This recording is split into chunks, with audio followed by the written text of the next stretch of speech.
Right here when you came in, and I got a feeling of unpleasantness or worry. It ain't a little thing either, it's an important matter, now, ain't it? Mr. Payson, affected by her sympathy, admitted that it was. Under his shaggy eyebrows, his cold eyes watched her anxiously, as if gazing at one who might wrest secrets from him. His belief in her had increased with every sitting, so that now the old man, grey and bald, in his judicial frock coat, lost something of his influential manner and became mole like a child before his teacher, swayed by every word that fell from her lips. Her manner was half patronizing, half domineering. What did I tell you? You feel as if, well, you don't quite know what to do, and you're saying to yourself all the time, now, what shall I do? That's just the condition I get. Do I think you could help me? Don't know, I'll try. I ain't feeling very receptive to spirit influence today. I guess I overeat myself some, but then, again, I might be very successful, there's no telling. You just let me hold your hands a few minutes and I can see right off whether conditions are favorable or not. He did so. Suddenly she turned her head to one side and spoke as if to an invisible person beside her. Oh. She's here, is she? What is it? She says she can't find him. Well, what about him? What? Shall I tell him that? She opened her eyes and drew a long breath. Luella is here and she says to tell you that Felicia wants to give you a message. Do you understand who I mean? Yes, I know. She's the lady you spoke to me about before, with the white. Would her name be Felicia Grant? He assented timidly, as if fearing to acknowledge it. Well, Felicia says she has found the child, the one that was lost. Do you understand? Yes. Yes. Go on. Really, I don't like to tell you this, Mr. Payson, tell anything. Madame Spong dropped her voice, as if fearful of being overheard. You was in love with her, yes. He eyed her glassily, and you was the father of the child. He nodded, still staring. Madame Spong smiled complacently. Well, Felicia says she's found the boy, and she's going to bring him to you as soon as conditions are favorable. She can't do it yet, the time ain't come for it. That's all I can get from her. But Luella says you're worried about a book, and she wants to help you. How can she help? Wait a minute. Madame Spong smoothed her forehead with both hands for a while, then went on, it seems that she can't work through me so well, it being what you might call a business affair, and she recommends that you try someone else, while I'll try to get the boy. I think a physical medium could help you more. There's Professor Vixley, he's something wonderful in a business way. I confess I can't comprehend it. Are you selling books? Not exactly. Well, whatever it is, Vixley's the one to go to. He'll do well by you and you can trust him. I'll just write down his address, you go to see him and tell him I sent you. And I guarantee he'll give satisfaction. About the child, now, we'll have to wait. I wonder if you could be developed so you could the thing alone. You've got strong mediumistic powers, only they are what you might call asleep and dormant. If I could come to me oftener we might be able to produce phenomena, for you're sensitive, only you don't know how to put your powers to the right use. You could join a circle, I suppose, but the quickest way is to have sittings with me. Private. The old man took off his spectacles and wiped off a mist. His hand was trembling. "Il might want to try it later," he said at last, "but I'm not quite ready to, yet. I want to think it over. If I really think that this Vixley can help about the book, I'll 100k him up first. I want it to be a success, and I am a bit worried about." When he reached home he went into the living room, to find Blanchard Kiley sitting there at ease. Bland, suave and nonchalant Clytie had not yet returned for dinner. Mr. Payson shook his hand cordially. "I'm glad to see you, Blanchard. Been looking over that last chapter of mine. What do you think of it?" Elle haven't had time to read it yet. I've been expecting CLY home any minute. How are you getting on with her? Is she still skittish? Oh, we come out all right, I expect, the young man said carelessly. I hope so. She's a good girl. I know she'll see it my way in the end, you just hold on and be nice to her. You know I'm on your side. I'd give a good deal to see CLY married to a good man like you. Strange, she doesn't seem to take any interest in my work at all. If I didn't have you to talk to, I don't know what I'd do. Suppose I read you that last chapter while we are waiting for her. I'd like to get your criticism of it. That trade dollar material has helped me immensely. For half an hour, while Mr. Payson read the driest of dry manuscripts, Blanchard Kiley yawned behind his hand or nodded wisely, with an approving word or two. The old man had pushed up his spectacles over his forehead and held the sheets close to his eyes. He read in a mellow, deep voice, but it was the voice of a pedant. There, he said at last, stacking up the papers. I'll guess that will open their eyes, won't it? It's great, that book will make a sensation. Well, it isn't finished yet, and what's to come will be better than what I've done. I'm on the track of something that may help it a good deal. What's that? Said Kiley perfunctorily. See here. Mr. Payson drew his chair nearer and shook his pencil at the young man. I've had some wonderful experiences lately. You may not believe it, but I tell you there's something in this spiritualistic business. I've been investigating it for a month now all alone, and I'm thoroughly convinced that these mediums do have some sort of power that we don't understand. Really? Kiley was beginning to be interested. Elle knew you had always been an agnostic, but I had no idea that you had gone into this sort of thing. Have you struck anything interesting? Elle certainly have. I went into it in a scientific spirit, as a skeptic, pure and simple, but I've received some wonderful tests. Why, they told me my name the very first thing and a lot about my life that they had no possible way of finding out. The trouble is, they know too much. Kiley laughed. Found out about oats, suppose. Mr. Payson frowned at this. There are things they've told me that no one living could possibly know. Whether it's done through spirits or not, it's mysterious business. You ought to go to a seance and see what they can do. I'd hate to have them tell my past. Kiley said jocosely, but don't take much stock in them. They are a gang of farkers. They are pretty sharp. If they are, I haven't lived 50 years in the West to be taken in as easily as that. I ought to know something about men by this time. Why, see here. You know what trouble I had with my leg? Something pretty serious. Well, look at me now. You've noticed the change yourself. I went to a medium and now I'm completely tired enough to give anyone confidence, isn't it? It's genuine evidence. Kiley agreed with a solemn nod. But what about the book? Why, if they can influence the right forces so that it'll be a success, why shouldn't I give them a trial? Look at hypnotism, look at wireless telegraphy, for that matter, 100K at the telephone. 50 years ago no one would believe that such things were possible. It may be the same with this power, whatever it is, spirits or not. I'm an old man, but I'll keep up with the times. I'm not going to set myself up for an authority and say, because a thing hasn't seemed probable to me, that I know all about the mysterious forces of nature. I've come to believe that there are powers inherent in us that may be developed successfully. The incipient smile, the attitude of bantering protest had faded from face, as the old man spoke. He listened sedately. Oliver Payson was a rich man. He had an attractive, marriageable daughter.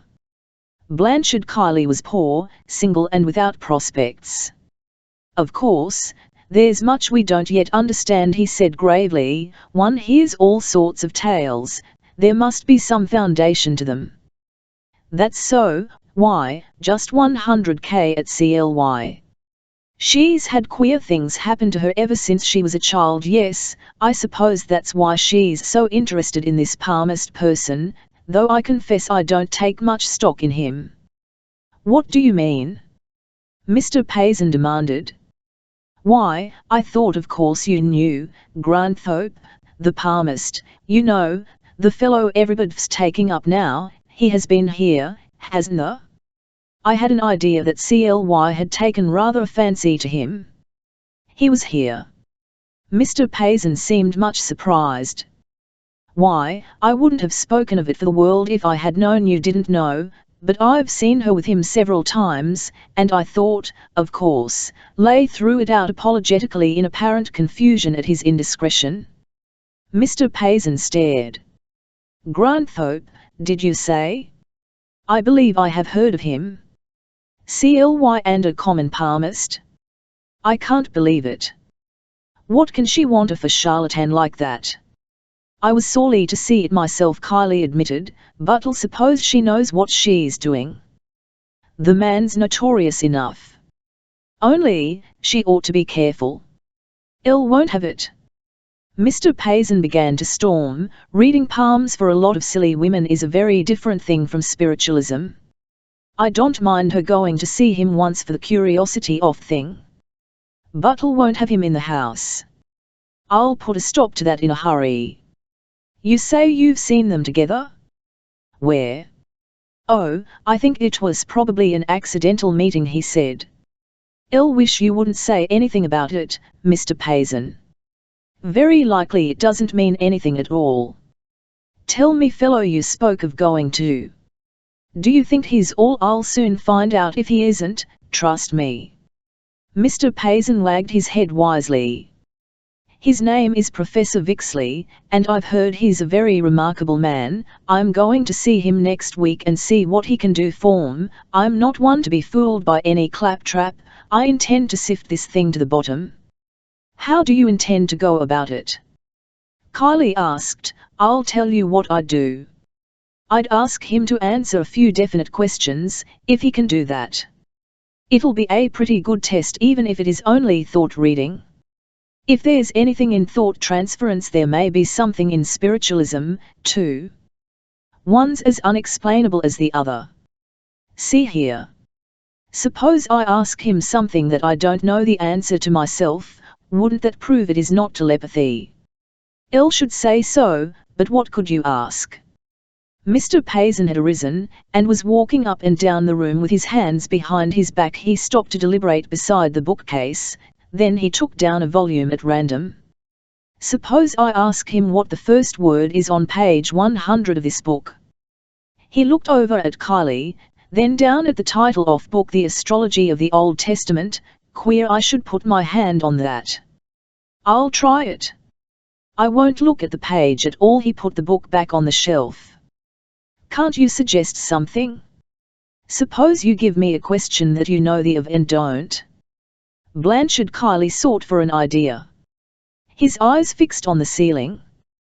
Then he said slowly, "Elle used to know a girl once in Sacramento who lived next door to me. Try Vixley on her name, why don't you?" "Good, I'll do it. Now one more. You might ask him the number of your watch. Tie's a good idea, then I can corroborate that on the spot." "You'd better let me see if there's one there, though," Kylie suggested. "Elle believes sometimes they are not numbered." 100K. Mr. Payson took out his watch and handed it to the young man, who opened the back cover and inspected the works. He noted the number, took a second glance at it, and then snapped the cover shut. "All right, if he can tell that number, he's clever." He handed it back to Mr. Payson. "When did you say you were going to see him?" he asked. "Next Tuesday or Wednesday, I expect," was the reply. "I've got to go up to Stockton tomorrow, and I may be gone 2 or 3 days attending to some business. By the by, Kylie, I heard rather a queer story last week when I was up there. You're interested in these romantic yarns of California, perhaps you'd like to hear this." "Certainly, I should. It may do for my collection of improbabilities." Well, I met the cashier of the savings bank up there. He's been with the bank nearly 30 years and he told me the story. It seems one noon, about 20 years ago, while he was alone in the bank, a little boy of 7 or 8 years of age came in, and said he wanted to deposit some money. The cashier asked him how much he had. Thinking, of course, that he'd hand out $1 or $2. The boy put a packet wrapped in newspaper on the counter, and by Jove, if there wasn't something over $5,000 in $100 greenbacks. What do you think of that? The cashier asked the boy where he got so much money, suspecting that it must have been stolen. The boy wouldn't tell him. The cashier started round the counter to the boy he investigate, and, if necessary, hand him over to the police. The little fellow saw him coming, got frightened, and ran out the door, leaving the money on the counter. He has never been heard from since. Well, what became of the money, then? Why, it had to be entered as deposited, of course. The boy had written a name. The cashier doesn't know whether it was the boy's own name or not, on the margin of the newspaper, and the account stands in that name, awaiting a claimant. What was the name? The cashier wouldn't tell me, naturally. It has been kept a secret. With the compound interest, the money now amounts to something like double the original deposit. LTS, a pity I don't know the name. I might prove an alibi. Oh, I forgot, and it really is the point of the whole story. The package was wrapped in a copy of Harper's Weekly, and the boy, whose hands were probably dirty, had happened to press a perfect thumbprint on the smooth paper. Of course, that would identify him, and if anyone could prove he was in Stockholm at that time, give the name and show that his thumb was marked like that impression, the bank would have to permit him to draw that account. That lets me out, said Kylie, unless that particular thumbprint happens to show a banded, duplex, spiral whirl. What in the world do you mean? Payson asked. Why, you know thumbprints have all been classified by Gallon. And every possible variation in the form of the nuclear involution and its envelope has been named and arranged. Elle didn't know that, said Payson, but I did know there were no two thumbs alike. That's the way they identified my partner when he was drowned. He was interested in the subject, having read off Chinese method, and he happened to have a collection of thumbprints, including his own, of course, done in India. His body was so disfigured and eaten by fishes that he couldn't be recognized until, suspecting it might be he, we proved it by his own marks. Elle didn't know you ever had a partner. Oh. That was years ago, soon after CLY was born. His name was Ishabod Riley. That was a queer story, too. His wife was a regular Jezebel. Madge Riley was. And there's no doubt she poisoned her first HVO husbands. She was arrested and UE'd for the murder of the second, but the jury was hung, and she wasn't. Ishabod was supposed to have been accidentally drowned off Black Point, but'll have good reason to believe that he committed suicide on account of her. He was afraid of being poisoned as well. She's supposed to have killed her own baby. Well, Mr. Payson added, rising, I've got to go upstairs and get ready for dinner. You'll stay, won't you? I'll wait till CLY gets home, at any rate, but I'll not promise to dine. The old man went upstairs, leaving Kylie alone beside the bookcase. When he returned he found Kylie, cool and suave as ever.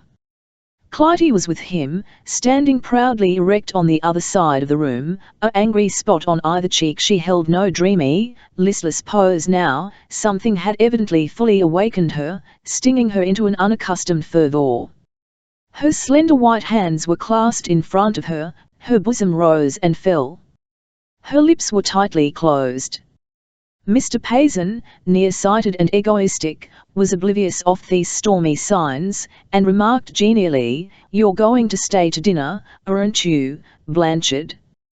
Blanchard Kiley drawled, "'Ill think not, Mr. Payson, I'll be going on, if you'll excuse me smiling. And if CLY will. Don't let us keep you if you have another appointment," she said. Without looking at him, he left after a few more words with the old man, who began at something wrong. "What's the matter, CLY?" he asked. She had sat DCV.RN and was pretending to read. Now she looked up casually. "Oh, nothing much, father, except that he was impertinent enough to question me about something that didn't concern him." H.M. Mr. Payson took a seat with a grunt and unfolded his newspaper. "I'm sorry you two don't get on any better. We'd get on well enough if he'd only believe that when I say no I mean it." He stared at her, suddenly possessed by a new thought. "Is there anybody else in the field, CLY?" "There are many other men that I prefer to Blanchard Kiley." "Why, what is this about your being with this palmist chap? Did Blanchard tell you that?" she asked with exquisite scorn. "Have you seen much of this Granthorpe?" "I've seen him 4 times. "And you have invited him to my house?" "He has been here." Mr. Payson rose and shook his eyeglasses at her. "Il must positively forbid it," he exclaimed. "I won't have you receiving that fellow here. From what'll hear of him he's a farker, and I won't encourage him in his attempts to get into society expense." "Do you mean to say that you forbid him the house, father? Isn't that a bit melodramatic?" "I wouldn't make a scene about it. I am, and I'm not absolutely a fool. I think you can trust me." "Then what have you been doing with him? What does it all mean, anyway?" "As soon as I know what he means, I'll tell you. At present, I think we had better not discuss Mr. Granthorpe." He blustered for a while longer, iterating his reproaches, then simmered down into a morose condition, which lasted through dinner. Clytie knew better than to discuss the subject with him. Her calmness had returned, though she did not talk. The two went into the library and read. Shortly after 8 o'clock the doorbell rang. As it was not answered promptly, Mr. Payson, still nervous, irascible and impatient, went out into the hall, growling at the servant's delay. He opened the door, to see Francis Granthorpe, rather white-faced under his black hair, supporting himself on crutches. "Is Miss Payson at home?" he asked, taking off his hat. "Yes, she is." "Won't you step in?" "What name shall I give her, please?" Mr. Payson spoke hospitably. "Thank you, Mr. Granthorpe," was the answer. The old man turned suddenly and returned his visitor's hat. "I beg your pardon," he said sternly, "but Miss Payson isn't at home for you, and I don't intend that she ever shall be. I have heard enough about you, Mr. Granthorpe, and I desire to say that I cannot consent to your being received in my house. You're a charlatan and a farker, sir, and I do not consider you either my daughter's social equal nor one with a character respectable enough to associate with her. I must ask you to leave this house, sir, and not to come again." Granthorpe's eyes glowed, and his jaws came together with determination. But he said only, "Very well, Mr. Payson, I'm sure that I do not to call if I'm not welcome. This is, of course, no place to discuss the subject, but I shall not come here again without your consent. As to my meeting her again, that lies wholly with her. You may be sure that I shall not annoy her with my attentions if she doesn't care to see me. But I'll ask you, as a matter of courtesy, to let Miss Payson know that I have called. See that you keep your word." "Sit, that's all I have to say," was Mr. Payson's reply, and he stood in the doorway to watch his visitor down the garden walk. He remained there until Granthorpe had descended the steps, then walked down after him and watched him to the corner. Mr. Payson returned to the library sullenly. "I've had the impertinence to come here and ask for," he informed Clytie, "but I sent him about his business, and I expect he won't be back in a hurry." Clytie looked up with a white face. "Mr. Granthorpe, father." She rose proudly and faced him. "Do you mean to say that you were rude enough to turn him away?" It's impossible. Mr. Payson walked up and down the room in a dudgeon. Elle certainly did send him away, and what's more, I told him not to come back. Clytie, without another word, ran out into the hall. The front door was flung open and her footsteps could be heard on the gravel walk. Mr. Payson seated himself sulkily. In 5 minutes more she had returned, slowly, her hair blown into a fine disorder, the colour naming in her cheeks. Her eyes quickened. "What in the world have you been doing?" her father demanded. "Elle wanted to apologize for your rudeness," she answered, "but I was too late." Chapter 10. A look into the mirror. He gives exact and truthful revelations of all love affairs, settles lovers' quarrels, enables you to win the affection and esteem of anyone you desire, causes speedy and happy marriages. Granthorpe put down the paper with a of disgust. It was his own advertisement, and it had appeared daily for months. He TCNK up his desk telephone with a jerk, and called up the Chronicle business office. "This is Granthorpe. The palmist, please take out my displayed and insert only this, Francis Granthorpe, palmist. 141 Geary Street. Readings, $10. Only by appointment 10 till 4. There was now a red-headed ominous boy in the corner where Fancy Gray used to sit. Granthorpe missed her jaunty spirit and unfailing comradeship. Not even his endeavour to give his profession a scientific aspect amused him any longer. He had lost interest in his work. He was uneasy, dissatisfied. He went into his studio listlessly, with a frown printed on his brow. Until his first client appeared he lay upon the big couch, his eyes fixed upon the light. He had been there a few moments when his office boy knocked, and opening the door, injected his red head. "Say, dear's a lady in here to see you, Mr. Granthorpe." "Who is she?" The boy grinned. "By the name of Lucy. Says you know her. Tell her I can't see her." Granthorpe turned and the room was as quiet as a padded cell, full of a soft, velvety blackness, except where the single drop lamp lighted up the couch. Ordinarily the place was, in its strange dark emptiness, a restful, comforting retreat. Now it imprisoned him. Above his head the great ring of embroidered zodiacal signs shone with a golden lustre. They were the symbols of the mysterious dignity of the past, of the dark ages of thought, of priestcraft and secret wisdom of the blind centuries that had gone. But, a modern, incongruously set about with such medieval relics. He felt for the first time undignified. In their time these emblems had represented all that existed of knowledge. Now, to him they stood for all that was left of ignorance and superstition, and it was upon such instruments he played. He read palms perfunctorily that Saturday. He seemed to hear his own voice all the while, and some dissociated function of his mind scoffed continually at this chicanery. It was the same old formula: you are not understood by those about you. You crave sympathy, and it is refused. You are extraordinarily sensitive, but when you are most hurt you often say nothing. You have an intuitive knowledge of people. You have a wonderful power of appreciation and criticism. People confide in you. You are impulsive. But your instinct is usually sure, the same professional, easy rigmarole.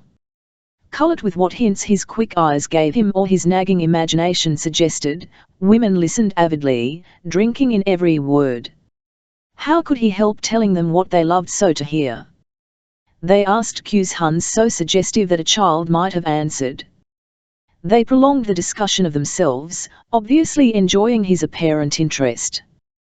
He caught himself again and again playing with their credulity, their susceptibility, and hated himself for it. They lingered, smiling self-consciously, and he delayed them with a 100k, in very perversity. He began deliberately to flatter their vanity in order to see to what inordinate pitch of conceit their minds would rise. He affected indifference, and even scorn. They, after him still more eagerly. He grew, at last, almost savagely critical, an instinct of cruelty aroused by such complacent, egregious egoism. They fawned on him, like spaniels under the lash. After a solitary dinner he returned to his rooms. For an hour or he tried lose himself in the study of a medical book. Medicine had been his passion and his library was well equipped. Had he been reading to prepare himself for practice he could not have been more thorough. Tonight, however, he found it hard to fix his attention, and in despair he took up a volume of Casanova's memoirs. There was an indefatigable charlatan. The fascinating Chevalier had never wearied in ill-doing, he kept his zest to the last. He skipped to another volume to follow the pursuit of Henriette, of C.V. The perusal amused him, and he got back something of his cynical indifference. It was after 11 o'clock when he downed the book and rose to 100 abstractedly, out of the office window. He longed for an adventure that should reinstate him as his old careless self. He left his rooms, went up to Powell Street and finally wandered into the noisy gaiety of the Tesho Tavern. The place was running full with after-theatre gatherings, and he had hard work to find a table. All about him was a confusion of excited talk, the clatter of dishes, the riotous music of an insistent orchestra.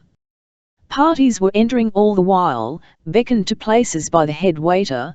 The place was garish with lights and mirrors. Granthorpe had sat there 10 minutes or so, sipping his glass, noticing, here and there, clients whom he had served, when, between the heads of two women, far across the ITHZNN, he recognized Mrs. Page. It was not long before she saw him, caught his eye, and signalled with vivacity. The diversion was agreeable. He rose and went over. A glance at her table showed him a company most of whose members he had met before, but with whom, only a few months since, he would have counted it a social success to be considered intimate, while not being quite of the elect. They held the key of admission to many high places in virtue of their wit and ingenious powers to please. They were such as ensured amusement. Granthorpe himself was this evening desirous of being amused. With Mrs. Page was Frankie Dean, the irrepressible, voluble, sarcastic, a devil in her black, snapping eyes, as cold-seated as a snake. It was she who had so nearly embarrassed him at the Chinese supper at the Maxwells. She eyed him now, dark, feline, whimsically watching her chance to make sport of him. With them was a young girl from Santa Rosa, newly come to San Francisco, an alien in such a company. She was slight and dewy, vivid with sudden colour, with soft, fervent eyes that had not yet learned to face such audacity as her companions practised. Keith and Furnigan were there, also, like a vaudeville team, rollicking with fun, playing into each other's hands, charging the company with abandon. Lastly, Sully Maxwell sat, silent, happy, indulgent, with his pockets filled with $20 gold pieces, which he got rid of at every opportunity. He spoke about once 15 minutes. And then usually to the waiter. Good spender was Sully. That quality and his unfailing good nature carried him into the gayest circles and kept him there unnoticed, until the bills were to be paid. To Granthorpe, tired with his day's work, in conflict with himself, morbidly self-conscious, the scene was stimulating. There was an atmosphere of inconsequent mirth in the group, which dissolved his mood immediately. The women, smartly dressed, bubbling with spirit, quick with repartee, Keith and Furnigan, their sparkling dialogue interrupted. Waiting for another auditor, even Sully, prosperous, good-natured, hospitably making him welcome, the group attracted him, rejuvenated him, enveloped him with their frivolity. The party was in the first effervescence of its enthusiasm. Mrs. Page was at the sprightly best, impellent, a gorgeous animal. Even Frankie Dean, whom he did not like, was temptingly piquant and brisk. The little girl had a novelty and virginal charm. He had been out of his element all day. Here, he could be himself, he could take things easily and jocosely, and have no thought of consequences. His mood disappeared like a shattered soap bubble, and he was caught into their jubilant atmosphere. he was introduced to the girl from Santa Rosa, who looked up at him timidly but with evident curiosity, as at a celebrity, and sat down between her and Mrs. Page. Solly Maxwell took advantage of the new arrival to order another round of drinks, club sandwiches, golden bucks, till he was stopped by Frankie Dean. Keith and Fernaghan recommenced their wit. Mrs. Page looked at him with all kinds of messages in her eyes, as if she were quite sure that he could interpret them. The girl from Santa Rosa said nothing, but, from time to time, gave him a shy, curious glance from her big brown eyes. Granthorpe's spirits rose steadily, but his excitement had in it something hectic. In a sudden pause he seemed to remember that he had been speaking rather too loudly. After the party had refused, unanimously, further refreshment, Solly proposed that they should all drive out to the Cliff House. And they left the restaurant forthwith to set out on this absurd expedition. It was already long past midnight. The adventure was a characteristic San Francisco pastime for the giddier spirits of the town. Solly was for hiring hacks. Mrs. Page, giggling, vetoed the proposition, and Frankie Dean supported her. Decidedly that would be commonplace. Why break up the party? The girl from Santa Rosa looked alarmed at the prospect. Granthorpe smiled at her ingenuousness, and liked her for it. The result of the sidewalk discussion was that Solly obligingly mounted beside the driver, and 6 others squeezed into the carriage. The door banged, and they proceeded on their hilarious way toward the panhandle of the park. On the rear seat Granthorpe sat with Mrs. Page and Frankie Dean on either hand, protesting that they were perfectly comfortable. Opposite him the girl from Santa Rosa leaned forward on the edge of the cushion, shrinking away from the 2 men beside Mrs. Page made an ineffectual search in the dark for Granthorpe's hand. Not finding it, she began to sing, under her breath, "It was not like this in the olden time, it was not like this, at all," and Frankie Dean, quick-witted enough to understand the situation, remarked, "Oh, Mr. Granthorpe doesn't read palms free, you ought know." She darted a 100k at, so it went on frothily, with chattering, laughter, snatches of song, jests and stories, punctuated occasionally by the rapping of Solly's cane on the window of the carriage, as he leaned over in a jovial attempt to participate in the fun. Granthorpe, for a while, led the spirit of gaiety that prevailed. Told a story or HVO, jollied Mrs. Page. Laughed at Keith's inconsequence, accepted Frankie Dean's challenges. But the frank, bewildered eyes of the little girl from Santa Rosa, fixed upon him, disconcerted him more than once. The carriage soon entered Golden Gate Park. The night was warm and still, the dusk with perfumes. The slope of Strawberry Hill stopped the carriage and ordered them all out to invade the shadowy stillness with revelry. The night air was that of belated summer, full of a languor that comes seldom to San Francisco, which has neither real summer nor real winter, and the wildness of place, remote, unvisited, was exhilarating. A mock minuet was started, races run, even trees climbed by Frankie Dean the audacious, with shrieks and laughter, all childishly with the sheer joy of living.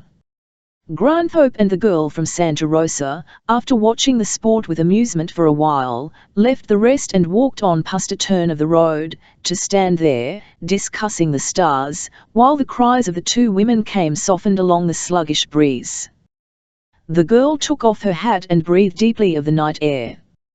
They walked on farther through the gloom, till only an occasional faint shout reached them from the path.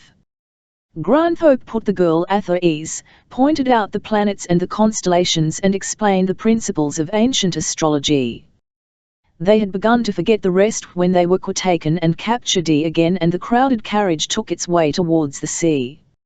Upon a high ledge of rock jutting out into the Pacific, at the very entrance to the Bay of San Francisco, stands the Cliff House, a white, wooden, many-windowed monstrosity with glazed verandas, cupolas, frivolous dormers, cheap, garish, bulky, gay, seemingly almost toppling into the water.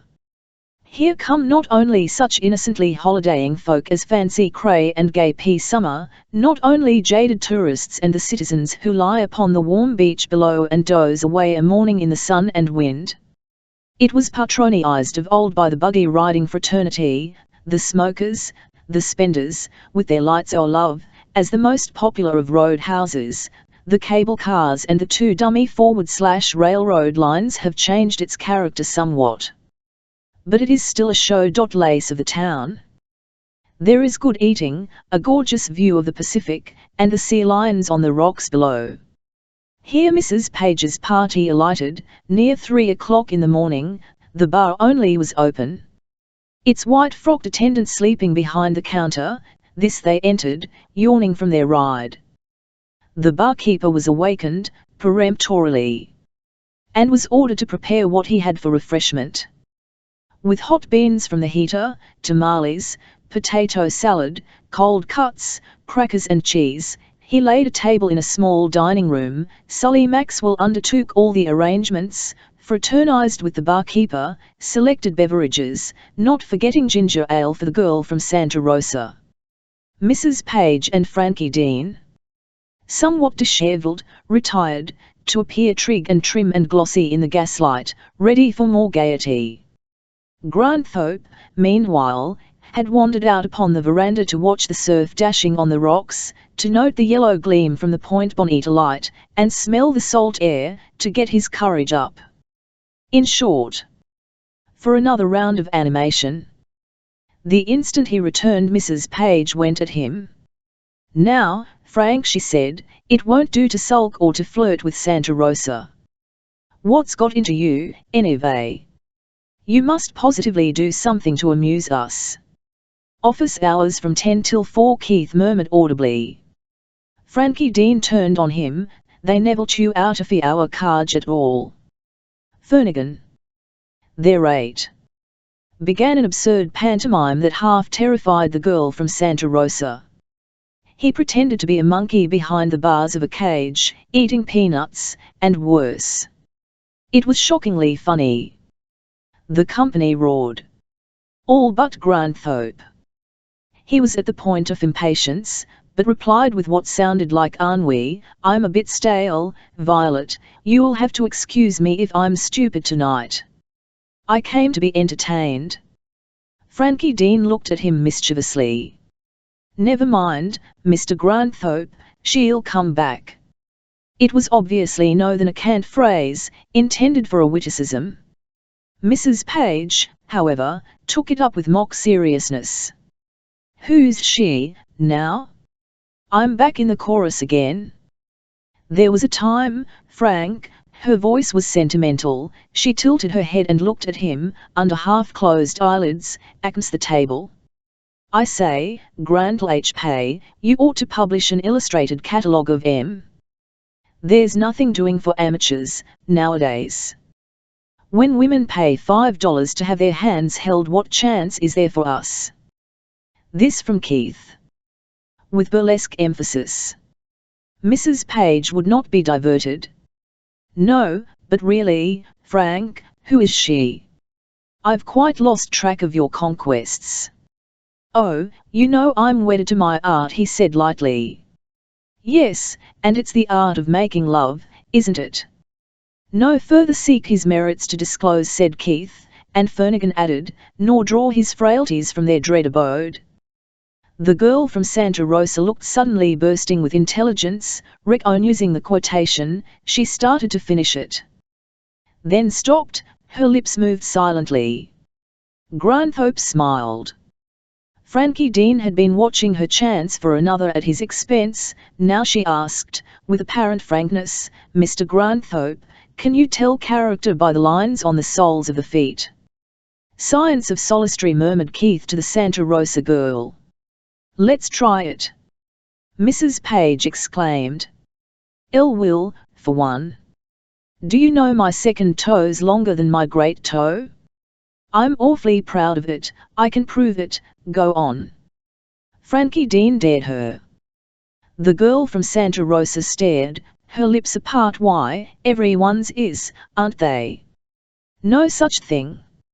Mrs. Page stopped and almost blushed. A chorus of laugh. "Oh, there are a good many better ways of telling character than that," said Granthorpe. "Yes," Keith put in. "Indiscreet remarks, for instance." Mrs. Page bit her lip and shrugged her shoulders. "Oh, if I were going for indiscreet remarks I might make a few about you." Here Sully interposed, "Isn't this conversation getting rather personal? I move we discard all these low cards. This is no women's club." "The Quiet Life for Mine." The hint was taken by Keith, who began an English music hall song, to the effect that John was a nice good husband, he never cared to roam, he only a quiet life, he only wanted a quiet wife, there he would sit by the fireside, such a chilly man was John, where he was joined in the chorus by Fernaghan, "Oh, I ops and trusts there's a nice 'ot fire, where my old man's gone." Maxwell pounded in time upon the table. The girl from Santa Rosa hazarded a laugh. Granthorpe looked on listlessly, ever more detached and introspective. This was what he had been used to, since he could remember, but now, in the stuffy little room, with its ghastly yellow gas light, the smell of eatables and wine, the pallor of the women's faces, the of the desperate frivolity, the artificiality of it all bored him. He wondered, whimsically, why he had ever looked forward to being the companion of such a society as this.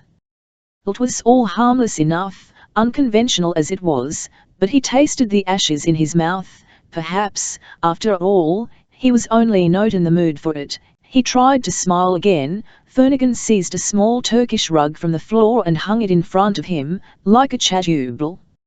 Standing before the company he intoned a sacrilegious parody, "Like everything he did, funny, like everything he did, atrocious, oh, sanctissimus nabisco in Colorado Madu, domino te diem e pluribus unum vice versa st circus hypocriicans Mephisto apol, inerus nix vomica doloris intimidad mors, o rara avis per diem cum magnum vino et sappho modus vivendi felicitas." To the dronda, men Keith then enlivened the company with what quaint parlour tricks he knew, or dared, from making a napkin. A ballet dancer pirouetting upon one toe, to limericks that were suppressed by Sully Maxwell. Mrs. Page laughed prodigiously, showing all her teeth, staring with her great eyes, vivid in her every expression, flamboyant, sleek and glossy, abounding in temperament. Frankie Dean smiled maliciously and plied the performers with her acrid wit. The girl from Santa Rosa listened, her cheeks burning. At 6 they went outside for fresh air and promenaded the glazed veranda until the sun rose. In front of him was the broad Pacific, stretching out to the furlongs, even to Japan. To the north, across the bar, yellowed with alluvium from the San Joaquin and Sacramento rivers, a mountainous coast stretched to far, misty Bolinas. Southward ran the broad, wide beach exposed by the ebb tide. It was damp and cool. The last spasm of summer had given way to the brisk, stimulating weather that was San Francisco's usual habit. Granthorpe buttoned his light overcoat tightly over his rumpled evening dress and walked with the girl from Santa Rosa, enjoying the scene quietly, speaking in monosyllables. The others had a new burst of effusence, still more desperate than ever. Their hilarity was indefatigable. Keith walked along the tops of the tables, leading Mrs. Page. Frankie Dean and Fernaghan two-stepped the length and breadth of the wide platform, joking incessantly. A walk up the beach was then suggested, and, after a preliminary furbishing of faces and hair, they went down the steep rocky road to the wide strand, and proceeded along the shore. Granthorpe, falling behind, saw that the girl from Santa Rosa alone had waited for him. She gazed at him steadily with grave eyes. He said kindly, "What do you think of San Francisco?" She looked down at the sand and drew a circle with her toe before she. "It's pretty gay here. Isn't it?" "Oh. Well. If I call this sort of thing gay." The girl looked immensely relieved, gave him a quick, searching glance, and said shyly, "Do you know, Mr. Granthorpe, I have an idea that you didn't enjoy it any more than I did." He smiled at her, then silently grasped her hand. She blushed and turned. Elle thought it was going to be great fun, she said. As they walked on. Elle never was up all night before. It's awfully exciting. But people do 100k awful in the morning. Don't they? She herself was like a blossom wet with dew, but Granthorpe knew what she meant, well enough. He had watched the lines come into Mrs. Page's face and her mouth droop at the corners. He had noticed the glitter fade from Frankie Dean's black eyes, and her lids grow heavy. You ought never to have come, he said. Elle think you'd better go home and get to bed. Suppose we leave them and walk across to the almshouse and take the Haight Street cars. Oh. Do you think they'd mind, if we did? They'd never notice that we were gone. I'm sure. I'm afraid you'll find me awfully stupid. Miss Dean is very witty, isn't she? I'd rather be stupid SUW on board. Elle don't feel much like talking, myself. I have plenty to think about. Suppose we don't say anything? Unless we have something to say. Oh.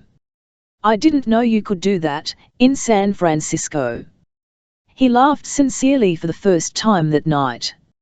As they came to the place where the beach road turned off for Ingleside, the rest of the party was some distance ahead. They were sitting upon some rocks, and, as Granthorpe looked, he saw Mrs. Page rise. Lift the skirts and walk barefooted across the sands, down to the water's edge. She turned and waved her hand to him. He took off his hat to her and pointed inland in reply. Then he climbed the low sand hills with his companion and struck off southward, along the road. The girl had coloured again.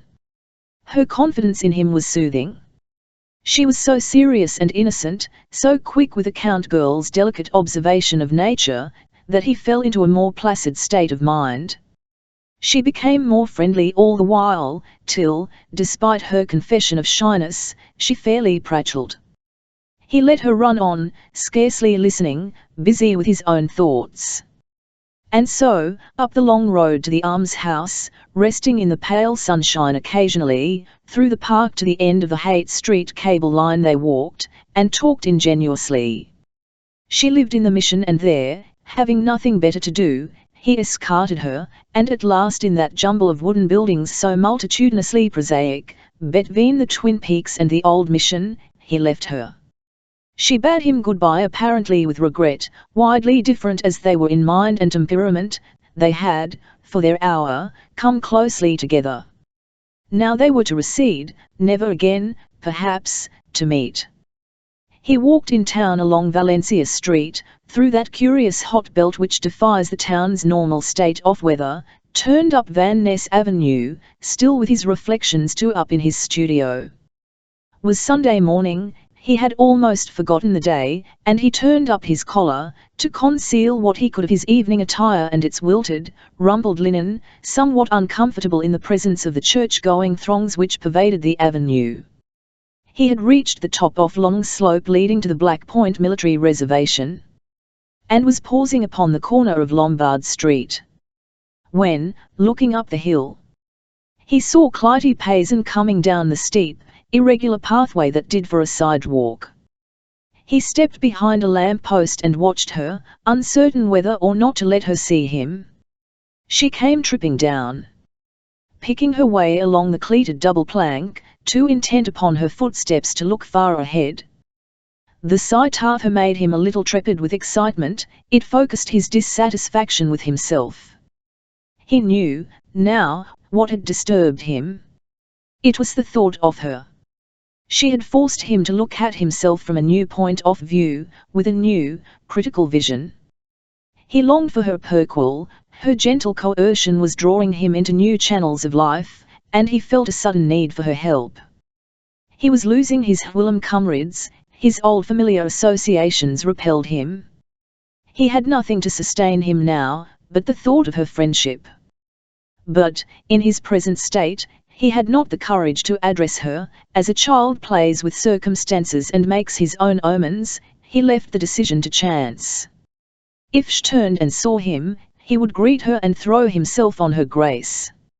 If not, he would pass on without speaking. Much as he longed to speak, she came down to the corner diagonally opposite and paused for a moment, looking off at the mountains and the waters off Golden Gate. He saw her make a sudden movement, as if waking from her abstraction, then she walked over in his direction. He came out from his cover and went to meet her. "Good morning, Mr. Granthorpe." She was smiling, holding out the hand. "I thought I recognized you. Something told me to stop a moment and wait, then suddenly I saw you. You see, you can't escape me." He was visibly embarrassed, conscious of his significantly unkempt appearance. She, however, did not show that she noticed it. "How is your ankle?" was her first inquiry. He assured her that it had given him no trouble for a week, and he expressed his thanks to her for her help. "I've been hoping I might see you," she said, "to apologize for the reception you received the last time you called. I can't tell you how unhappy it made me, nor how I regret it. Mayn't I see you a while now?" He felt at such a disadvantage in his present condition that it was embarrassing to be with her, and yet he longed for another hour of companionship. "Let's walk down to the point," she said. "I can get in the reservation, and it will be beautiful." As they walked down across the empty space at the foot of the avenue and along the boardwalk over the sand, she talked inconsequently of the day and the scene, evidently attempting to put him at his ease. The little girl from Santa Rosa had given him a passive comfort. Clytie's companionship was an active and inspiring joy. His depression ceased, a sane, wholesome content filled him. He watched her graceful, leopard-like swing and the evidences of vitality that impelled her movements. They passed the sentry, who nodded to her at the gate. Went past the of quarters, down a path lined with piled out to a PM Monte that overlooked the harbour.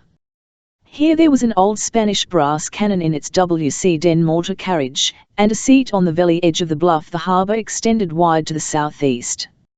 Inshore was a covey of white-sailed yachts in regatta, just tacking to beat across to Lime Point, opposite. As they sat down, Clytie said, "Now do tell me about Miss Gray. How is she?" "She's not with me anymore." She lifted her brows. "Where is she?" Don't know, quite." "You haven't seen her since she left?" "No, not for 2 weeks." Clytie frowned and bit her lip, then shook her head silently. Then she remarked, as if to herself, like her. "I'm sure she's fine. She likes you, too." "Wish I might see her," she went on, her eyes fixed on the mountains. "I'd like to do something for her. I might get her a position in my father's office, I'm sure, if she'd take it. I have a curious feeling, though, that it's she who will be more likely to do something for me. If she ever can, you may be sure she will. Fancy is true blue. You didn't have any misunderstanding with her, did you?" She seemed to notice his to explain, and did not pursue the subject. She turned and her eyes fell upon his hand, which lay carelessly upon his knee. "Let me see your palm," she said impulsively. "I've never looked at it carefully. I suppose you've told your own fortune often enough." He gave his left hand to her. She barely touched it, holding it lightly, but he felt the magnetism of the contact almost as a caress. "You'll find my line of fate shows that I'm to change my career," he remarked. "It's broken at the headline, you see, and begins over again. Now, let me look at your right hand." She looked at it, and her expression changed subtly. It was as if she had found some secret satisfaction in his palm. Some answer to her desires. "What do you see?"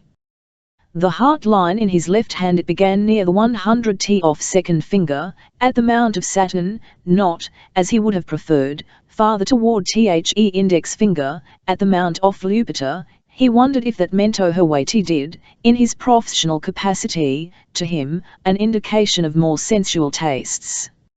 Half its length was cobwebbed with tiny branches, and punctuated with islands, then it ran deep and clear to the edge of the palm. almost straight. In his right palm the line was cleaner, simpler, undivided. She had begun to colour, faintly. She had turned her eyes from him. Into her loveliness had come a new element of charm. There was something special in it, something for him alone. It was as if she had been signalling to him, and he had not, till now, understood. Instantly every line in her body seemed to be imbued with a new grace, a new meaning, translating her spirit. He was too full of the inspiration to speak. He could only look at her, irradiated, as if he had never seen her before, to his admiration for her beauty, his respect for her character, his interest in her mind. There was added something more. The total was not to be accounted for by the sum of these. And the wonderful whole satisfied the divine fastidiousness of his nature. She was for him the supreme choice. Her mind worked like his. Her view size pleased him. He seemed to know her for the first time. He had desired her, before, for her beauty and her intelligence. He had thought calmly of love and marriage. But now he felt the supreme demand for possession only because he must have her, because nothing else in his life mattered. A secret envy of thought seemed to canny the message back to her, for, apparently embarrassed by the intensity of his silence, she mse and waked a few paces, with her hands behind her back gazing off at the harbour. It was not thought that he sent, however. For he could not think. It was a new function of his soul aroused, excited, thrilling him with the power of its vibration. When that wave broke, he was at a loss for words. How could he say how much he wanted her? How could he ask if she, too, felt that same thrill, while he winced under this new, mortifying sense of the cheapness and falsity of his life? He could not yet bring himself to confess the miserable truths. It was not the larger, more obvious things he was afraid of, for she knew well enough of these, but one or two shameful details came into his mind and made him shrink from himself. She turned to him again, composed, though still she showed elation. "I'm sorry Fancy had to go," she said earnestly. Her eyes were steady, though her lips were still quivering. It was too bad, but it was necessary. She gave him a swift, searching look. "Oh, then you are finding out. I'm being pushed on, somehow. It's really queer, as if the force came from outside of myself." "Oh. No, I'm sure not. Something is working out in me." Clytie smiled rarely, her face illuminated. "Oh, fate deals the cards, but we have to play them ourselves. And, I think, you've taken several hicks already." "You mean, about Fancy Gray?"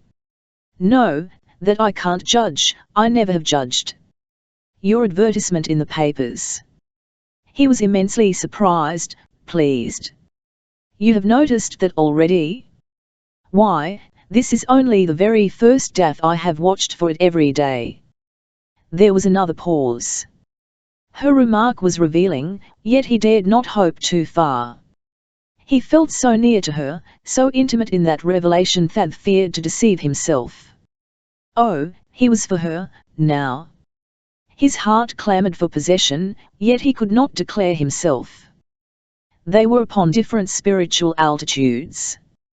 Women, before, had come at his whistle. Now he was awkward, timid, excited with expectancy, his heart going hard. "There is a reason why I was glad to see that change, Mr. Granthorpe," she continued. He waited for her words eagerly. She looked away, her eyes following the sails in mid-channel. "TM thinking of leaving town?" The announcement fell upon him like a blow. "You are going away?" he exclaimed, his voice betraying him. "Not for a week or two, perhaps." "A week." The words stung him. "Don't go, yet," he exclaimed faintly. "Don't want to go, yet. My aunt in the East has invited me to visit her for 6 months." She spoke calmly, but did not look at him. "I'll have to hurry, won't I?" he said with a desperate, whimsical inflection. "Yes. You'll have to hurry. For a while he was too agitated to speak. If there had needed anything more to convince him of his state of mind, this sufficed. He was aware, by the sense of shock, how much he cared. "Before I go, I'd like to ask a favour of you, Mr. Granthorpe." It almost comforted him. "Hat is it, of course. I'll do anything you see if you can find out something about that little boy who with Madam Grant." There it was again. This blow turned his mind black. She was gazing at him earnestly. He could hardly bear her look. So placid. So sincere. "You mean," clairvoyantly, he stammered. "Yes, I think we might do it." Together he rose to walk up and down the top of the bank for a few minutes. Once he stopped and gazed at her fiercely, under tensely set brows. Finally he returned hopelessly, "I'm sorry, but I can't do that." "Why not?" Hay hesitated. "No, I couldn't get anything." Buter knew he longed desperately to confess everything, but he could not speak. He felt her recede from him. Their delightful intimacy was broken. She did not insist further, and self-contempt kept him silent, till he broke out, "Oh, it's you who must help me. I've done all I can for you.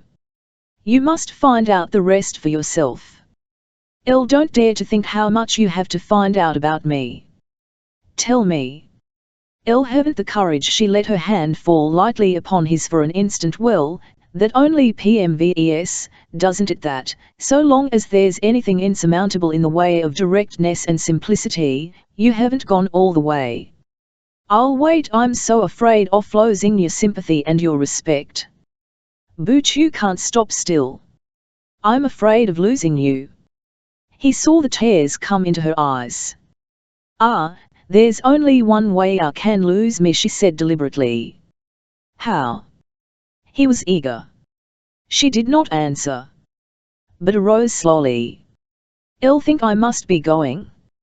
He followed her, thoroughly dissatisfied with himself at having let his moment pass. He understood her well enough. It was only by stopping still, as she had said, that he could lose her. She had started a change in him, and it must go on.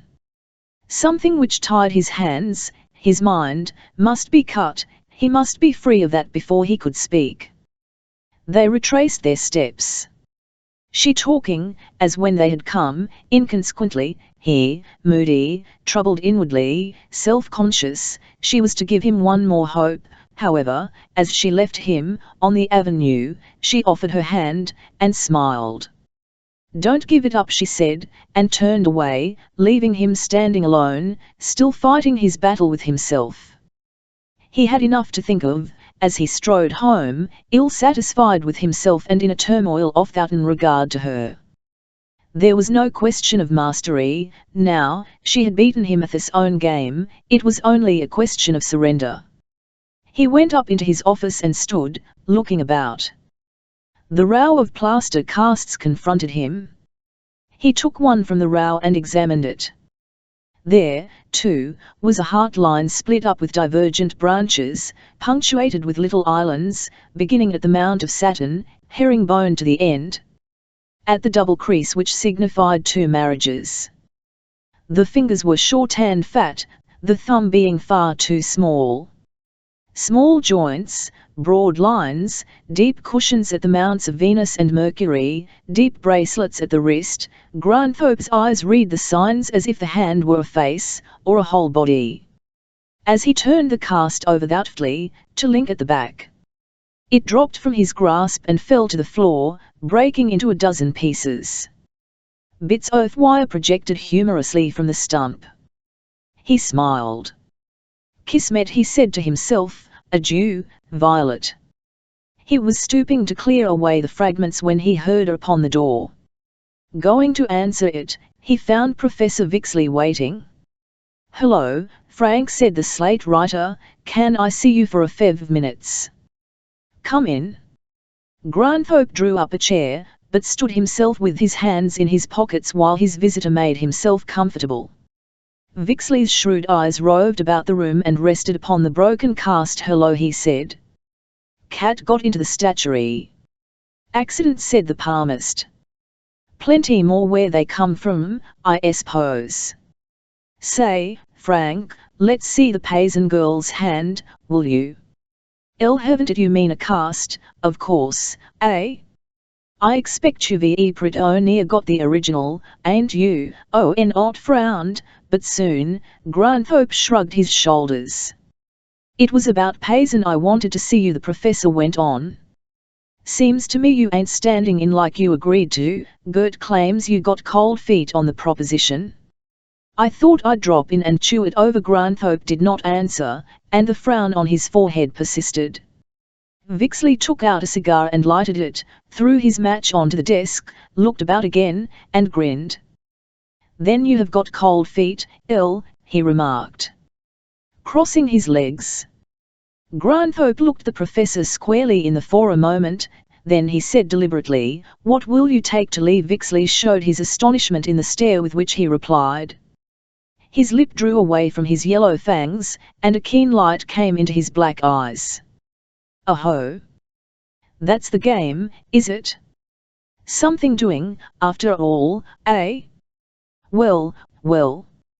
He mouthed his cigar meditatively and twirled his thumbs in his lap. "Come, name your price," said Granthorpe sharply. "I'd like a few details first." "What's the figure?" Vixley was in no hurry, and enjoyed his advantage. "I thought you was up to something. Frank, Gert's pretty sharp, but Lord, she's only a woman, you fooled her a bunch. She really thought you'd got a change of heart, so you want to cut up the money all by your lonely, eh? Well, now, what €will you give to have me pull out of it?" "I give you $500, said Granthorpe. "Nothing doing," said Vixley decidedly. "Why, it's worth more than that to me just as it stands. And I ain't but just begun. If you can't do better than that, why, it's no use talking. Asked you what you wanted. Let's have it, and I'll talk business." "Paysan's pretty well fixed," said Vixley. "Suppose if you marry the girl you'll get a good wad of his money." "Never mind the girl. I want to buy you out." "Well, I'd have to think it over. You know we got a great scheme, and if it works it'll mean a steady income. But I don't mind turning over money quick. You make it $1,000 and I'll agree to leave you alone, and pull off Gert into the bargain. You'll have to fix Master Son yourself, I don't trust him." Granthorpe began to walk the room again. Thinking. He returned finally, to say, "It won't do merely for you to agree to keep out of it. I know you too well. This is a business agreement. If I give you $1,000, will you leave town?" "Tie's my offer." Vixley reflected. "That ain't so much. I dunno as I could afford to spoil my whole business for pshaw. You don't make that in a year. Not last year, perhaps, but'll expect this." "Then you refuse." "Wait a minute. Have you got the money on hand?" "No, I haven't." Granthorpe's face clouded. "But I have an idea I might raise it. I could pay you in installments. Book.2-2 have to be outside of California to get it." "That's understood, Rose. When got the money you can begin talk. If you can raise it. As you say, I may agree. After all, I could use it just at present, and I could operate in Chicago till you let me come back. Say accept, all right. As soon as I can raise 500, I'll see you, and buy your ticket. Until then, I expect you to leave Paysan alone." "Will you leave him alone?" "That's the question. I don't propose to have no interference until you make good with the money." "I'll make good, all right," said Granthorpe. "Very well, then." Vixley rose and buttoned what buttons were left on his coat. "Ready to do business, ready. But you see," he shook a long, bony finger at the palmist, "if you go to work and try any gum games with the old man before then, Frank, I'll break you, like that there hand." He pointed down to the cast on the floor. Then he added easily, not that it would do you any good if you did, though. I'll attend to that. I got to protect myself. It'll be easy enough to fix it so the old man won't take much stock in what you tell him.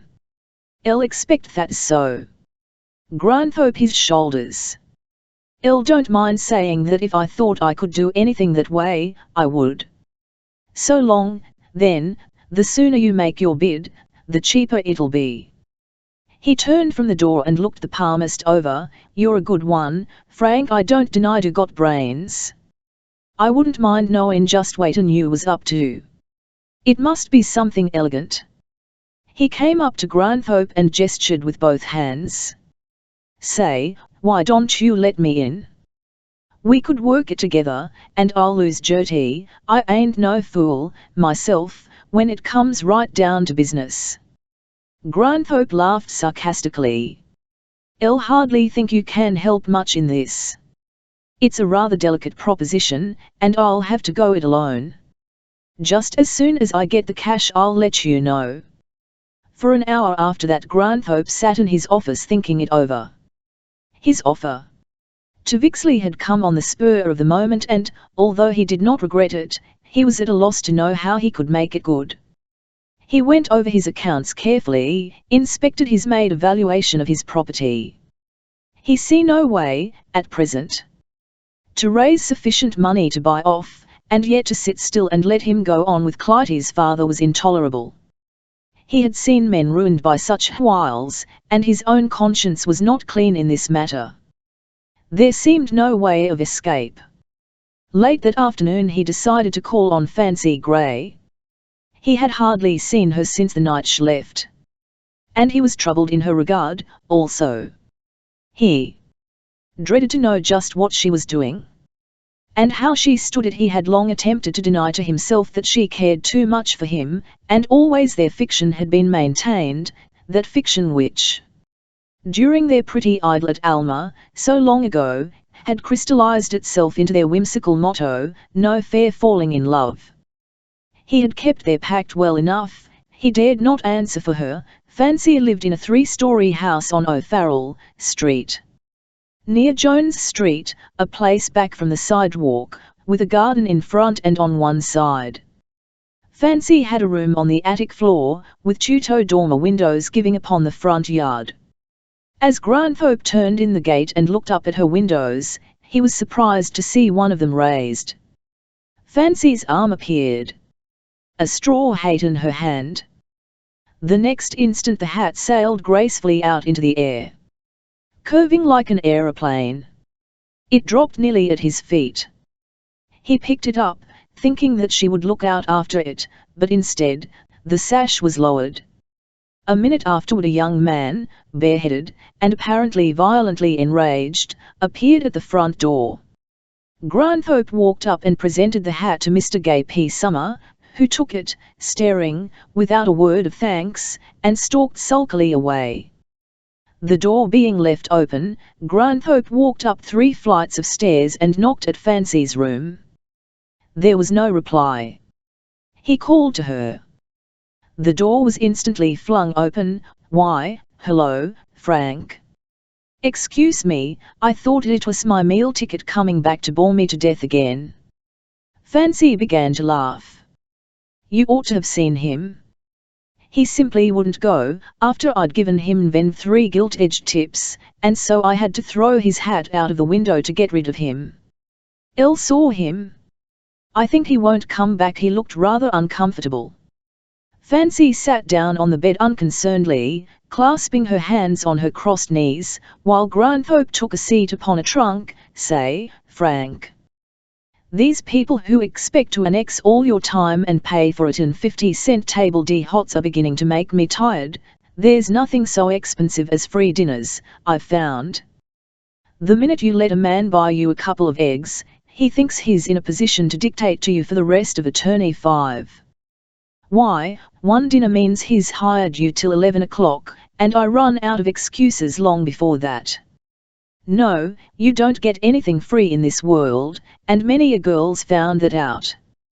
Granthorpe smiled. Fancy was at her prettiest with a whimsical animation that never of old. Nothing delighted him so much as fancy in her semi-philosophic vein. She ran on, Gay has just proposed to me again, I've lost tally, now. The one good thing about him is that he's always ready to make good with the ring whenever I say the word. He takes me seriously just because I never explain. But all the encouragement I've ever given him is to accept. Gay's the kind that always calls you little girl. No matter how high you are. And tells you you're brave. There's no one quite like you, Frank. As she spoke, her gaiety slowly oozed away, till she sat almost plaintively watching him. Then she smiled and shook her head slowly. Don't get frightened, I won't do anything foolish.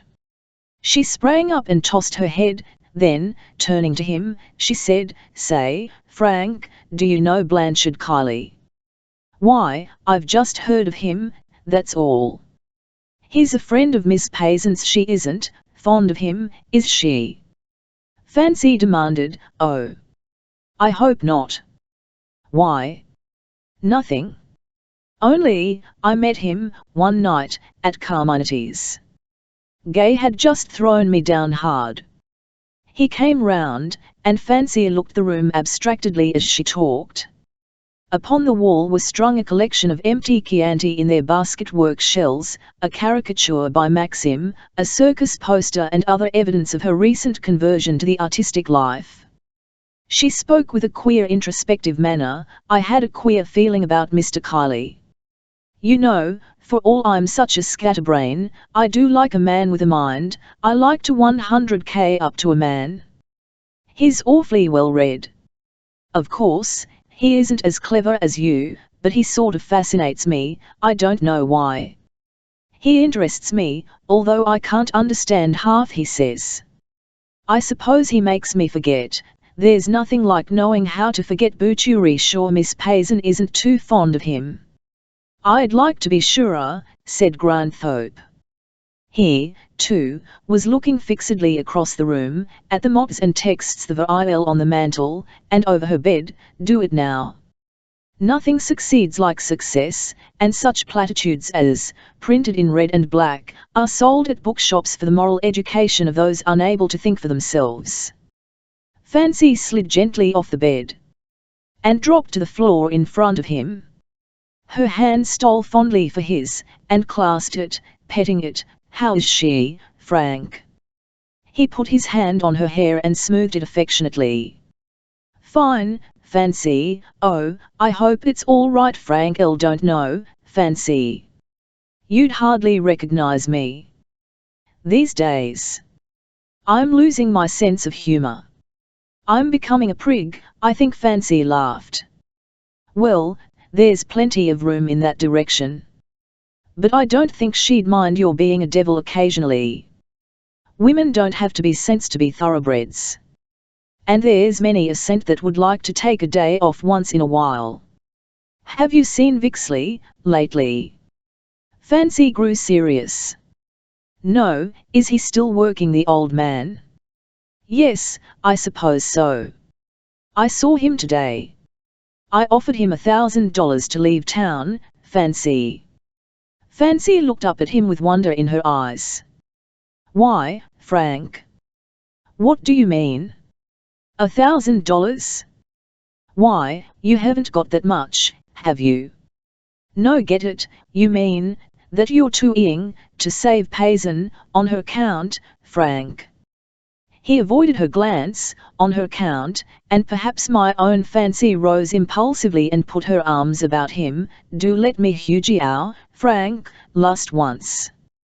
He saw her eyes grow soft. She released herself quickly, as if embrace, simple as it was, hurt her. She stood in front of him and watched him soberly. Frank, I never could make you. She stopped, the tears welling in her eyes. Then she turned and ran out of the room. He rose, too, and paced up and down, wondering at her mood. His track was short, for the roof sloped on one side, and the place was encumbered with fancy /s paraphernalia and furniture. His eyes fell, after a while, upon a cigar box on her bureau. It stood upright under the mirror, and had little doors, glued on with paper hinges, so that the two opened, like the front of a Japanese shrine of Buddha. He went to it and looked at it thoughtlessly, with no idea of committing an indiscretion, little suspecting that it could hold anything private, or he swung the little doors open. Then he shut them hastily and walked to Blue Endow with a clutch at his heart. Inside he had seen his own photograph. Before it was a little glass jar with a few violets. They were fresh, fragrant. Lettered upon a strip of paper pasted on the inside was the inscription, "N.O.F. Air Falling in Love." He walked away hurriedly to stare hard out of the window. She came into the room again as he composed himself, and her face, newly washed, was radiant. She reseated herself upon the bed, and, taking up a pair of stockings, proceeded to darn a small hole in the heel. "Got a position," she laughed. "Vixley wrote me a note and told me he had a job for me if I wanted it. Buttle turned him down. You couldn't guess what I'm doing, Frank." "What?" "Detective." She looked up innocently. "You don't mean, no. Just little jobs for the chief of police, that's all. I'm investigating doctors who practice without a license, that's all. I say, Masterson had better 100K out or he'll get pulled. I'm sorry you haven't anything better, Fancy. Miss Payson said she'd get you a place in her father's office if you'd go. Would you?" "No." Fancy's eyes were upon her needle. "Why not?" "Frank," she said, "do you remember asking me to inquire about that soldier the little girl with freckles wanted to find?" "Yes, I thought you said that the ticket agent at the ferry had left, and so you couldn't get anything. He was only off on a vacation. He's come back, and I saw him yesterday." He remembered that soldier perfectly. "I don't see how anybody could fail to. He must 100K awful. He said he bought a ticket for Santa Barbara." "Thay's good. I hope she'll come in again," said Granthorpe. "She was a nice little thing. She was real, frank, and Ty's what few people are, nowadays." He looked at her for a minute. "There's no doubt that you are, Fancy. I'll wish I were. I'm only a drifter, Frank," she kept on with her darning, not looking up. "Fancy. I want to do something for you. Won't you let me help you?" "I'm all right. Frank, I told you I wanted to have some fun before I settled down again, but if I ever do need anything, I'll even let you know. Promise me that, whenever you want me, you'll send for me, or come to me, Fancy." She looked up into his eyes frankly. "I promise, Frank. When I need you, I'll come." She was a blithe spirit after that, till he took his leave. It had been an eventful day for Francis Granthorpe. He had swung round almost the whole circle of emotions. But not quite. Chapter 11. The first turning to the at 5 o'clock the afternoon Blanchard Kiley sitting at a window of club, opening the letters which he had just taken from his box in the office. He had his hat on, a tray which always aroused the ire of the older members. Beside him, upon a small table, was a glass of orange squeeze which he sipped at intervals. At this hour there were some 20 members in the large room reading, talking or playing dominoes. Others came in and went out occasionally, and of these more than half approached Kiley to say effusively, "Hello, old man. How goes it?" or some such similarly luminous remark. This was as offensive to Kiley as the wearing of his hat in the club was to the old men. Nothing annoyed him so much as to be interrupted while reading his letters, yet he always looked up with a smile, and replied, "Oh, so, what's the news?" To be sure, Kiley's mail today was not so important that these hindrances much mattered. The study of Esperanto was his latest fad. With several misses, Fräuleins and mademoiselles on the official list of the Esperantistage, and whom he suspected of being young and beautiful, He had begun a systematic cure, the greater part of he received and innocuous, written on picture postcards. From Odessa, from Siberia, Rio de Cambodia, Moldavia and New Zealand such missives came. Those which were merely perfunctory, or showed but a desire to obtain a San Francisco postcard for a growing collection, he threw into the wastebasket. Others, whose originality promised a flirtation more affording, he answered ingeniously. A man suddenly slapped him on the shoulder. "Hello, Blanchard, have a game of dominoes?" "No, thanks." "Come and have a drink then?" "No, thanks, I'm on the wagon now." "Go to the devil." "Same to you." The man grinned and dropped into a big chair opposite Kylie and lighted a cigar. Then his glance wandered out of the window. Kylie put the bunch of letters in his pocket and yawned. "By Jove, there's a peach over there," said the man. Kylie turned and 100 in front of shoe store. See. She was standing, looking idly into the show window, a figure in grey and red, scarlet cuffs, scarlet collar, scarlet silk gloves. Her form was trim and her carriage jaunty. It was fancy drifting. She stood, hesitating, and shot a glance up to the second story of clubhouse where the men sat. She caught Kylie's eye and smiled, showing her white teeth. Her eyebrows went up. Then she turned down the street and away. "Say," said the man, "was that for you or form, Blan?" "I'll expect it must have been for me." "Good day, something doing?" "Well, good luck." Kylie walked briskly out of room, got his hat and ran down the front steps. Fancy was already half a block ahead of him, nearing Kearney Street. He caught up with her before she turned the corner. "I've been looking for you for 3 weeks," he began. She paused and gave him a saucy smile. "You ought to be treated for it," was her somewhat elliptical reply. "I'm afraid I am pretty slow, but I've got you now. It seems to me you're looking pretty nimble." "Really? I hope I'll do." "Fancy grey, you'll indubitably do. Won't you come to dinner with me somewhere, where we can talk?" "I'll accept," said Fancy Grey. "Are you still with Granthorpe?" She hesitated for a second before replying. "No, I left last week." "What's the row?" "Oh, nothing, I got tired of it." "Is not true," he said, looking into her eyes, which had dimmed. "Cut it out then, I don't care to talk about it." "I bet he didn't treat you square." "He's too much of a bounder." At this her face flamed and she stopped suddenly on the sidewalk, drawing herself away from him. "Don't," she pleaded, "don't, please, all can't go with you." He saw now what was in her eyes and put his hand into her arm again. "Come along, little girl, I won't worry you," he said gently. And they walked on. She recovered her spirits in a few moments, but the sparkling of her talk was like the waves on the surface of an invisible current sweeping her toward him. It was too evident for him, used as he was to women, not notice it. She was a little embarrassed.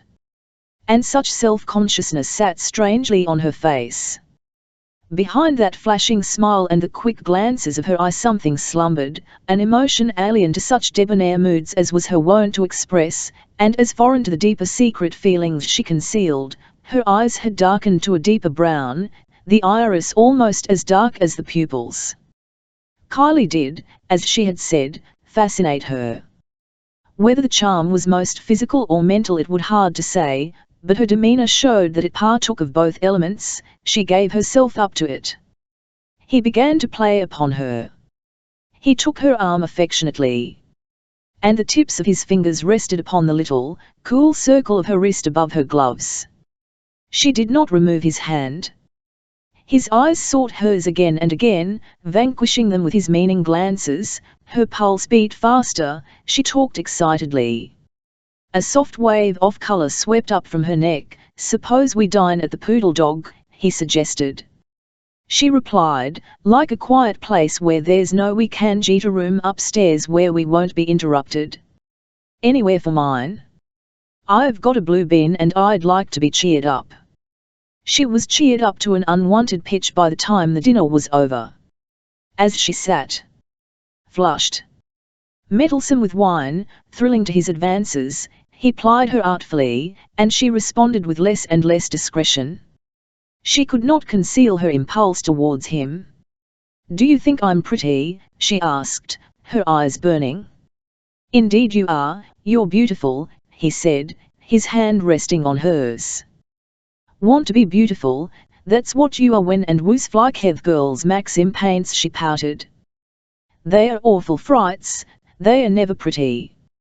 I want to be just pretty, not handsome or good-looking or anything apologetic like that. That's what men call a girl when she can't make good with her profile. You've got to tell me I'm pretty, Blan, or I won't be satisfied." "You certainly are pretty," he laughed, as he filled her glass. "That makes me almost happy again," she mused. "Let's forget everything and everybody else in the world. It's funny how I've been thinking about you and wondering if I'd ever see you again. I had a good mind to put a personal in the Chronicle. It seemed to me as if I simply had to see you, all this week. Wasn't it funny at Carminites? I guess I was struck by lightning that time. You certainly did wireless me. It's fierce to own up to it, Blan, but I like you. I've stood men off ever since I was old enough to know what they wanted, but you've got me hypnosed. How did you do it?" She laughed restlessly. "Why, if I hadn't thought you were a little too thick with Granthorpe, I would have looked you up before. Haven't been there for a week, the wide for mine, now. That's pretty tough, to fire you after you'd been with him for 2 years, isn't it?" Don't want to talk about that." "Really?" "Blam, it's all right." He poured out another glass of champagne for her and she drank it excitedly. Kylie still caressed her free hand, but his eyes were not upon her, he was thinking intently. She took his head in her two hands and turned it gently in her direction. "There. That's where you want to 100k. Here, race fancy, Blan, right here I see you. I was only thinking, do you know, you 100k like the pictures of Cleopatra," he suggested. "Ever hear of fancy?" She laughed. "Guess I played Cleopatra you opera or oh, never mind where, I made a hit all right." She leaned back in her chair, clasping her hands behind her head, smiling to herself. A tress of hair had fallen across her ear, it did not mar her beauty. "I'll bet you got every hand in the house, too." Fancy became suddenly convulsed with giggles. She sipped her glass and choked as she tried to swallow the wine. Kylie passed this mysterious mirth without comment. "Granthorpe looks as if he had been an actor, too." "Oh. Yes, we played together, but only as amateurs." She smiled mischievously. Kylie followed her up. "He has a fine presence, I should think he'd be good at it. He has lots of women running after him, hasn't he?" "Oh, he did have, women to throw at the birds, women to warm up for supper, women to burn, and he burned 'em, too." "Booth won't stand for them now," said Fancy. "What's the matter? Is he stung?" He filled her glass again. "Yep. He's cut 'em all out, even me. That's why I'm here. But he works them, though." "Oh, no, Blan, Frank's straight, sure he is. He doesn't graft anymore. He hasn't fought, some time." "Don't believe that," said Kylie. "Oh, of course, he investigates cases sometimes, but he don't work with cappers the way he did. He's going in for high society now, and he doesn't need to do anything but wear a swallowtail and get up on his hind legs and drink tea. Blanchard TCNK a chance shot. I hear he's trying to marry a rich girl." Fancy, for the first time, seemed to come to herself. She ICDKED hard at Kylie. Hat are you driving at? Blan? What do you want to talk about that for?" It's all off between me and Frank, but I'm not going to knock him. He's all right, Frank is. I'd rather talk about me, please, talk about Fancy, Blan, won't you? Fancy's so tired of talking shop. Her elbow was upon the table and her little round chin in her palm, as she looked at him under drooping, languorous lids. How pretty am I, Blan? Tell me. There's thing quite so satisfactory, after a good dinner, as to hear how pretty you are. He looked quizzically at her, and quoted, Tout repais estex quis qui un baiser pour dessert. What does that mean? Blan? I don't understand Dago talk. It means they chewy pretty enough to eat, and I'm going to eat you, he replied, making a motion toward her. She put him off gaily, but only as if to delay the situation. Oh, pshaw. Haven't you had enough to eat yet? That won't go with me, Blan. I've got to have real 18-carat flattery put on with a knife. I can stand any amount of it. I love it. Whether you mean it or not, I don't care, so long as it sounds nice. I'll believe it. I'll believe anything tonight. Now, how do you like my eyes, Blan? He took a long, close look at them. Then with an amused smile he said, Mountain lakes at sunset shot with refracted fires. Or, electric light on champagne, will that do? Fancy pouted. I knew a fellow once who told me they were just like the colour of stones in the bed off BMZOK. When I was up at Pydra Pinter, I looked in a shallow part of the creek, where I could see my reflection and the bottom at the same time. Her voice died off in a dreamy monotone, then she looked up at him again sleepily. How about my nose? Thy nose is as the tower of Lebanon which looketh toward Damascus, he quoted. Whatever does that mean? She opened her eyes as wide as she could. Is my poor old nose as big as that? She felt of it solemnly. It is straight and stmng and full of character. And thy lips are like a thread off scarlet, thy tssth are like a flock of shisp which come up from the washing, whereof very one beavens. That's very swell, indeed, said Fancy. Is it original? He laughed. No, it's from one of oldest poems in the world. I'd like to read that book. Fancy was getting drowsy. Tell me some more. Thine head upon thee is like caramel. I'm glad we are getting into California at last, and the hair of thine head like purple. She shook her head. Oh, no, don't call it purple, please. Frank says it's Romanesque. Thy neck is as a tower of Ivau. Ties the second tower, said Fancy, closing her eyes. I guess that'll be about all for the towers. I think I'd rather have you make it up, Asia. Go along. It's more complimentary. She laid her head upon her arms on the table. My ears are really something fierce, aren't they? Kylie touched them in investigation. They are a bit too small, of course, and they are very pink. But they are like rosy seashells touched by the dawn. Fancy murmured softly, she sells seashells. She shells seashells, she shells, say, I'm getting woozly. She roused herself to laugh softly, her head drooped again. Then I'll let you kiss them, once, she whispered. I'm afraid I talked too much last night, she said to him the next evening. I hope I didn't say anything, if I didn't quite know what I was doing. Funny how the red stuff throws you down. Oh. No, you didn't give anything away, you're pretty safe, for a woman.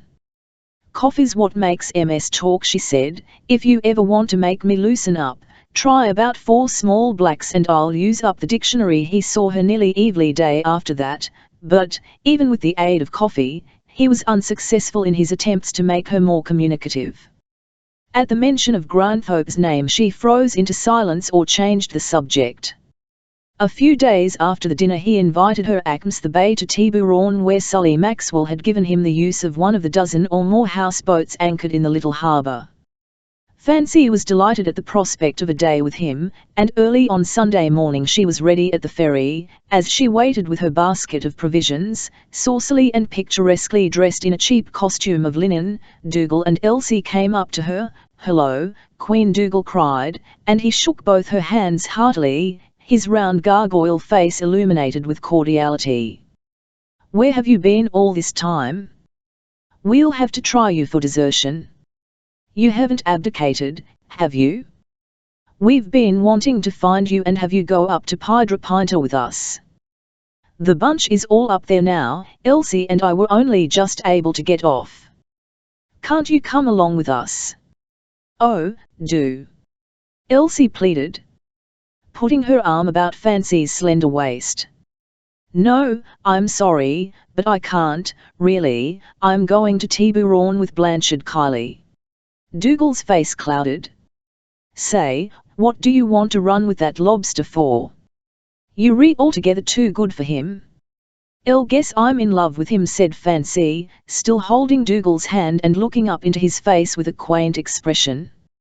"You aren't," they chorused. "Oh. I'm sure I am," she repeated insistently. "I've liked him ever since the first time I saw him. What's the use of pretending? Don't say anything against him, please. I'm so happy, I'm perfectly happy." Dougal, the tears came to her eyes. "I'll know what'll happen," Dougal said, his pale eyebrows drawn together. "He'll play with you for a while, and then he'll throw you down hard as soon as he's through with you, or another girl comes along. Then I hope she won't show up for a good while," said Fancy cavalierly. "And when it's over," said Elsie. Fancy dropped her eyes. "Over?" She looked up. "When it's over, I suppose I'll sell apples on Market Street. What else will there be for me to do?" "Oh, don't, you frighten me," Elsie cried. "We're all so fond of you, Fancy. Remember, we're your friends. And we'd do anything to help you." Fancy stooped down and kissed her. "Don't worry, Elsie, I'm pretty lively, yet only you know I don't do things by halves. I suppose I take it rather surly." "Oh, you sly," Elsie at her. "So different." "Oh, Fancy 11, get over this. She got over Granthorpe all right, and she got over Gay Summer." The tears surged into Fancy's eyes again. "Don't say that, Dougal. I'm no quitter. I don't get over things. I may beauty them and cake walk over their graves, but I don't forget my friends." He grinned queerly and wrung her hand till she winced, then he slapped her on the back. "Well, you know where we are when you want us. We're with you for keeps. You can't lose us, Fancy, remember that." Fancy squeezed his big hay hand. Elsie added, "But you'll be awfully talked about. Fancy, do careful." "Will," said Fancy. "I'll don't care. If I like Blan and he likes me, I don't care who knows it." "Are you going to marry him?" Elsie ventured. "He hasn't said anything about it yet, but I'm not thinking of that. All I want is for somebody to love me. I'll be satisfied with that." "You're all right, Fancy, only I hope you're not in for a broken heart," said Dougal. "Just imagine Fancy with a broken heart." Elsie laughed. "Oh, you don't believe me, Button, you will sometime." Fancy's eyes were not for them all this while. She was watching the Parsengers approaching the ferry, her glance darting from one to the other, scanning the which drew up at the terminus, questing up toward Market Street. "And along the sidewalks and crossings, have you left Granthorpe?" Dougal inquired. "Yep." Fancy, as usual, did not explain. "Why didn't you let us know where you were, then?" he complained. "I was up to the place the other day looking for you, and no one seemed to know where you were." Fancy, still watching for Kiley, did not answer. "Got any money, Fancy?" she eagerly. "Have $2 here, do you?" "Oh, no," he laughed. "I was going to offer you some. If I re out half a job you must need it, I can let you have TV NTE or so easy." He put his hand into his pocket. She hesitated for a moment. Then she said, "I don't know, but I could use it, Dougal, if I can spare it as well as not. I'm flush this week."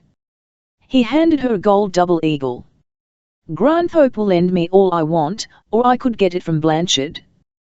But somehow I hate to take it from them." "Of course, it's all right.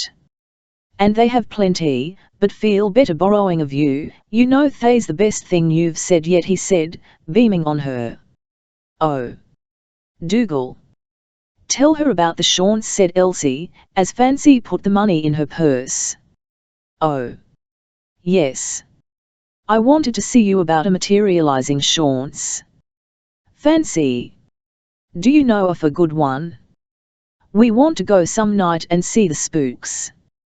The bunch is going to have some fun with them. Want to 100k for yourself, then. They always have 2 or 3 bouncers, and they'll throw you out if there's any row, you know." Dougal grinned happily. "That's just what we want. I haven't had a good scrap for months. Maxim can handle 3 or 4 oft him alone, while Benton, Star and I raise a rough house. We're going to go early and get front seats." It was Fancy's turn to laugh. "You can't do it, Dougal. You don't know the first rules of game. They always have their own crowd on the first rows, and they want till you get near the spirits. They only want believers, anyway. If you aren't careful, they won't let you in at all. They'll say all the seats are taken. You'd better go separately and sit in different parts of the room, and spot the bouncers if you can." "Oh, we'll handle them all right. Where's a good one?" Fancy reflected a minute. "I think, perhaps, Flora Flint is the best. She's a clever actress, and she always has a crowd. It's 50 cents. Her place is on Van Ness Avenue. I think her Shaunts are on Wednesday evenings. You'll find the notice in the papers. Pretty had people try break up the show before. If you try to turn on the light or grab any ghost, look out you don't get beaten up." "Oh, you can trust us, we've got our new game," he answered. Then, as the Sausalito boat was about to leave, they bade Fancy a hurried farewell and ran for the entrance to the slip. A few minutes after this Blanchard Kiley appeared, put his arm through hers, and they went on board the ferry. The harbour of Tiburon. In the northern part of San Francisco Bay, is sheltered on the west by the promontory of Belvedere, where pretty cottages climb the wooded slopes, and on the south by Angel Island, with its army barracks, hospital and prison. Here was huddled a little fleet of houseboats or arks, the farthest out shore of which belonged to Sully Maxwell. It was a queer collection of architectural amphibia, these nautical houses moating in the bay. They were of all sizes, some seemingly too small to stretch one's legs in without kicking down a wall, others more ambitious in size, with double decks and roof gardens. There were all grades and quality as well. Some had lights and telephone wires laid to the shore. Here, free from rent or insurance, the little summer colony and the rowboats of butcher, baker and grocer plied from one to another. It was in the season now, however, and only a few were occupied. A little later, when the rains had set in, they would all be towed into their winter quarters to hibernate till spring. Kiley conducted Fancy Grey down to the end of a wharf where the skiff was moored, in the care of a boatman. And after loading the provisions and supplies he had purchased at the little French restaurant by L Station, he rowed her out to the Edith. The bay was cloudless and without fog. The September sun poured the water and sparkled from every tiny wave top. The breeze was a gentle, easterly zephyr. Kiley seemed younger in the open air, and all that was best in him came to the surface. He was almost enthusiastic. Fancy was in high feather. As she sat in the stern off skiff and trailed her hand in the salt water, he watched her with almost as much pride as had Gay P. Summer. She climbed rapturously a boxy, unlocked the front room and filled it with her gleeful exclamations of delight. Then she popped into the tiny kitchen and gazed curiously at the neat, shining collection of cooking utensils and the gasoline stove. She danced out again, to circle round the narrow rail deck. Finally she pulled a steamer chair to the front porch and flopped into it. "I'm never going to leave this place," she cried. It's just like having a desert island all to yourself. I feel like a nev-plaid bride. Please hoist a white flag. Kylie, meanwhile, put the provisions on the kitchen table and came out to be deliciously idle with her, but she could not rest. She was up and about like a bee humming a gay tune. She went into the square, to inspect everything that was there, commenting on each object. She sat in every chair and upon the table as well. She tried a little wheezy melodeon with a snatch of ragtime. She criticized every picture, she cleaned the mirror with her handkerchief, then went out to wash it in salt water and hang it in a line to dry. She read aloud the titles of all the books, she opened and shut drawers, and peeped into a little stateroom with bunks and was lost there for 5 minutes. When she came out again, her copper hair was braided down her back and she had on a white ruffed apron. "I'm going to cook dinner," she announced. Kylie smiled at her enthusiasm. "Don't believe you can do it," she insisted. And he followed her into the kitchen to watch her struggles. She succeeded in setting the table without breaking more than one plate, and then she filled the tea kettle with fresh water from the demijohn. After that she looked helplessly at Kylie. "How do you shell these tins?" With a can opener she tried for a few moments, biting her lip and pinching her finger in the attempt. Then she turned to him coaxingly. "You do it, Blan, please." He had it in a minute. She unwrapped the steak, put it into a frying pan, unbuttered, and began to struggle with the stove. After she had lighted a match timidly, she said, "I'm awfully afraid it'll explode." He took her in his arms and lifted her to the table, where she sat swinging her legs, her hands in her apron pockets. "Confess you don't know a blessed thing about housework or cooking?" "Of course I don't. What do you take me for? I've lived in restaurants and boarding houses all my should I know? But I thought it was easier than it seems to be. I suppose you have to have a knack for it. I'll show you." He took the apron from her, fiving it about his own waist with the gmasa for chef he said about the preparations for dinner. He lighted the stove, he put potatoes in the oven to roast, he heated a tin of soup, washed the lettuce, broiled the steak, cut the cranberry pie and made a pot full of coffee. They sat down at the table with gusto and made short work of the refreshments. Fancy was a little disappointed that they couldn't drop a line over the side of the boat and fry fish while they were fresh and wriggling, but she ate her share, nevertheless. She drank cup after cup of coffee and took a cigarette or two. Sitting in blissful content, listening to the cluck-cluck of water plashing lazily against the sides of the boat. While they were there still lingering at the table, the ferry boat passed them. The ark careened on the swell-off wake, rising and falling, till the water was spilled from the glasses, and the dishes lurched this way and that. Fancy screamed with delight at the motion. For some minutes the hanging lamp above their heads swung slowly to and fro. All that sunny, breezy afternoon she sat happily, chattering on the front platform, watching the yachts that passed out into the lower bay, the heavily laden ferry boat that rocked them deliciously in its heaving wake, and the row boats full of Sunday excursionists, who hailed them with slangy banter. She watched the red-tiled cottages at Belvedere.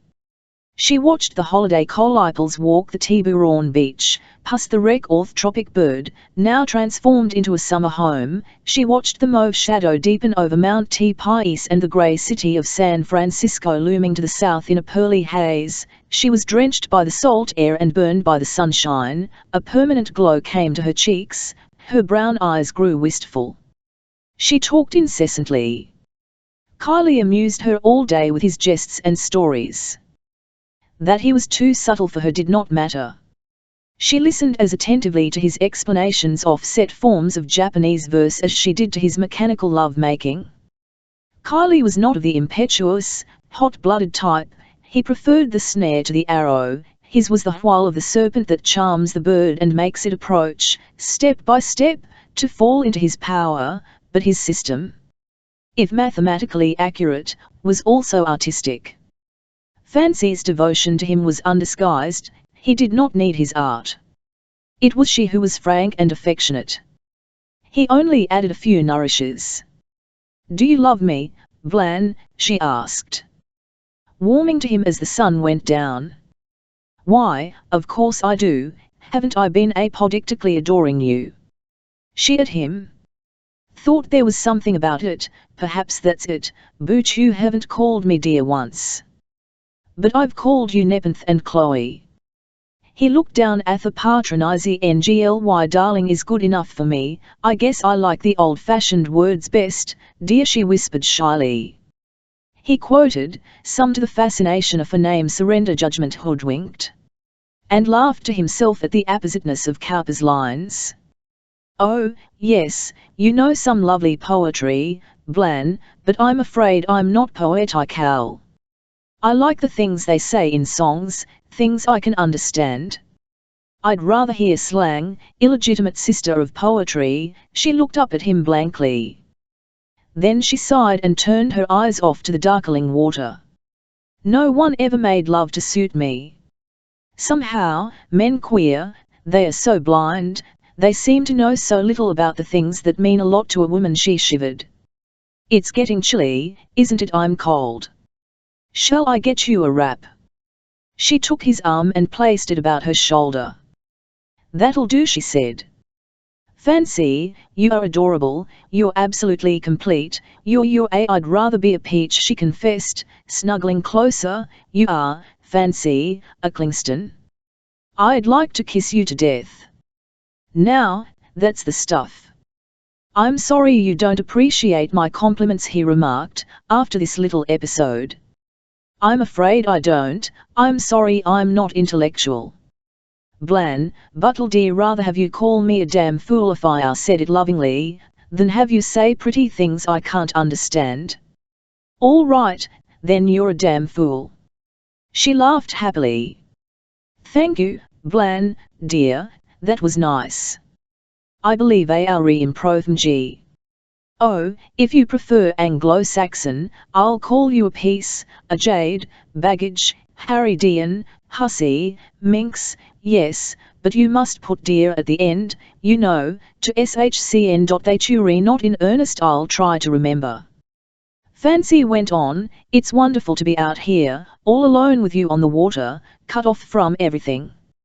It satisfies me gorgeously, it's like the taste of ice cream to a hungry little kid. I remember Hal used to long for it. I was awfully and lonely once. I believe I'm happy now. What do you think it is, Blan, you or the coffee? Don't you want to hold my hand? Lays just sit here and forget things, but'll haven't very much to forget, have-el? I'd like to read books and know some of things you do, but it's too late now. I guess I'll always be IGN and oh, I'll teach you all the things you want to know, he said condescendingly. You're good material and you'd learn quickly, I could make a wonder out of you with a little training. I'll give you lessons if I like. I accept, said Fancy Grey. Then she added, don't expect you'll love me very long, Blan, but you must make up for it by loving me as much as you can, that's where I can teach you. Men aren't faithful like women are, I'm glad I'm a woman, Blart. I'm glad you are, he echoed. The night fell, and they began reluctantly to make preparations for their departure. While Kylie was busy in the kitchen, packing up a basket to be returned, Fancy went into the little white stateroom to do her hair and put on her wrap. As she came out, she noticed a little card tray in the corner of the living and idly turned the names over, one by one. Of a sudden her hand fell, and her eyes were fixed intently upon a card that had just come into sight. It bore the Mr. Francis Granthorpe. She threw herself upon the couch by the window and broke into sobs. Say, Fancy, if's after 7 o'clock, Kylie called to her from the kitchen. She stumbled to her feet and went out on deck.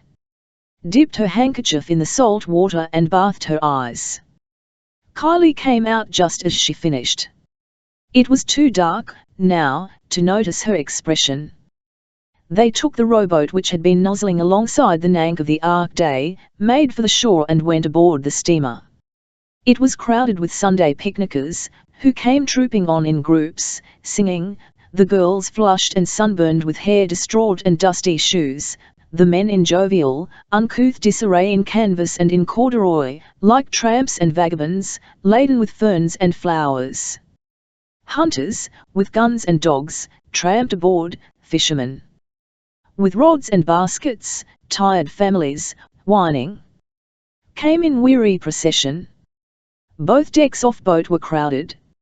A brass band struck up a popular air. The restaurant, the bar and the boot-black stand all did a great business. Kylie and Fancy Grayer went to the upper deck for a last draught of the summer breeze. As they sat there, talking little, watching the throng of uneasy, Fancy called his attention to a couple sitting opposite. It was a strangely assorted pair, the girl and the man. She was about 5 years of age, with a pretty, earnest freckled face and a modest air. She was talking happily, with undisguised fondness, to the young man beside her. His face was hideous, without a nose. In its place was a livid scar and a depression perforated by nostrils that made his appearance malign. He wore nothing to conceal the mutilation, shocking as it was. His manner toward the girl was that of a lover, devoted and tender. "Did you ever see anything so awful?" said Fancy. "And isn't she terribly in love with him though? I know who she is. Her name is Fleurette Heller. She came into Granthope's studio once and I took a great liking to her. Frank told her that her love affair would come out all right, and she'd be happier than she ever was in her life before." "Don't see how she can endure that object," said Kylie. "Don't you?" said Fancy. "That's because you don't know women. She's in love with him. I understand it perfectly. I wouldn't care a bit how he looked."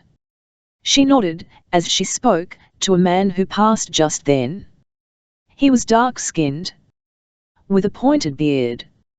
He gave her a quick jerk of the head and grinned, showing a line of yellow teeth, and his glance jumped with the rapidity of China from her face to Kylie's, and away again. He walked on, his hands behind his back against a coat so faded and shiny as to glow purple as a plum. Fancy's eyes followed him. "That's Vixley," she said. 100k from a pretty blonde across the way, and he became immediately attentive.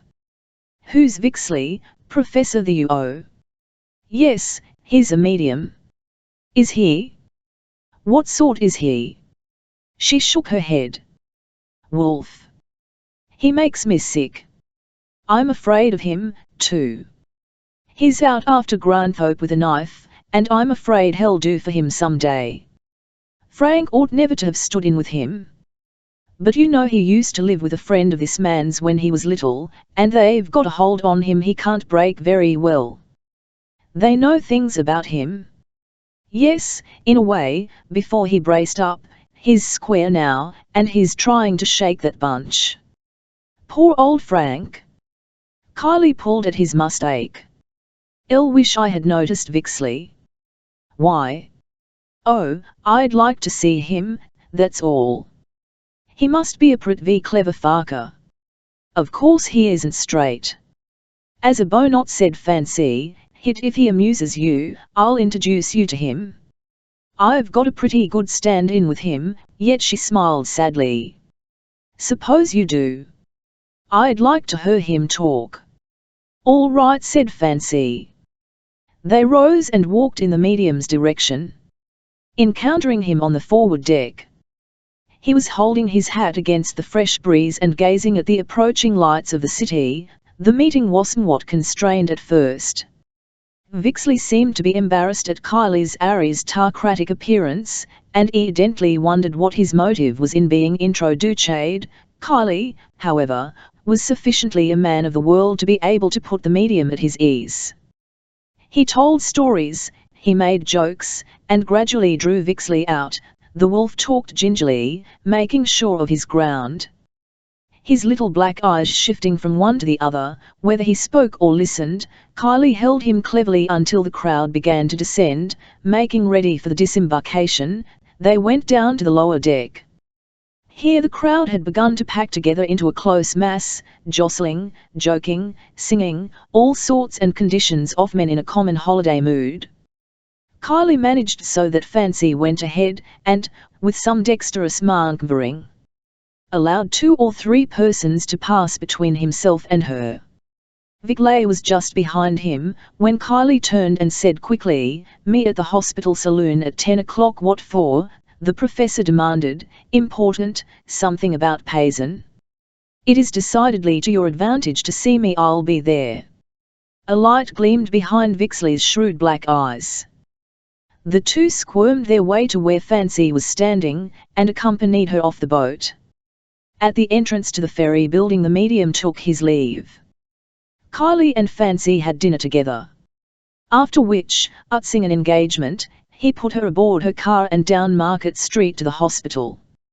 Vixley was there, waiting for him, sitting at a side table, regarding an Ina Moose painting of a nude over the bar. His quick eye caught Kylie as he entered and drew him on. For the rest of the interview they did not leave the young man's face. Chapter 12. The first turning to the right. "All I got to say is this," said Madame Spole, "if I know what's best for ourself, you won't make no enemies. I'll scarcely think you can hurt me much," said Granthorpe, losing interest in the discussion, as he saw he could make no way with her. "We can't we? We know a whole lot more about you than you'd Calito have told, Frank Granthorpe. Since I seen you last, things have developed with Payson, and now we're in a position to say to you, look out for yourself. Payson's stock has went up some. We've got inside information that's valuable. Need you to keep your mouth shut if nothing else." "You mean not to tell Mr. Payson anything?" "I would if that'll could make him listen." "Tell him? Lord, you can tell him till you're black in the face, and he wouldn't believe it, not till you tell him where we got our information. Why, if he caught me at the keyhole of his room, he wouldn't suspect anything. We've got the goods to deliver this time, don't you fool yourself. Payson's a 10 to 1 shot all right. All we want to be sure of now is the girl you're trying to marry." "I'm not trying to marry her," said Granthorpe bitterly. "That's lucky for you."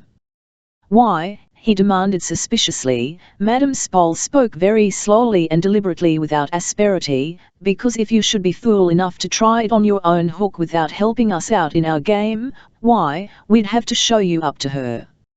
I know a little too much about you, Frank Granthorpe, for you to throw me down as easy as that. You can't exactly set yourself up for a saint, you know. There's the Bennett affair and 1 or 2 more like it.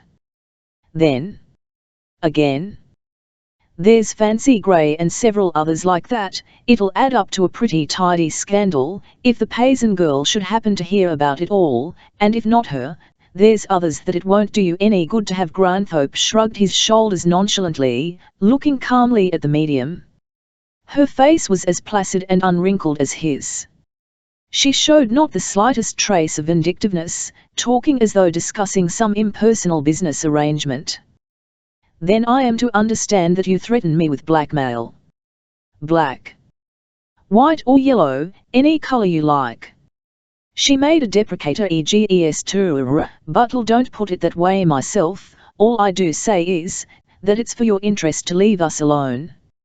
You know as well as I do that we can put the kibosh on your business, if we want to. We've got a pretty good gang to work with, and when we pass the word round and hand you the double cross, you won't tread many more palms at 5 per note in this town, you won't." He smiled. "Tie's all a bluff. You can't expose me without giving yourself away as well. What have we got to lose? We could get the old man back any time we gave him a jolly. You can't bust up our business, too many suckers in town for that. Lord, I've been exposed till I grew fat on it.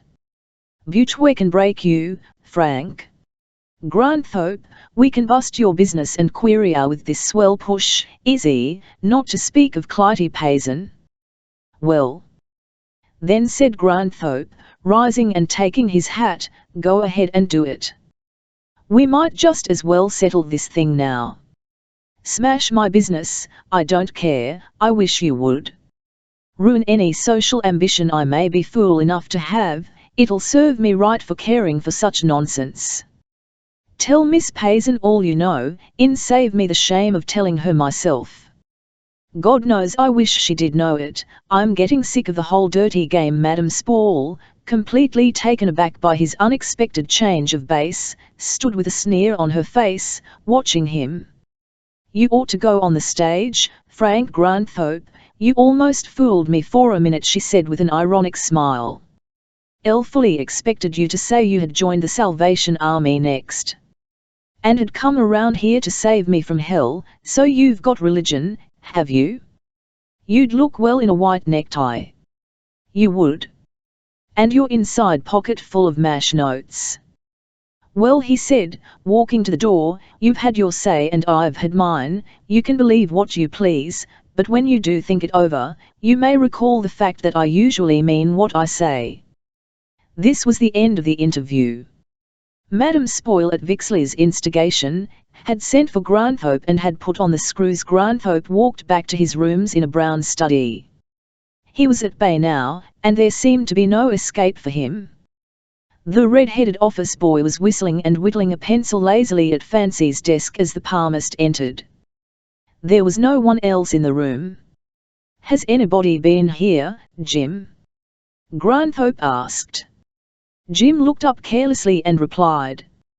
There was a lady what blew in about a half an hour ago and she told me she might float back. Who was she? She wouldn't leave no name, but she was a Kissimaroot from Peachville Center all right. She looked like she was just graduated from a French laundry. She left these gloves here. He handed over a pair of long, immaculately white gloves, which were lying on a chair. Granthope looked at them carefully, blew one out till it took the form of a hand and then inspected the wrinkles. Oh, he said. Tell Miss Payson to come into my studio when she comes back. Say, Mr. Granthope, who's Miss Gray? The lady wanted to know where was Miss Gray, and I told her she could search me. For I wasn't on.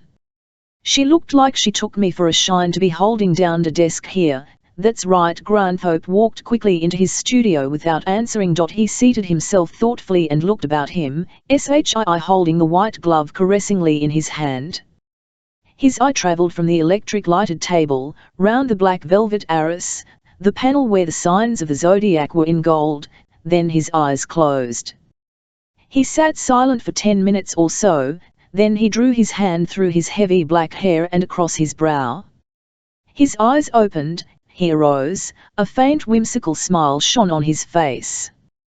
Then, still smiling, he strode deliberately across the room, grasped the black velvet hanging and gave it a violent tug, wrenching it from the cornice. It fell in a soft, dark mass upon the floor. He seized the next breadth of drapery, and the next, tearing them from the wall. So he went calmly round the room in his work of destruction, disclosing a widening space of horribly patterned wallpaper, pink and yellow roses writhing up a violently blue background. On the last side of the room windows appeared, the glass almost opaque with dust. He threw up a sash, a shaft of sunshine shot in, and, falling upon the velvet waves upon the floor, changed them to dull purple. In that ray a universe of tiny motes danced radiantly, a current of air set them in motion and swept them from the room through the window into the world outside, and, as he stood there, his face like that of a child who had released a toy balloon, watching that beam of fellow light. Clytie Payson opened the door of the studio and looked in at him. She appeared suddenly, like a picture thrown vividly upon a screen. She saw Granthope before he saw her, and, for a moment, she stood gazing. His pose was eloquent. He was, in his satiny, almost symbolistic. She needed no explanation of what had happened. Then, it was as if some chord snapped in her mind, and she threw herself from var, no longer the dreamer, but actor, giving free rein to her emotion. He turned and caught sight of her. Her hands were outstretched, her eyes were burning with a new fire, as if her smouldering had burst into flame. Oh! You have done it! I knew you would! He gave her his 2 hands in hers, nodding his head slowly. His smile was that of one who viewed himself impersonally, looking on at his own actions. He did not speak. A quaint humour struggled in his mind with the intensity of the situation. Something in him, also, had snapped, and he was self-conscious in his new role. She clutched his hands excitedly, and lifted her eyes up to his, with a new unabashed fondness burning in them. She had thrown away all her reserves. "It's magnificent," she said. "Oh, how I have longed for this! How I have waited for it! And now, how I admire and love you for it!" Her face was so near his that, like an electric spark, the flash of eagerness darted from one to the other. He felt the shock of emotion tingling his blood. It swept his mind from control and flooded his will with an irresistible desire for her. He saw that she was ready for him, willing to be won. He took her in his arms and kissed her softly, but gripping her almost savagely in his embrace. "Do you mean it?" he cried. "Do you love me, really? I can't believe it, it's too much for me. Tell me." She released herself gently, still looking up at him and smiling frankly. "Didn't you know? You, who know so much of women?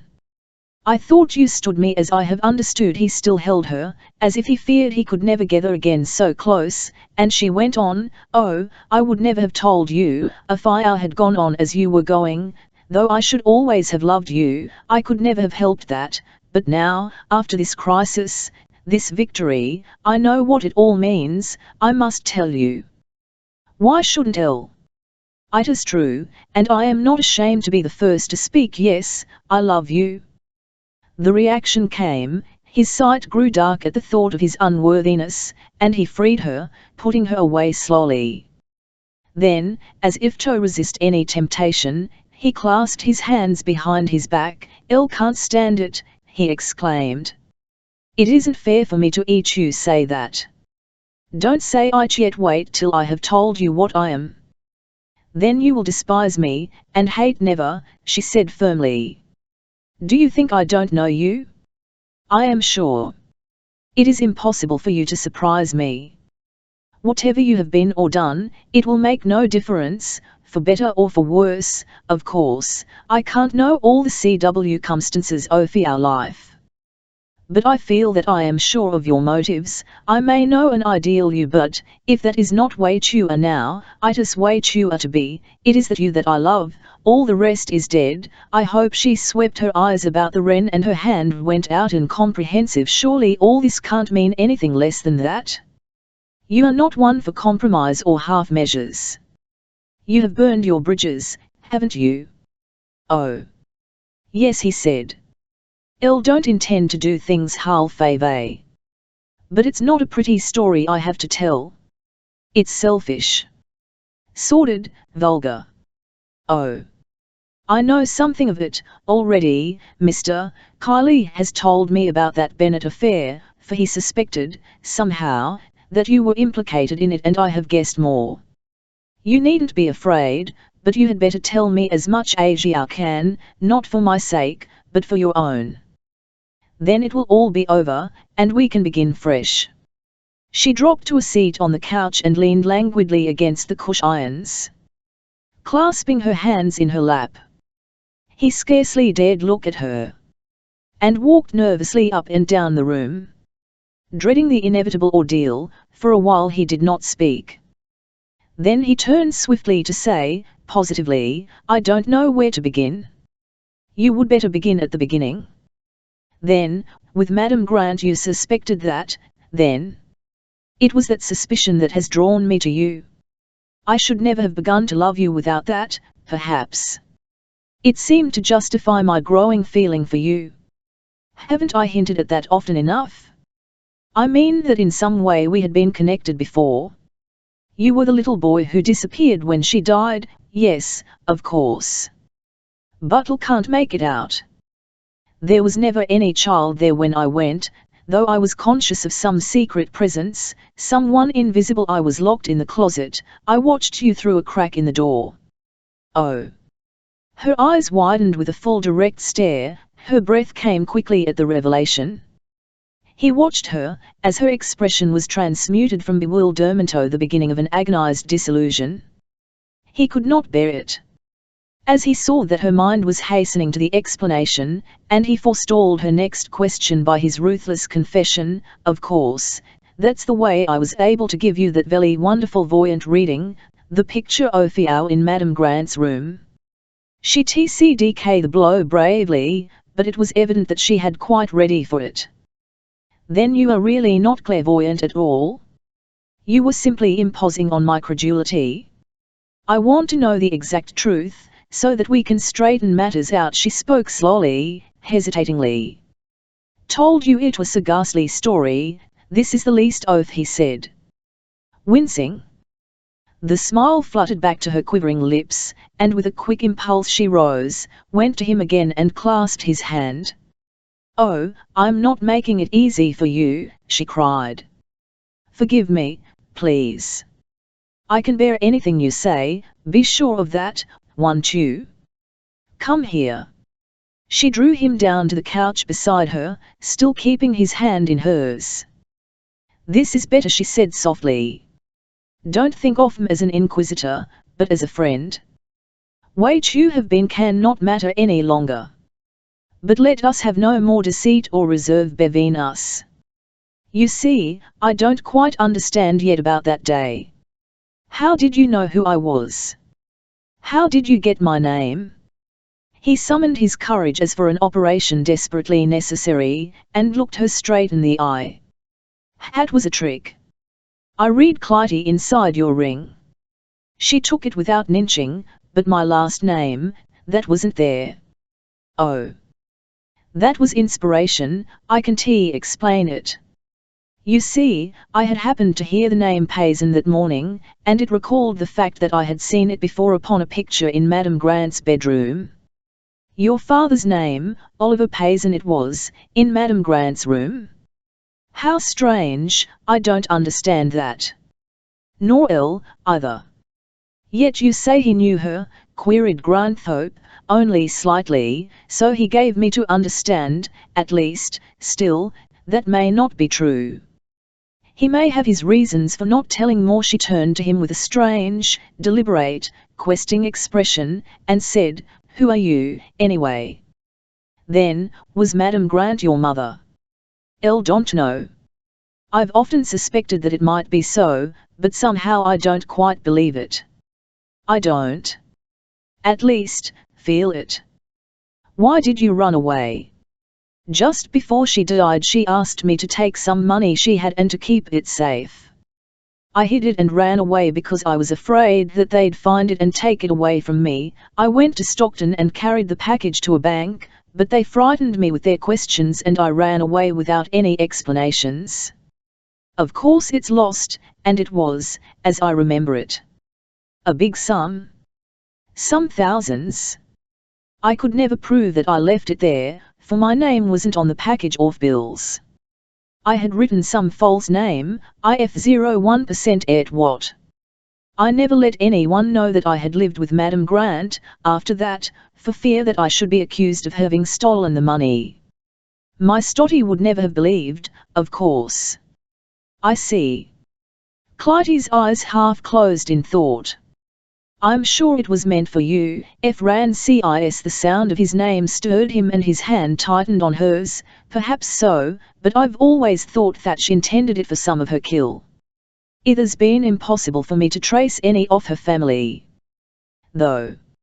All I know about her is that she was at Vassar College, but I can't possibly identify her, because Grant was undoubtedly a name she assumed here. We must try to see what we can do, you and I. Perhaps I may be able to help you, somehow." "What happened after that?" "Elle worked at odd IOBS in the country for a number of years, then came back to San Francisco. There I did anything I could get to do till I met Madame Spoil. She was a medium, and is yet. I lived with her several years." As he had torn down the draperies of that dark mysterious room, he went on, now, to tear down the curtain of shams and hypocrisies that had hidden his true self from her and from her kind. That was the beginning of a long education in trickery. I was surrounded by charlatans and impostors. I was taught that the public was gullible and that it liked be fooled, whether we did it or, and that we might benefit by its credulity as well as anyone else. There was sophistry enough, God knows, in their miserable philosophy, but I was young and was for a while taken in by it. I had no other teachers, I had only the example of the colony of Farkers about me.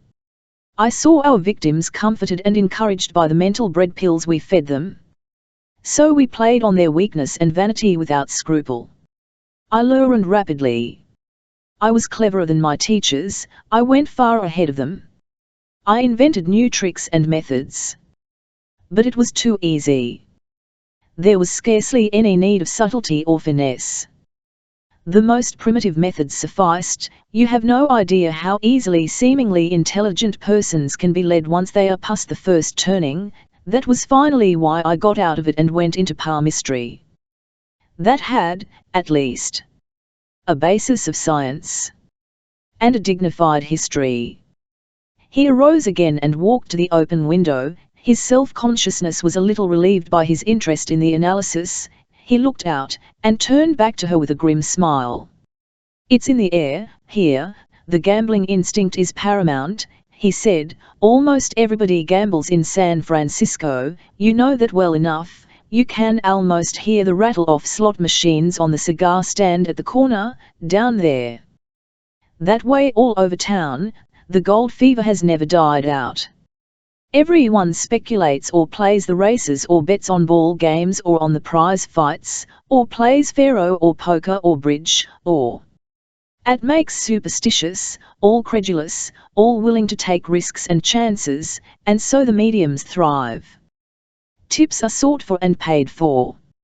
Everyone wants to get rich quickly and not always scrupulously.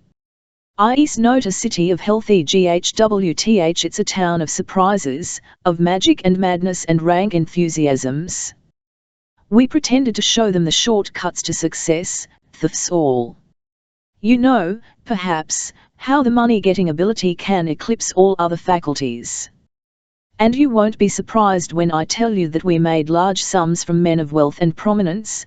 They were the easiest of the lot, usually." She brought him back to his story. "Of course I understood from what I heard, that you had been an accomplice of these mediums. I don't think you need to go into that. Oh, you don't know all. It will sicken you to have me go into the actual details, but I want you to know the worst. I think I must tell you, lest others may. One picture will be enough to make you see how vulgar and despicable I had become in that epoch. You'd never get to the sordidness of it unless I told you in so many words. Do you think you can stand it? You may not want ever to know me again, God. I don't know whether I can tell you or not. It's terrible to have to sully you with the description of it." For a moment she faltered, gazing at him, trembling. Her eyes sought his and left them, often, as she spoke. "You don't mean, I've heard that some of these mediums, the vilest of them, don't hesitate to take advantage of the sensual weakness of their patrons, that they, oh, don't tell me that you ever had any part in that." She covered her face. He walked over to her and pulled her hands away, looking down into her eyes. "Do you think I would ever have kissed you if I had?" he said. "No, there were depths I didn't fall to, after all. Oh, I've had my way with women often enough, but not that way." She threw off her fears with a gesture of relief, and her mood changed. "I'll believe you, but don't tell me any more, please. I think I know, in a way, just about what you were capable of, and some things I couldn't bear to think about. But my reason has always fought against my intuition whenever I suspected you of any real dishonor. Thank heaven I shall never have to do so again. I think I was wise enough to see how, in all this, you had the inclinations without the opportunities for better things. You were a victim of our environment. Spare me any more. I can't bear to see you abase yourself so. I am so sure you have outlived all this. It's all over. I have told you that I love you. I shall always love you." He yearned for her, for the peace and support that she could give him at this crisis, but his pride was too hot yet for him to accept it. He had not finished his confession, she was still on a pedestal, he admired and respected her, but she was above his reach. He could not quite believe that hint in her eyes, for her halo blinded him. She was still princess, Sress, goddess, not yet a woman he could take fearlessly to his arms. His hesitation at her advances, therefore, was reluctant, almost coy. He did not wish to take her from her niche, he must first receive absolution. After that, he dared not think. She had allured him in the first stages of his acquaintance, she still allured him, but her spiritual attributes dominated him. "I'll think I am another man, now," he said, "but my repentance is scarcely an hour old. It is too young, it has not yet proved itself, it's not fair for me to accept all you can give for the little I can return. I must meet you as an equal." She looked at him calmly. "It is more than a few hours old," she said. "Do you think I don't know? What I first saw in you I have watched grow ever since. I told you all I could, it was not for me to help you more, it was for you to help yourself, to develop from within. I think you were all ready for me. And I came at the psychological moment." She looked around the room from which the sunlight had now retreated, leaving it shadowy and dim. The hangings of black velvet were scattered about the floor, the little table and its two chairs well like a group of skeletons, empty, satiric, suggestive of past vanities. "What is to come is real, it was a dream that passed," she quoted. He found a new courage and a new hope, it shone in his eyes, it tingled in his body, something of his old audacity returned. He stood dark and strong before her. "Oh, you have helped, indeed," he said. "I'll think this would never have come alone, for I was sunk in an apathy, and yet, I am not sure, the old life was no longer possible. I confess that I was in a trap, threatened with exposure, I feared your discovery of what I had been, I smarted under the shame of your disapproval, but it was not that they influenced me. It was like a chemical reaction, as all human intercourse is. You precipitated all this deceit and hypocrisy at one stroke and left my mind clear." "I'm so glad you feel it that way," Clytie said. "It brings us together, doesn't it? It lessens the debt you would owe me." Her eyelids crinkled in a delicious expression of hut-gnaw, as she added, "and it makes this place seem a little less like a Sunday schoolroom." "Oh, I suppose many a man has refused to reform for fear of being considered a prig," he laughed. "But I haven't swept out all the corners yet. I must finish cleaning house before I invite you in." "Should we about it any beaut it isn't all over?" he exclaimed. "I haven't told everything. It's all over, so far as I'm concerned, I shall not go back, but you are involved in. Could anything drag me lower than that?" "What do you mean?" she asked. "Only that. Because of my fault in not warning you before, your father has already become the latest dupe for this gang of Farkers. I'm afraid he's in their power. Hasn't he told you anything about it?" "A little. What is there to fear from them?" "Of course. It's only his money they are after. They have got hold of considerable information about him, I don't know just how or what, and they have succeeded in hoodwinking him into a belief that they have supernatural heirs. I'm afraid it's no use for me to attempt to expose them. He'd never believe anything I could say. No, Ty's useless. He has taken a violent prejudice against you, for some the reason is easy to find. I've made enemies of Madame Spoil and Vixley, and they have probably done their best to hurt my reputation. They made me a proposition to join them, in fact, their scheme was for me to work you for information, make love to you, in order to help them rob your father." Clytie looked at him trustfully. "You can never convince me that was reason why you were attracted to me, for I shall not believe you." She patted his hand affectionately, as he sat at her feet. He shook his head. "I don't know, I wouldn't be sure it wasn't I know you better." She grew blithe, and a mischievous smile appeared on her lips. Her eyes twinkled as she said archly, "Perhaps I may say that I know myself better. I'm vainer than you seem to think, and you're not at all complimentary. Don't you think myself had something to do with your attentions to me?" She put her head on one side and looked at him with mock coquetry. His eyes feasted upon her beauty. "It won't be banal enough to say that you are different from every woman I have ever known, or that you're the only woman I ever loved, though both of those things are true enough. If I had ever loved any other woman, probably should feel just the same about you as do now, but no woman has ever stirred me mentally before. You have given me myself, nobody else could ever have done that.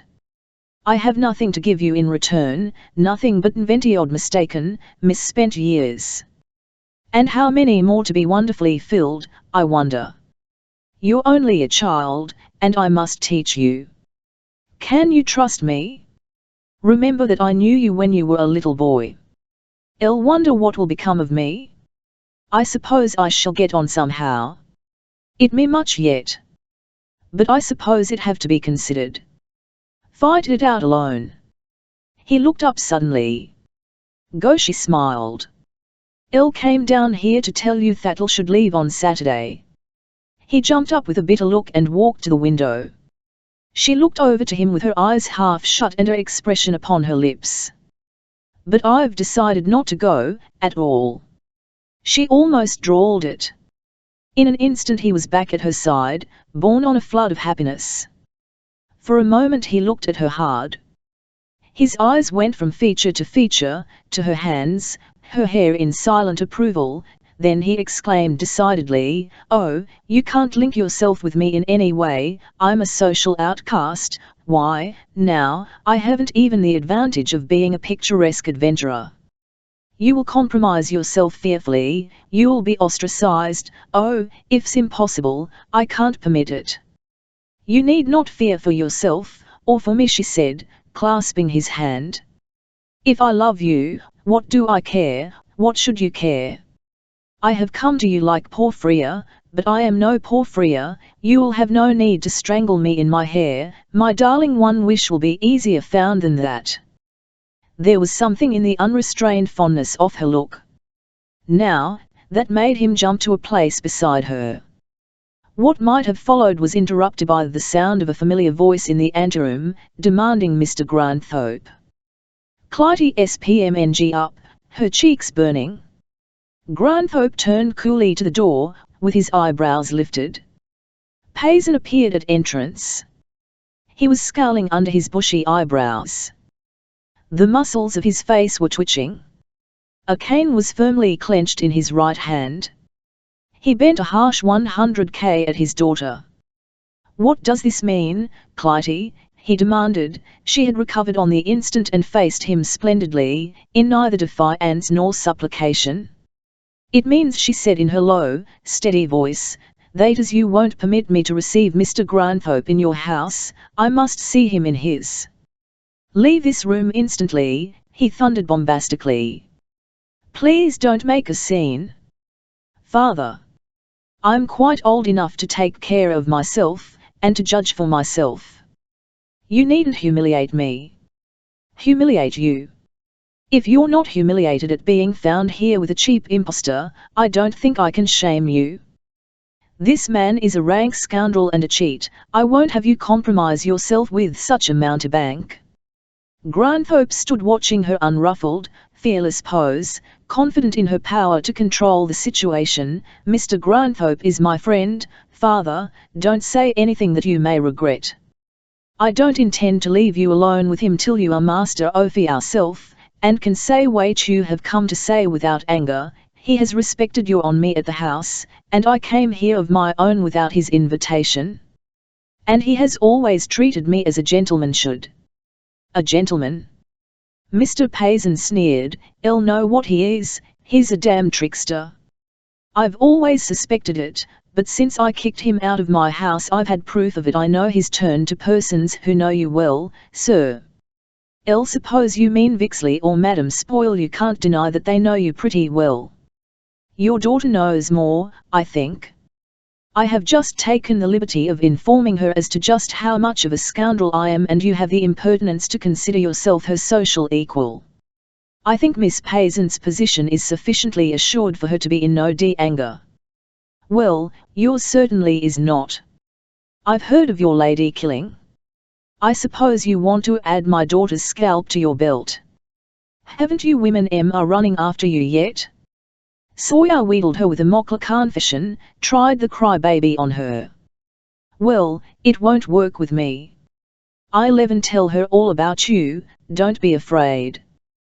Clytie went to him and laid a hand gently upon his arm. Father, we'll go, now, please, I can't bear this, you need only to look about you to see that. Whatever Mr. Granthorpe has been, he's no longer a palmist.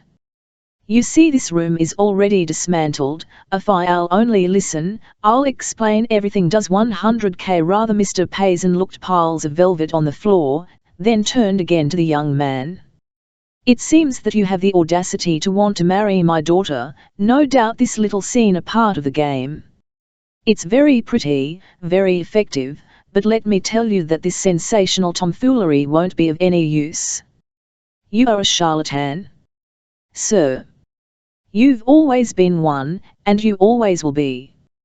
Mr. Payson Granthorpe said, with no trace of anger, I can't deny that something of what you say is true. But your daughter knows that much already, and she has it from a better authority than yours. I can't blame you for your feeling in this matter, it's quite natural, for you don't know me, but I hope in time to induce you to believe in me. I wish you would let me begin by doing what should have done when I first met your daughter, warn you that you are in the hands of a dangerous set of swindlers who are deceiving you systematically. I can tell you a good deal that it will be greatly to your advantage to know about. The old man broke into ironic laughter. That's just what they told me you'd say, he sneered.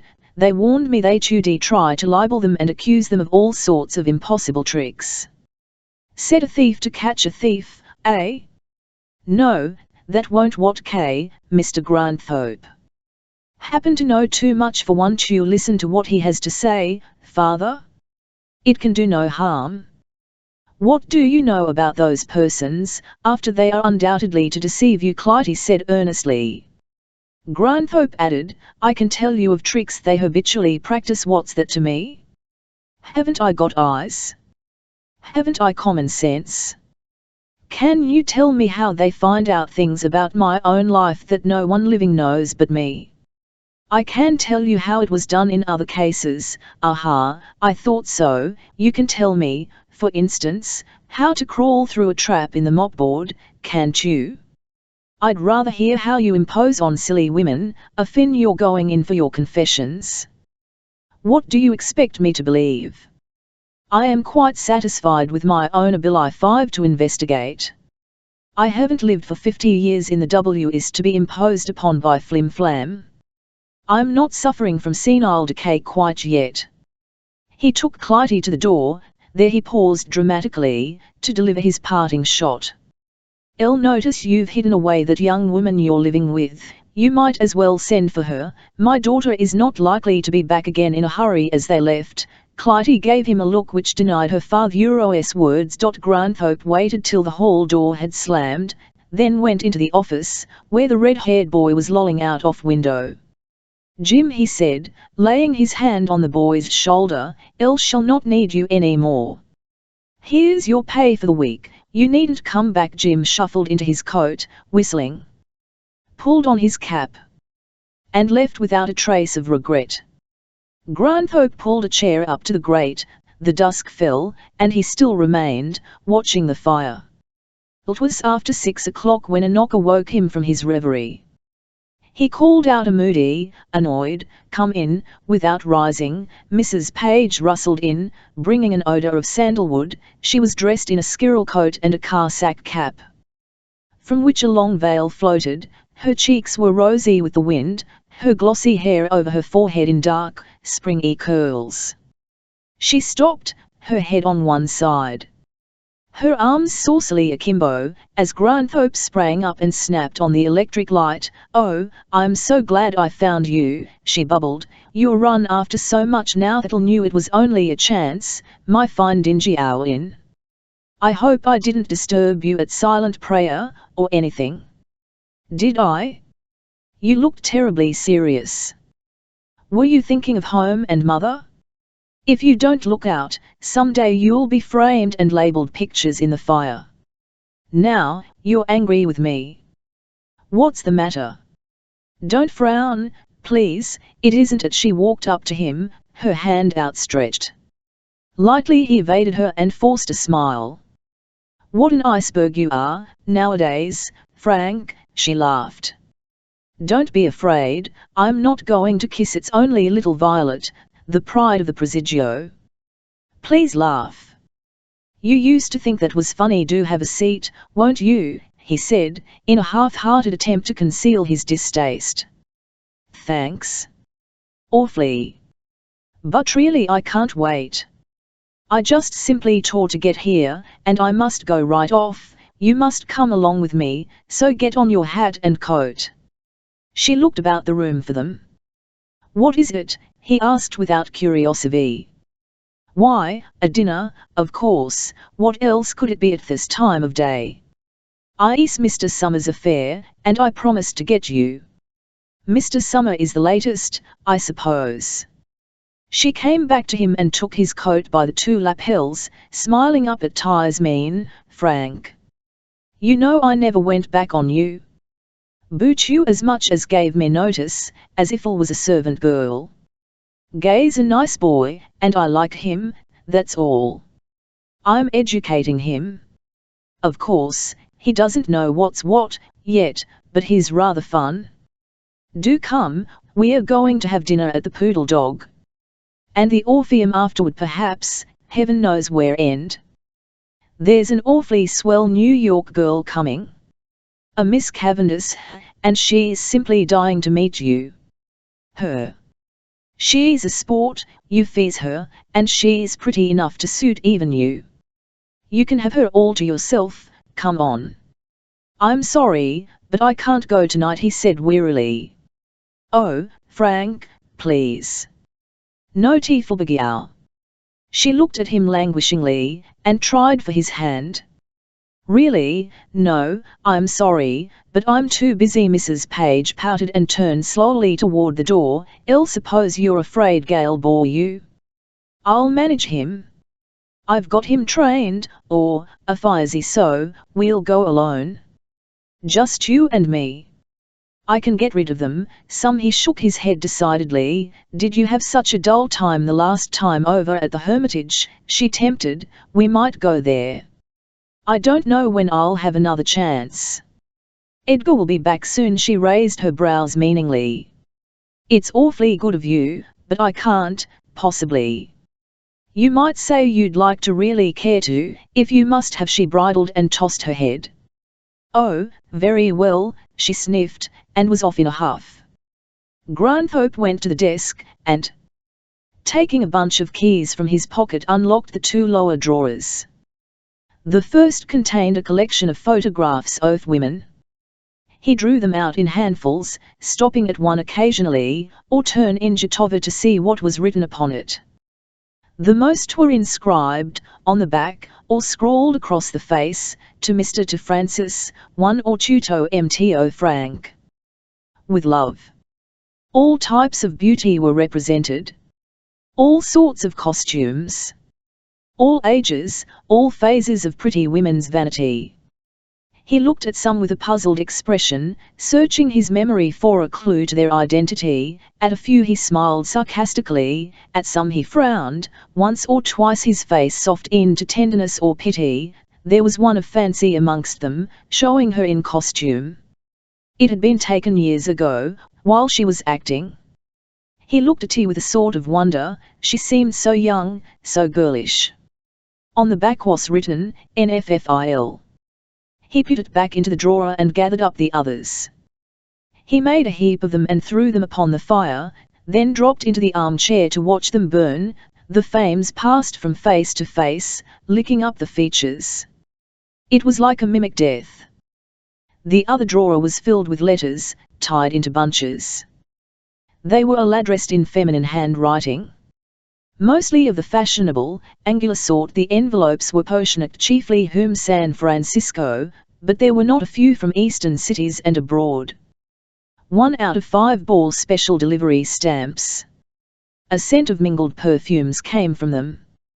He cut the packages open and threw them into the wastebasket without stopping to read a word. He poked up the fire, and, carrying the basket over, fed in the letters, a handful at a time.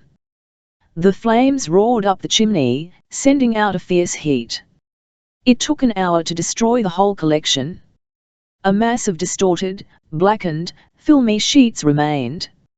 As he looked, a sudden draught made one leaf of charcoal glow to a red heat, and the writing showed plain, black on a cherry-coloured ground. He stooped curiously to read it, and saw that it was the remains of a card, filled with Fancy Gray's handwriting. He remembered abstracting her notes upon Clytie, made after that first day's reading. He had placed it in the for safe keeping, and had forgotten to remove it. Only the lower part was legible, intuitive powers. Play her mysticism.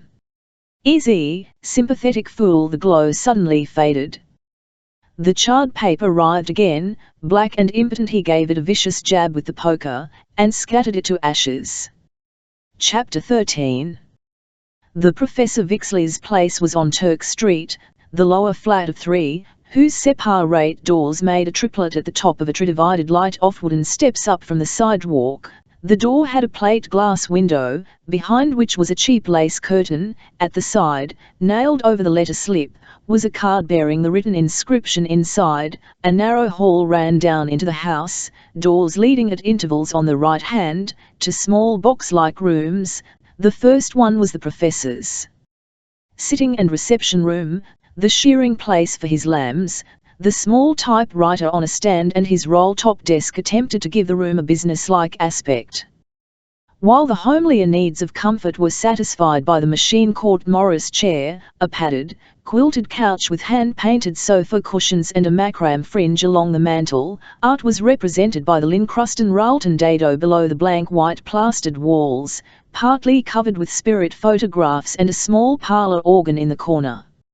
A canary in a gilded cage gave a touch of gaiety to the apartment. Here Professor Vixley sat smoking a terrible cigar. Beside him, upon a small draped, was a pile of school slates, a tumbler of water and a sad towel.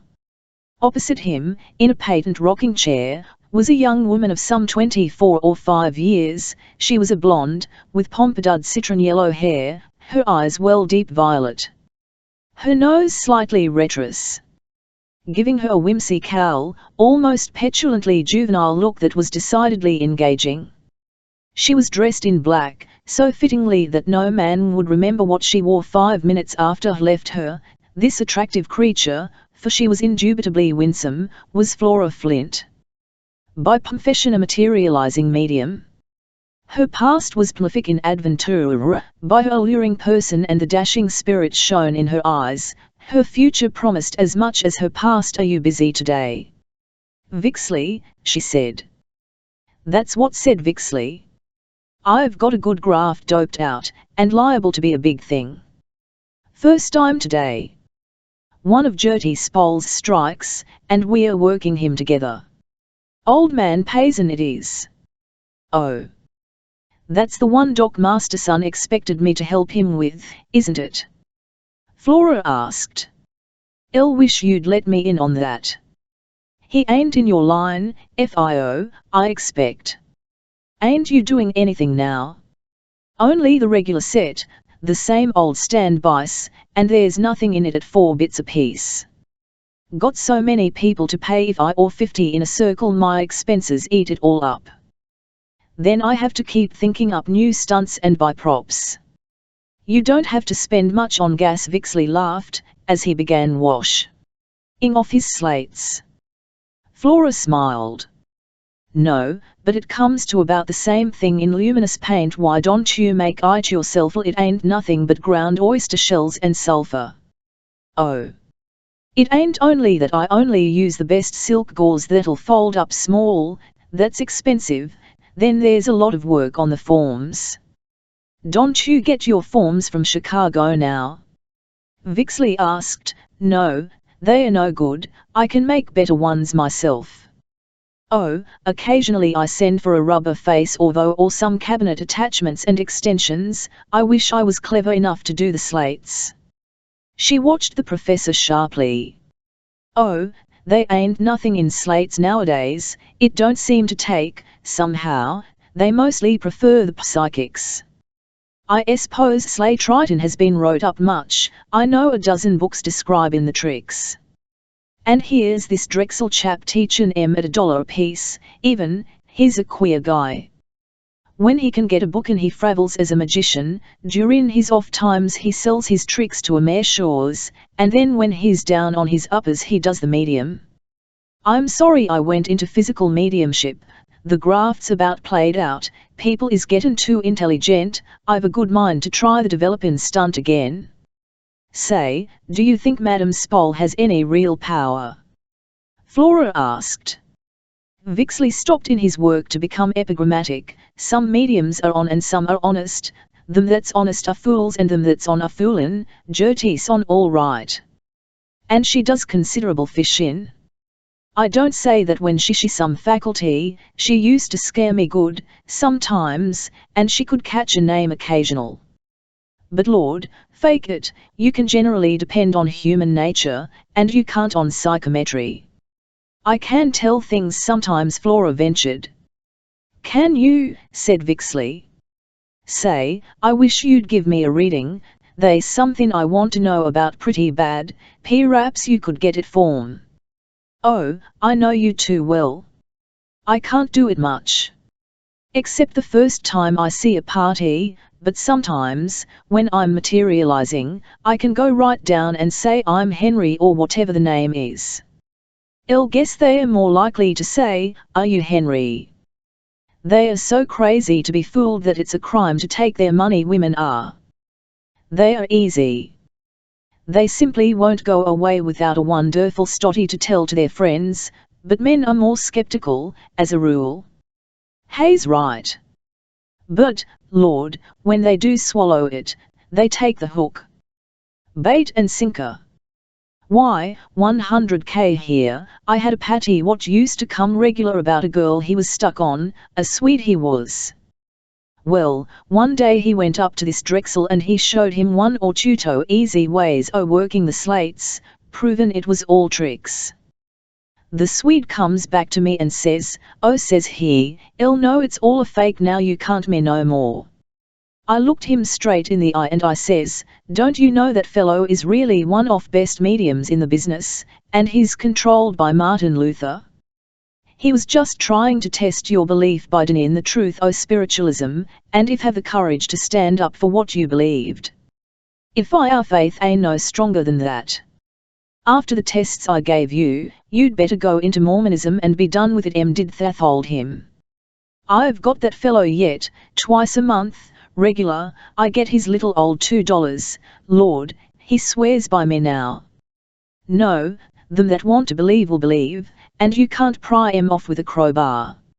Ain't that right? I'll guess yes, said Flora.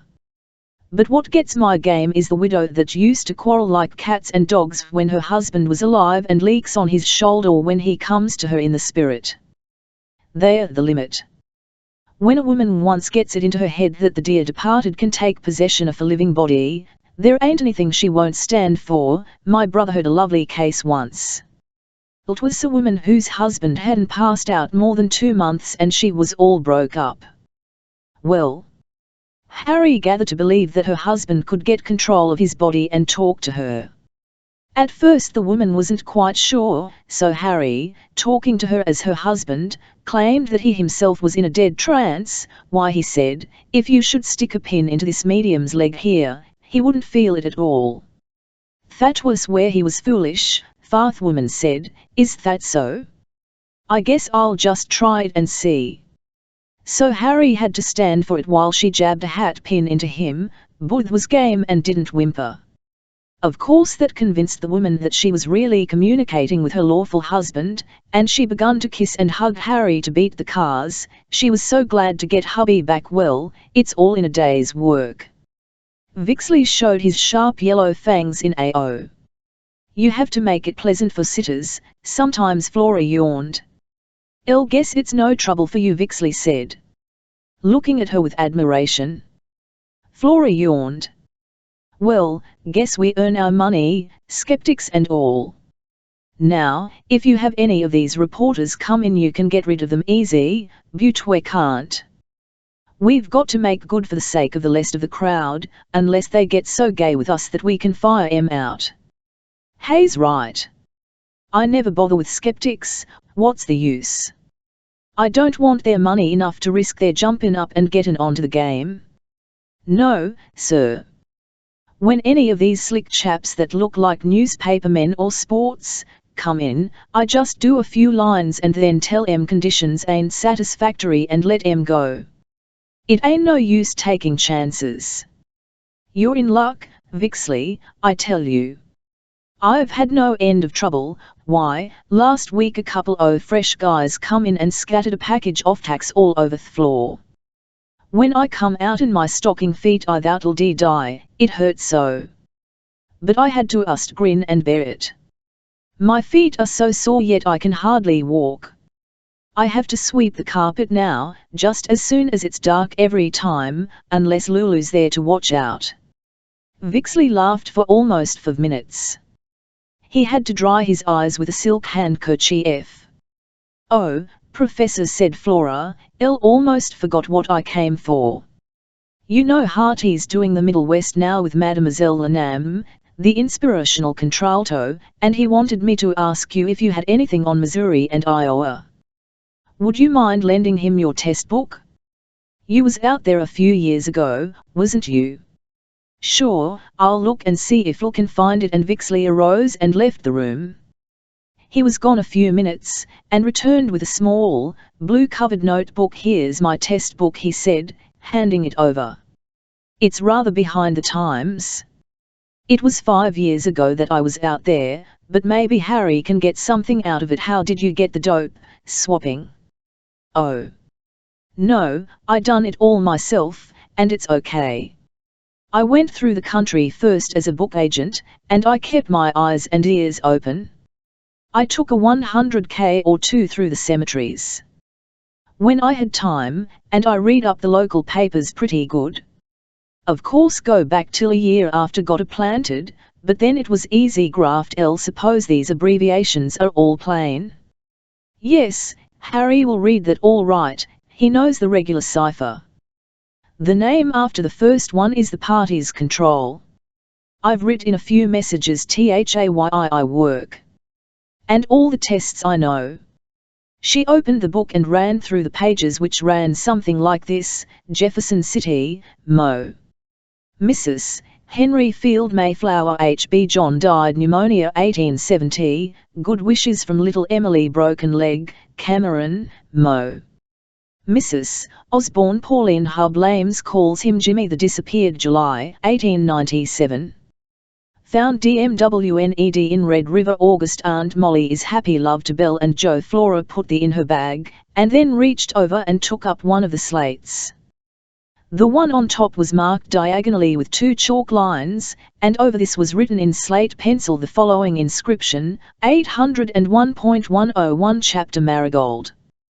Beside this was a thin sheet of slate. She placed it over the marked surface. It fitted the frame exactly and looked, at a cursory glance, precisely like the other slates, its dark surface being clean. She took up another slate. On this was written: "Unforeseen prevent our book being successful, if you do not take care. Felicia." The professor grinned. "That's the dope for old Payson," he explained.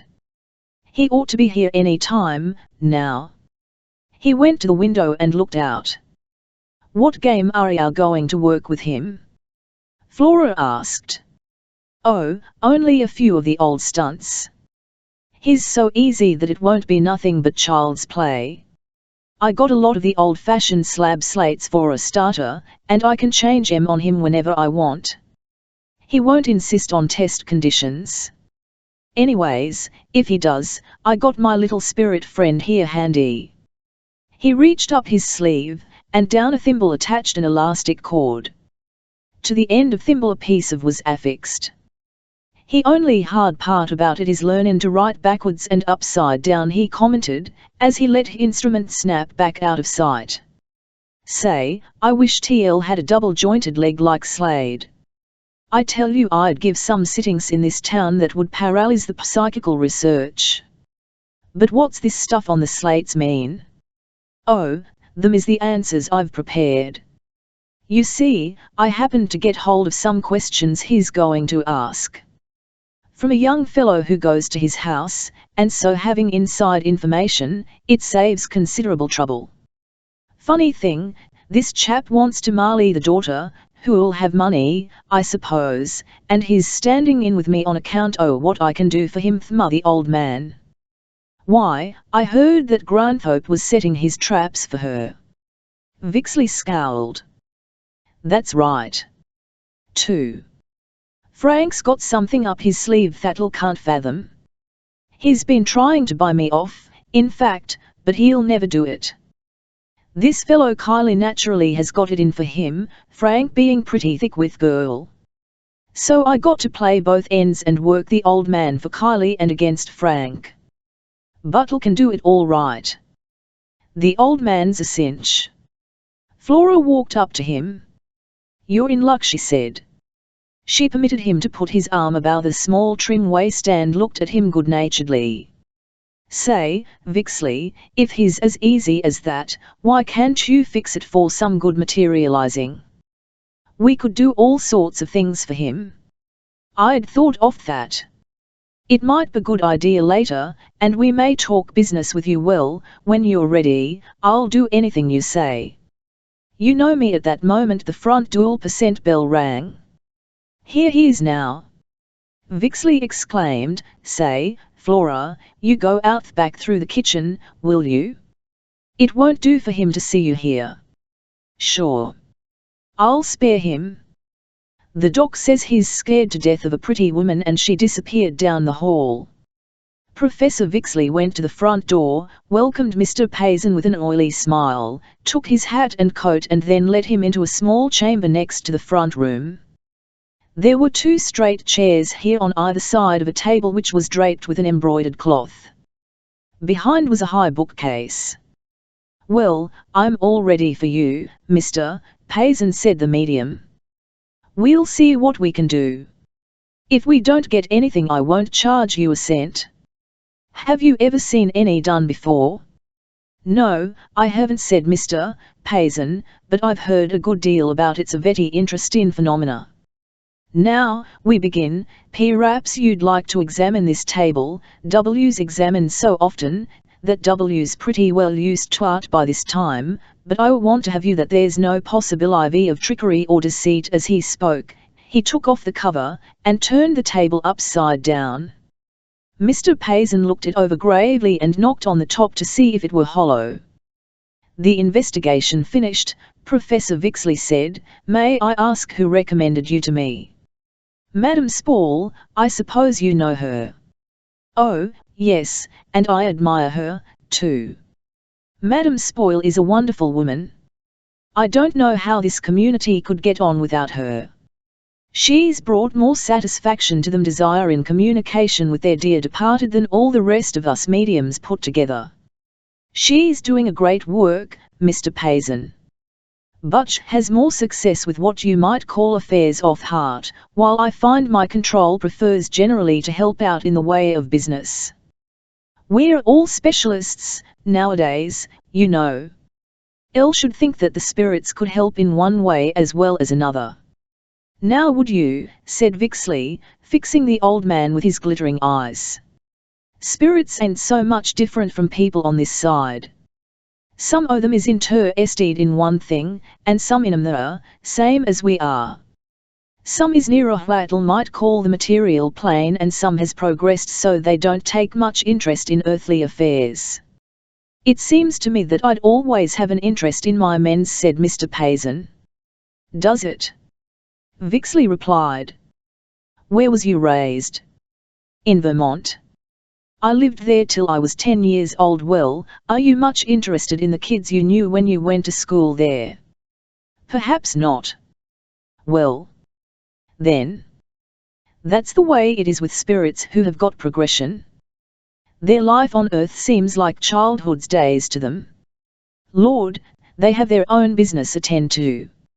Expect it keeps them pretty well.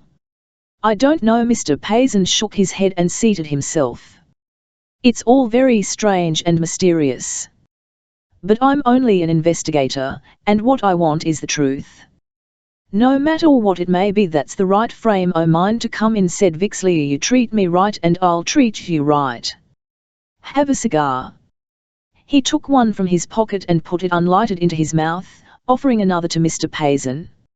No, thanks, I don't smoke. Well, if I don't mind, I will. It's a bad habit, I'm told, but it sorts o' helps me when I'm nervous. Mr. Payson placed the tips of his fingers together, palm to palm, and gestured with them. Now, Professor Vixley, seeing that I know nothing about you, would you mind letting me see what you can do first in the way of a test, before we go to the main object of my visit? Why, certainly. Though I can't promise to do anything conclusive the first time, I want you to feel at liberty to try me in any way you wish. Well, I've got 3 questions I'd like to have you answer. I happen to know that you couldn't possibly know what they are. If I can answer them, I'll be satisfied that you can help me. I'll try, said Vixley modestly. It all depends upon my guides, and we can't tell till we begin. He arose, walked to the mantel and brought back a small pad of paper. Here's what I generally use. This paper is magnetized in order to make it easier. Examine it all you please, you won't find no carbon transfer paper nor nothing like that. Why can't I use my own paper? Ain't got no more idea than you have, the medium confessed candidly. Why can't a photographer take a picture on common glass? I don't know. I ain't a photographer. All I do know is that we can get results from this paper that my control has magnetized, when we can't from yours. The spirits may be able to explain it. I can tell now. You write down the name of your control and your 3 questions, one on each piece, and fold it then down the shades and see what I can do. Mr. Payson brought his hand down on the table querulously. That's another thing I don't like, he said. Why can't spirits work in the light as well as in the dark, I'd like to know. It looks suspicious to me. Vixley took the cigar from his teeth and sat down patiently before his dupe. He rapped with his forefinger upon the table. See here, it's this way, Mr. Payson. Every science has its own condition that has got to be fulfilled before any event can be a success, hasn't it? You can't go against nature. If you want an electric light or telephone, you have to run wires, don't you? Why? I don't know. I am not an electrician. If I want to develop a photograph, you have to do it in the dark. Why? I don't know. Go ask a photographer. If you want to make a seed grow, you put it down into the dirt and water it. Why? I don't know. Nobody knows. It's one of the mysteries of life. In the same way, if you want to get results in spiritualism, you have to submit to the conditions that are imposed by my guide. Why? I don't know. And what's more, I don't care. If I can get the results, it makes no difference to me how they come. All I do know is that 50 experience has shown us mediums the proper conditions necessary for the physical manifestation of phenomena. Full daylight is all right for psychic influences, but it don't do for sleigh triton. The question is whether you want to accept the conditions I give you, or do you expect the spirits to work in a way that's impossible? Mr. Payson, overcome with this profound logic, submitted without further protest to having the shades drawn down. The professor reseated himself and waited till the 3 slips were written and folded according to direction. In his own lap were 3 blank slips folded in exactly the same manner.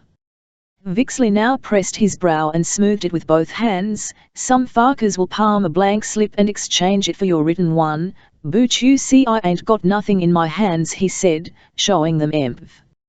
Even as he spoke he dropped his hands into his lap, and secreted one of his folded slips in his palm. Then he reached for one of Paysan's written questions and seemed to place it on the old man's forehead, but quick as was the motion, he had made the substitution. You hold this paper there while I go and get the slates. And keep your mind on the question as hard as you can, he returned in a moment, having glanced meanwhile at Mr. Paysan's first question, while he was outside, bringing back a dozen or more slates which he put on the BCNK shelf. He took off the top one and handed it to Mr. Paysan. Just look at it. Examine it all you want to, and then take this wet towel, wash it off clean and dry it with the other end. Please. As the old man did so, the professor went to the pile and took down the next slate. This was the first one which Flora had read, the writing being now concealed by the thin slab which fitted neatly into the frame. As Mr. Paysan handed back the first slate, Professor Vixley, looking him intently in the eye, now, can you tell me about how many years ago it was that your control passed out? Was it 5 years, 50, or how long? The question was accurately timed so as be put just as Mr. Paysan extended his hand. Vixley's eyes held the old man's in a direct gaze. During this psychological moment, while his victim was intently trying to answer the question, the professor, with a facile movement, put the 2 slates together and handed back the same one that had been washed. I should say it would be nearly 30 years, Vent Feven. All right, said Vixley. Now, take this slate and wash it off like you did the other. The old man did so without noticing that it was the same one he had had before. Vixley took back the slate when he had finished, and, with a piece of chalk, drew diagonal from corner upon each of the faces of both slates. That will show you that the writing hasn't been prepared beforehand, for you'll see that the pencil will write through the chalk, showing it's been done after I made these lines. As he held the both slates together in his hand, the false sheet from the upper one fell into the frame of the lower. He laid the 2 upon the table and took off the top one. The lower surface upon which the writing was now exposed he took care to hold so that it could not be seen. Next, he took the slip of paper which Mr. Paysan had been holding, for it with a deft motion the written question which he had previously palmed, and, throwing the blank into his lap, dropped the real one, with a small fragment of slate pencil, upon the slate. He put the written slate on top of the other, writing down, then asked the old man to hold it in position, laying his own fingers upon it as well. A faint scratching was heard. It was too dark for the old man to notice the slight motions of Vixley's fingernail upon the surface. After a moment he removed the top slate and showed the writing. Then, unfolded the slip. Mr. Paysan looked at the inscription with curiosity and surprise. "Velours," he exclaimed, "why, it's incredible, I didn't know it could be done as simply as that. Why, all 3 of my questions are answered and they haven't left my possession. You seem to have a very strong control. Are the answers correct?" "I'll soon find out," said Mr. Paysan. "If I'll raise the shades while I look at this book." He cut the strings of a package he had into the showed his copy of the Astrology of the New Testament and turned to page 100. "Here it is, chapter 9, it's most extraordinary." "Indeed. Now 4th number of my watch. Do you know, I didn't even know these answers myself. That would tend to prove it's not mere telepathy, wouldn't it?" He took out his watch and opened the back covers. Upon the frame were engraved the figures 801, 101. "Tie's correct, too. And now for the last one, have you a telephone?" "Right down at the end of the hall." If you'll excuse me a moment, I'll ring up a friend of mine who will know whether this is the right name or not." In minutes he returned with an expression of wonder upon his face. "Wanted to make sure that this couldn't be got from my mind, so I asked a friend of mine to select a name for me. It seems that Marigold was the name. This is a most wonderful and convincing test, Mr. Vixley. I must say that I'm amazed." The professor took his praise modestly. "Oh, I hope to do much better for you than this after a while, Mr. Payson. The main point is that now we can get to work in such a way as to help you practically, without wasting your time on mere experiments. These test conditions is very apt to deteriorate mediumship, and I don't like to do no more of it than is absolutely necessary to convince you of the genuineness of my manifestations. Now," he added, "before we draw down the shades again, you write down some important question you want answered and we'll get down to business." When Mr. Payson had finished writing, the medium, taking a slip of paper from his vest pocket unobserved, held it under the table, saying, "Now you fold it twice, each time in half." As Payson did so, Vixley folded his own slip in a similar manner and held it palmed in his left hand. After drawing the shades, he said, "Now, then, will you please hold that paper to your forehead? Not like that, here. Let me show you." He took the slip from Mr. Payson and, dexterously substituting for it his own duplicate, held it to his own forehead. His way, so that he will be in plain sight all the time. He gave the blank slip to his sitter, who obeyed the directions. "I'll think we'll do better if there's less light," Vixley said, as he arose to draw the shades. "You keep hold of that paper. I don't want it to go out of our POS session for a moment. You see, I couldn't tread it even if I had it, it's so dark. But if you'll excuse me, I'll light this cigar. I haven't had a smoke all day." As he spoke, he went to the bookcase, and standing, facing Mr. Payson, he took a match from a box on the top and lighted the cigar which was between his teeth. His left hand, which had already secretly unfolded the ballot, covered the paper. He put it up with a natural gesture to keep the match from being blown out as he lighted his cigar. The operation took only a few seconds. But in that time, illuminated by the match, he was able to read the words, "My book be a success." He dropped his hand, refolded the ballot with his fingers and held it hidden. Then he took 2 slates from the pile. There are many well-known ways of slate writing, and the sleight of hand necessity in obtaining the ballots and writing the answers is simple compared with the sort of psychological juggling in which the medium must be an adept. Professor Vixley, however, had no need of any special craft with the old man. Mr. Payson was by no means a skilled observer, and, credulous and desirous of a marvel, was easily hoodwinked by Vixley's talk. The simplest method sufficed, and he worked with increasing confidence, preparing his sitter's mind, till it would be possible for the medium merely to sit at the table and write openly under the supposititious influence of his control. The second experiment terminated with the appearance of the message that Flora Flint had read in the front room, the message signed Felicia. Mr. Payson read the communication with a frown.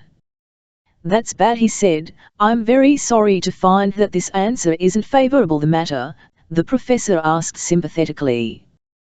"Well, you see, I may as well tell you that I'm writing a book, Professor," said Mr. Payson, wiping his spectacles, "and, of course, I am anxious that it should be a success.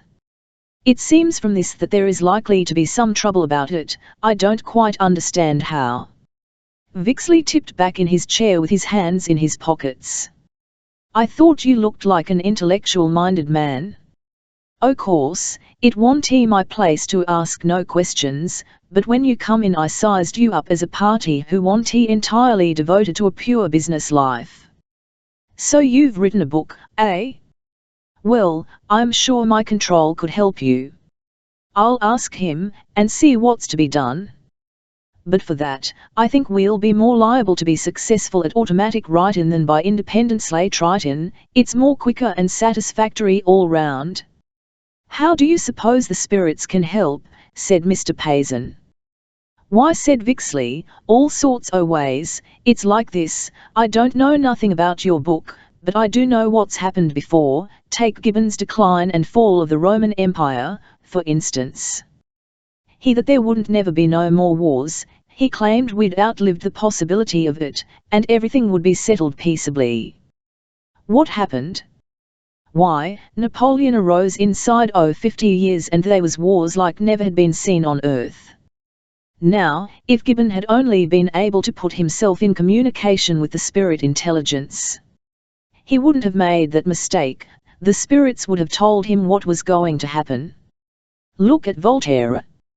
He went on record by saying that in 50 years they no more churches. Now he's a ridicule and are amongst Christian people. If he'd only consulted the spirit plane he wouldn't have made a fool of hisself. But o' course, spiritualism wa'n't heard of then no more than Voltaire's heard of now. Now let's say, for example, you was writing a book on evolution 10 years ago, thoroughly believing in Darwin's theory o' the origin of species. Up to that time nobody believed that a new species had been evolved since man. But look at this here Burbank up to Santa Rosa. He has gone to work and produced some absolutely new species, and what's more, I predicted his success in this very room 10 years ago. If I'd written on evolution then, you might have taken advantage o' what I could have gave you. Now, for all I know, some man may come along and breed two different animals together, perhaps through vivisection or what not, and develop a brand new kind of species in the animal world. Heart disease and cancer and consumption are supposed by modern science to be incurable, but I wouldn't venture to write that down in a book till I had taken the means at my disposal o' finding out whether they was or wasn't he. He arose and let up the window shades. The level rays of sunshine illuminated his figure and burnished his purpling coat. He shook his finger at Mr. Payson, who was listening open-mouthed, impressed with the glib argument. Now, my control is Theodore Parker. You've heard of him, perhaps you knew him.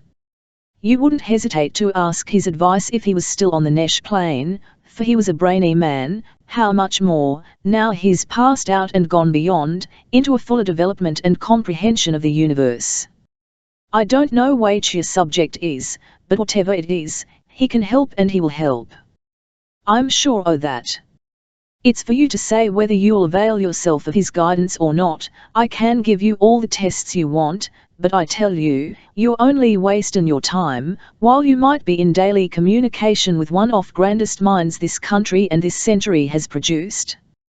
I can get into communication with him and give you his messages by means of automatic writ-in, or I can develop you so's you can do it yourself. Professor Vixley's victim had ceased to struggle, and, caught inextricably in the web so artfully woven, gazed, fascinated, into the eyes of spider hoers preparing to suck his golden blood. Chapter 14.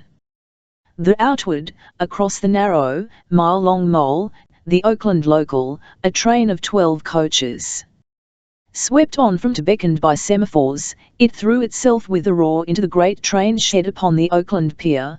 The locomotive stopped, throbbing and panting rhythmically, spouting a cloud of steam that died among the iron trusses of Emov. The air brakes settled back with a long, relieved hiss.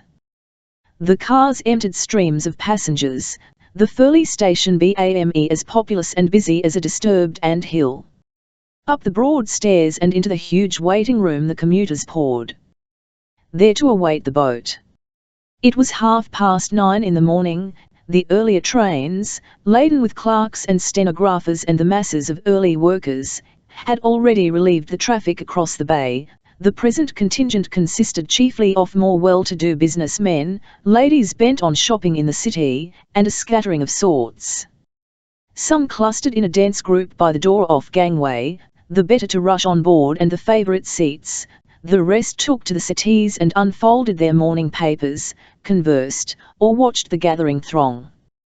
The Overland from Chicago was in 2 hours late, and it had contributed to the assembly its delegation of dusty, tired tourists, laden with baggage, commercial travellers, curious and bold, with a few emigrants in outlandish costumes, prolific in children and impedimenta.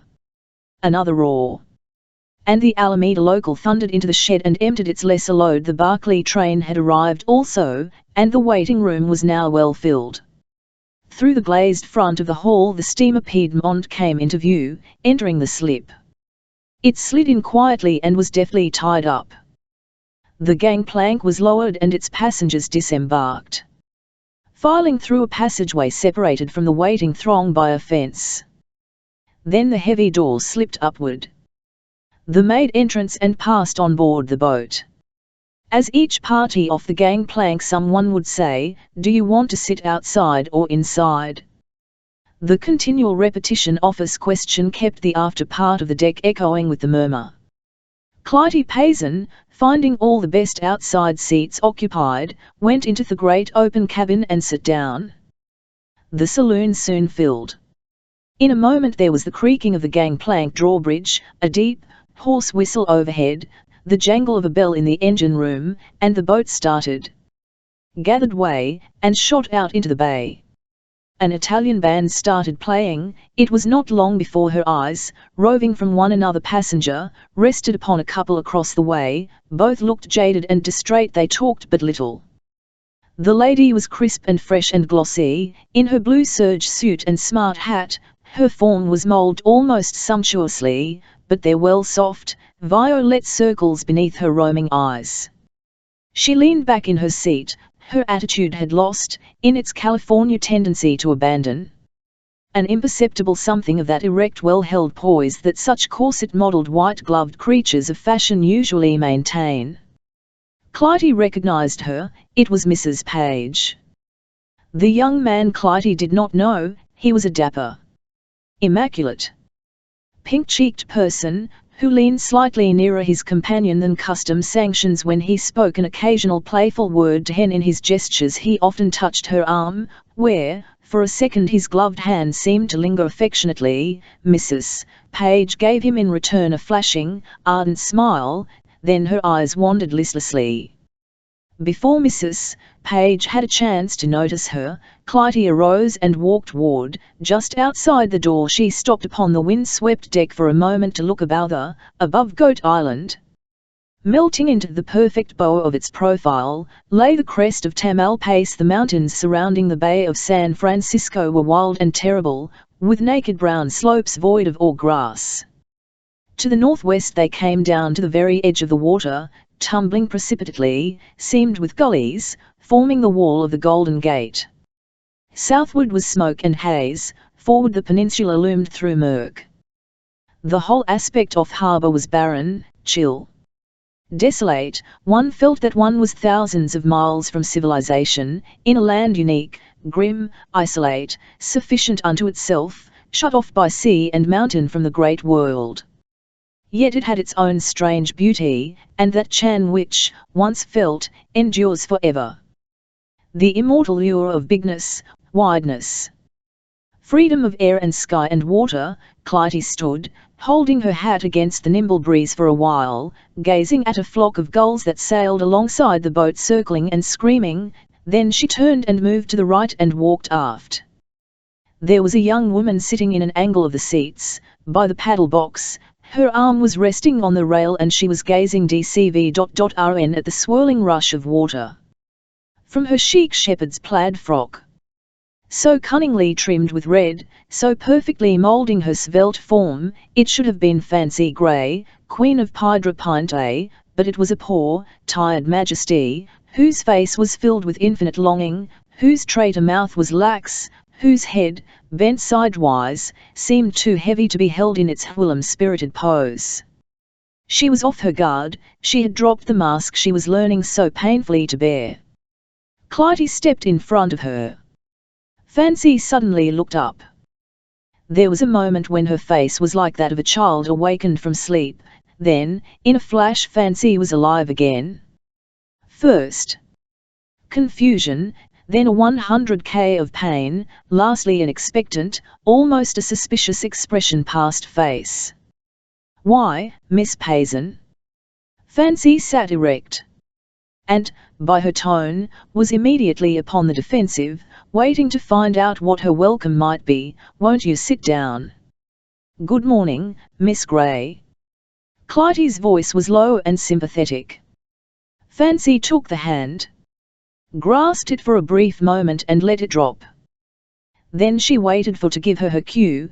The eyes of two women, her-ending met, lingered without conflict. The serenity in Clytie's face melted Fancy /s into a smile. A faint glow of pink began to creep up Clytie's neck and mantle her cheek. She took a seat. I'm so glad I found you, she began. I had a queer feeling that I should meet someone pleasant, though I didn't know who it would be. What was it that reassured Fancy? No man could have told, but that whatever fears she had entertained were dispelled was evident by the way her face softened, by the way her dimples came, by the way a saucy, amiable sprite looked from her eyes. I'm sorry I'm just out of blushes, she said, rallying swiftly, but I'm as delighted as if I had as pretty a one as yours.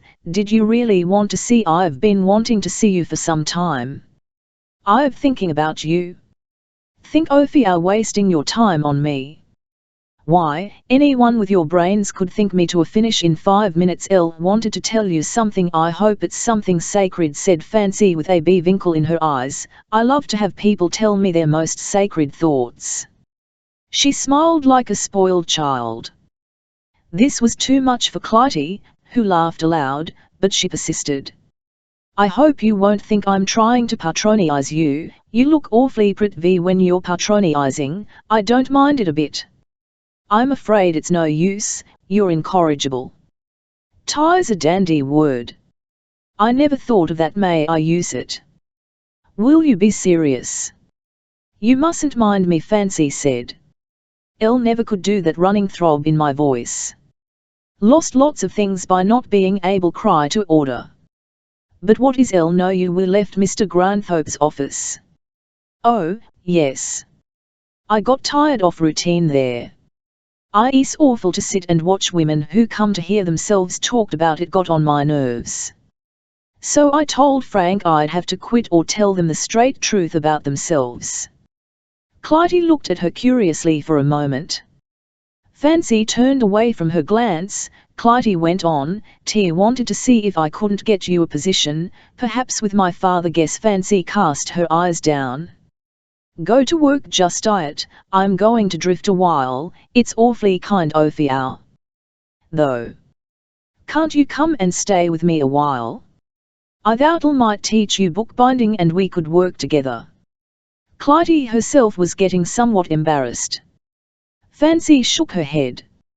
Sometime I'll come and see you, but not now. Well, since Mr. Granthorpe has given up his business, Fancy changed in an instant. Her frivolous manner fell off. She stared at Clytie in surprise. Oh. I didn't know that. Hash. Yes, he stopped last week. Fancy's gaze drifted to seaward. She was fighting something mentally. She turned her head away also. Finally she said, Elle think I understand, Elle think not, quite, Clytie answered softly. Fancy's eyes flashed back at her, brimming. He gave it up on account of you, Miss Payson, I'm sure. He did, in a way, but it was no altogether my doing. Elle no. Fancy leaned her head on her hand wearily. You did for him what I never could do. I'm glad you wanted it. Clytie touched Fancy's hand, as it lay limp in her lap. Instead of taking it, Fancy moved hers gently away. Then she roused herself. Oh. I am glad, I'm so glad. Miss Payson. He was too good for that, I always told him so. But you are the only woman who could have done that for him. Indeed, you mustn't think that I did it. He did it for himself. Fancy smiled wistfully. I'll know Frank Granthorpe. And I know the sort of women he knew. I was one of them. And I could do nothing to help him. Ah, I don't believe it. You have helped him, I'm sure. I know by the way you speak now. Oh, I know what you think. Fancy retorted impetuously. You think that I was, in love with him? That's not true, Miss Payson. Really it isn't. I never was. We were good friends, that's all. I'm not suffering from a broken heart or pining away, or anything like that, no secret sorrow for mine. But what's the use of trying to explain? It never does any good. I'm glad he's found a woman who's square and who's a thoroughbred like you. Why, Miss Payson, you can make him. I saw that long ago. She spoke in a hurried frenzy of denial. She seemed to feel the inadequacy of it in Clytie's eyes, however, and nerved herself again. Believe it, Miss Payson. But give you my that he's perfectly free. Of course, there was at first, there is, you know. But I wasn't in earnest at all. I'm too afraid of Frank, I'm not in his class. And I know he's in love with you, I saw it from the first how he ever helped loving such a frank, courageous, irresistible girl as you. Clytie wondered. Miss Payson Fancy said, avoiding her eyes, there's a man I'm simply crazy about, I wish I could tell you more, but I can't explain. I never explain. But you can be sure that there's nothing doing with Frank, at any rate. I didn't intend to breathe it a soul, but I know can trust you, She drew a quick breath and her eyelids engaged, Miss Payson. Clytie was wearing, that day, a little gold chain from which hung a tiny swastika. As she listened, she unfastened it and took it off and threw it about Fancy's neck. Fancy stopped in surprise. Won't you let me give you this? Clytie said eagerly. Don't ask me why, I want you to have it and keep it for me sake. You know I have more jewelry than I can wear, but I have always been very fond of this little chain, it belonged to my mother.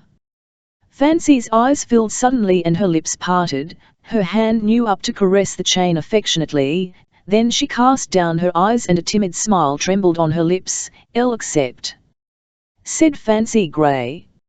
As she looked off at the water she lifted the chain softly to her lips and kissed it, then, loosening the collar of her waist, she allowed the chain to drop inside to hang touching her warm pink breast. Then slowly she turned her head and showed Clytie a new expression, childlike, demure, embarrassed. Her eyes, fluttering, went from Clytie's eyes to Clytie's hair, to her slender, gracile hands. Then, with a wistful emphasis, Miss Payson, do you think I'm pretty? There was no need, this time, for her to define the adjective. Do you want me to? You Clytie answered, saw a woman yet to whom I couldn't tell her best points better than she could herself. Fancy nestled a little nearer, warming herself at Clytie's smile. I'll guess I can stand it. I'll try to be brave, she said. Clytie looked her over critically. First, I'd say that your ears are the most deliciously shaped, cream white, and the lobes are pure pink with a dab of carmine laid on as if with a brush. The hair behind them has curls like little claws clutching at your neck, and I don't blame them. Your cheeks 100k as if a rose leaf had just been pressed against them. I'll believe I'm going to get the truth at last. Fancy murmured, oh. It takes a woman. Don't it? In spite of his jaunty speech the pink had grown to scarlet in her cheeks, and she turned her eyes away in a delighted, gnatted embarrassment. Then, your mouth has a charming little dent at each corner, and your lips curve in a perfect bow, and the nick above is just deep and strong enough for a baby to want to put his little finger into. Your nose is fine and straight and delicate, I can see the light other bridge of it. The skin is so transparent, like mother 1% zero pearl, your eyes are clear and childlike and the rarest, deepest, pellucid brown. There's a moist purple shadow above them, and a wan brown tone below. Your lids crinkle and narrow your eyes like a kitten's. Your hands are as dewy delicate as Noah's, white above, faint rose in the palm, deepening almost to strawberry in the. Fancy had laid her head on her arm, upon the railing. When she at last lifted her eyes the tears trickled comically down her cheeks. "'Tis the first time a woman ever feasted me," she said, snuffing, and feeling for her handkerchief. "I'll have to appoint you court flatterer." She explained the sovereignty that she enjoyed amongst the Pintos. Clytie, amused, accepted the distinction conferred upon her. Their talk ran on till the boat passed under the lee of Goat Island. It rose, a bare, bleak slope off hillside on the starboard side. Fancy watched the waters curdling below. "LJGH," she exclaimed. "It looks cold, don't it? I'd hate to be down there, it's so wet. Isn't it funny that suicides always overboard right opposite Goat Island? There seems to be some fascination about this place. And the IMDs are never found. I suppose they drift out through the gate. The tide runs awfully strong here, they say." She removed her gaze with an effort, adding, "I'll hate to think of it. Let's come forward." They MSE and went to the space of deck below the pilot house and stood by the rail. Already the tourists and emigrants were there, eager for a first glimpse of the city. San Francisco stretched before them. A long, pearl-grey peninsula. Its profile undulating in a continuous series of hills. Along the waterfront was a melee of shipping. Behind, the houses rose to the heaving, irregular skyline where the blue was deep and cloudless. The streets showed as gashes, blocking the town off into parallel divisions. A few tall towers broke the monotony of the huddled, colourless buildings. They passed a ferry boat bound for Oakland, and a foreign man-of-war lying at anchor, nosed by busy launches. The Piedmont rang down to half speed. Then the vibrations of the paddle wheels stopped as she shot into the slip. There was a surge of backwater, a rattling of chains and ratchets. The cables were fastened and the apron lowered. The crowd surged forward and poured off the boat. At the front of the ferry building Fancy stopped, offering her hand. "Goodbye," she said genially, "you've done me more good than a pike and punch. I'm going home to wear my looking glass out. You'll never see half I do," Clytie replied, shaking her head. "That's because I haven't got such fine eyes," countered Fancy. "I'll think mine are never so pretty as when they have a little image o' Fiao in them." Fancy gave up the duel. "Well, I guess I'd better go quick before you raise that. You play nothing but blue chips, and I can't keep up." Clytie walked up Market Street alone. She turned into Geale Street at the group of tall newspaper buildings by Lotta's Fountain, and in 10 minutes was knocking at Granthorpe's office door. There being no response, she descended the stairs, crossed the street and went into the square to wait for him upon a bench beside the Soldiers' Monument. There were 2 young women at the other end of the seat. One, scarcely more than a girl, was pretty, in a demure, timid way. She was freckled and tanned, her clothes were simple and neat. The other was of a coarser grain, full-lipped, light-handed, painted and powdered, with hard eyes and large features. She wore several cheap rings, and her finery made her soiled and wrinkled garments look still more vulgar.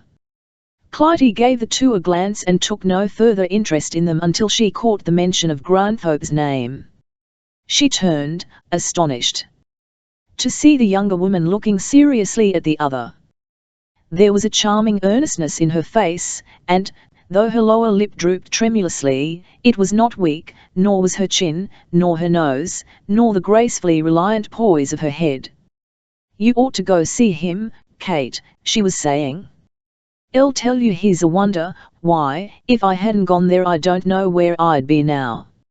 I know one thing, I wouldn't be. Why, when Bill was out in the Philippines and didn't write, I thought I'd lay down and die. I waited about 2 months, and then I took $5 I saved up for one of them automobile coats they was all wearing.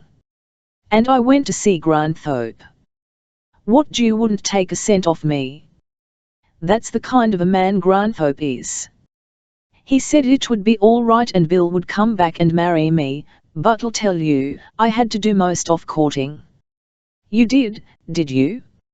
Do you mean to say you run after a man like that, without any nose? I never see such a face in my life. If he'd only wear a patch or something it wouldn't be so bad, commented her companion. Bill wouldn't do it. He's too proud. Nobody's ashamed of having only one leg or one arm. Why should they be of having a nose gone? What did you think when you first see him, though? Wasn't it disgusting, kind of? Her companion asked, making a sour face. Why, I was so proud of him that I didn't see anything but a man who loved me and who had fought for his country. But it was some time before did see him, though. He did his best not to let me. How did you ever find him? Why, finally Mr. Granthorpe located Bill down at Santa Barbara. He was working as a gardener on a place a little ways out of town. Bill's captain give me the money to get down there. I guess I cried pretty near all the way, thinking of Bill hiding out like a yellow dog without any friends. Finally I found the place. Bill was living up in a room over the stable. She paused. Go on, said her companion. The woman's voice had changed somewhat. There was something more than curiosity in its tone. Fleurette was looking down, now, fingering her jacket. Suddenly she began to breathe heavily. Bill had a little dog named Dot. A fox terrier, it was. Bill says he thought it was the only living thing that didn't despise him on account of his looks. He was awful fond of Dot, so was Elle. You bet, Dot's dead. Now she put a handkerchief her eyes. Well, I was dead tired. I'd all the way from the station. I was pretty hungry, too. I couldn't afford to get dinner on the train, and I couldn't wait to stop to eat in Santa Barbara. And I was good and trembly, because, well, I hadn't seen Bill for over a year. I stumbled up the stairs and knocked on the door, and when Bill heard my voice he wouldn't let me in. I heard him groan, oh, God. It almost broke my heart. He called through the door for me to go away. He said he didn't love me anymore. Of course I knew he was lying. I didn't know what to do. Bill's got an awful strong will.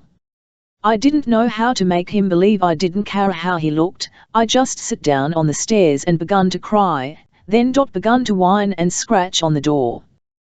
Bill couldn't stand that. He swore at him and kicked him. It was the only time he ever struck him, but Dot wouldn't budge and kept scratching on the door. It was terrible. So Bill wrapped a towel round his face and opened the door. I just fell in his arms. But he put me away from him and said he wouldn't curse my life, and that I must go away. The other girl was staring at her, awed. What did you do? She whispered. Oh, I ran up to him again, and pulled off the towel and I kissed him.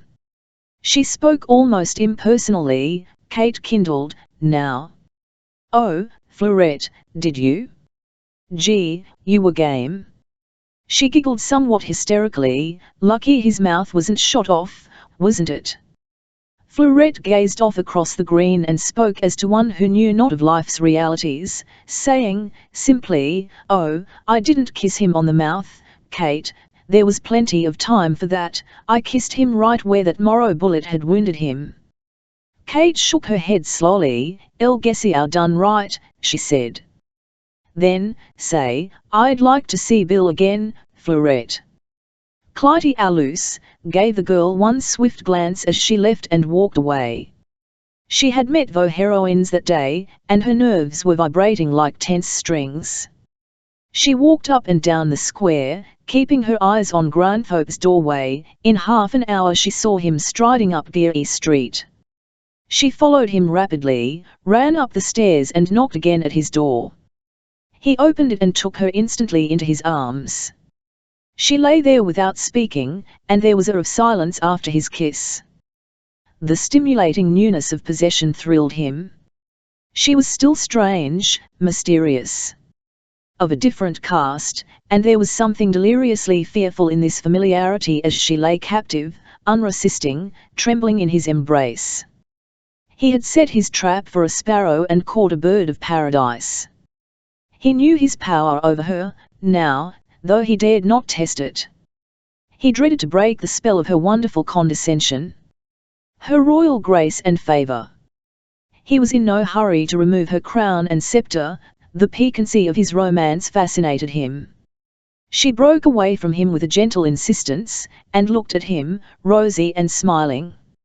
"I'm afraid I'm just like all other women, after all, and I'm glad of it," she confessed, as she readjusted her hat and sank into the armchair to look up at him fondly. "Don't suppose you realize how strange it seems for me to act this way," she said.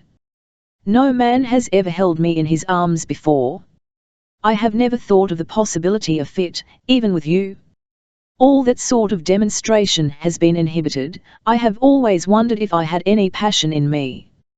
Of course, when I kissed you the other time it was different, it was the seal of a compact, but this time it seemed so natural that I didn't think. This is the end of my virginal serenity forever. I think you have awakened me at last." She broke into happy laughter. "Did I do it well, dear? I'm ashamed to think how inexperienced I am, and you have known so many clever wow men. If you call me amateurish, I'll slay you. But'll think I shall be an apt pupil. Though. Francis. Stop laughing at me, or I'll go home." Her knife was breaking up that glorified seraphic vision he had held of her and put her more nearly on his level, or, perhaps, raised him to her. He let his wonder fade slowly. However, with all his customary audacity he could not yet match her mood. She saw his reserve and took a woman's delight in wooing. "Must I convince you that I am flesh and blood?" she exclaimed with spirit. "And you, the lady killer, the hero of 100 victories, you don't seem to know that you have me at your feet, nor how proud I am of it." Then she jumped up and took his hands in hers softly. "You must be very good to me, Francis, dear, for I'm simple and ignorant compared to the women you've known, I suppose. But I'm a woman, after all. I don't want to be worshipped. I want the tenderness of an honest man's love, such as other women have. I want my divine birthright. I've been aloof from men all my life. That doesn't make me any less desirable, does it? Lve never met a man who answered my demands. You do. I will before I'm through with you. Don't think I'm going to be all moonshine and vapors. I'm going to love you till stars dance in the heavens. That's what you get for wakening me, my friend. I've been asleep, floating in dreams. I want a man's strength and chivalry and audacity and vigor and romance, instead of painted shadows I've known. Aren't you afraid of me?" She dropped her head to his shoulder. He needed no further hint. He put away her halo and her crown. He drew the ermine from her, and the vision in her eyes was made manifest. But it was still too new for her to more than sip at the cup of delight. She would take her happiness by Epicurean inches. So she slid away and evaded him, putting the chair half-mockingly between them.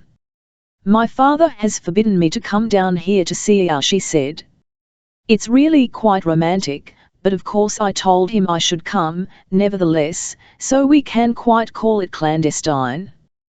He'll never dare ask me for I've been here. He's quite afraid of me, when I insist upon having my own way." "Have you said anything about Madame Spole and Vixley to him?" "Yes, but that's no use.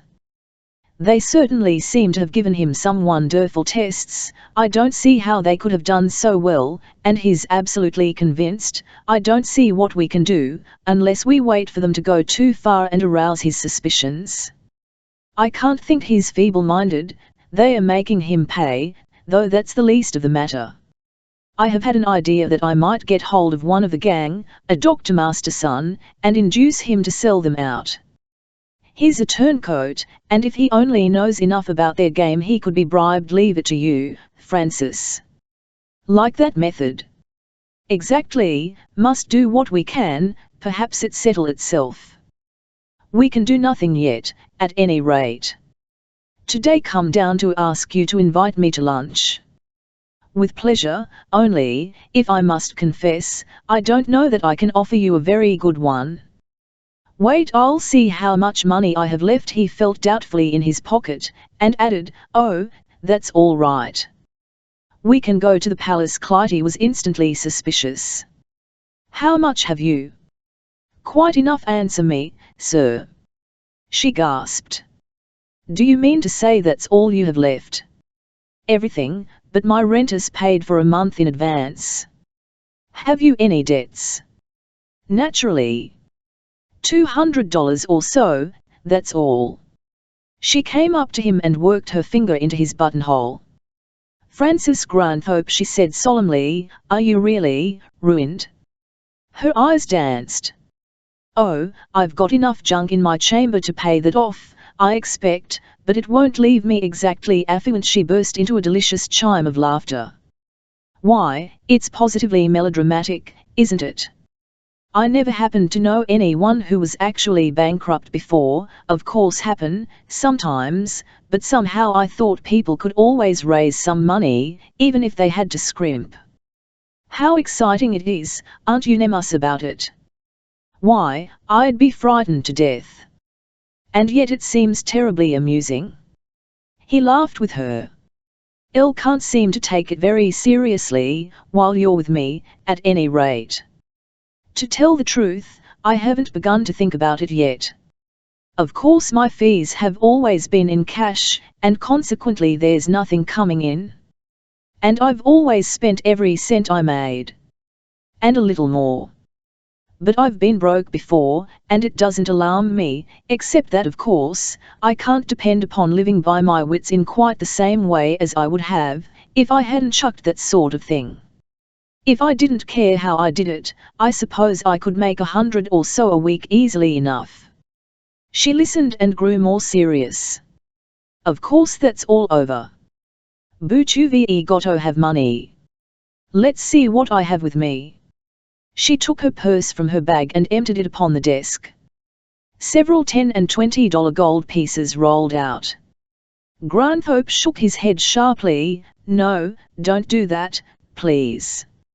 I can't take anything, even as a loan, you know. I can't spend a cent I haven't honestly earned. I never shall again, if I have to starve, which I don't intend to do, either. You must know that. But from me, isn't that different? Not even from you. Of course you see. Yet somehow have forgiven you if you had let me help a little at first. I don't exactly see how you're going to live. Why, it's awful, when you come to think of it, isn't it? It really is serious. Wait a goose I've been. I'm afraid I shall worry about you now. Well, you'll have to have lunch with me today, anyway. Tie's only fair. If I invite you, on the contrary, I'm going to invite you to share my humble meal. All right, let's be reckless then. If I must proud and show off, it will be fun. I never economized in my life, but now I'm going to show you how. Hand your please. She counted it out upon the desk, a $5 piece, 6 silver dollars and vo halves and a few nickels. Now, she said, how long can we make this last? A week. I've lived for 3 weeks on that much. Often, and paid for my room. Something's bound to happen within 10 days, I'm sure, if I see nothing ahead at the end of a week. I'll put you on half rations, and till then I'll allow you $1 a day. I keep it, for he was delighted to have a treasurer. Now we'll take 50 cents and go to some nice daily place and sit on a stool. But, as he insisted upon a place where they could talk in quiet, they went, instead, to a shady little restaurant around the corner, and there they seriously discussed his prospects. He did so whimsically, it was really absurd that he, in full health, 6 feet high and 170 pounds in weight, at 28, could do so far as he knew, to support himself honestly. He had been a parasite upon the vanity of fools. After much casting about for ideas, she sent for an examiner and began to search through the help wanted male column. The Barbers' College she rejected first, although he pointed out the advantageous fact that it offered wages while learning. Canvassing for books or watches, they both agreed, was not interesting enough. Boot black. He raised his eyebrows in consideration. She shook her head energetically. It was too conspicuous, with these open-air sidewalk stands. She turned up her nose, also, at the idea of his distributing circulars. The Marine Corps tempted him next, but no, she couldn't think of sparing him for 3 years, not to speak of a girl in every port. She asked him what a job press feeder was. He didn't know, but he was sure he couldn't do it. It would be all he could do to feed himself. Profiler, if he could make as good a profile as Clytie's now, he might get that job. But it appeared to be something connected with a machine shop. He looked at his white hands and smiled. Weavers, warpers and winders, equally mysterious and impossible. The rest of the wants were for mechanics and tradesmen. Clytie dropped the paper, disappointed. He declined to let the matter disturb him, as yet. He had no fear of the future, and the present was too charming not to be enjoyed to the full. "What I've always wanted to do," he said, "is to study medicine. If I could get money enough ahead to put myself through a medical school, I wouldn't mind beginning even at my age. I think I'm fitted for that, for I've cultivated my powers of observation and I know a good deal about human nature. And I've read everything I could lay my hands on. Some day I shall try that." "Very well, Dr. Granthorpe, I shall make up my mind to being a doctor's wife, and being rung up at all hours, and being alone half the time." Elle wasn't aware that I had proposed yet, he answered jocosely. "Why, people don't propose, now, do they? Not real people." "Wait a bit, my dear," she laughed joyously. "I'll have to disprove that. Let's spend the rest of the afternoon out of doors and get acquainted. Then when I have a good chance I'll ask if I'll be my wife. Do you realize how we know of another? Ridiculous. Why, you may have a middle name for all I can. You may eat sugar on cantaloupe or vinegar on your oysters, you may be an extraordinary mimic, you may have escaped sudden death, you may have been engaged when you were 17, you may sulk, you may mispronounce my favorite words. How do I know but you like magenta and Germans and canary birds, and wear jiggers, and object to profanity and nicknames, and say well read and read the Philistine? Good Lord, deliver us. That's a devil's liturgy." In denial of his categories she held him out her palm. "Oh, you should know me by that right hand. You're supposed to be a trained observative and you're the one who needs investigation. Do you realize what a risk I am running? Why, I haven't yet heard you speak to a dog, or answer a beggar, or seen you eat a banana, or watch a vaudeville shuffle, and all for a necessaire before I really know you." She bent her head in mock humility and looked up at him from beneath her golden lashes. "You needn't be afraid, Francis. If I tell me what your rules are, I'll obey them. If I really want me to wear magenta, I shall be terribly fond of it. And I shall only think I've been stupid all my life to loathe it. And be so glad to learn. But I hope you don't. If I'll allow me 5 cents for dessert," he said as seriously, "I'll order bananas, at the risk of losing you forever." They had begun now to revel in the piquancy of situation. Their meetings had, up to this time, seemed fatal in their dramatic sequence, fraught with meaning, working steadily up to the climax in the studio. There had been few scenes between them, but those scenes had been cumulative in feeling. They had played their parts like actors in a play of destiny, a play whose plot had been closely knit and aesthetically economical in incident and dialogue, each act developing logically the previous situation. Now that the tension was released, and the reaction had come after an histrionic catastrophe, each looked at the other with new eyes, seeking the living person under the tragic mask.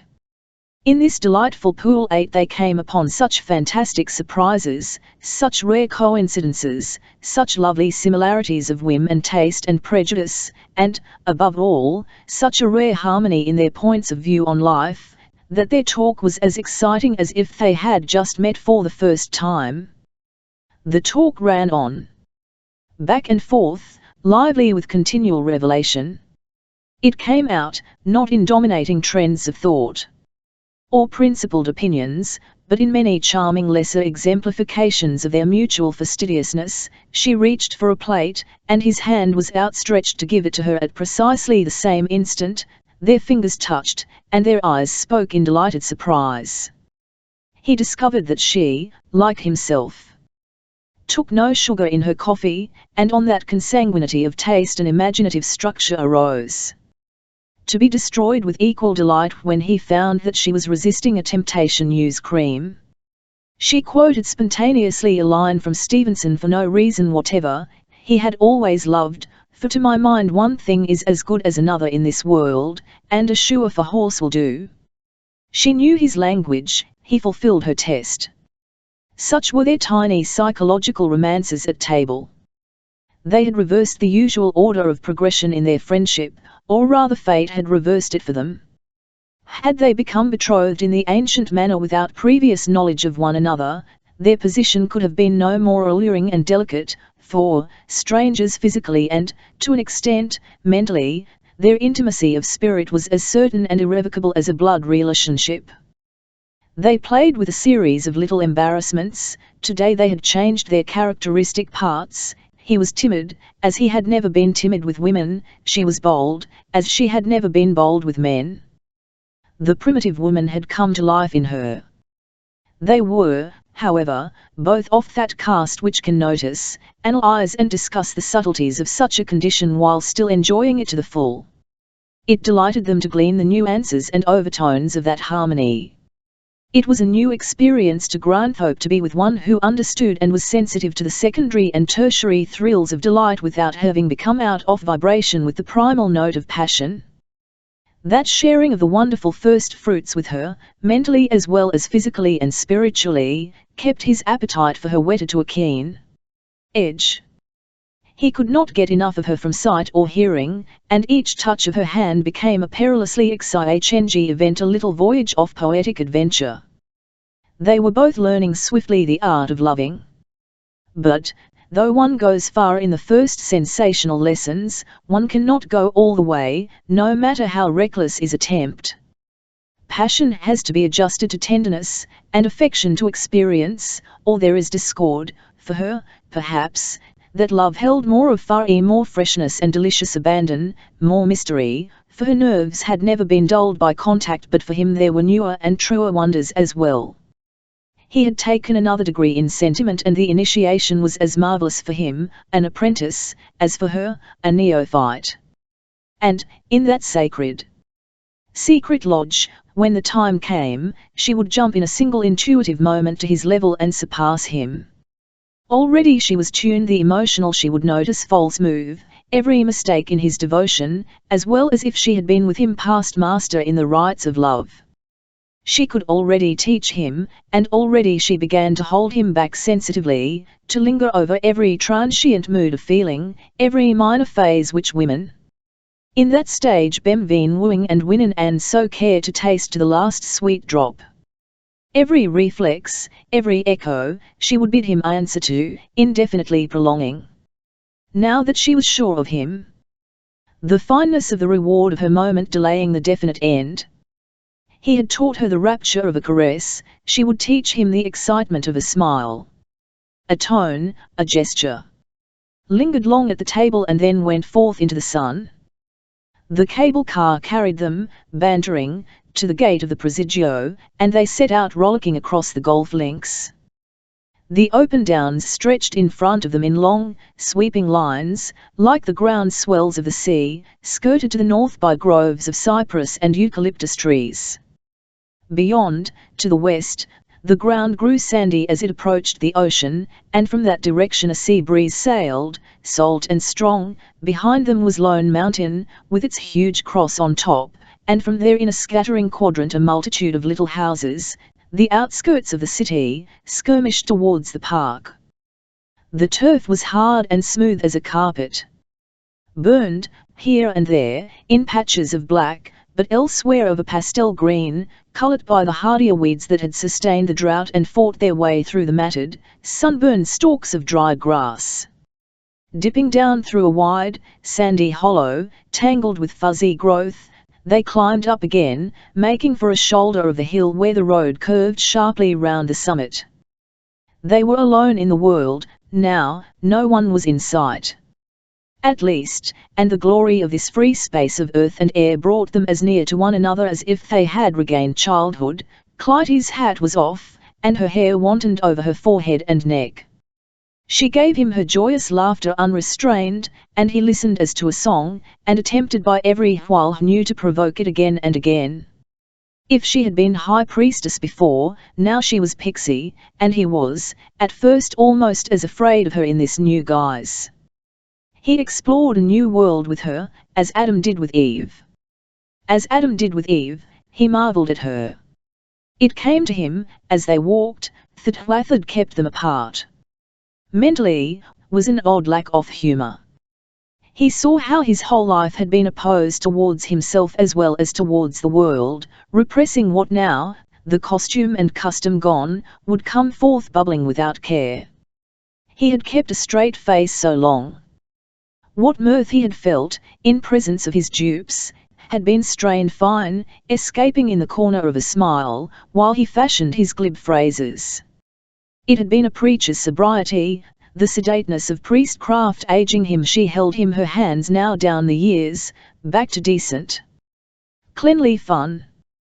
To his surprise he found that he could give full vent. He laughed aloud, and need not study effects and poses, he need not impress her. His wit was clumsy, it even approached silliness, in its first runaway impulse, but he at least lost his self-consciousness. He followed her merriment, and they discovered nonsense together.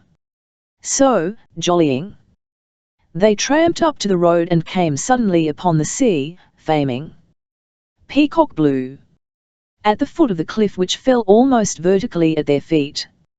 Across the dancing waves, from a coast like Norway's, Point Bonita arose, guarding the Golden Gate.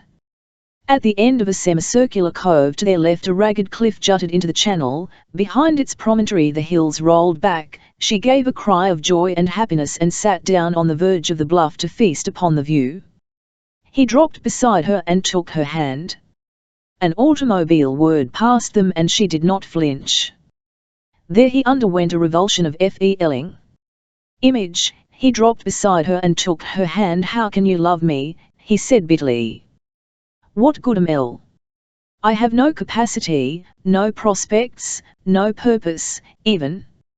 I am a mere negative, and if I loved you I should free you from the incubus. Do you recall reading the poem of a girl whose lover in the Philippines refused to write to her? She asked. It happened about the time I first knew you, I think. He nodded, watching a tug towing a bark out through the gate, and she told him what she had heard of Fleuret's story that morning.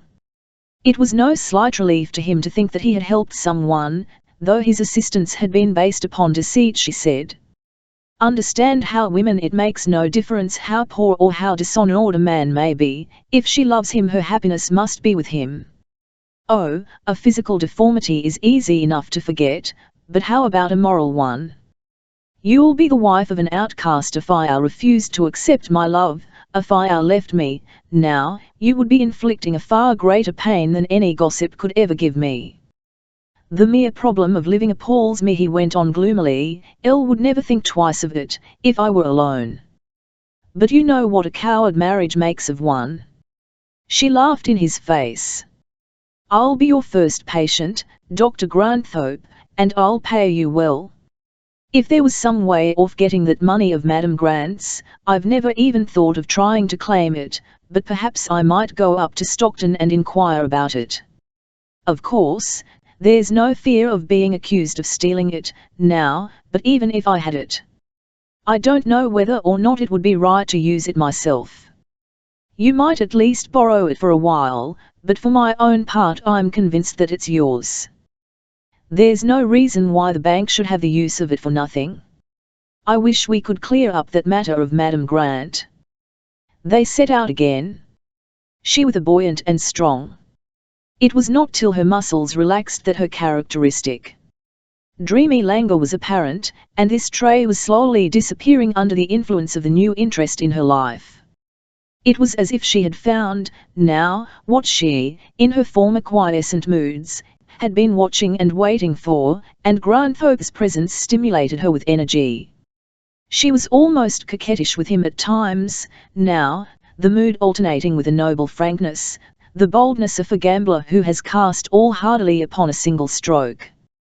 She was not afraid of being seen with him, she gave him herself in every word and glance. A casual observer could have read her fondness for him. They went along the road, skirting the water, past the battery emplacements and disappearing guns, over a low hill toward the fort. This side the bay opened to them, and beyond lay line on line of mountains, growing hazier in the distance, to the north and east. They had regained their spirits with this exercise, and talked again freely as boy and girl. He noticed with amusement and delight how she edged, unconsciously, nearer and nearer him. If he crossed the road, she came to him, without perceiving the regularity of it, as the armature comes to the magnet. She nearly forced him into the wall, or off the walk. In her unthinking pursuit of him, so strongly he attracted her, she blushed furiously when he spoke of it. It was so droll that he could not help mentioning it, but that comment did not cure her. She was over by his side, rubbing elbows as unaffectedly the next instant. How could she help it? When he kept his eyes on her as he did. She said. So, along the shore by the life-saving station. Up to parade ground and the barracks, then by up the steep path to the corner gate of the reservation they sported. That was the first of a series of outings they had together that week, the Golden Gate Park. Sutros Forest and the beach were each explored in turn, and while still within the limits of the city they tasted of county, mountain and shore, and let the days fly by. Clytie brought the luncheon, and they ate it, picnic fashion, under the blue sky. She kept strict account of his finances, and as his small capital dwindled they came back to his plans for the future. He met her, one day, with news. "I'll think I shall have to go to work, after all," he said. "I've got a position." She congratulated him, not without a shade of sorrow that their holidays were to end. "It's too much like my old work to be very proud of, but it's a step up, it's founded on vanity, but this time I shall exploit my own instead of others. I'm going on the stage. I've found my name is worth something." She was a little disappointed and he was not surprised. "Oh, I'll soon become unbearable, I suppose. Most the time I don't spend in front of the makeup glass looking at myself. I'll spend being looked at, trying to propitiate an audience. A school of egoism, but at least my pose be honest. Saw the stage manager of Theater, and I'm going to begin to rehearse next Monday." He spoke banteringly, but she felt the truth of his jests. Still, it would provide for the present. It would make him more than ever notorious, but it was better than idleness. The next day at 10:00 she appeared at the studio to spend the day with him. It was Wednesday, and they were anxious to make the most of what time remained. Except for his bed, table and bureau, his chamber was empty now, all his effects having been sold at auction. The sum received barely sufficed to pay office debts. The studio, too, was bare, and placards hung outside both doors indicating that the premises were to let. The little office, however, was left as usual, except for the casts of hands, put away in the closet, and in this room they stayed by the open fire. He was looking over his card catalogue as she entered. He had conceived the plan of writing a book on palmistry along new lines, in which he might embody his observations and theories. His aim was to attempt to correlate chirography, chiromancy, phrenology, physiognomy and all those sciences and pseudosciences which seek to interpret character through specialized individual characteristics, and to trace the evidences from one to another, showing how each element or indication would recur in every manifestation of a person's individuality, and how one symptom might be inferred and corroborated by another. It would take time and he could spend his leisure upon it. The plan was tentative and hypothetical, but so suggestive that he was becoming interested in proving its verification. Clytie was enthusiastic about the book and desirous of helping him. He was becoming less afraid of her, and more sure of himself, after their days together, and he greeted her boldly enough, now. Yet there was still a fascinating novelty in his possession of her that made his familiarity seem like recklessness. Not for her, however. Once having given him her lips, she could never refuse them again, nor could she longer think the action strange. She took off her coat and hat, tucked in an errant curl or two over her ears, and seated herself luxuriously in the armchair. As she had played with him, so now she worked with him, arranging his notes, dictating for him to write, or stopping to discuss the subject. She was too adorable in all this assumption of importance and seriousness for him not to interrupt her occupation more than once, for which diversion of her attention he was sent back promptly to his desk. The business kept them so employed for 2 hours, when she opened her package, brought forth their luncheon and brewed a pot of tea on the hearth. "Francis," she said, after that was over, "do you know we are actually becoming acquainted? Isn't it too bad? Don't you enjoy the process?" "Decidedly I do. That's why I regret that it must soon be over. I'll doubt if we'll ever finish. If we do, it will be still more delightful to know you. And this process brings us toward that beautiful consummation." "Yes, but this part is so pleasant. I hate to see it go. I want to roll it over on my tongue. Now, every word you say is a revelation and a surprise, a prize that I have been anticipating all my life, if you'll pardon the bull. It's like unwrapping a mummy. I get excitedly nearer and nearer my ideal Ophiao. But there's no satisfaction in opening doors if one can't go in. There's the immortal difference between a man and a woman. Most men want a marvel, patent and notorious. They want to come to the end of the rainbow and find the pot of gold, ties all, whether that means a kiss or a marriage. Women enjoy every step of the journey. Men think of nothing but fulfillment, women of achievement. Men care only for the black art of the Indian farmer who makes a grain of wheat grow to full maturity in a few minutes. Women appreciate the wonder of the natural development of that same little seed in the warm bosom of the earth, with its slow evolution of sprout and stalk and leaf and blossom, the glory of every step on the way. But, can't you see that progress in affection needn't be a limited journey to a finite end, even the end of the flower? But no matter how fast one travels, if one is really in love, the goal is always infinitely distant. There are enough things to be understood, and I'm sure enough that I'll never get enough Ophiao, and never know enough about you. That's almost too true to be funny. You'll never know even who I am, I'm afraid. Think what a risk you run, my dear. Oh, I know who you are well enough. You're the son of Casanova and little Dorit." He grew reflective. "Isn't it strange," he said, "that you, with all your one intuitions, be able, somehow, to solve that riddle? Do you think I am Madame Grant's son? Sometimes that seems to be the inevitable conclusion.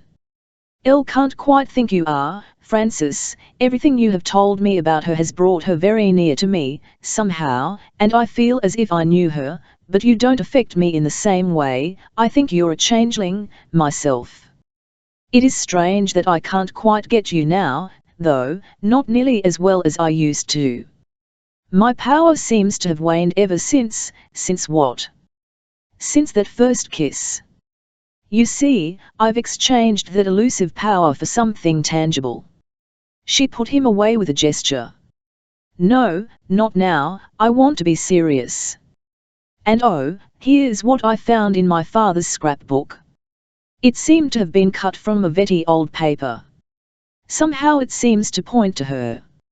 "I want to know what you think about it." She had copied it out and read it to him. Miss Felicia Gerard, who spoke immediately after Mrs. Woodhull's address, is one of that lady's most devoted adherents and helpers, having been connected with the cause for nearly a year. Although only 20 years of age, Miss Gerard has brought into action talents of no mean order. She was graduated at Vassar College, and is endowed both physically and mentally with the rarest and most lovable qualities.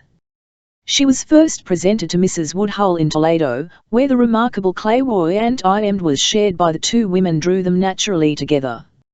Miss Gerard is a regular contributor to Woodhull and Claflin's Weekly, where her spirited articles have attracted wide notice and flattering praise.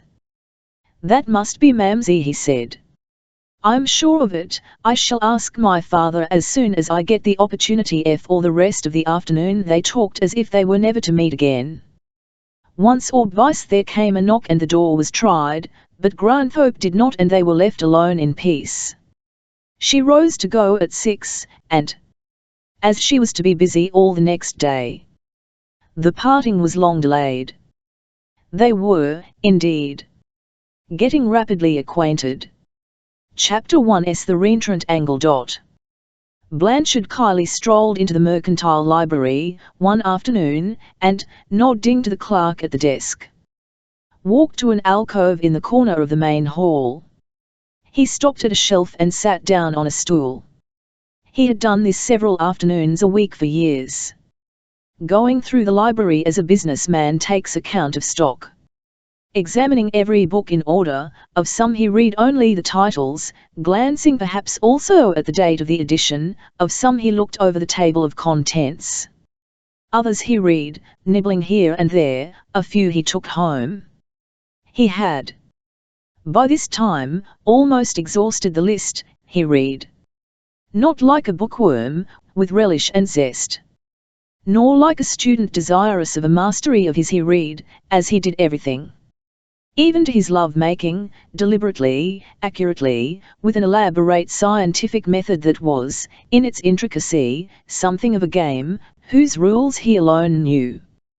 He had, indeed, specialized, taking up such subjects as jade, Japanese poetry, Esperanto, higher space, Bayism, and devil worship, and in such subjects he had what is law, but his main object was the conquest of the whole library in itself. This afternoon he did not read long. Looking over the top of his book, as was his custom from time to time, to discover what women were present, he caught sight of Clytie Payson in the alcove containing the government reports. He replaced his volume and went over to her. She was in high spirits, and welcomed him cordially, as if she had but just come from something intoxicating and stimulating. Another man's smile seemed still to linger with her. "Why, how d'you do, Blanchard?" she said.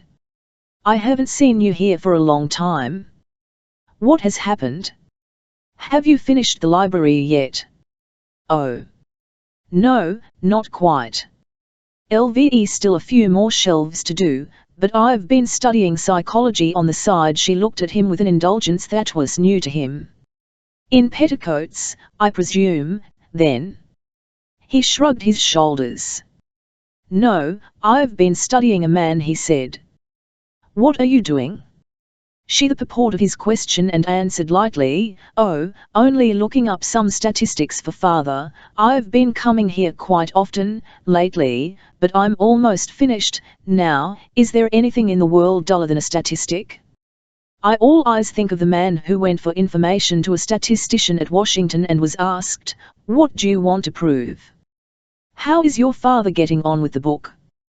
Clytie grew a little more serious. "Why, father's queer lately. I can't you understand him at all. He's taken up with some spiritualists, and I'm rather worried about his talk to me about them. But I should hardly think you'd be surprised at it. You're as much interested in palmistry as he is in the spooks, aren't you?" Clytie flashed a glance at him. "Didn't you know that Mr. Granthorpe had given up palmistry?" Kiley smiled and smoothed his pointed beard. "Oh, yes. I've heard considerable about it. Nobody seems to understand it but me. Very clever of him, I think." Clytie was instantly upon the like his system. "It's subtle." "His system?" "Yes. You don't mean to say you still think he's sincere, do you?" "Don't think it's necessary to discuss Mr. Granthorpe," said Clytie carelessly. Of course I do. He's sincere, or I wouldn't he call myself a friend of his. He has given up a good paying business because he was sick of that way of earning a living, and also in order to make more money by quitting. By marrying you. She winced. Blanchard, she said, if I weren't an old friend, I couldn't forgive you that. But because you are, I can't permit you to think it. It was because we are old friends that I permitted myself to speak so plainly. You'll count it, I suppose, merely as jealousy. But I hate to see you taken in so easily. Clytie looked up at him calmly, folding her hands in her lap. Now, Blanchard, please tell me exactly what you mean, without any more insinuations. Why, Granthorpe has been for 2 months trying to marry you. He's after your money. Thank you for the implied compliment, she retorted dryly. Oh, well, you know perfectly well what I think of you, Cly. I was thinking of what I know of him, not what I know of you. He's made a deliberate attempt to get you, and this reform business is only a part of the game. She smiled and turned away. As if she was so sure of Granthorpe that it was hardly worth her while even to defend him.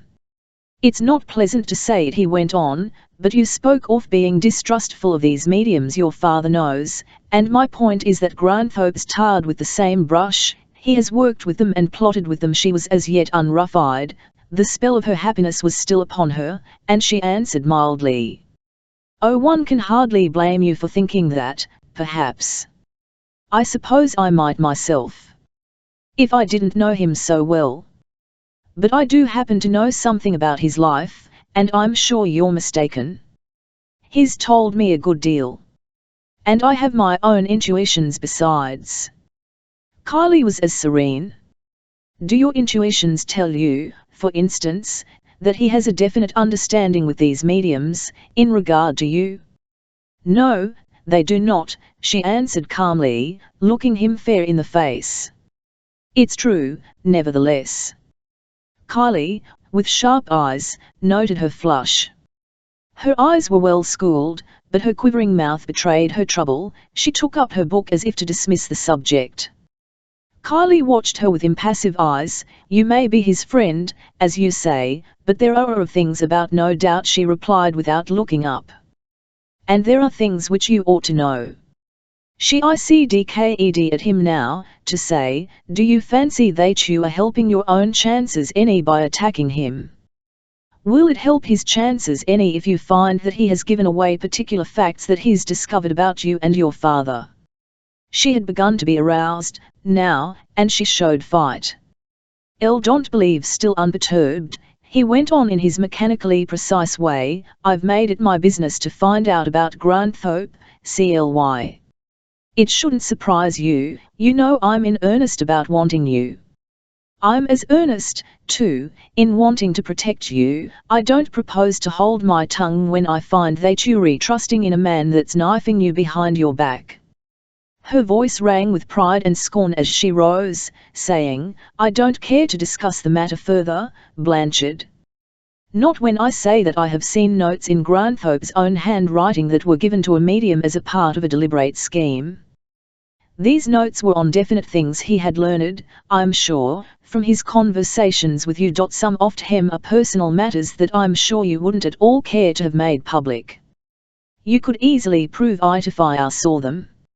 She had lost courage again, and hesitated, staring at him. Then she said, freezing, let me see them. Then, if I are determined to have a scene, you may as well follow the rules of melodrama. Can't show them, because this medium wouldn't let them out of his POS session. But I can get him to let you see them, if you like. You say they are about things that I talked about. Yes, I forged all of him. I had only a moment's glance. For some moments she stood silent, then she spoke swiftly. Don't believe it. He couldn't do such a thing.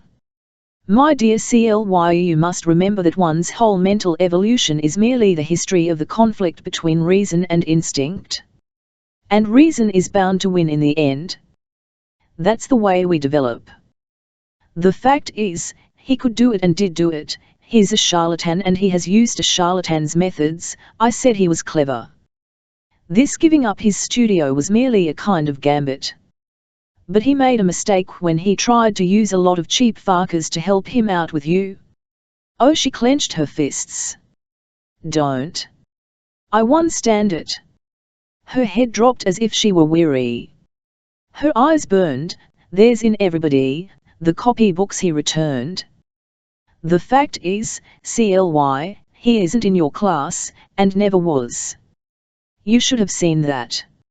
She looked at him without seeing him, her eyes caught meaninglessly by the garnet in his tie, clinging to it, as if it were the only real thing in the world. Her lips parted, the colour was leaving her cheeks, she looked as frail as a ghost. Suddenly she threw off her reverie, and placing her hand on his arm, said, "Let me see them, ill notes, Blanchard. There must be some horrid mistake. I want to clear it up immediately." "Well, I'll even take you now, if you like. It isn't far." She followed him out of the library as if hypnotized. They spoke little on the way. Kylie tried his best to arouse her, but finally gave it up as impossible. He watched her, preserving his usual phlegmatic calm. She walked with head erect, her chin forward, with her long, graceful gait, beside him, but never seemed two human beings further apart in spirit. Flora Flint opened the door to Vixley's flat. She acted quite as if she belonged there and invited them in cordially, with an up-and-down scrutiny of Clytie as they passed in. Then she disappeared down the long, tunnel-like hall. Kylie took Clytie into the office where, refusing a chair, she stood like a statue, her eyes fixed on the door. Vixley entered, currying his beard with his long fingers. "Well, Mr. Kylie," he said, "what can we do for you? Like a sitting? Professor, you recall telling me something about some memoranda Granthorpe gave you. I've been thinking about that, Mr. Kylie, and I don't know as I ought to have said anything. I'm rather inclined to regret it. You have said something, and I've brought this lady down to show the memoranda to her," said Kylie. "H.M. Vixley looked her over. "It ain't exactly customary to show things like that, you know. Had all out before. Here, see those cards." Vixley drew up a rocking chair for Clytie, and seated himself on the edge of the revolving chair in front of his desk, putting the tips of his long fingers together. "Francis Granthorpe is a bright young man," he said, "a very bright young man, very painstaking, and very thorough. I won't say he ain't a little bit unscrupulous, however. A man who ain't got no psychic influence behind him has got to do some pretty good guessing. Now you go to work and take me, with my control, Theodore Parker, and his band o' spirits. I don't need to bother much, I can get all I want out of the other plane. I ain't saying nothing against Granthorpe, except maybe that he uses methods, sometimes, that ain't exactly legitimate." "Such as what was you? How did he happen to give you these?" Clytie asked. "Why, I suppose he expected me to give him an equivalent in return. I will say I have helped him out, at times, feeling rather predisposed toward him, and him being a likely chap. But Lord, I don't need his help. And so I told him. In this case I didn't feel called upon to give away none of my client's affairs. Naturally he got a little huffy about it, and he's acted so that I'm inclined to resent it. I can't bear anything like ingratitude." He opened his desk and took from a pigeonhole HO cards. He handed them to Clytie. "I was telling Mr. Kylie, here, I knew about Granthorpe and his methods. It'll show you what a poor business this palm reading reel is. Lord, they ain't nothing in it at all. If anybody wants to know anything about the future, the only way to do is to establish communications with the spirit plane through the well-known and well-tried methods of spiritualism." Clytie was not listening, her eyes were upon the cards. She looked and looked, reading and rereading, her face set in tense lines, the notes in Granthorpe's fine, closely written hand. There it was, as he had set it down: Oliver Payson, B. the 2nd of October, 1842. BD present from Doe, bound copy of Montaigne 1900. Tattoo mark anchor on right arm, near shoulder. Writing a book. Economics. New Mad, Grant wife visited Mad. GXVP Clytie Payson. Engaged to Blanchard Kylie left cheek. Ring with inside. Turquoises, claims psychic power. Talib. Afternoons at 3, buried doll under sundial in garden. As she came to the last line she dropped the card from her fingers. She had become a woman of ice. Vixley picked up the card and smiled, showing his yellow teeth. Kind of a giveaway, ain't it? I call his work lumpy. Hope convinced now, Kylie added. She turned her head slowly, deliberately, to the professor. Did Grant Hope give you this? Dunno, exactly, his gave me so much, one time or another. About 2 weeks ago, I should judge. Why? I'm very much obliged to you. Her voice came as if from an immense distance. Then she nodded to Kylie, who rose. Nothing more I could do, is they? Wouldn't you like to try a sitting, miss? Vixley asked with urbanity. Thank you, no. Clytie walked out slowly, without another 100k at him, like a somnambulist. Vixley hastened to escort her to the front door, and opened it. Kylie gave him a 100k. It was returned. Vixley bowed. Clytie went out. Are you going over to North Beach? Kylie inquired. I'll walk up to the car with you. I'll go alone, I think. Oh, very well, but, good afternoon. You'll have to excuse me, Blanchard. All right. Good day. She strode off, leaving him there. She walked all the way home, and walked fast, her head held high, looking straight ahead of her. She took the steep hills with hardly a slackening of her speed. Breasting the upward inclines energetically, leaning forward with grace.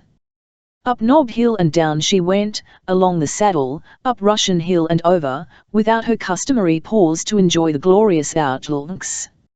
Under her arm she still carried the book from the library which she had forgotten to put down when first Blanchard Kylie spoke to her. She held it automatically. Apparently not knowing that it was there, with it she gripped her glove. Her right hand was still bare, clenching her skiff. She turned into her street at last, and climbed the WCN den steps, into the garden. As she went up the path, her eyes lighted upon the sundial. She stopped and looked at it for a moment fixedly. Then into the house. Upstairs to her room, throw herself upon the bed. The wind had risen and blew gustily about the house. Her shutter banged at intervals. The noise kept up till she rose, opened the window and fastened back the blind, and went back to her bed. There she lay, staring, with her eyes wide open. Her father did not come home that evening. At 7:30 she got up again, washed her face, arranged her hair, and went downstairs to eat dinner alone. Afterward she stepped out into the garden. The wind her skirts, fretted her hair into a swirl of tawny brown, cooled her cheeks. For an hour she walked up and down in the dark. The harbour was thick with mist. The siren on Lime Point sobbed across the gate intermittently. Later, she went into the library and sat down with a book beside the fire. For a half hour she did not turn a page, but remained quiescent, gazing at the flames. At 10 she went up to her workroom, lighted the gas, and took out her tools. For hours she sewed leaves on her frame, working as if automatically.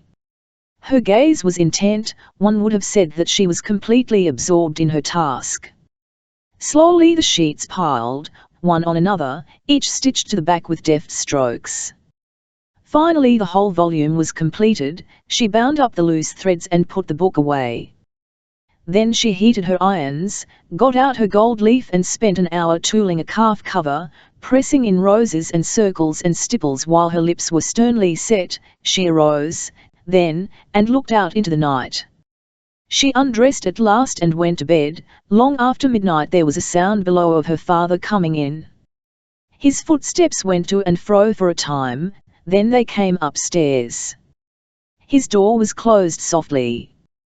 There was no sound, now, but the ticking of her little clock, and, occasionally, the far-away echo of a steamer's whistle, and the dreary note of the siren. She tossed uneasily. The clock struck an, though, 3, 4. Then the wind began to sing round the corner of the house as the gale itse.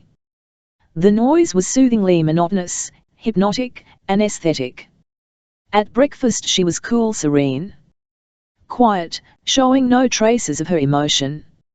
She talked with her father, laughed with him, as usual, flying from one topic to another, never serious. As he got up to go, she remarked, "Father, I think go up to Sacramento to visit Mrs. Maxwell at Lonely a few days. I've put it off so long, and she's been after me again to come. She's up there all alone, all right. CLY, I saw her downtown, day before yesterday, and she told me she was going to ask you." Clytie frowned. "You did? Why didn't you tell me?" She looked at him for a moment curiously. He seemed to wish to evade her question. Then she asked, with emphasis, "Did you ask her to invite me?" Mr. Payson hesitated. "Why, I told her that you would probably accept." She bit her lip, still frowning. "I'll understand, on account of Mr. Granthope, I presume." "Well, I thought it would be just as well for you to take a little vacation." Clytie said nothing. Mr. Payson lingered, ill at ease in the face of her implications. At last he looked at her over his spectacles and said petulantly, "I've been surprised at you, really. Have been considerably worried. As afraid compromised yourself seriously by having been seen so much with Granthope. I haven't spoken of it before, because I had already said all I could to you. You knew very well what my wishes in the matter, and it seems you've seen fit to disregard them."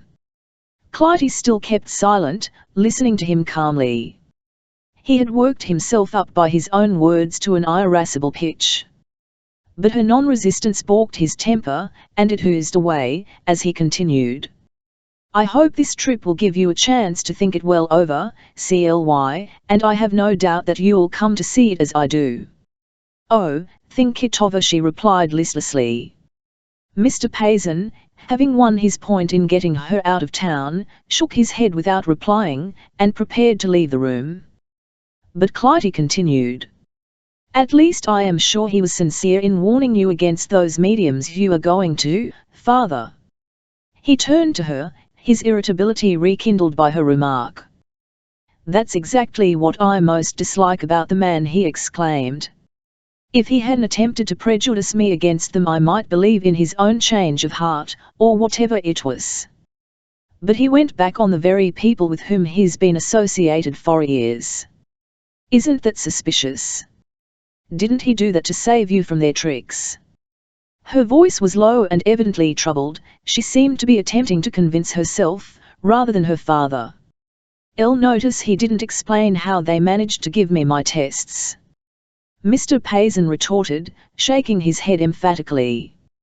"He seemed to consider me the most simple and credulous person in the world. His statements, at least those he dared to make, were all general ones, and they implied that I was not old enough, or else, perhaps, too old to sift the evidence for myself. They were positively insulting. These mediums have given me proof enough to convince anyone. They've told me things that couldn't possibly have been found out by any tricks. Take that about your giving me a copy of Montaigne for my birthday, for instance. How could they have found that out?" "You told anyone had no," said Clytie faintly. "There you are, then." Mr. Payson wagged his head solemnly. "What did I tell you?" "What else did they say?" Clytie asked anxiously. "Plenty of things I myself didn't know the truth about till I investigated. Things about me, personal affairs, about my past life, oh, so much that I can't help feeling that there's something in this business that we don't understand." Paused for a moment, looking at her, there was one thing I wanted about, I forgot speak of it.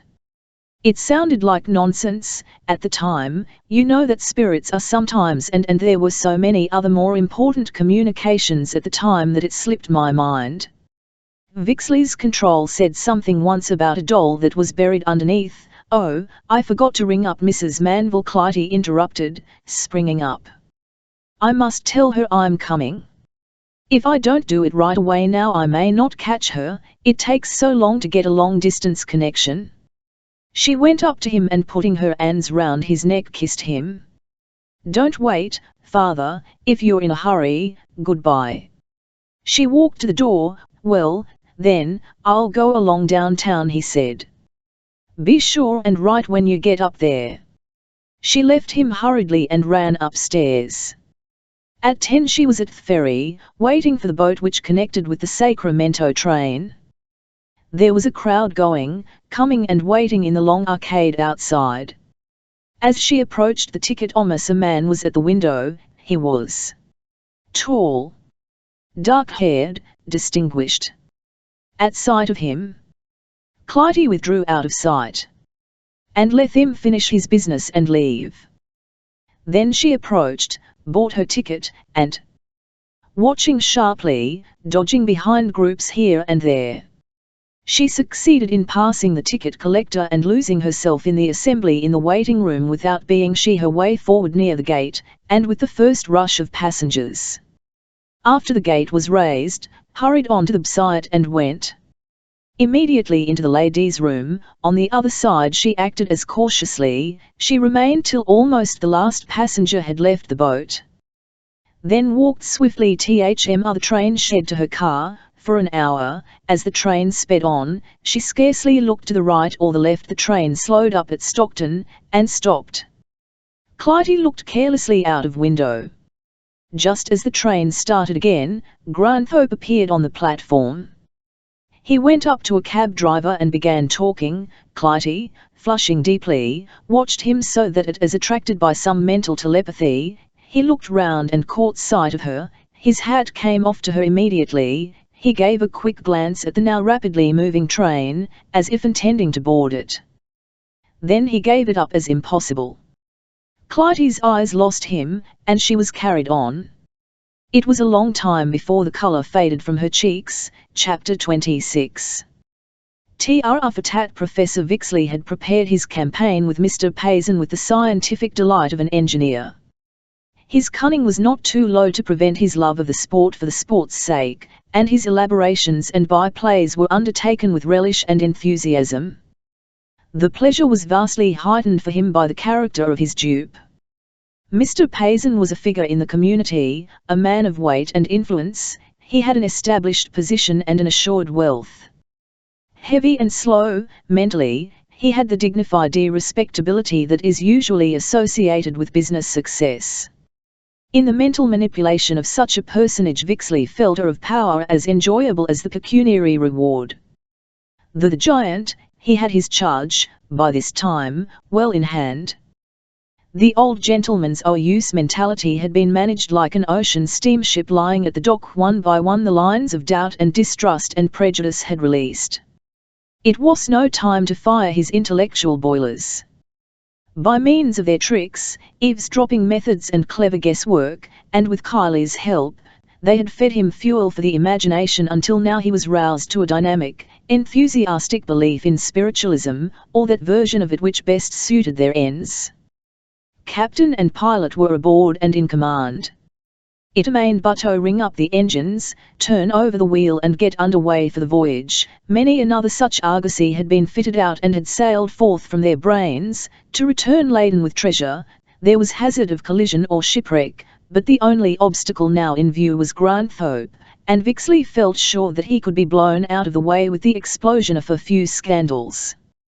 Mr. Payson's mind had an inertia which, once successfully overcome, was transformed to momentum. He was as credulous, as responsive, as influenced by the specious logic of the medium as if he had never been a skeptic. Vixley's next move was to realize financially on Payson's vanity and literary aspirations. The ensuing series of communications from Felicia, automatically transcribed by Vixley, developed the fact Mr. Paysen's book would meet with disastrous competition from an unknown author who was working upon the same subject in Chicago. Such a publication would, in the eyes of any publisher, materially affect the value of a San Francisco book. Something must be done to prevent the rival work from being printed.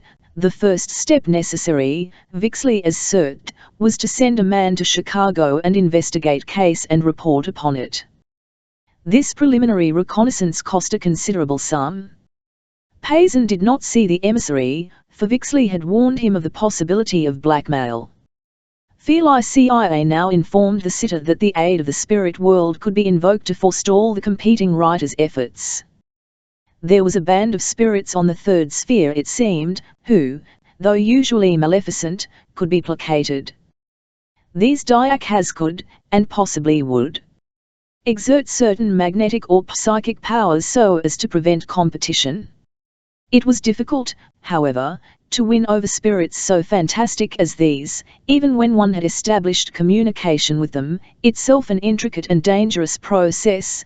The only safe way, Mr. Payson was assured, was to create an atmosphere pleasing to them, one which absorbed antagonistic vibrations, and facilitated communication by intensidifying the sitter's aura and rendering their acceptance of earthly conditions easy. And so forth, through an elaborate exposition. The thing was accomplished by means of charging the room with the perfume of ambergris. Ambergris, however, was expensive. Mr. Payson had to pay $50 an ounce for his. Moreover, a fresh supply was necessary for each chaunce, as the material quickly absorbed the deleterious psyche-physical elements of the atmosphere, and became inert to vibration. Professor Vixley divided this revenue with Madame Spoil, but he could not divide his pleasure in his artful fiction. Madame Spoil was only a woman, the artistic niceties of harlequinade were lost on her. This could not, however, go on forever. Nor were the two conspirators content to do business in so a way. Both were convinced that the only chance for a large and permanent income lay in the production of Payson's and Felicia's child, and they set about the plan by which this should become remunerative. Ringer was settled upon for the impersonation. He was simple, easily taught and led. He was willing. He would be as easily managed when the time came for a division of the profits of enterprise. And so, one day, Madame Spoil waddled out to Turk Street to complete the negotiations. Professor Vixley was bending over a small machine with horizontal arms in the form of a cross, decorated with mirrors. When she rang, before opening the door he covered the instrument with a black cloth and put it on his roll-top desk by the. Madame Spoil came in smiling, unruffled, as if her face had been freshly ironed out. "I've been valking lately, to reduce my flesh, but Lord, I get such an appetite I eat more enough to balance," she panted, as she lowered herself carefully upon the quilted couch and crushed back into a sofa pillow, whereon was painted a fencing girl with a heart on her plastron. She loosened her beaded cape, and breathed heavily in relief. "Well, I managed to get here, after all. What do you think? Mrs. Riley has been to me for a private setting. Do you recall her, Vixley? She's that woman who was fifed for murdering her husband some years back and was acquitted, or rather the jury was hung. Anyways, she wasn't, but I believe she done it. She's as nervous as a cat, and can't look you in the face to save her soul. It seems that she knew Madam Grant in the old days, and used to get readings off her. I don't know, but we could use her, some way. Has she got any?" Mona said, the slate writer. "She keeps a boarding house, I believe. It wouldn't be much, but every little helps, as the old lady said when she spied into the harbour. I might work her for $5 a week, I suppose, but now I think of it, Master Son's doctoring her. Hen, there won't be much meat left on her bones." Vixley grinned. "But I ain't bothering with landladies till we finish with Payson. Did you see him yesterday?" "El did, and he said he'd give $1,000 if we'd find the boy. I shouldn't wonder if he'd pay more if we work it right, not to speak of what we get from Ringer when he's fixed." "Lord, $1,000 for Ringer. Wouldn't that make you seasick? Vixley cackled, slapping his claw-ache hand on his knee. "I'll say, Gertie, we oughto get a couple of good crockery teeth put in his jaw first, or the old man will want to return him for shop worn. Ringer as Mr. Max Payson, Esquire. Gee whiz. I want to be there when the old gent falls on his neck and kills the fat calf. Known a heap of worse boys than Max Ringer to have for a son," Madame Spall said, a little irritated. "You go to work and wash him and dress him up in a Prince Albert, and I don't know why he won't do as well as anybody." "Oh, he'll do elegant. He'll do Payson, anyways, and that's all we want. Oh, I'm going to teach him to jump through the hoop all right. He'll be doing the Papa's darling act so natural you'll think he'd always slip in a bed." She chuckled now till she shook like a jellyfish. "He's just crazy about it. Says he'll come down and take me to ride in his automobile car. Why, Payson be for all sorts of money if Ringer works him right. He ought to get an allowance of $200 or $300 a month if the old man's got any proper feelings as a father.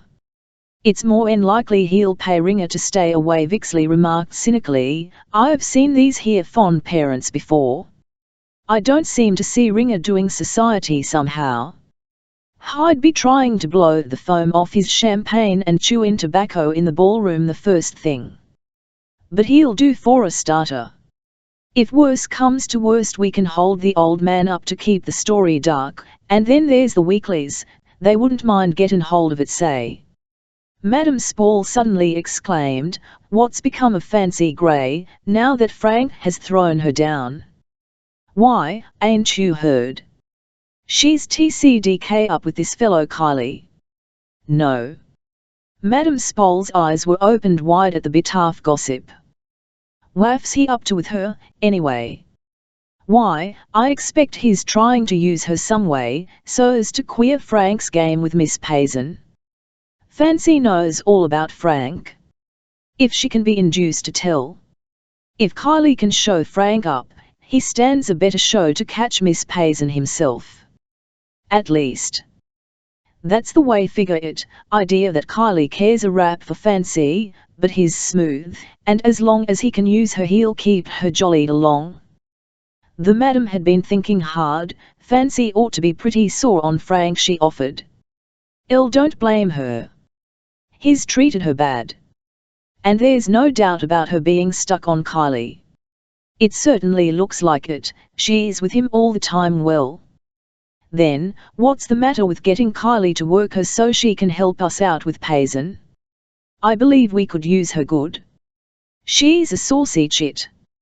And she makes me tired with her fly up the creek impudence, but all the same, she's clever, and if Kylie could only induce her to go into it, I can see lots of ways she could help." Vixley thought queer of the matter for a few minutes in silence. "All right, Gertie, I'll speak to him about it. I guess he'll do it, he'll be afraid not to. We got him pretty well tied up, now. You can him that Felicia will recommend that he marries the girl that'll be an inducement. I'm afraid the Payson girl has got something to say about that herself, from all I hear. Well, at any rate, we've queered Frank Granthope, and that's what Kylie wanted most. I'll guess so, at least, that's what I make out from what he says. He's pretty close-mouthed. Well, if he ain't close-mouthed about Payson, he can tend to his own affairs alone. For all I care, has he gave you any more dope? Has he? Why, he's been a ringing off m'up every day, tippin' me off to everything the old man's up to. You ain't let on anything about this child business to Kylie, have you? Do you think I want to queer through whole game? Of course not. Why, Kylie would be scared that the daughter wouldn't get any of the money if he knew there was another heir. All the same, we got to be careful of Kylie, for he certainly has helped considerable. The old man wouldn't be where we got him now if Kylie hadn't shown up. What do you think he told me this morning? Payson's been round to a of printers, gettin' estimates on the book. so's he can publish it hisself. Ain't that a gall? He never asked my advice about it. I'm going to give him a dig about that. Oh, well, lays get down to business, I ain't got any too much home, Madam Spole interrupted. About the materializing? Now. We got to have a private chaunce, of course. Vixley rose, clasped his hands behind his back, and lifted himself up and down on his toes as he gazed at her.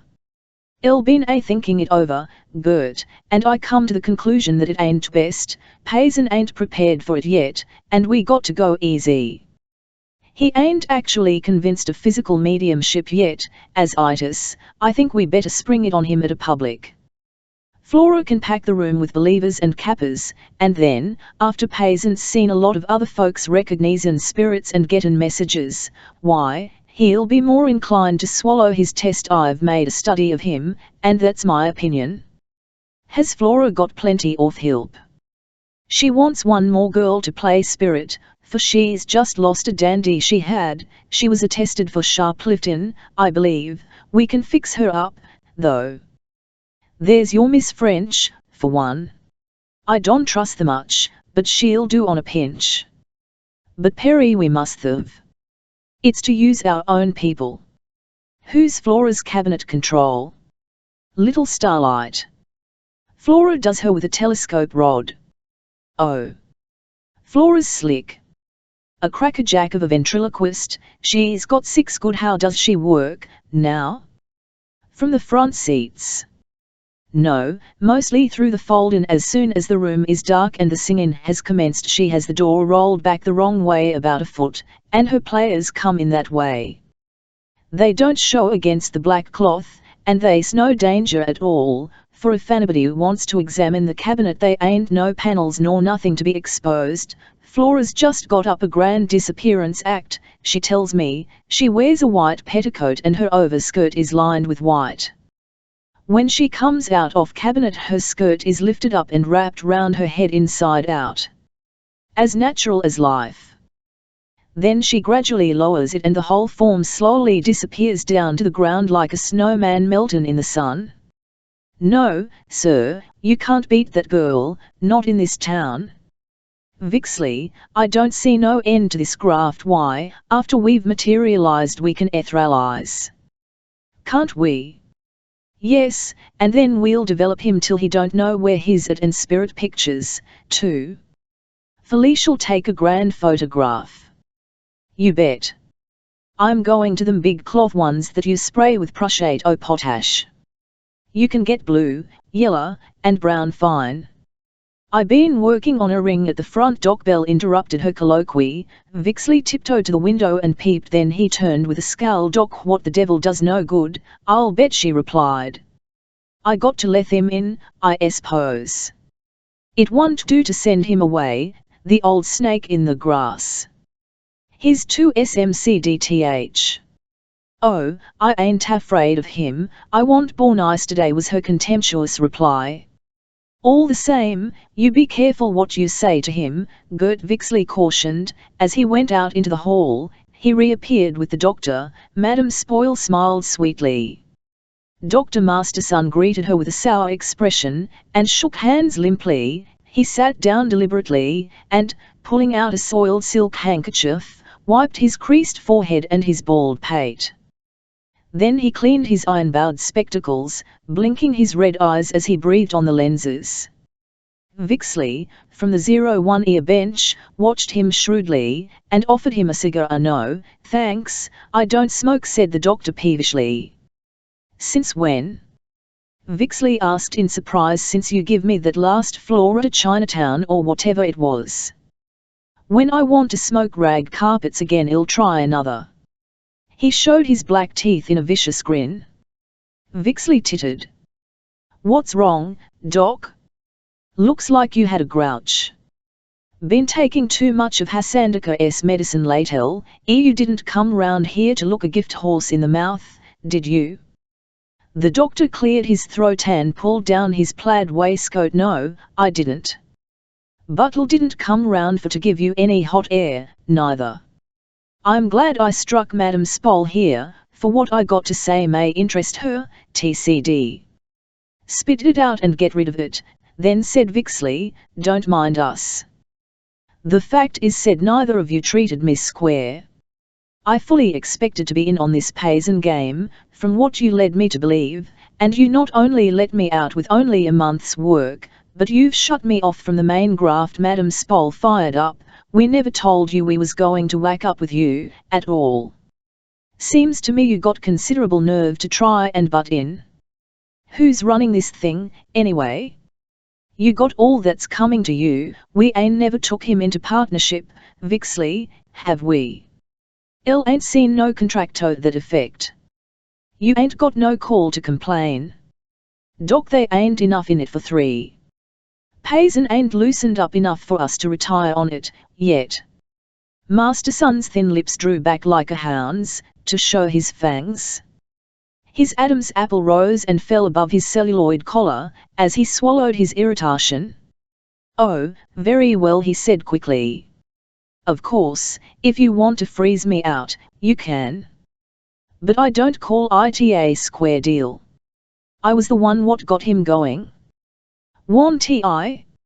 Didn't I do my part all right? I understand you're going to materialize him and develop him, and the Lord knows what all.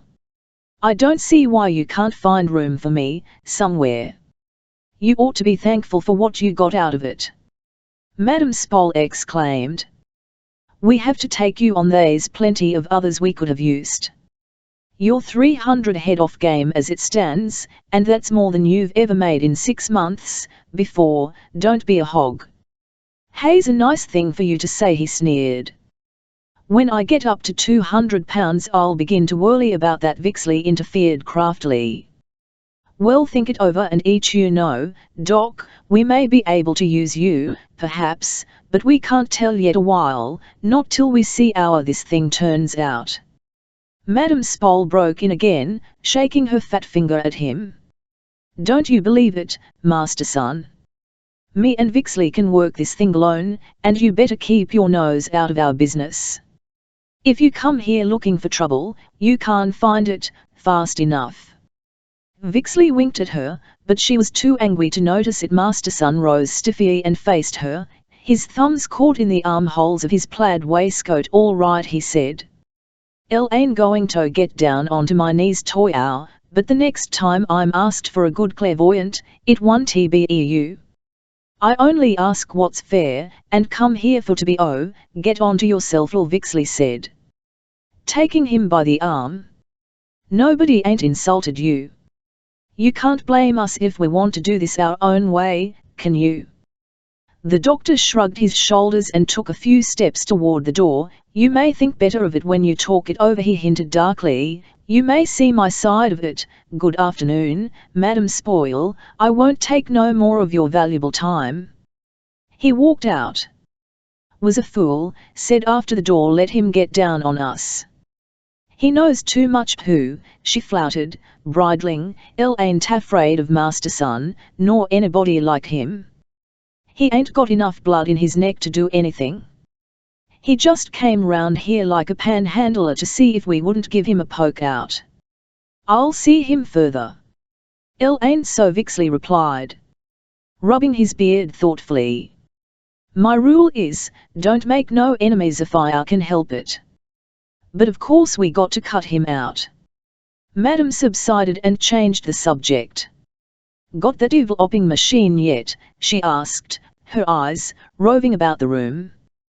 He walked to the desk and carried the machine to the small table in front of her. Taking off the cloth, he disclosed the revolving mirrors actuated by clockwork. It was much like the instrument first used by Braid in his experiments with mesmerism. He wound the spring and set the mirrors in motion. They whirled madly in their circle, casting gnashs of light. That's the way it works, you just stare at it. I guess that will hold Payson a while. He's got the scientific bug enough to like this sort of thing. Madame Spole put her elbow on the table and rested her head on her hand, gazing, fascinated, at the flash of the revolving mirrors. As the machine began to whir, the canary in the cage by the window began warbling in an ecstasy of song. Vixley snarled at the bird, and then, as it refused to stop, took down the cage and walked to the door with it. "I guess that'll bring Felicia, all right, won't it?" he said as he went out of room, leaving Madame Spoil transfixed, lulled and charmed by the flying mirrors. He was gone longer than he intended. It was 7 or 8 minutes before he returned, whistling through his teeth. He turned into the front room and stopped in astonishment. Madame Spoil was standing beside the machine, which had now run down. Her eyes stared blankly at the desk, one hand clutched her breast, the other was raised, as if to put something away from her. Her little low-crowned derby hat had fallen partly off and hung on one side of her head. She stared, without speaking, her face set with an expression of terror. "For heaven's sake, Bert, what's the matter?" he cried. She turned her eyes slowly toward him, shuddered, sighed, and her hands fell together, then her face lighted up in a frenzy. "My God, Vixley, I got it! I got it! After all these years!" "Got what, you crazy fool?" "The Jim Jams. Got materializing, I got a spirit."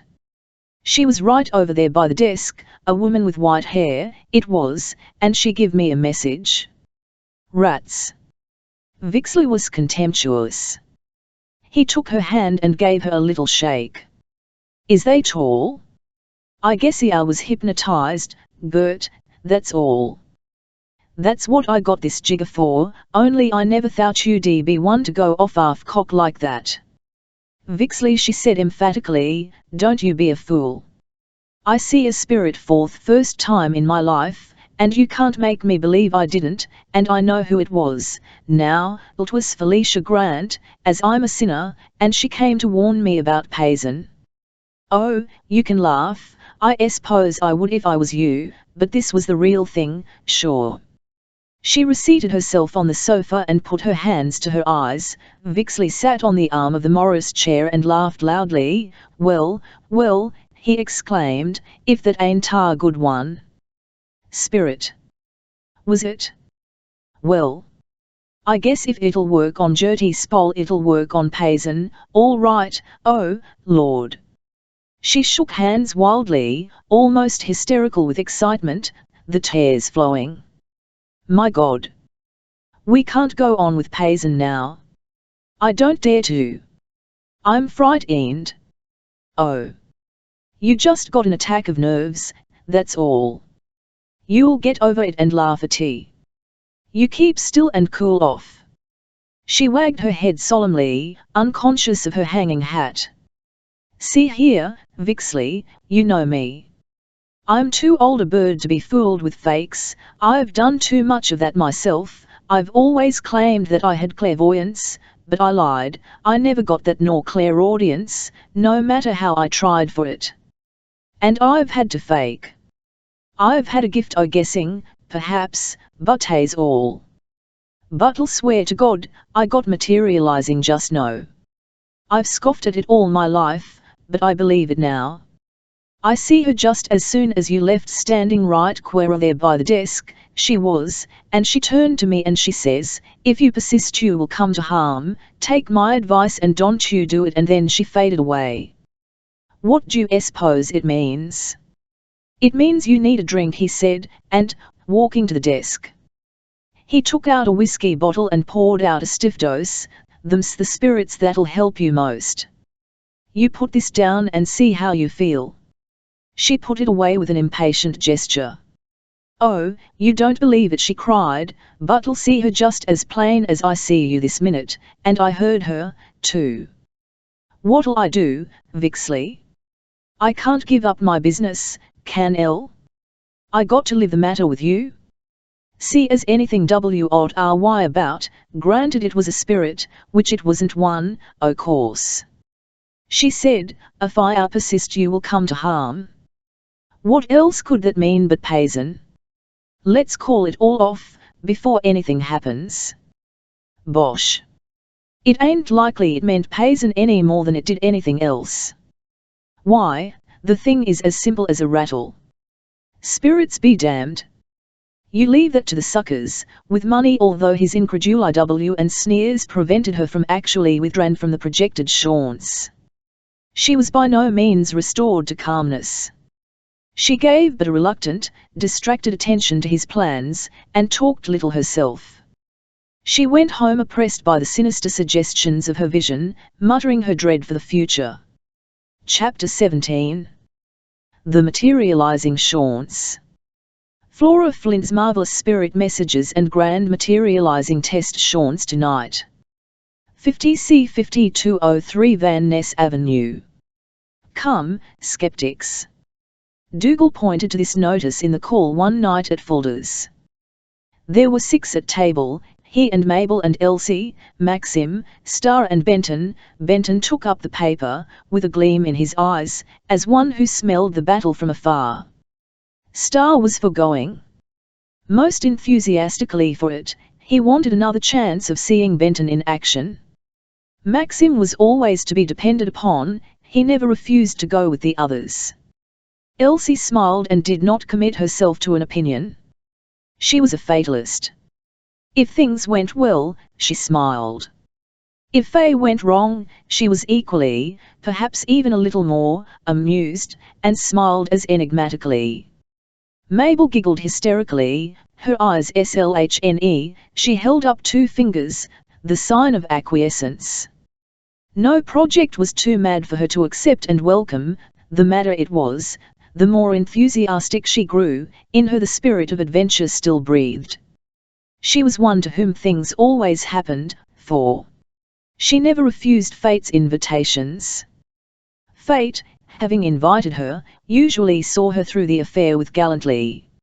She always escaped unscathed, preserving all the freshness of her enthusiasm and ingenuousness. No one credited her with a history. Their plan had been talked over and perfected for some time. Mindful of Fancy's warning, it had been decided to enter the place in 2 groups and find seats near together, being careful to hold no communication with each other. Dougal was captain of the proposed exposure.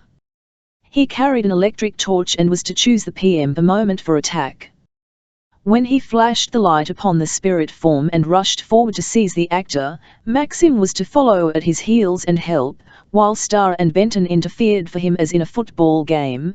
The girls were to take care of themselves and watch everything that went on so as to report the affair.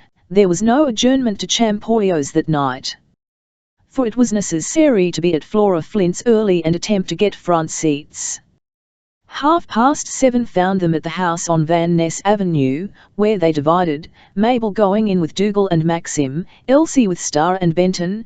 They went up a narrow staircase covered with yellow oilcloth and encountered, at the top, a long, pale, tow-headed youth with T-elbow front teeth missing. He was slouching in the hall, by a little table, as if attempting to hide the tallness and awkwardness of his figure.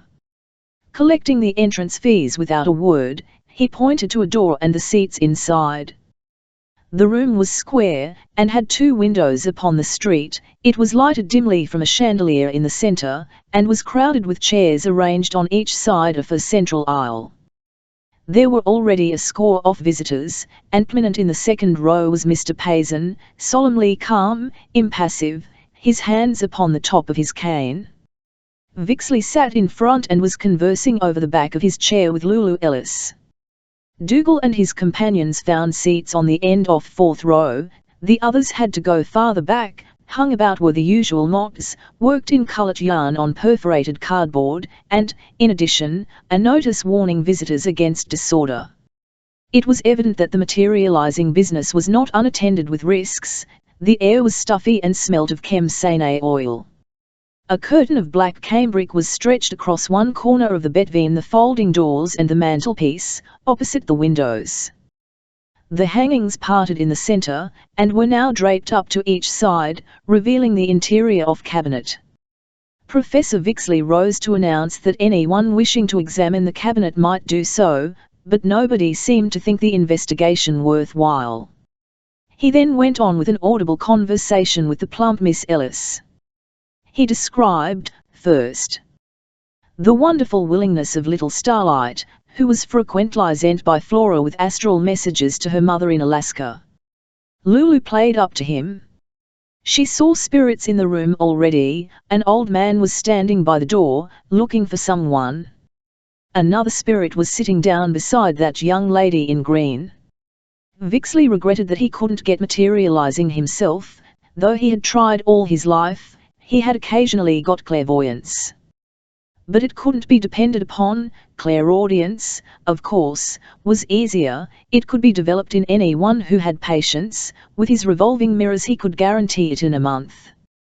He handed one of his business cards to a woman in black who seemed interested. Flora Flint, pretty, dressed all in black, came in and joined the conversation. She complained of being tired and headachy. She had worked so hard that day. She stroked her forehead and rubbed her butt. Her eyes were busy with her audience. She hoped that Stella wouldn't come tonight. Stella always took it out of her. That was always the way with spirits who had lately passed out and who were not yet reconciled to their condition. Stella insisted upon coming back all the time to communicate with her mother. She was not only hindering her own progression but worrying her mother by so doing. Stella, moreover, had not yet learned the laws of being on the spirit plane, and had not accustomed herself to the principles of control. Why, it was sometimes positive agony to be taken possession of by Stella. She came in with a bounce and it racked the medium all over, and she didn't know how to withdraw her force gradually and easily the way older spirits did. If Wampum, Flora's Indian control, weren't always ready to assist her, it would be something terrible. Indians had special power over physical conditions. They were children of nature, nearer to earth conditions than others. They had more magnetism, and knew the secrets of natural medicine. Being simple, they were more easily summoned from the spirit sphere. They hadn't progressed so far, and they were apt to be still actuated by the motives and desires of the Nesh plane. Oh, yes, they were often coarse and vulgar, but they meant well. Indeed they did. Wampum was a great help. As Flora Flint talked, her eyes ran over the room, looking carefully at the audience. Some she bowed to smilingly, on others her glance rested with more deliberation. She came back again and again to Dougal and Maxim, and to Starr and Benton, in the rear of the room. She whispered to Vixley, after this scrutiny, and he went out to hold a colloquy with Ringer in the hall. Soon after, Mr. Spole came in and took a seat between the groups of pintos. He sat rigidly erect, his thin, bony face impassive, with only his wild eyes moving.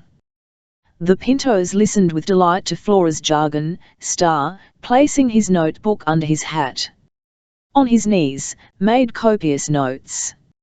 Maxim was most impressed, almost persuaded by the seriousness of dialogue. Mabel was all ready to believe at the first promise of a marvel. Elsie smiled, Benton yawned, Dougal hugged his electric torch fondly inside his coat. Madame soon came in and seated herself windows, under a box containing a lighted kerosene lamp. Her face, usually so complacent, was showing signs of perturbation. She was nervous, looking round every little while, suddenly, running her fingers through her short cropped curly hair, throwing her head back as if she found it hard to breathe. She was without a hat, and wore, instead of her professional costume of silk and beads, a black cotton crepe gown. Shortly after 8 o'clock, Flora took a chair in front of the cabinet. Vixley rose, fastened black shutters in front of the windows, closed the door, put out the gas and turned down the lamp in the box, shading it with a cloth curtain. There was now so dark that one could scarcely distinguish anything, until, when eyes became somewhat accustomed to it, figures indistinct and shadowy could be vaguely recognized. Flora Flint spoke. "I must ask you all to keep perfect silence, please. The spirits won't manifest themselves unless the conditions are favorable and the circle is in a receptive state. We can't do anything unless there's harmony. And if there's any antagonistic vibrations present, there's no use attempting anything in the way of demonestration." After this prologue, she began, accompanied by the faithful, the dreariest tune in the world. We are waiting, we are waiting, we are waiting, just now we are waiting just now, to receive you. To receive you just now to receive you just now. Show your faces, show your faces, show your faces, just now show your faces just now, come and bless us, come and bless us, come. The fourth stanza was here interrupted by 3 sharp knocks. Is that you, Starlight? The medium 2 raps signified assent. Are you happy tonight? 2 more knocks. Starlight, you're always happy. Vixley remarked aloud. Yes, she's a bright little thing, the medium assented. She passed out when she was only 12, they say she's very pretty. Are there any spirits with you, Starlight? 2 more NPS. Who's there, Wampum? 2 raps were given with terrific force. Everybody laughed. Wampum's feeling pretty good tonight, said Vixley. Flora asked, yes, someone else, who? Is it Mr. Torkins? Yes, the voice of a little old dried-up lady on the front row was heard, saying, oh, that's Willie. I'm so glad he's come. Are you happy, Willie? Yes, Willie was happy. Had he seen Nellie? Yes, he had seen Nellie, and Nellie was also happy. And so, for a time, it went on. Like an Ollendorff lesson. Starlight was then asked if she could not control the medium, orally. She consented. And soon, in a chirping voice, the medium twittered forth, hello. Good evening, folkses. Oh, LSE, so glad to see you all. I is, hello, Miss Briquette, you's got a new bonnet. Isn't you? It's awfully nice. Oh, LSE, so happy. I got some candy, too. It's spirit candy, it's lots better than yours. Here she laughed shrilly and the company snickered. Mabel could scarcely hold herself in check and had to be pinched. Starlight resumed her artless prattle, with Vixley as interlocutor. The 2 exchanged badinage and pretended to flirt desperately. Refused this time to sit upon his knee. Finally an old man asked if Walter were there. Well, I just guess, said Starlight. Here's my beau. Here's. He give me this candy. Want some? A chocolate drop flew into the middle of the room. Thays real materialized candy. Vixley explained. NVE reliable to have a good chance tonight.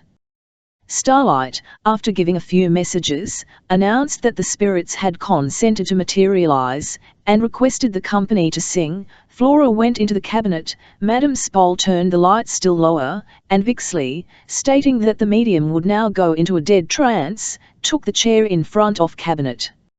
A doleful air was started by the believers on the front seats. I have a father in the spirit land, I have a father in the spirit land, my father calls me, I must go to meet him in the spirit land. I have a mother in the spirit land, and so on, the whole family, brother, sister and friend.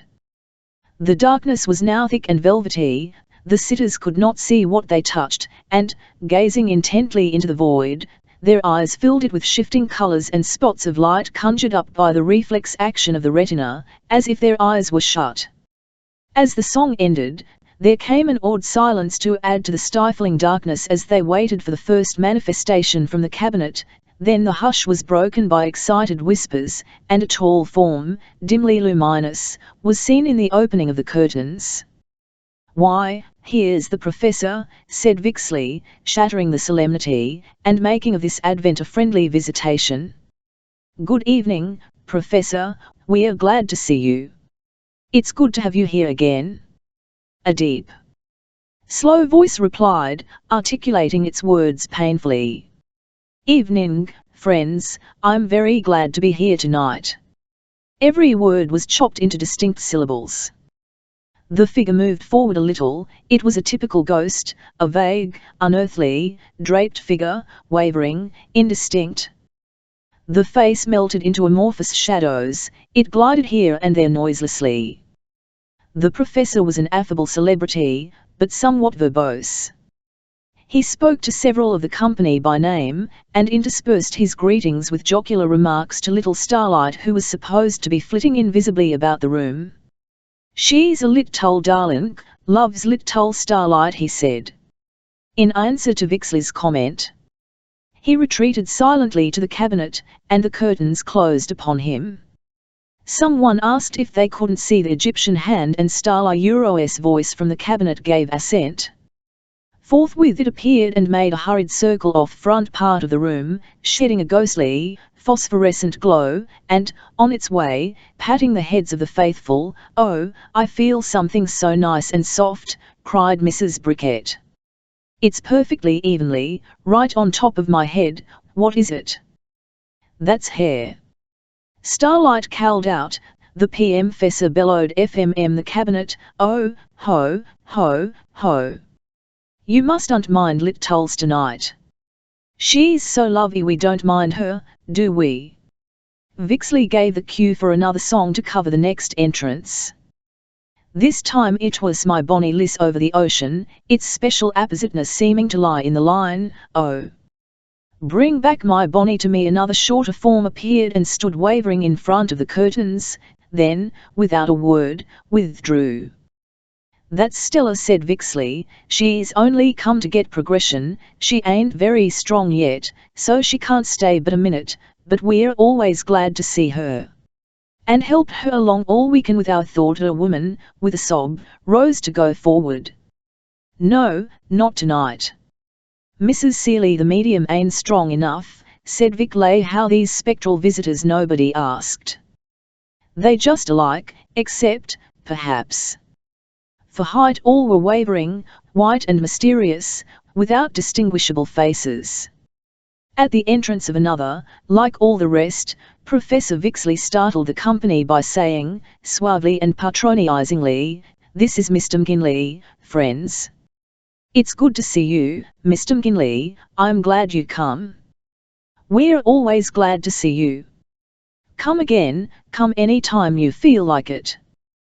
He explained, after the spirit vanished, that Mr. McGinley had had great difficulty in finding any medium sympathetic enough for him to control, and he wandered from circle to circle, hoping to establish communication with the earth plane. The next visitor was no less than Queen Victoria. "That's good," said Vixley. "We're awful glad to see you, sure." It now transpired that the spirits whispered their names to him in entering. His conversation became a bit dreary and monotonous, and he failed to rise to his obvious opportunities, a few forms. After this, came farther from the cabinet, and their friends permitted to embrace them. These favoured few sat on the front seats. Whisperer dialogues took place, innocuous talk of troubles and happiness, perturbed commonplaces that, had they not been sometimes accompanied with genuine tears, would have been nothing ridiculous. The spirits were optimistic and willing to help. Their advice, usually, consisted the statement that conditions would soon be more favourable. At intervals the singers broke out into new songs, "There's a land that is fairer than day," "Nearer, my God," to so on. The air became oppressively close. The audience began to whisper, cough and shuffle. Mabel, desirous of excitement, had nudged Dougal again and again, but he had muttered "not yet" at each hint. The song over thus had just ended, and the hush of expectancy had fallen over the company when another form appeared and took a step towards Vixley. "She says her name is Felicia," he announced. "Does anybody recognize?" "I do," an unctuously mellow voice replied. "She says she has a message for you," said Vixley, "but she don't want to give it out loud before all these people. Will you come up here?" Mr. Payson made his way with difficulty, in the dark, past those on his row and came von var. "You can touch her, if you want to, she's completely materialized. Very strong indeed for one outside Flora's band." She ain't got much vitality, though, and you mustn't tax her too much." The old man forward and touched a cold hand. "Is it you, Felicia?" he asked tremulously. "Yes, dear," was the answer, in a thick hoarse whisper. "I'm glad to see you here. You must come often. Tried so hard get you. Want to help you have a message for me." She whispered, "Yes, if's about the child." "What is it?" His voice was eager. "I've found him." "Oh, I'm so glad. I've longed so to find him and do what was right by him. You know, don't you?" All this was spoken so low that but few could make out the words. "Yes, I know. I know you love him." "Where is he, Felicia?" "He's in this city. I shall bring him to you. Then we'll be so happy, all three of us, you and I and our dear son." Paysan's voice rang out sharply in an angry exclamation. "It's all a damned fraud," he cried. "This is not a spirit at all." He took a step forward. On the instant, before even Vixley could move, Dougal had jumped up and run forward. As he dashed up the aisle, he pressed the key of his electric torch and cast a bright light upon the group by the cabinet. The draped form had started back. Paysan faced her. Vixley had risen from his chair fiercely. Flora Flint's startled face peered through the curtains. "Come on, Max." Dougal slh'd, and threw himself bodily upon the person wrapped in the sheet. Maxim grappled at almost the same time, but before him Vixley spmng in and rained blow after blow upon Dougal, who fell, dropping his torch. Vixley then locked with Maxim. Star and B. Enton had run up, hurtling past Spol, who had risen to block the way. They were just too late to save Dougal, who had fallen, still holding his captive fast. It was too dark to see what was happening, but Vixley's oaths led them on, crashing over chairs, creeping and fighting through the now terrified crowd. A match was struck somewhere behind them, and, before it gnawed out, Star and Benton fell on Vixley together and bore him to the FLCZN. The room was now horrid with confusion. A racket of moving chairs told that everyone had arisen in panic. Women screamed, and there was a rush for the door. It seemed hours before there was a light. Then Madame Spoil reached up and turned up the light. At that moment Ringer flew past her. She was thrown down and the lamp fell crashing upon the seat of a chair beside her. There was an explosion on the instant. She was drenched with blazing oil, and the flames enveloped her. Her screams rose queer the tumult so piercingly that everyone turned, saw her, and fell back in fear and terror. She clambered to her feet clumsily, shrieking in agony, ran for the door it open and fled downstairs, to fall heavily at the bottom, writhing. Benton was that moment free, and the only man to keep his senses. He burst right through the room, throwing men and women to right and left, and broke out the door after her, and down the stairs, tearing a tablecloth from a table as he ran through the hall. He wrapped it about her, the names scorching his face and hands as he did so. The woman was struggling so in her blind terror and torture that it was for a moment impossible to help her. Then, in a few heroic moments, he conquered the fire.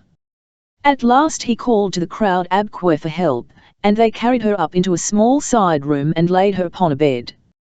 Star, meanwhile, still clung to Vixley while Maxim had held Ringer off.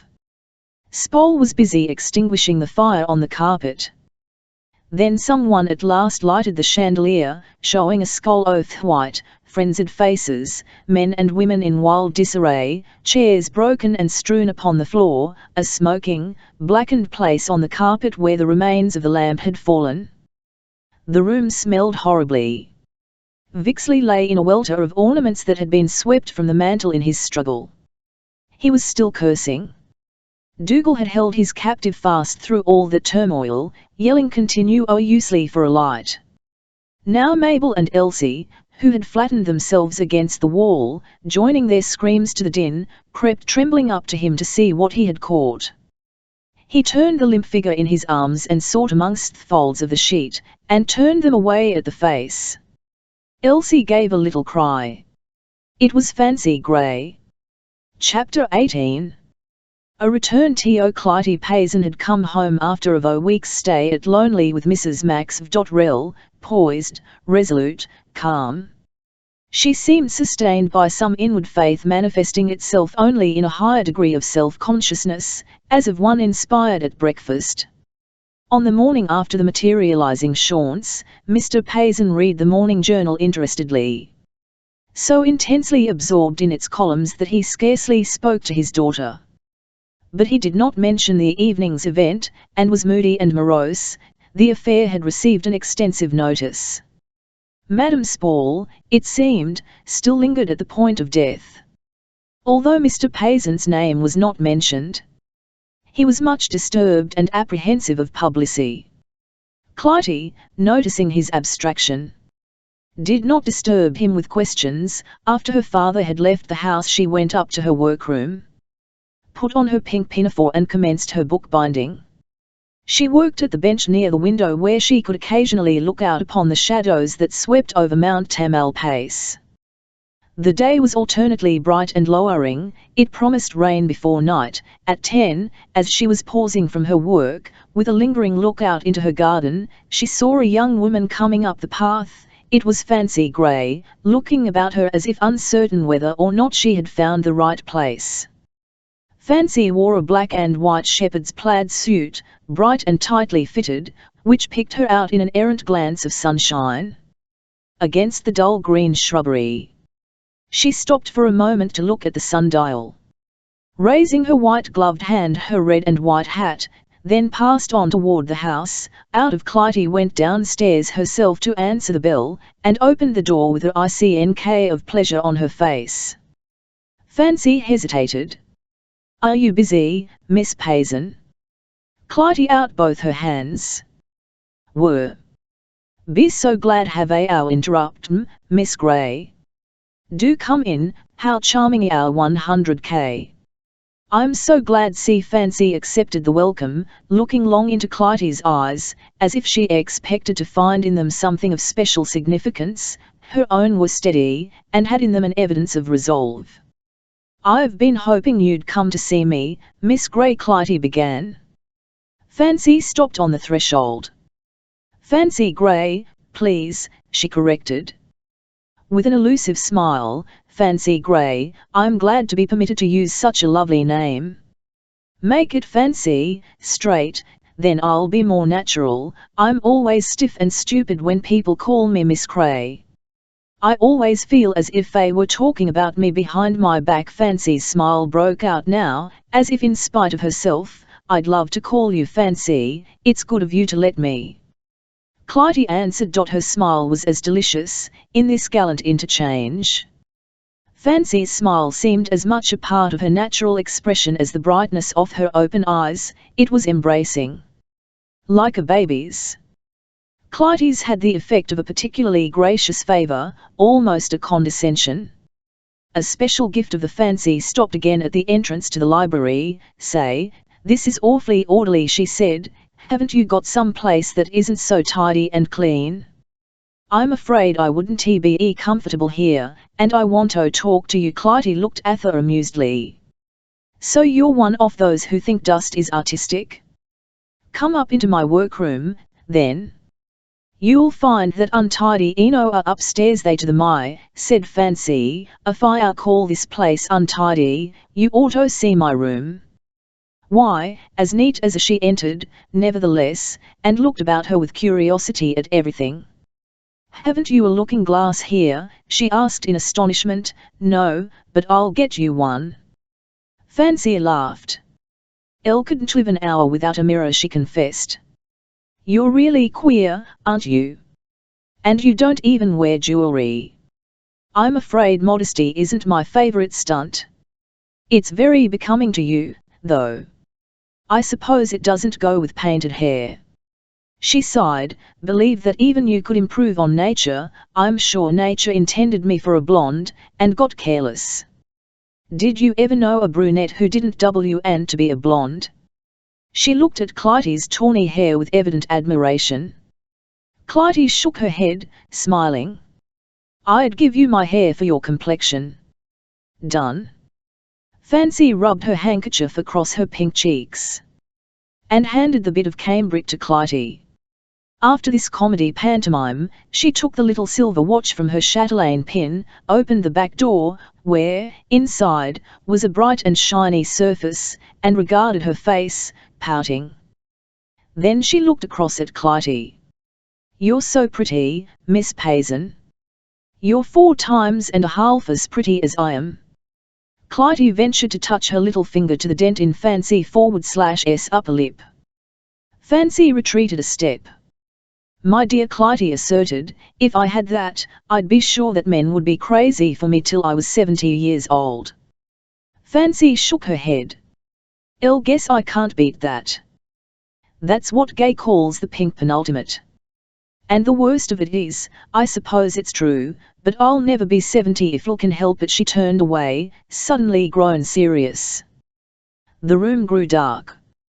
It was as if Fancy's mood had turned off the sunshine. What are you doing, now? Clytie asked. Oh. Just drifting. Fancy's voice was not hopeful. Clytie took her hand. Why don't you come here and stay with me for a while?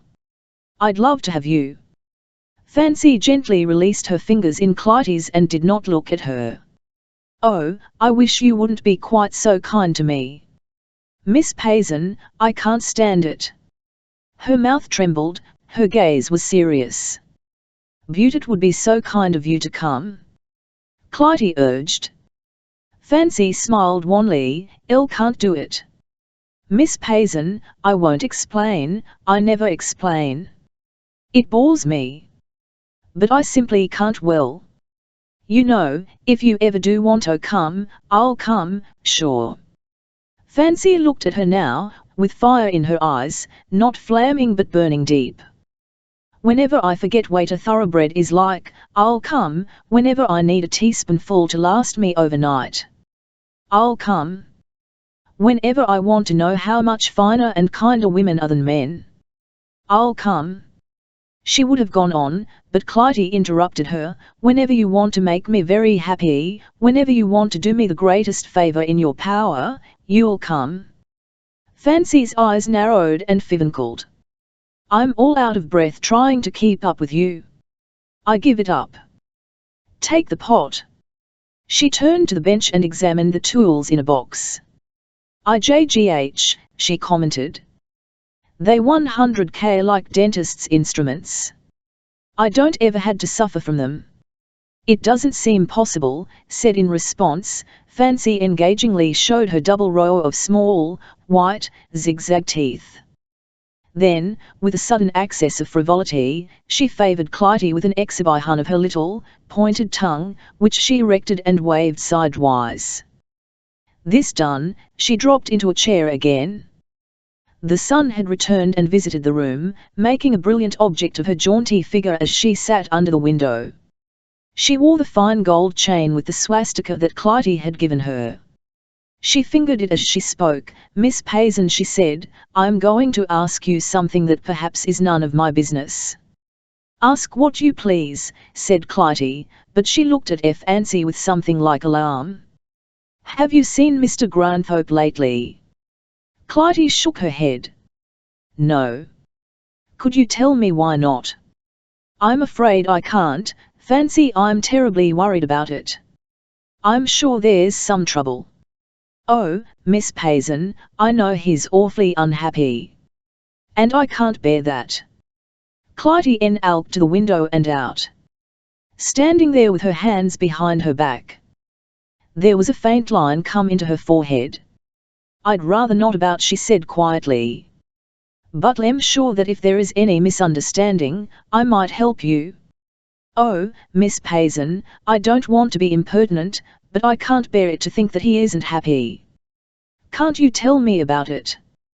Clytie turned slowly, a look of pain deepening on her face. I can only tell you this, that I was mistaken in him. Mistaken? How? Not in quality, so much as in quantity, if you know what I mean. I know what he's capable of, what he has done, and what he can do. Feel any anger or resentment? For what'll know, now. That he has done. I feel only pity and sorrow for him. But what has he done? That's just what I want to know. You mean that it was something definite? Yes. And, you believed it of him? Fancy could not restrain her surprise. Had to believe it. Oh, Fancy. Understand? It was the thing that no woman could forget. It was of no importance except as showing that he wasn't so far along as I had thought. It merely means that I'll have to wait for him. And I shall wait for him. I'm so sure of him that I can wait, though I thought so at first that I couldn't possibly see him. That's all. Fancy bit her lip. There was a little, determined shake of her head that Clytie did not see. Miss Payson, she said, you must tell me what it was. I've heard Professor Vixley say a thing or two that aroused my suspicions. She went on slowly, with an effort. I'll know that Frank adores you, that he has, ever since that night you came with him to his office. After his accident. Oh, but this was after that, Clytie said wearily. It was something he told Vixley after that. Why, Frank hasn't had anything to do with Vixley or Madame Spole since then, except to try to get them to leave your father alone. I saw his own handwriting, Fancy, the very notes of what I had talked about to him, even the little intimate things, they nearly killed me. And Professor Vixley told me himself that Frank had been giving him information right along, up to only a few weeks ago, while we had been so happy together. Oh! To think of it!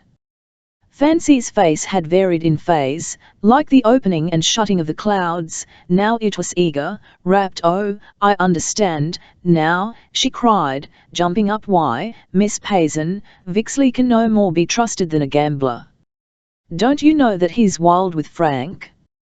Vixley's got it in for him, he's trying to ruin him. Don't you know that Frank has been trying to buy him off? Just to save your father from being cheated by them? Why, Frank offered Vixley $1,000 to leave town, only last week. Vixley told me so himself.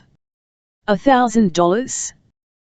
That's impossible. Clytie's voice was still hopeless. I can't imagine where he got the money, but he had it with him, in cash.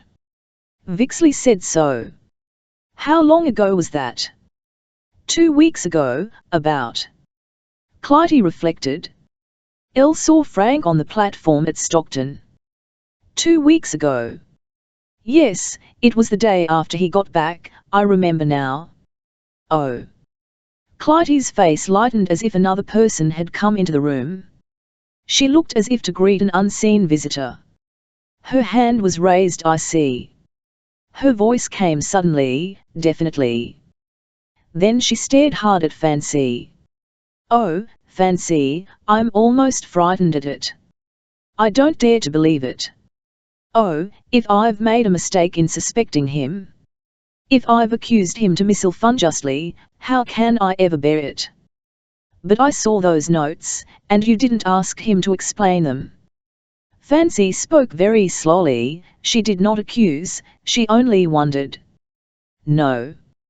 Clytie's tone had dropped low, and she went on, fluttering hurriedly. I simply went away. Oh, think of it, it was as melodramatic as a play. That's the way women do on the stage, isn't it? But you see, I did know awful things about him. Fancy, he had told me, and I suspected more. There was something in the notes about my present to father, and his birthday had only just passed. That proved to me that Frank's notes had been made recently. I thought. Fancy looked at her with a quizzical expression. I knew a fellow once who used to call me a marmoset. I guess that's what you are. You poor dear. Why, Frank told me about your binding a book for your father the day he first came here. You must have spoken of it then. I did. Clytie fairly threw out. I remember it now. And that was before before he really knew me, wasn't it?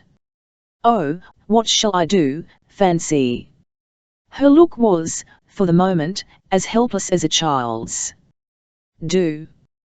Fancy repeated, shrugging her shoulders. Why, the telephone wires are still working, aren't they? She spoke a bit dryly. She had done her work now, and relapsed into a sort of apathy. And I prided myself on my intuition. And on my fairness. Clytie went on, unheeding her. Elle knew that I saw in him what no one else save Not ever knew, who knew him so well, and who wouldn't suspect him of anything so base as that. To think of my being the victim of such a claptrap trick. Fancy raised her eyebrows and watched her quietly. What I can't stand now, is why you're wasting your time talking about it. Clytie stared at her, her face still shadowed by her emotion. Then her smile came rapturously. She turned and ran downstairs to the telephone. Fancy walked to the window forlornly. There she leaned her head on her arm against the pane and shut her eyes, as if she were fatigued. It was black in the west, and the Merian shore was shrouded in the murk. The harbour was covered with dancing white caps. The storm was imminent. She stayed there, motionless, until Clytie's step was heard coming up, then started into life again and gave herself a shake. He's coming right up, Clytie announced. Fancy immediately looked at the blue enamel dial of her little silver watch. Well, I must be going. Oh, please stay, Clytie exclaimed, holding her tightly. I'll really want you to, so, it's you who have done it all. Fancy smiled at last, and released herself. Yes, I've spent my life in straightening out other people's snarls, she said.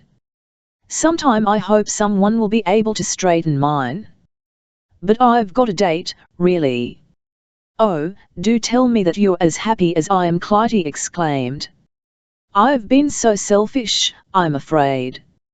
I don't know who he is, but I'm sure he must be fine. If you care for him. How I wish I could help you, dear. The only way you could, I'm afraid, is by lending me some of your brains, and I'm afraid they wouldn't fit my noddle. He's awfully clever, and I feel like a fool when I'm with him. But you do really love him, don't you? Clytie asked anxiously. Fancy nodded gravely. I'll guess yes. As much as I can love anybody. I'm afraid of him, that's one sign, isn't it? And you can't tell me who he is. Not yet. Fancy, when you remarried, I'll give you a wedding. I'll accept, said Fancy Grey. She turned to go, but hesitated a moment, as if she could hardly make up her mind to ask the question, yet couldn't go without asking it. Miss Payson, she said finally, did you tell Frank that I had here? Of course I did. What did he say? He said that it was like you. They two always played fair goodbye. Fancy said, and suddenly breaking through the reserve that had so far constrained her, she laid her cheek for a moment to Clytie's. Clytie kissed her. The TWO walked downstairs arm in arm. At the front door Fancy paused and said, take my advice, Miss Payson, and don't explain. Never explain. If you once get into lost, wastes time. Get right down to busy and there, your head belongs on his shoulder. Remember, all Frank will want to know is what you're going to do next. Keep him guessing, my dear, but never explain. Now, I'm going to try and get home before it rains. She turned up her collar, gave a quick toss to her head, and walked rapidly down the garden path. At the gate she turned, gaily gave a mock military salute, a relic of her old vaudeville manner, then ran down the steps. Clytie watched her till she had disappeared. Then she went upstairs and changed her frock. Fancy's sage advice was wasted. There were explanations, a torrent of them. When Francis Granthorpe came, explanations voluble, apologetic, impetuous, half-tragic, semi-humorous, the equilibrium of Clytie's mind was completely overturned, and its readjustment came only after a prolonged talk. Every trace of the priestess, the princess, the divinity was gone forever, now. She was more like a mother rejoicing at the restoration of a lost child, for whose obeisance she blamed her own neglect and carelessness. It was all too delightful for Granthorpe to wish to cut it short. He was hungry for her. He, too, had his explanations and his news. For 2 weeks his hands had been tied. Clytie had disappeared from his ken, and he had had no way of tracing her. For it was useless to telephone to the house or to ask of her father. There had been nothing for it but to wait in the hope that whatever had caused the interruption would come right of itself. He had never really felt sure of Clytie. Her acceptance of him had seemed too wonderful to be true, a fortune to which he was not really entitled, and which he might lose any instant. Whether or not Vixley or Madame Spol had effected the separation, he had no way of determining. He told then of his trip to Stockton where, by establishing his identity by means of the fingerprints, he had succeeded in obtaining possession of money he had deposited there so many years ago. This had amounted, with interest, to several $1,000s. He had gone immediately to Vixley to seal the bargain they had made, but the professor had absolutely refused to accept any payment for leaving town. Indeed, he had hinted Thad had schemes on foot which would bring him an income that Granthorpe could not hope to rival. How matters stood between Mr. Payson and the mediums, neither Granthorpe nor Clytie knew. They had not yet heard of the materializing chaunts, and the situation was, so far as they knew, the same as before. It was agreed that there must be another attempt to rescue Mr. Payson, and this time through Dr. Masterson, who was probably venal. Granthorpe, meanwhile, however, had perfected his plans. He had sufficient money, now, to warrant his devoting himself to the study of medicine, a project he had so long contemplated that, with the start he had already made, would make it possible for him to practice in 2 or 3 years. He had, therefore, abandoned all idea of going upon the stage. Clytie approved of this with considerable reliance. The prospect of reviving gossip by Granthorpe's appearance as an actor had caused her much dread. They had already been much talked about, society had discussed them until it had grown tired. Nothing was sensational enough to last long as an object of curiosity in San Francisco, and a half-dozen other affairs had caused them to be almost forgotten. After this first flurry of talk, in which she had come down from that lofty spiritual where she had dwelt for the 2 weeks, she was sheer woman, thrilling to his words and to the sense of his nearness. As they had progressed in intimacy, her maternal instinct had asserted itself more and more frankly towards him. She had treated him at times almost as if he were a boy whose education she was fondly directing. She had lost some of that feeling. Now, in virtue of her mistake, she was curiously humble. He, too, had somewhat changed. Before Clytie's direct gaze he had lost something of his power. He had been afraid of her. In this readjustment the 0% mal phase of courtship was restored, and, feeling his way with her, delicately perceptive as he always was with women, he began to notice that she willingly resigned the scepter. She would gladly be mastered if he would but put forth his power. She was learning BAWO man, she would be conquered anew. He was to learn all this slowly, however, so slowly that, at every manifestation of her inclination he had a moment's pause for the wonder of it, tasting the flavour of her condescension, mauling at his own conquest. To him, as to all others, his sweetheart had been a woman different from all her sex. He was now to find that she was not one woman but though, that in her the subtly refined spirit of his vision shared her throne with that immemorial wild creature of primal impulse who is the off-sex itself, who, subdued or paramount, in women, saints and sinners alike. He had, in virtue of his victory, merged those TV.ro warring elements in her soul into one. She had come into her birthright, not lost it. She seemed a little frightened by the metamorphosis, but there was a triumph of discovery. He revelled in its manifestation, but he was still timorous before the new, splendid potent being he had invoked.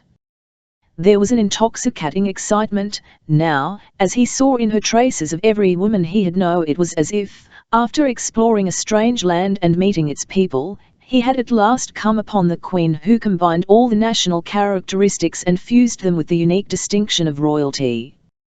They had, also, as yet a whole lover's language to manufacture, metaphors to weave into their talk, words to suggest phrases, phrases to stand for moods and emotions. But such idioms will never bear analysis. For love is a subjective state, whose objective manifestations are ridiculous. No one can see a kiss, it is a state of but into this relation they entered, as children go to play, making their own rules of the game, establishing their own sentimental traditions as lovers use, with such vivid imagination as both possessed the pastime became deliciously intricate, it had pathos and comedy, wind and dew and fire. They spoke in enigmas, one's quick intuition answering the other. There were flashes so quick with humour that a smile was inadequate in satisfying its esoteric message. An observer would have seen Clytie, her eyes alight, her pose informed with gracile eagerness, waking from her gentle anger to inspired gesture, Granthorpe pacing the erect virile, dark sensitive in every fibre to her presence. Flinging a whimsical word at her, or with a burst of abandon pouring himself out to her delight. There was an intellectual stimulation as well as an emotional pressure in their intercourse that forbade any monotony of mood. There was a tensity of feeling that broke, at times, into waves of laughter, but there were moments, too, when the sudden realization of their relation, with all its doubts, its unknown paths, and secret, fatal web of circumstance, impelled them to make sure, at least of the moment, and to defy the future with an expression of their present happiness. So they came down, and so they went up. From height to depth, from shadow to light he pursued her. He chased, but she was ready enough to be caught. She held a hand to him and helped him up. They met in delightful solitudes of thought, they walked together. The obvious. That he should so follow her, that she could understand, there was wonder enough, even without that other diviner communion. It was a lover's play day, now, there was time enough for the lover's ritual and the worship at the shrine. For this day was the untellable, impossible delights of wonder. They took repossession of their kingdom, no longer jeoparded by doubt.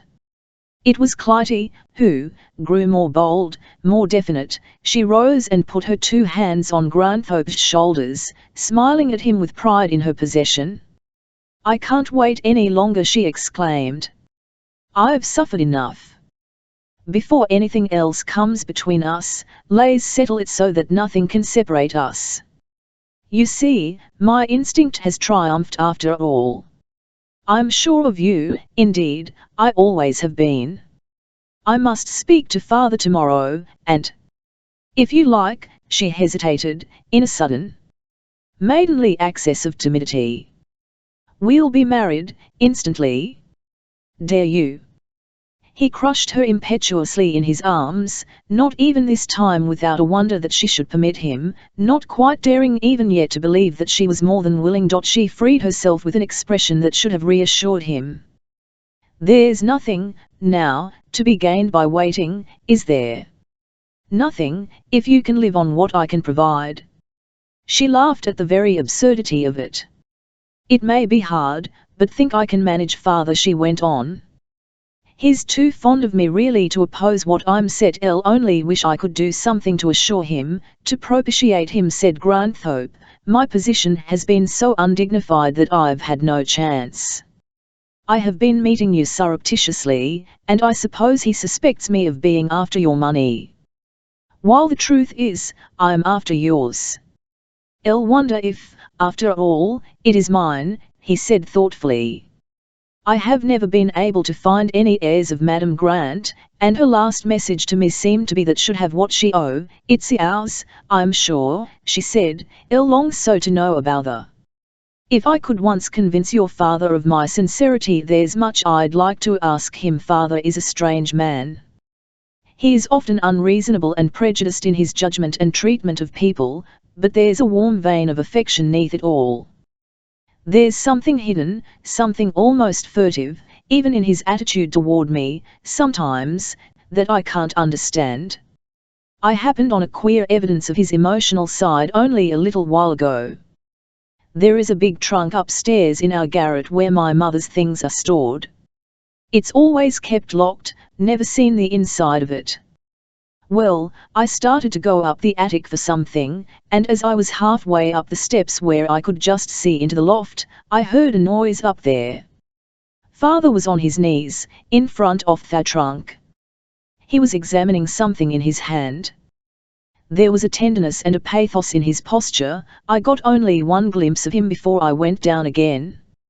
You know, my mother died when I was about 5 years old, soon after that day at Madame Grant's. He never seems to want me to talk about my mother at all. He evades the subject whenever I mention her. I think that he must have been very fond of her, and it's still painful to discuss her. Have you ever asked him about that clipping about Felicia Gerard? Why, he's as reserved about her, too. Isn't it strange?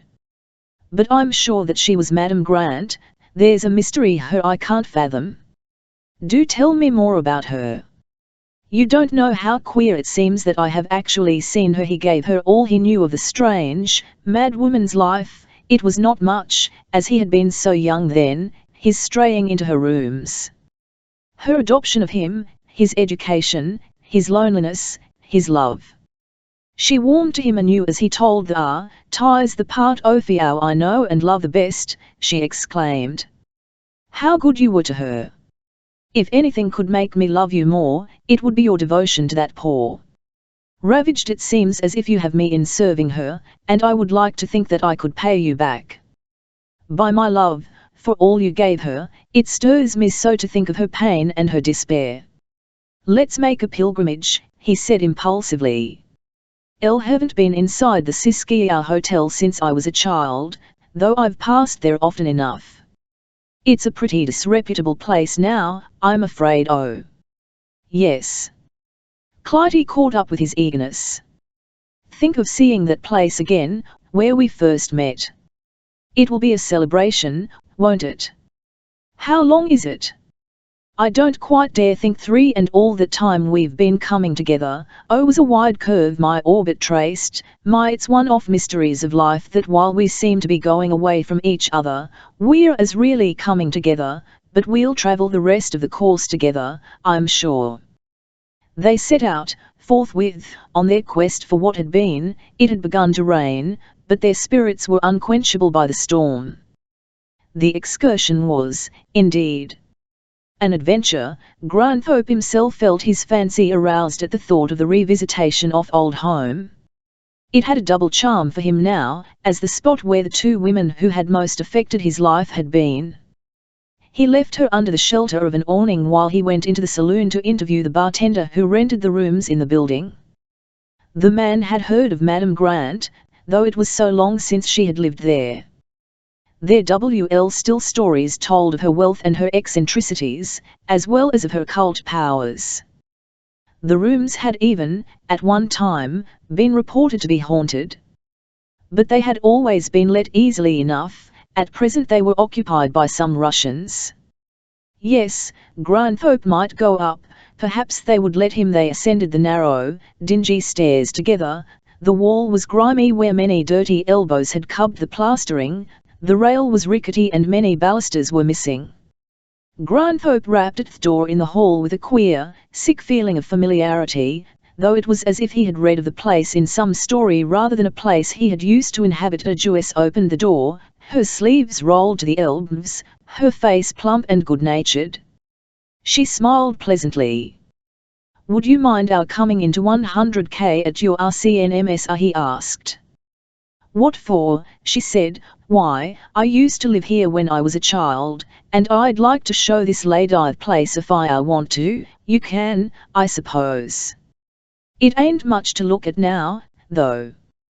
We have to take what we can get.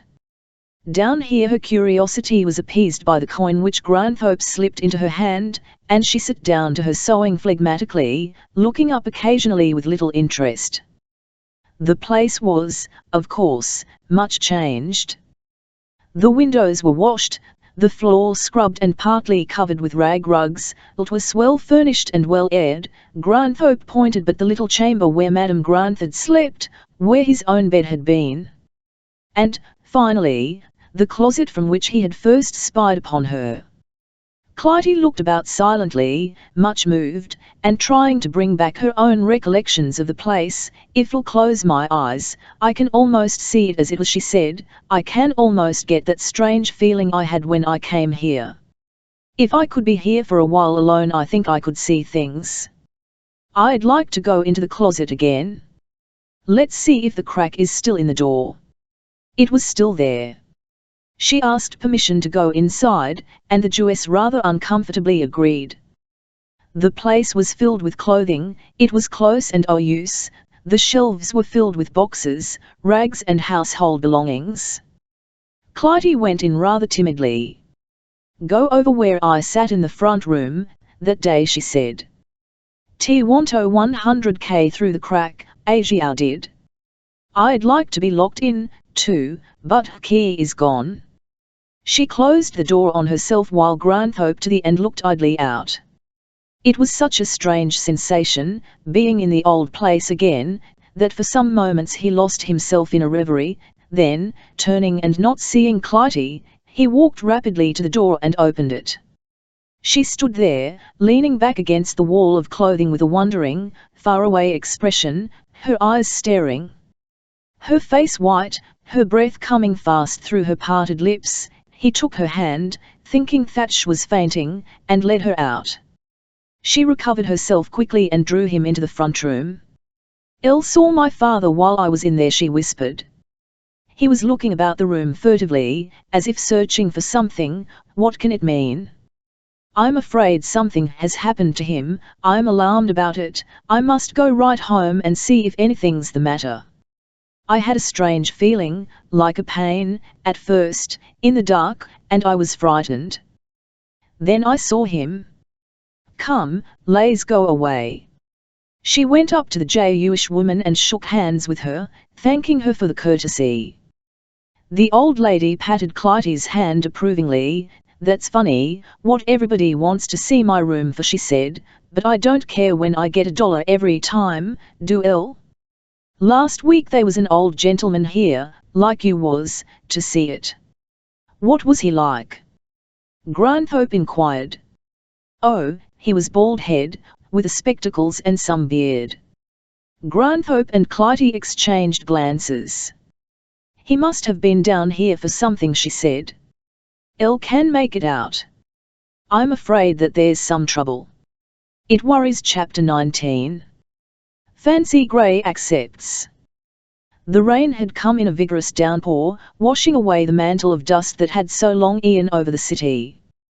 The storm finally settled down to a steady pelting of heavy drops, lightened occasionally to mild, drizzling showers, only to be resumed with greater violence toward night. Everyone was glad for the flushing the town received. There was a novelty and excitement about the rain, a relief for the parched, monotonous months of cloudless skies. Men and women walked the streets smiling, the women especially for that free, fearless gaiety. The almost abandoned good nature of San Francisco girls was not to be quenched. On Thursday evening, Fancy Gray, to all appearance her old, gay self, smiling as if she had never a care in the world, went down to Fulda's to dine with Blanchard Kiley. In a city of restaurants, Fulda's restaurant was unique. The Pintos had discovered the place, and by their own efforts had made it. Maxim and the artists of the quarter had gained Fulda's consent to a new scheme of decoration, a plan so mad and impudent that the room was a show place for visitors. The walls were covered with cartoons and sketches as incongruously placed, perhaps, as the embossed pictures on a bean pot, but what was lacking in art was made up for by a bizarre, esoteric humor that was the perpetual despair of the uninitiated. Maxim's chief contribution, a huge cartoon with caricatured portraits of his friends, had the place of honor. It was a superb piece of low comedy in crayons. Beyond this the sketches became more grotesque, the inscriptions more cryptic. Quotations from Rabelais, from Brangham, from Chesterton, Whistler and Wilde were scattered here and there, mingling with fiery burlesques of Bohemian Philistines. Lobsters and artists, no one, not even the authors, knew the point of most of these jokes well enough to explain them intelligibly, and it was this baffing suggestiveness which drew patrons to the restaurant and kept its charm piquant. One saw at each table newcomers with questioning faces pointing to legends in Greek and Esperanto and Yiddish, and wondering at the inscrutable accompaniment of illustration. It was a sort of mental and artistic hash spread upon the walls. The humour grew fiercer as one's eyes rose to the ceiling. There, a trail of monstrous footprints. Preposterous. Impossible. Led, with divagations, to a point above the central table which was always reserved for the pintos. To crown this elaborate nonsense, they had drawn a frieze below the cornice with panels containing the names of the frequenters of the place, alternated with such minor celebrities as Plato, Browning and Nietzsche. In a larger city, such a place would have had a temporary vogue, and then, after having been discovered by reporters and artists, have sunk into the disarray of impecunious one of the places of which one says, "You should have seen it 2 years ago." But San Francisco is of that fascinating size, halfway between town and city, and of that interesting age where the old is not quite forgotten and the new not quite permanently instated. It is, above all, so delightfully isolated that it need not ape the East though it has outgrown some of its Western crudities. It is significant that such a restaurant as Fulda's could become and remain a resort for the gathering of the cleverest spirits in town. It had already achieved that reputation, it was patronized by the arts. The visitors, for the most part, either did things or wanted to. One was apt to know almost everybody there. If one didn't know Mr. Smith, one's friend did, or one knew Mr. Smith's friend. To this place entered Fancy Gray, drifter, the day after the materializing Shaunce, in a new, blue mackintosh and a pert but appropriate hat. She nodded, to Felix, at the counter, and, following underneath the trail of footprints on the ceiling, came, jovially as ever, to the central table. Dougal, Elsie and Benton were sitting at the far end of it. Dougal sprang up with a grin. "Come and sit down quickly and tell us all about it," he exclaimed. "What happened after we left?" She sat on the side of a chair without removing her coat, and gave them her ever-ready smile. "Say, you didn't raise a rough house or anything, did you? I thought it would be a case for the coroner before you got through. If I'd known you were going to be there I wouldn't have been in the cast. Wasn't it awful? Madame Spole was pretty badly burned, I hear." "I hope I'll never have to see anything as horrible as that again," said Benton. "But I did what I could. I hope she'll recover."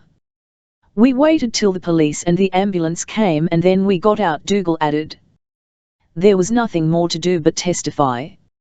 Did you see the AC counterfeit in the paper? I believe they are going to have more about it, and play it up for all it's worth." "What became of you, Fancy? Last I saw of you had skipped into that back room." "Oh, as soon as I had put on my shoes, I got out as quick as I could by the back way. I didn't know whether the house was going to be pulled or not. I'd had trouble enough for one evening. I'm all black and blue now, from Dougal's holding me. How did Vixley feel, I wonder? He must have been pretty sore." "Sore? I guess he was, in more ways than one. But Flora Flint was the funniest. They found her in the cabinet, half-dressed. After all the crowd was cleared out, she had been afraid to move." "How did you happen to be that anyway, Fancy?" Elsie asked. "Elle thought you hadn't done anything with that medium crowd for years." Was not often that F was embarrassed, but she seemed so. "No, why asked me, and I wanted to oblige somebody, and I needed the money." "I had forgotten I had you. Aren't you going to eat?" Dougal asked. Fancy usually dined at the central table several times a week. Kylie's attentions were already on the wane. "No, I've got free EAE tonight," was the reply. Her eyes had been on the door of the restaurant, and, at this moment, they were rewarded by the sight of blanched Kylie, who entered and looked about the room for her well. "I'm going to meet my royal meal ticket," she said, rising and waving a hand at him. He nodded, and came down to her, bowing to several friends on the way, and the two took a table beyond the Pintos. She faced Dougal, who made disapproving faces at Kylie's back. The mom filled up. One long table was decorated, with flowers, and a painting of ladies and gentlemen FLTM Uptown soon came in and took seats there. They began immediately to chatter and look about the walls, commenting upon the decorations. At other tables Fancy saw artists, newspapermen and men about town, who had been pointed out to her before. To some of them she nodded. Kylie knew many more. It was like a great family dining room. "Well," said Kylie, in his peculiar tone that made of one word a whole sentence. "Elle evidently made a hit. I hope you're satisfied, now. You certainly brought down the house." There was a sarcastic, almost a surly note in his voice. "I'm awfully sorry things went wrong, Blanche," she said. "I wouldn't have done it for DKNM.RN. The crowd was going to be there. I'm sorry now I consented to take part. I hope I'll never see Vixley again. He was horrid to me. I've seen Vixley. He says Madame Spall isn't expected to live. Isn't it awful? I didn't want to do it, Blan, you know I didn't. I wouldn't have done it for anybody but you. I don't see how you can bear to have anything to do with Vixley." "Ah. What did you want me to do it for, anyway?" "Oh. Only to find out some things, that's all. Of course I couldn't do it myself, could Elle?" It was evident, now, that he had been drinking. He had not shown it in his walk or in his voice, but there was a slight glaze to his eyes that told the story. He had been abstinent for so long that Fancy wondered at tea. He ordered a flask of Chianti and poured 2 glasses. "You oughtn't to begin again, Blan, don't," she said anxiously. "Water's good enough for me." "Sure, don't worry, I'm all right. You don't think I'm drunk, do you?" He laughed harshly. No, but I don't like it."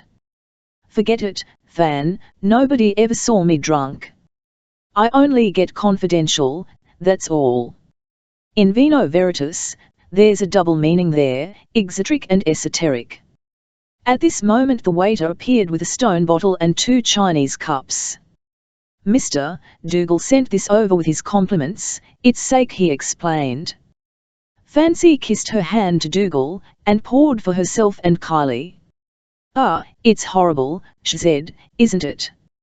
"No, it's the real thing, I like it." Kylie drank it all and helped himself to more.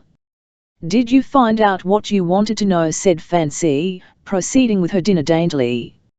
"No, the row came just in time to queer the whole thing.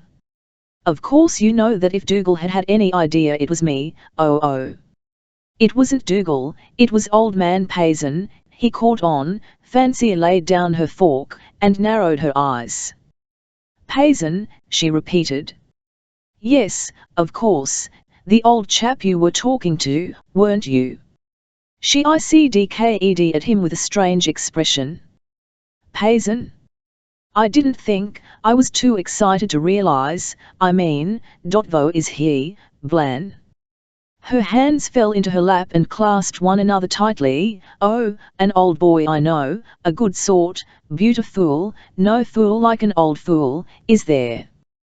He poured another glass of Chianti, without noticing how intense she had grown. His eyes were dallying with 2 good-looking girls across the room.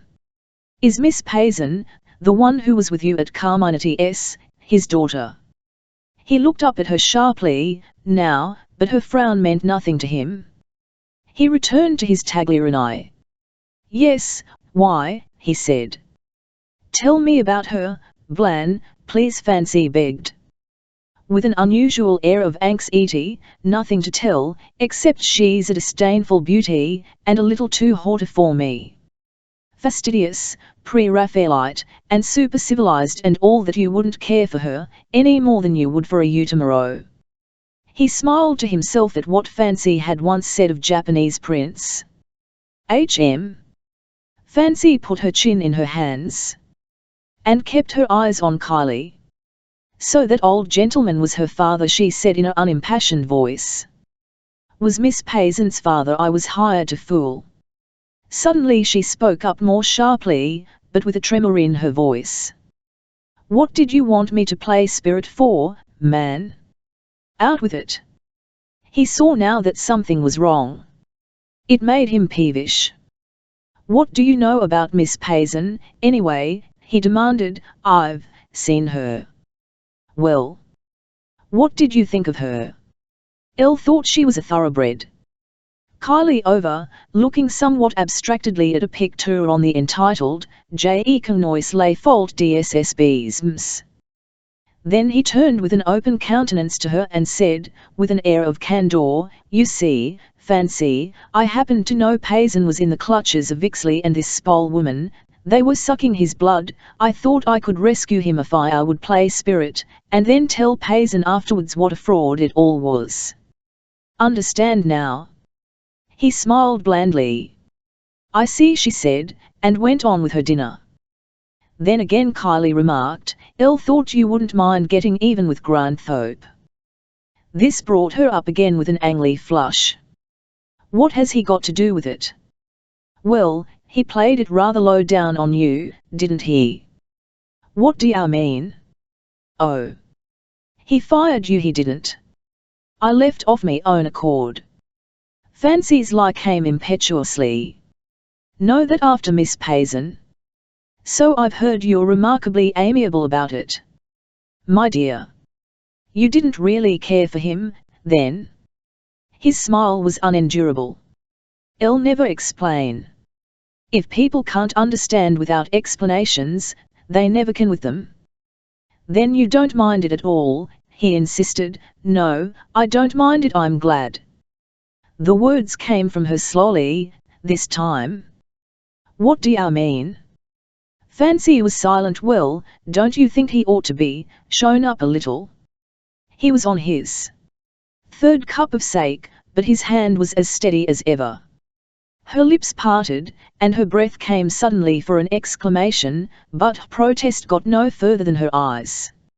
She dropped them to the tablecloth, where she marked crosses with her little Dougal was making overt attempts to attract her attention, and the diversion was maddening.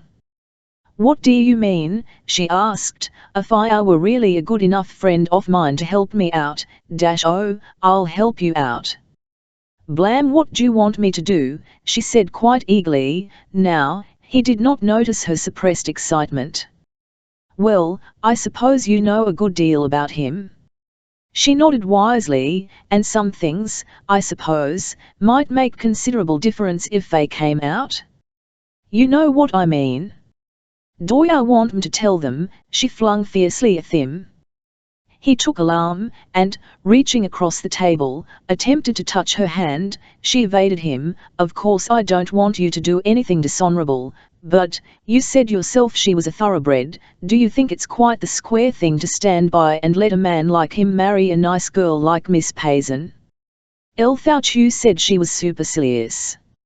"No, that's all. Call it statuesque. But all the same I hate to see her get stung, don't you, now? Come." He leaned back and folded his arms. "She's too haughty for you, I thought." "Did I say that?" "Well, I'm a friend of the family, you know. I want to do what I can for them." She reached nervously for her wine glass, and her hand, trembling, struck the Chianti flask and tipped it over. Before she could set it straight it had spilled into a plate, drenching a napkin which lay partly folded there. The linen was turned blcni red. Kylie laughed at her carelessness loudly. Dougal looked across again, but Fancy avoided his eye. "Bland," she said. leaning slightly towards him and speaking low, "Do you love me? Or are you just playing with me?" He seemed to consider it, then he said, very earnestly, and evidently with a subtle psychological intent, "I'm only playing with you, Fancy." And he smiled. Her fingers drummed on the table. "But I'll never treat you the way Granthorpe did," he added. Her hands came together again in her lap. "That'll be all about Granthorpe," she said through her teeth. "See Herve," he insisted, "you know what a cad he's been as well as I do. He's trying to marry Miss Payson, damn him. I've seen her with him often. If you'll just go up to her and tell her a few things, you needn't violate any confidences, just enough to put her on her guard, we can head him off and spoil that game." "Oh." Fancy's breast heaved violently. "I see," she exclaimed slowly. Her eyes blazed at him. "So that's what you've been after all this time, is it? I think I know you now, Blanchard Kiley." Her eyes did not leave him as her right hand stole over the cloth, reaching for the wine-soaked napkin, and grasped its end. Slowly she rose from her seat, stood up, and leaned far over the table towards him. Then, raising her hand suddenly, she struck him as with a flail. Once, a vice across the cheek, across the eyes, leaving a purple stain whose DMPS trickled down into his beard. The sound whooshed all over the room, and drew all eyes. For a moment she watched him put up his arm to ward off the blows, then, with a gasping sob, she turned and ran swiftly down to the door and out into the street. His face reddened not only by the wine, but from the furious flush which burned in his cheeks. Sat for a moment as if paralyzed. Then he wiped the mark with his napkin, automatically.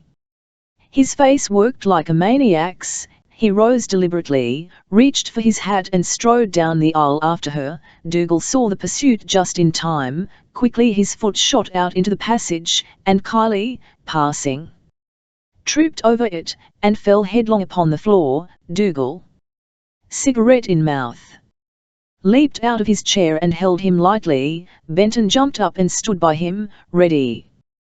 Kiley was mumbling curses. They helped him up politely, and Dougal muttered, "Go back to your table, Mr. Kiley, and sit down there for 5 minutes. If you don't, by God!" The mom buzzed with exclamations. Everyone stared.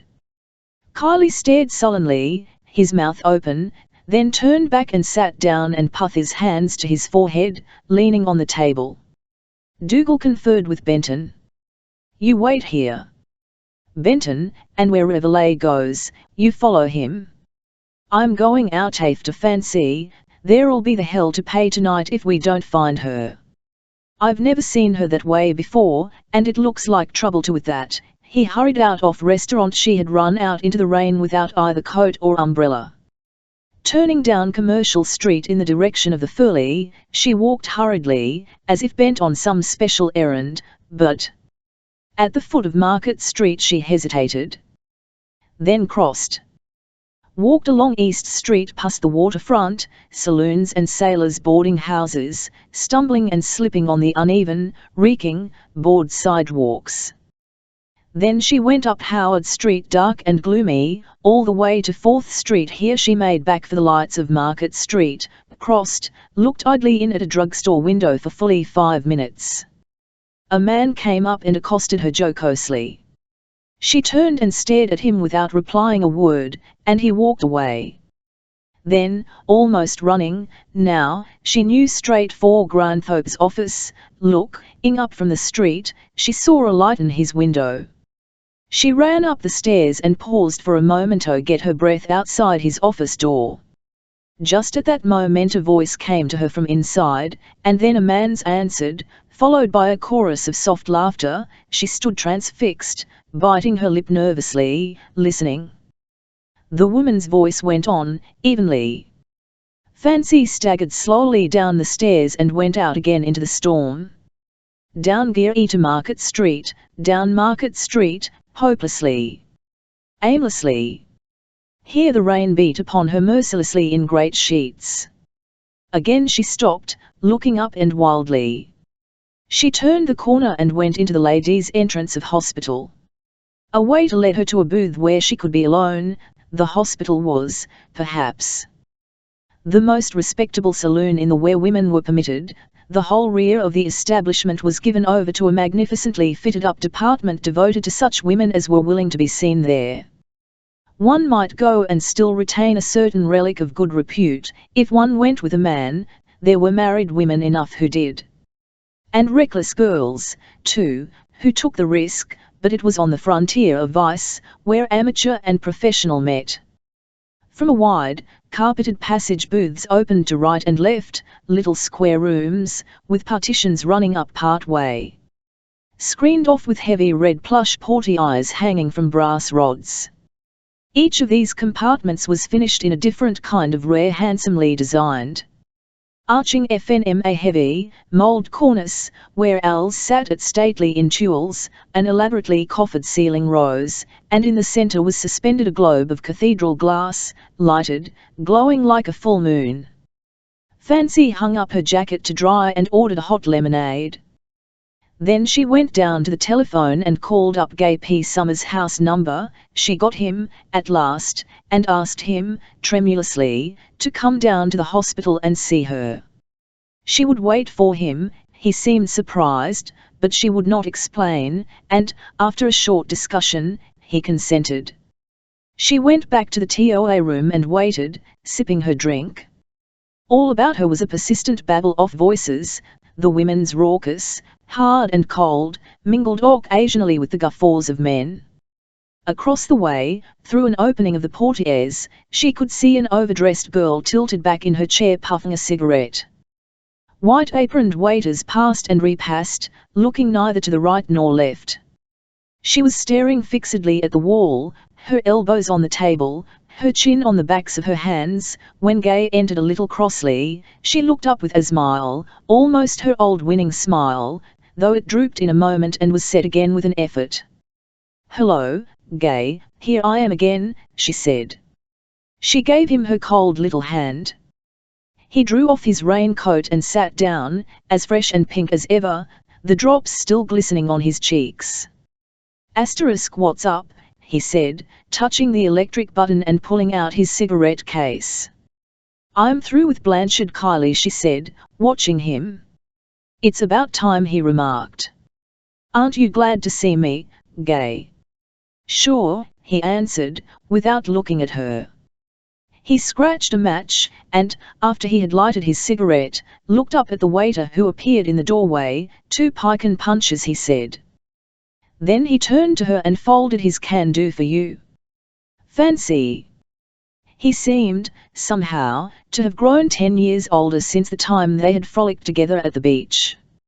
His cheek was as blooming, his figure as boyish, but his eyes were a little harder. His voice showed a little more confidence, and his pose was quite that of the man of the world. Much of his charm had gone. "Gay," she said, "we were pretty good friends, once. Ties we were. Fancy. How much do you need?" She recoiled as if he had struck her and buried her face in her arms on the table. Her shoulders shook. "Didn't want to graft, Gay, don't think that. That's not what I called you up for, really it isn't." "Wait, was it, then?" he asked, growing a little more genial. The waiter appeared with 2 glasses on a tray and set them down on the table. Fancy looked up and wiped her eyes. When they were alone again he said, "Fire away, now. I've got a date at 10. "I'm sorry I said that, Buttle didn't know but you were hard up, that's all." "Gay," she said. "Do you remember what you said that day we went down to Champoyo's the first time? I'll believe I said all that crowd had the big head, didn't I?" "They shouldn't it, Gay, I wonder if I ever forgotten already." "I'll guess I have. Lots of things have happened since that." He blew a lungful of smoke into the air over her head. "You've said it several times since then. Do you happen to remember asking me to marry you? I'll believe I did make a break like that, now you speak of it." And you threw me down good and hard, too. She got his eyes, and smiled. You said that, whenever I changed my mind and gave the word, you'd marry me, did I? Gay moved uncomfortably in his chair. You did, Gay, and when you said it, I thought you meant it. I believe you did mean it then. Oh, Gay, dear, I want to quit drifting. I want to settle down and a good wife to some man take care of someone can love and help and be faithful to. Oh, you don't know how faithful I'd be, Gay. I'd do anything. I'm so tired of drifting, I'm so afraid I'll go on like this. I'm not a grafter, Gay, you know I'm not. But I'll want to get married and be happy. You ought to have said that 2 months ago, he said, knocking the ash from his cigarette with exquisite attention. Don't you want me now? She said, shaking her head pathetically. She reached for his hand. I'll like you, Gay, I've always liked you and I think I could learn to like you sometime, but I'd be true to you, and they. Take me, please, Gay. I can't stand it any longer. Heaven's sake, so loud, Fancy, hear you. Say, this isn't fair. I gave you a good chance, and you threw me down, why didn't you take me then? I was crazy about you, but no, you wouldn't have it. Then you've got all over it. You don't want me now. He had a sudden access of pity, and stroked her hand. Why, I couldn't make you happy, Fancy. You know that. You wouldn't have me marry you if I wasn't in love with you, would you? I suppose I have got over it. I was, and I thought it was the real thing. We all make mistakes. I've been about a good bit since then, and I know more of the world. I'm sorry, but it's too late. She looked away, and for a moment her eyes closed. I'll guess nobody wants me, then. Men get off don't they? I'm good enough to play with for a little while, but I can't make good as a wife. Never mind. I thought perhaps you were in earnest, euros all. I'm sorry I bothered you. You can go, now. He went up to her and put his hand on her shoulder. She shook it off, shuddering. Go away, she cried. He took his hat and left her. For a quarter of an hour she sat there, and then, looking up haggardly, stared about the room. She consulted the little chatelaine watch that dangled on her breast. Going up to a mirror, she attempted to straighten her hair, but her hands shook so that it was of little use. She was, even in that warm room, shivering. Then she rose and went down the carpeted passage, past luxurious paintings, past the compartments filled with giggling women and tipsy men, out into the night again. The rain had stopped at last, but it was cold and gusty. Great detached masses of cloud pied the heavens, and in the clear spaces of sky the stars shone, twinkling brilliantly. She turned down Market Street. Halfway to the Furley she met Dougal, almost falling into his arms before she recognized him. Well, I've found you at last, he exclaimed. Lord, how wet you are, come right along home with me, and Elsie will give you some dry clothes. Oh. No, thank you, Dougal, but I can't, really. I've got to go to Oakland tonight. Nonsense. Wait. I'll get a cab. I can't go, honestly can't. Please don't tease me. Well, I won't leave you, at any rate. He put his arm through hers. You can come down to the ferry, if I want. I'm going to Oakland. All right, I'll go, too. But you're cold.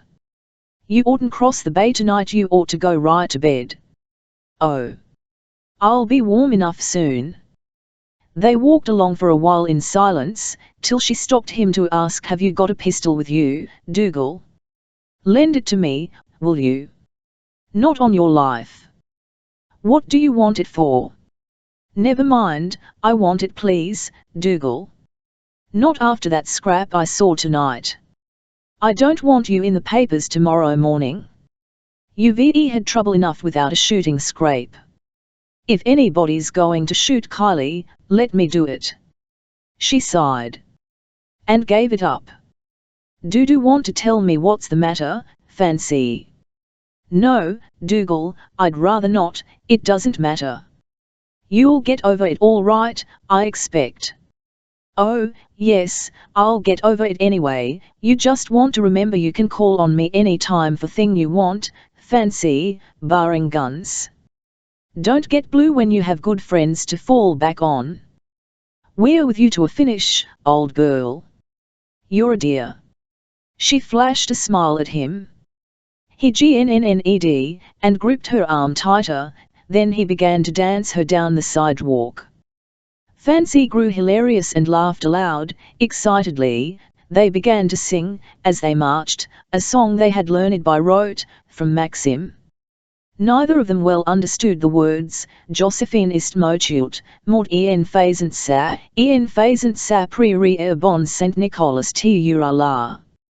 CAN_CAN pars. They kept it up in this vein till the ferry building was reached. There he bought her ticket and took her to the gate. She still smiled, still flung him her odd jests, still clung affectionately to his arm.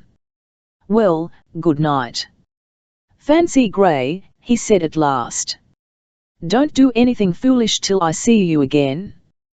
His grin was like a blessing. She seemed loath to leave him, and drew back from the gate. She unpinned the little silver watch from her coat and handed it to him. Say, Dougal, would you mind taking this to a jeweller and having it add for me? She said doesn't go very and won't have time to attend to it. Forgetty, you, perhaps better give it to Elsie, and let her take charge of it. He took it and put it in his vest pocket. All right, he said, I'll give it to her. I'll her to careful of it, I'm awfully fond of that watch, she added. Then her fingers went to the little gold chain with the swastika at her neck and she started to unclasp that, too. And, Dougal, she left the chain where it was. Never mind, it's nothing. Goodbye, Dougal, you may kiss me if I want to. He gave her a bear's and a brother's kiss. She was still unready to go and stood looking at him whimsically.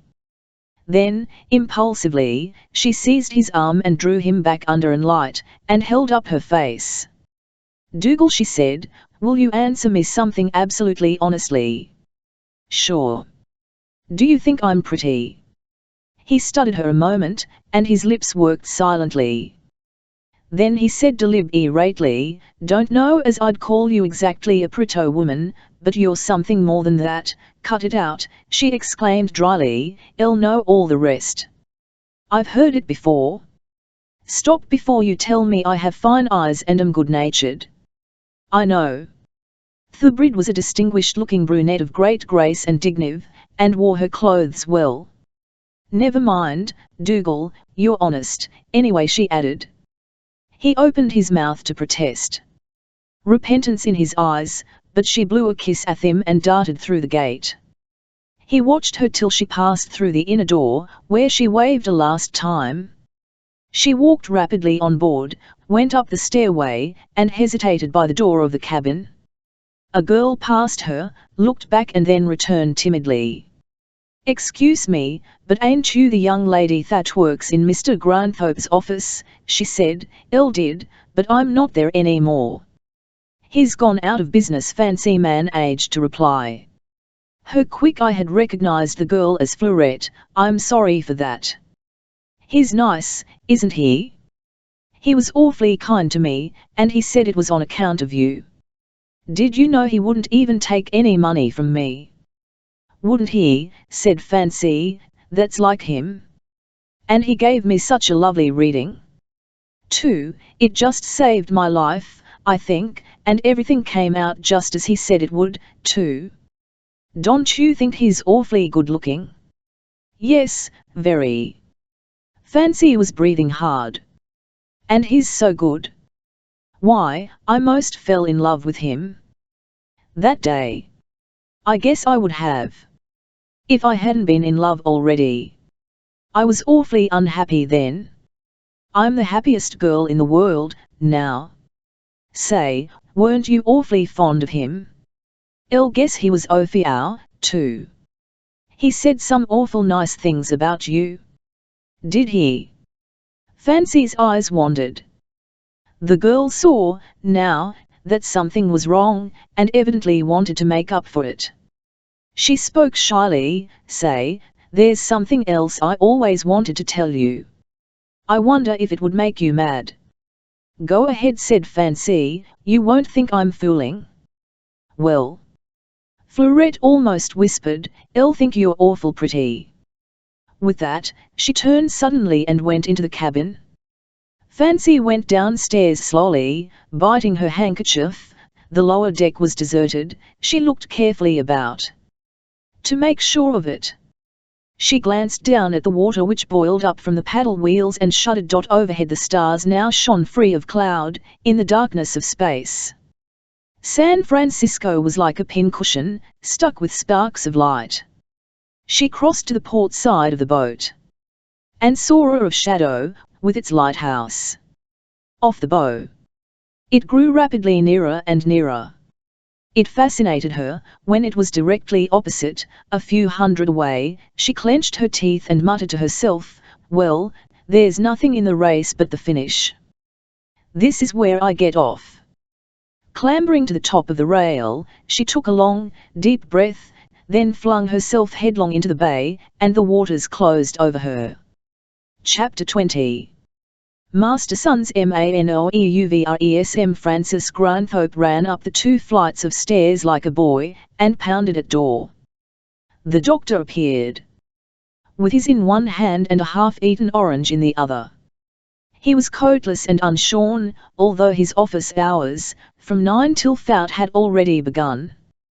He looked at Granthorpe, took another bite of his orange, and then, his mouth being too full for clear articulation, pointed inside to a chair by the fireplace under the shelves full of bottles. Granthorpe dumped a pile of newspapers from the chair and sat down. The sun never came into the room, and the place was, as usual, chill, dim and dusty. A handful of fire fought for life upon the hearth. Behind a fringed portiere, which was stretched the back of the room, the cot was seen, dirty and unkempt. Master Son finished the last of his orange with a gulp, went to a bowl in the corner where a skull was perched on a shelf, and washed his hands. After he had wiped them and rubbed a blotch of fuse from the front of his plaid flannel waistcoat, he put on his coat and sat down by the fire. Well, I must say you're quite a stranger. How's things, Frank? He said casually. So, was the reply. Given up, so I hear. What's the matter? Sold out? Asked Master Son. Oh. No, I just threw it all up and left. Hey, it's funny. I should have thought you could have got something forth goodwill. What you going to do now? Nothing. I didn't come here to talk about myself, Master Son, I came to talk about you. Well, that's kind of you, said the healer, buttoning on his collar. That's what you might call friendly. You didn't used to be so much interested when you was wearing your Prince Albert. What makes you so anxious? All of a sudden. Granthorpe smiled good-naturedly, and poked at the fire till it blazed up. See here, he said, I can show you how to make some money easily. That sounds interesting. I certainly ain't in business for my health. Fire it off. I'm listening. There's no use beating about the bush with you. And I'm a man of my word. That's so. I'll never heard it gainsaid, said Master Son. Trust you. And you can trust me as equally.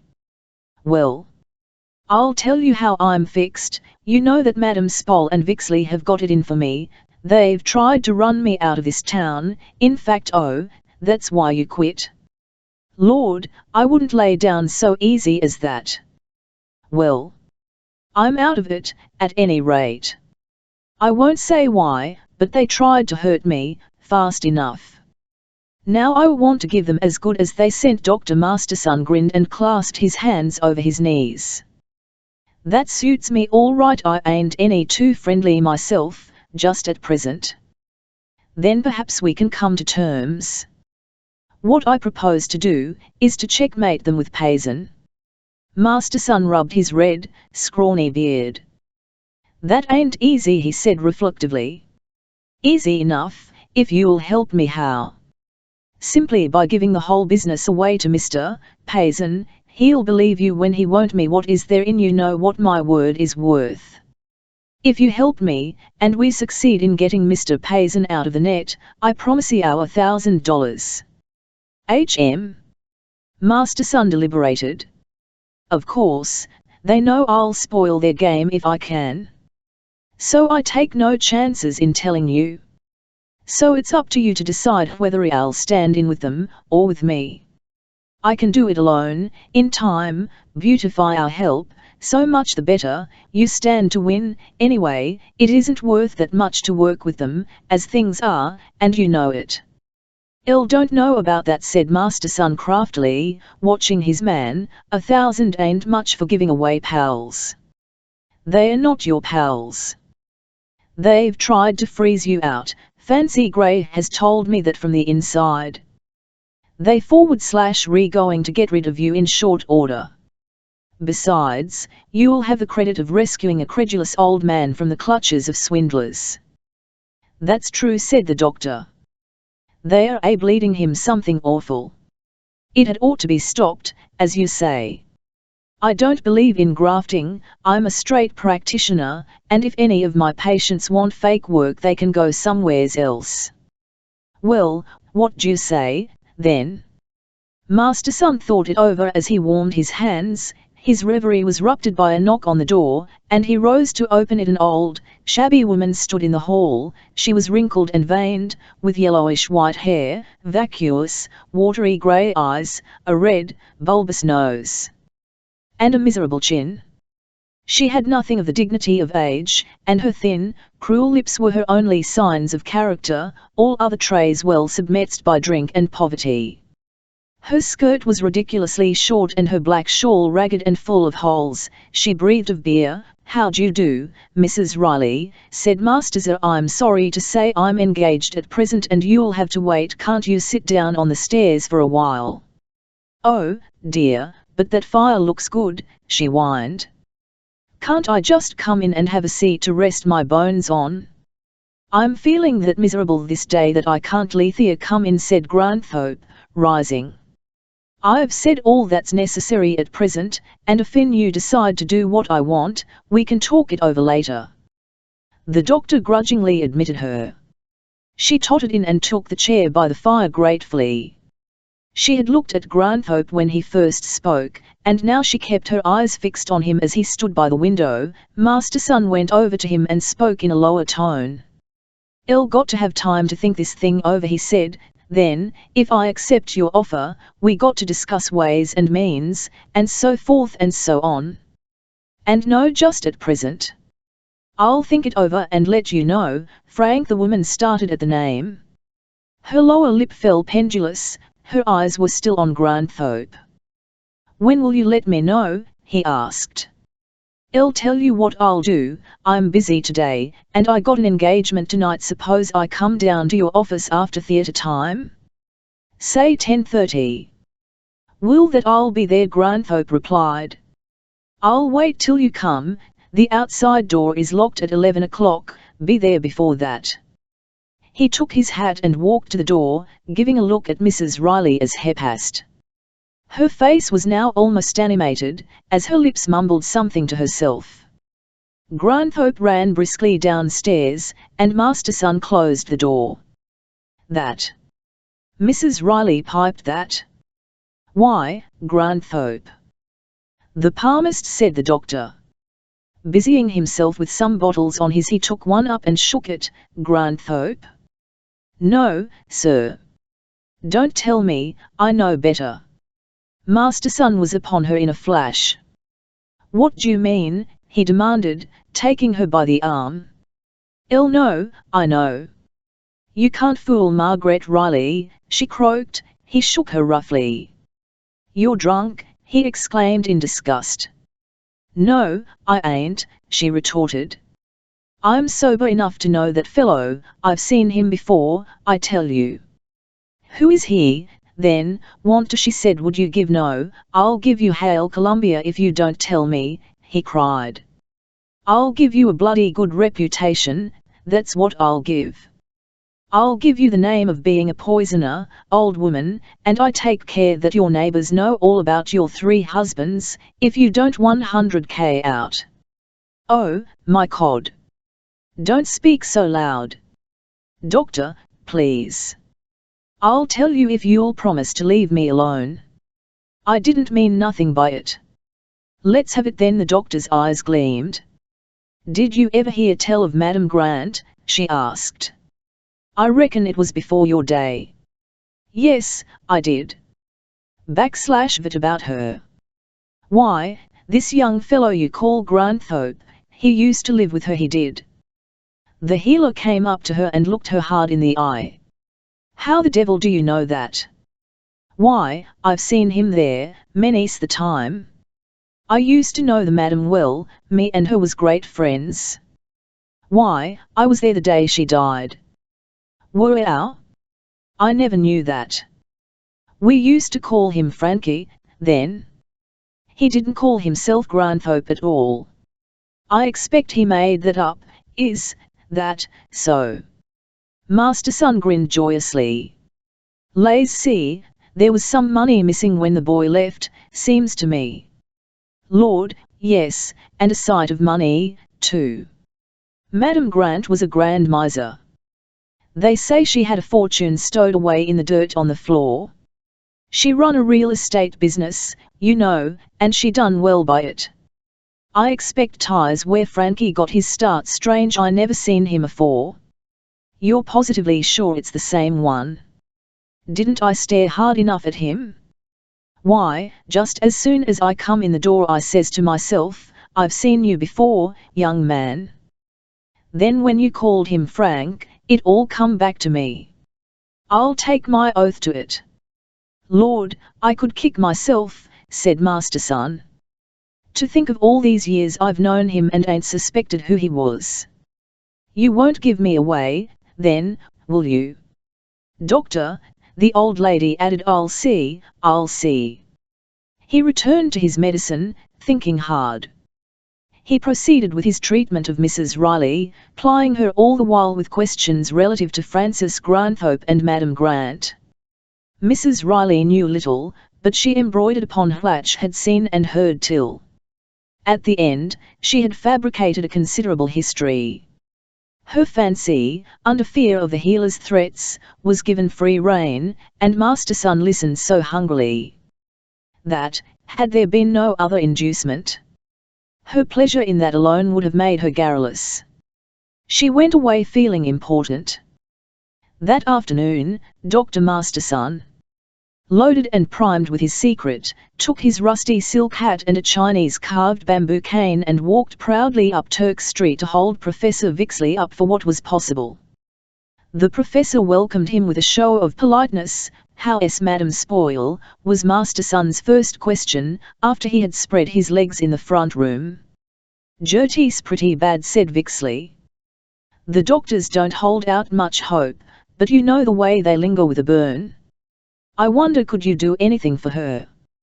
Ain't any too willing, after the way she treated me last time I was here, said the healer coldly. I ain't never been talked to so in my life. Oh, you don't want to mind a little thing like that, Doc, it was only her way. Business is business, you know. Besides, if Gertie should be took from us it may make a good deal of difference. After all, I don't just know what I'll do. I'll tell you what you'll do, said Master Son, gazing through his spectacles aggressively. You'll take me into partnership, that's what you'll do. Oh, I will I? I ain't so sure about that, Doc. Don't go too fast, Gertie ain't dead yet. I'll rather think I can make it an object toy. Ow, Vixley, I may go so far as to say I know I can. Master Sun leaned back and noted the effect of his words. Vixley looked at him curiously and raised his eyebrows. Is that so? I didn't know as you was in a position to dictate to me, Doc, but maybe you are, you never can tell. I can just everlastingly saw you off with Payson if I want to, that's what I can do. Master Sun rubbed in W through something I found out today, that's how Guess could that bluff on you, wanted to, we got him sewed up in a sack, you can't touch us there. Lord, I can blow you sky high.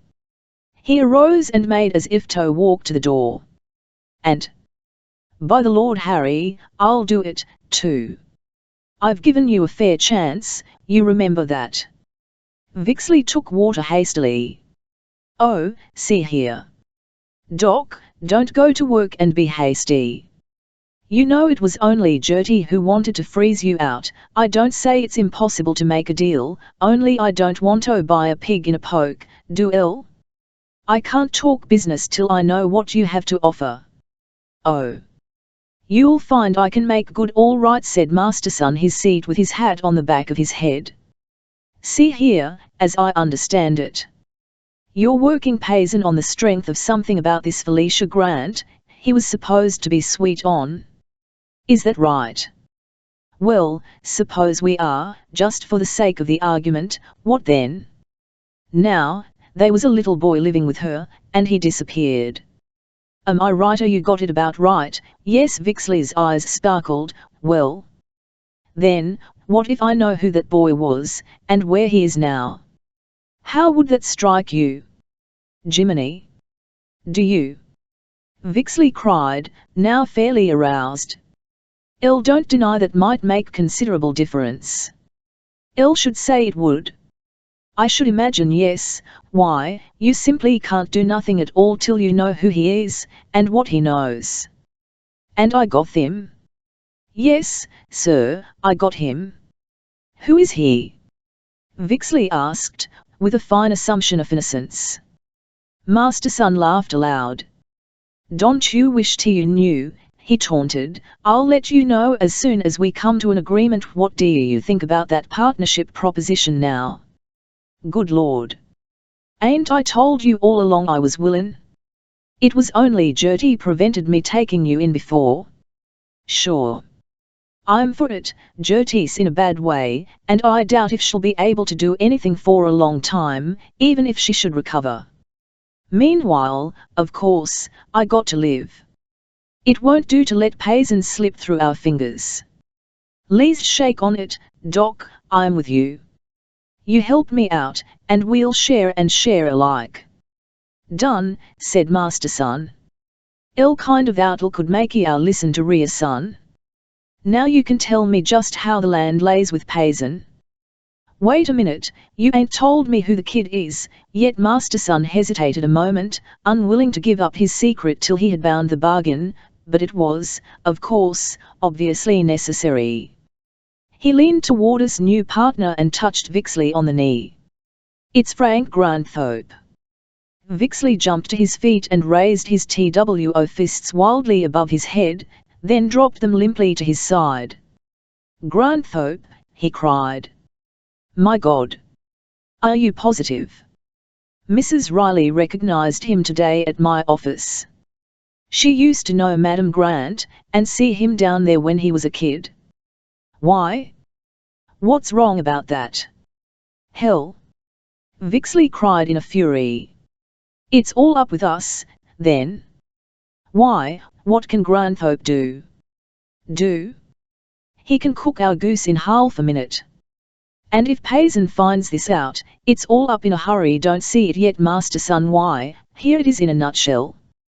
Payson has an illegitimate son by Madam Grant, he's all but confessed it, and sure of it. We had it fixed up to palm off ringer on him for the missing hen, see? There was big money in it, if it worked. But let Granthorpe get wind of the game, and he'll walk in himself as the prodigal son, and we're up a tree. He's thick with the Payson girl already, and unless we fix him, he'll make trouble. If we could only keep Payson from finding out who Granthorpe is. And if we could keep Granthorpe from finding out that Payson had a son, we might make it yet, but it's a slim chance now. It is a mess, ain't it, said Master Son, scratching his head, and studying the pattern on the carpet. Of course this son business puts a different face on it for me. But perhaps we can pull it off yet. Have you seen Payson today? No, and there's another snag. Did you see the paper this morning? The report 1s have been around today, and I'm afraid there's going to be trouble about that materialising insurance. If they print any more, I'll have to pack up and get out of town till it blows over. What in the world made Payson suspect anything? I don't know. Fancy done her part all right. But I ain't afraid of that. We can get him back on the hook again all right. All we got to do is to lay the fakin' onto Flora. And she'll stand for it. What I want to do next is to develop him. Yes, I see you got one of the mirrors over there, said Master Son, going up to it inquisitively. It's slick, ain't it? Let's have a look at it. Vixley SPMNG in front of him and held his arm. For God's sake, don't touch it. Don't touch it, he cried fearfully. Leave it alone. I don't want it started. I can't stand the damned thing. I'm going to use crystal balls instead. That thing gets on my nenras too bad. Master Son, surprised, turned away. What did you get he for, anyway? I should think you'd got him again. By the way you talk. There's bad luck in it. I'm going to send it away. I'm afraid of it. Somehow Master Son laughed, and resumed his seat, to discuss with the Professor the details of plot. He did not seem much interested in the plans for the future, however, and seemed anxious to get away, yawning occasionally. He was now smug and confident, while Vixley seemed to have lost his nerve. The threat newspaper revelations had cowed him. Madame Spoil was left out of it was evident that her part of the affair was finished. Promising his assistance if matters quieted down, and Payson could be brought under their influence again, by dinner time he had thought the matter over to his satisfaction, and he therefore enjoyed himself with beer and cheap vaudeville till 10:30. Then he strolled down Geary Street and marched up to Granthorpe's office. It had taken all Granthorpe's resolution to treat with Master Son, but it had seemed the only way, at present, to deal with the situation. Mr. Payson's part in the materialising chaunce had not yet transpired. Master Son took a chair, crossed his legs and began, "Well, Frank, I've been thinking over your proposition today, and I've decided that I've got to raise the ante.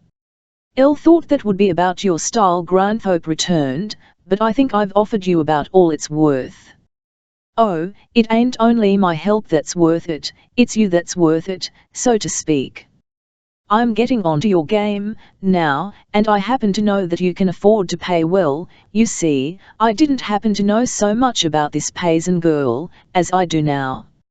If you're tapping a millionaire's family, why, I want my share of it. I guess there's no use discussing the matter, then, if that's your theory. I can't possibly pay more than what I've offered. I'd advise you to hear me out," Frank Master Son went on. "I said you could pay more, but I didn't say what I had to offer wasn't worth more. Why is it worth more now than it was this forenoon?" Granthorpe asked impatiently. "It's worth more, because I've seen Vixley, and I've found out things that it's for your interest to know. I'm on the inside, now, and I'm prepared to make a better bargain." "I see, you've sold me out, and now you want to turn over and sell Vixley out for a raise? I might have guessed that." He turned to his desk in disgust. "I don't care what you think. I ain't discussing high moral principles. I'm here to make a living in the quickest and most practical way. If I don't care to hear what I've got to say, I'll leave. How do I know you've got anything of value to me? Why should I trust you? Can't expect me to tell you, and then leave it to you to make a satisfactory 01Y price, can you?" Oh, I don't care, wait you ve learned. We'll call it all off. Granthorpe rose, as if to end the interview.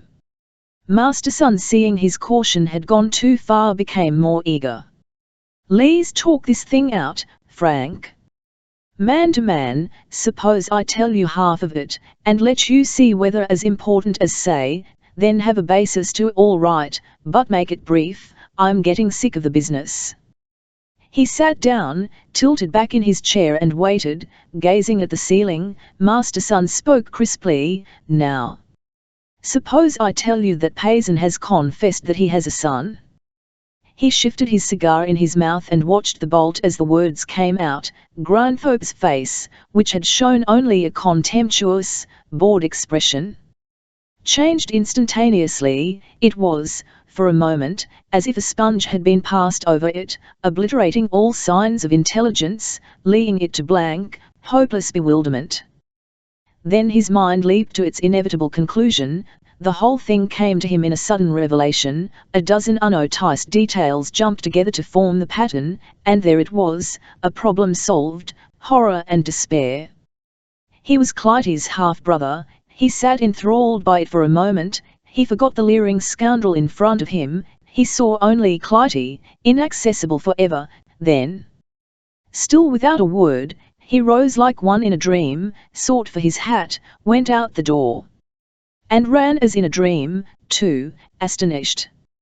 Entreating, indignant exclamations followed him, echoing down the hall.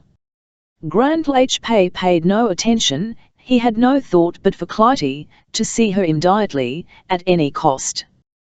He swung aboard an O'Farrell Street car, found a seat in the corner off open dummy portion, and strove with the tumult in his soul. The torturing thought of Clytie, for to him coiled and uncoiled a serpent. He did not doubt Master Son's revelation, nor could he doubt its obvious interpretation in the light of many revelations that had been cast upon Mr. Payson's past, yet it must be corroborated before he could wholly abandon himself to renunciation. He tried to keep from hoping. He was Clytie's half-brother. His mind wrestled with it. The car filled at the Orpheum Theatre, taking on a load of merry passengers, who crowded the seats inside and out till the aisles and footboards were packed.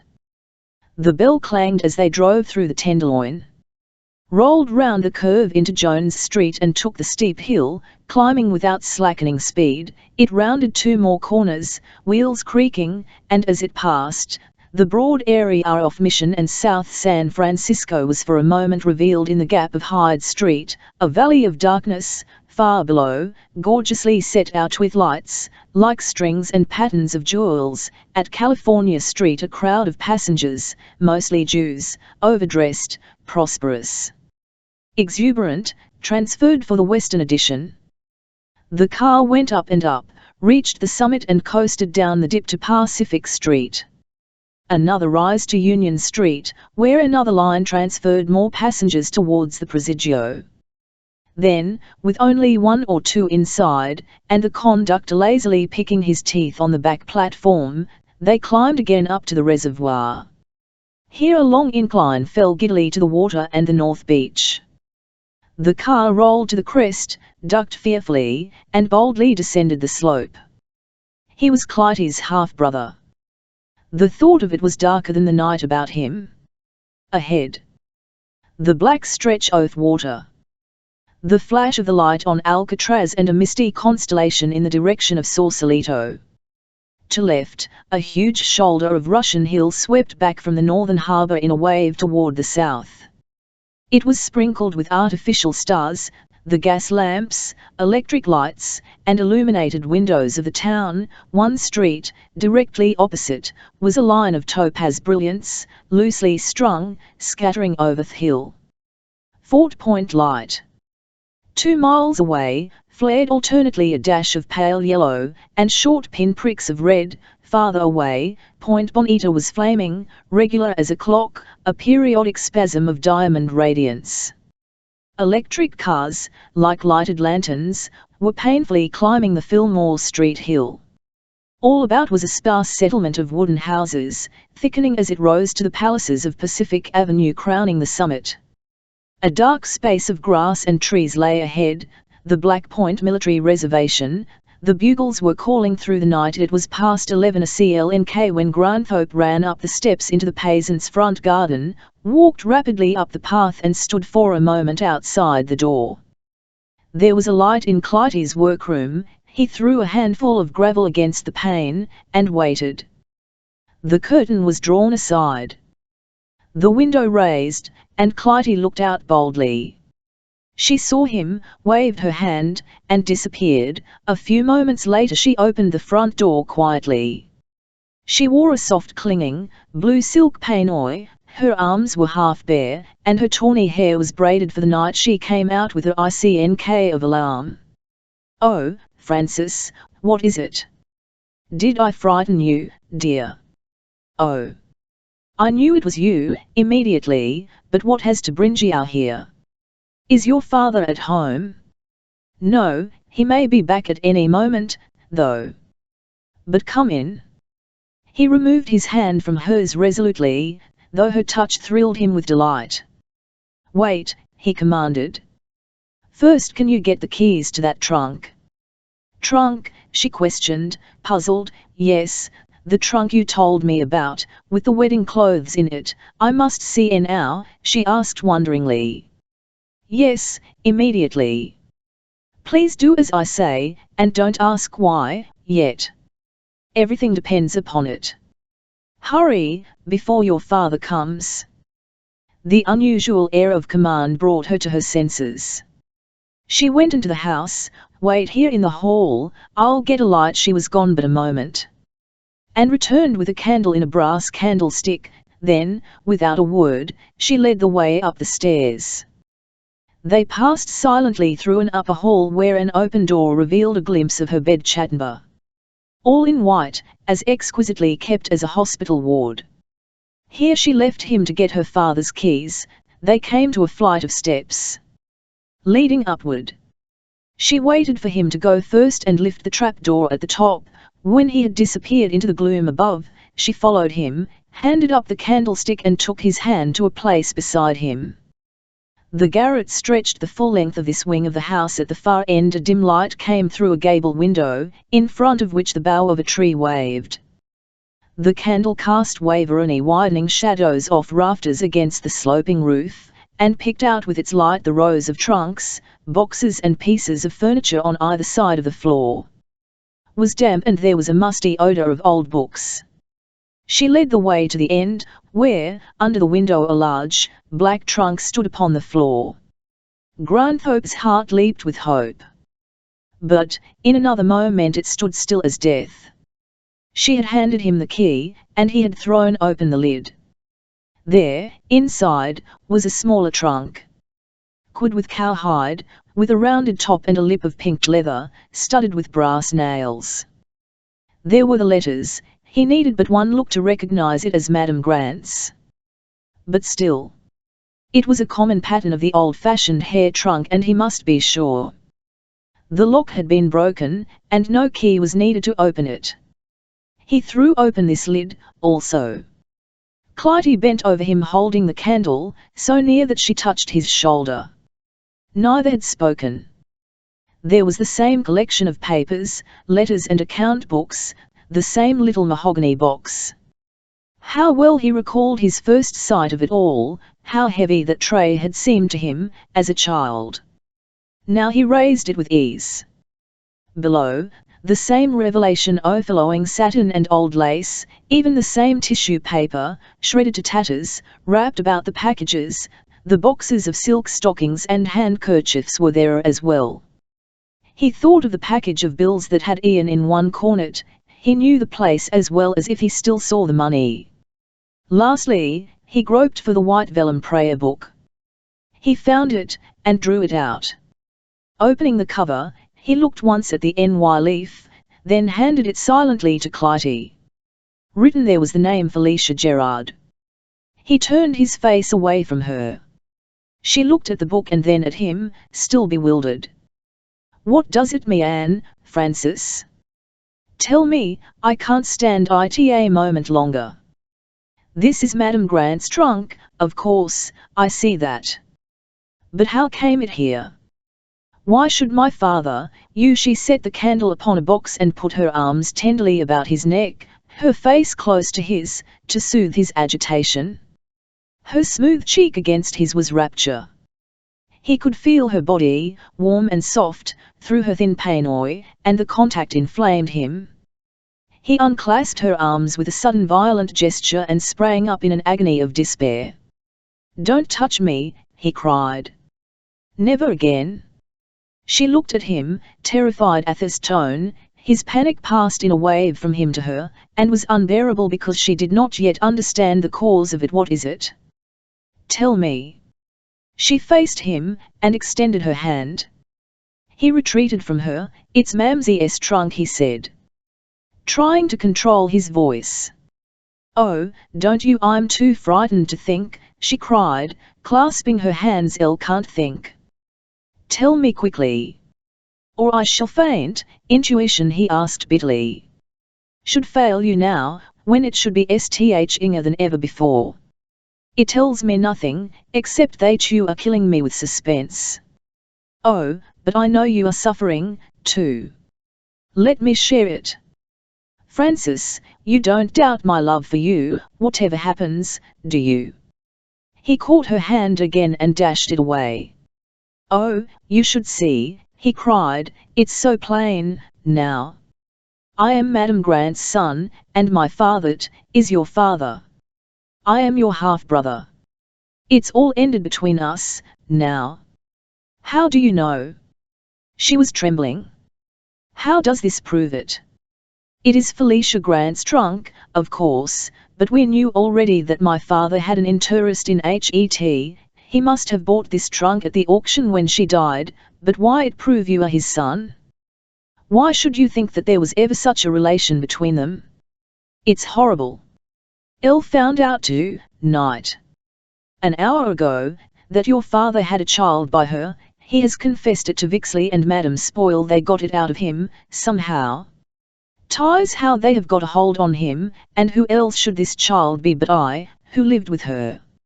It accounts for his tenderness for these things, for his SCMP book, his going down to the Siskia Hotel, everything. Oh, it's certain." It is hopeless. She stood gazing at him, bewildered. "If had an illegitimate child it must be you, of course. But it is strange I never heard of that. It was all so long ago, before you were born, that it happened. Madame Grant had no friends, except, perhaps, your mother, and it could have been kept a secret easily enough." She gave a low moan and sank down upon a box limply.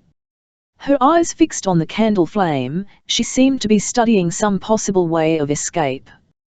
She looked up at him once, and then down again, for his eyes were desperate.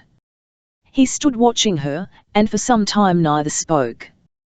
He put his hand to his head, stroking his hair over his ear mechanically, while his mind whirled. Below a door slammed. She rose, shaking back her hair, her eyes half closed, her hands on her breast. "I'll understand, now," she said slowly. "It must have been that which drew me to you at first, but if you are my brother, surely I have the more right to love you. Oh, Francis, I do love you. What does it matter how, so long as you are dear to me?" She rose, and put out her hand again. But, at the touch he shrank away from her. "Oh, no, I can't stand that. It's all over, that tenderness. I can't trust myself with you. It's not a brother's love I feel for you. It's so much more that you will always a fearful temptation to me. Can't you overcome that?" As she held the candle before her, her face had never appeared more noble. For a moment she seemed as far away from him as she had been at first, alone on spiritual heights to him inaccessible. "Can you?" he asked. She dropped her eyes. "We had found this out before, it'd have been easier. If we only had.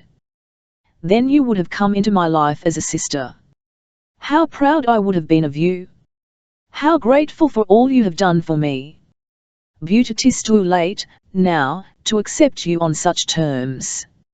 I have kissed you, not as a brother kisses his sister. I can never get that desire out of my blood." She shuddered and turned away from him.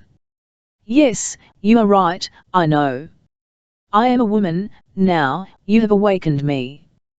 There is nothing for us to do but part. It is hideous to be the playthings of fate." "Well," he said grimly, "if I have made you a woman, you have made me a man. I can at least live cleanly and self-respectingly. Of course I can't see you again, not, at least, for a long time, not till we get over this." She ICDKED up with the veriest shadow of a smile. "Oh, I shall not get over it. There is no chance of that.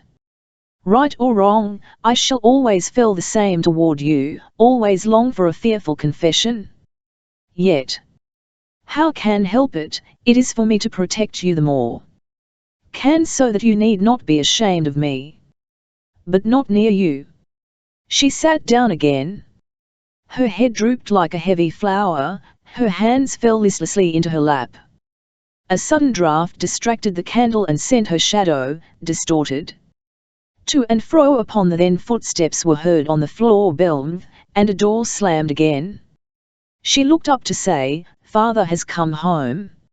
Shall we tell him, now?" "Elle would rather wait. I can't stand anything more, yet, I want to think it out. I am too puzzled and I am fighting against this too hard, now. Let me get hold of myself first. Perhaps we can get down without his hearing us, if we wait a little while. He has gone to his room. Tie's the best way, if we can. There'll be a scene, and I am not ready for that, either. I will tell him later, Oriame." "No, it should be you. How can I talk to him? Elle can't tell how he'll take it. I'm sure, now, that he has been looking for me, for Madame Cramp's child, for some time, and Vixley was undoubtedly leading him on, promising to find his son. But now, when he knows it is Elle, after the way he has treated me, how will he? Oh, be sure he will be kind. It doesn't matter much. I shall not trouble him. I shall go away, of course. Oh, I can't bear it. I can't give Ao up. Oh, I'm sure it isn't right. I can't believe it, even yet. Let's go down," he said sharply. "Elle can't stand it any longer. My blood cries out for you, when I think that I have held you in my arms. Yes, come. Don't speak like that or I shall forget everything else." He took the candle and lighted her down the steps, then followed her quietly. Together they crept along the hall and down the Steinway to the lower hall. As they got there, the cuckoo clock hiccoughed, 5 minutes before the hour. She stood for a moment looking at him, her eyes burning.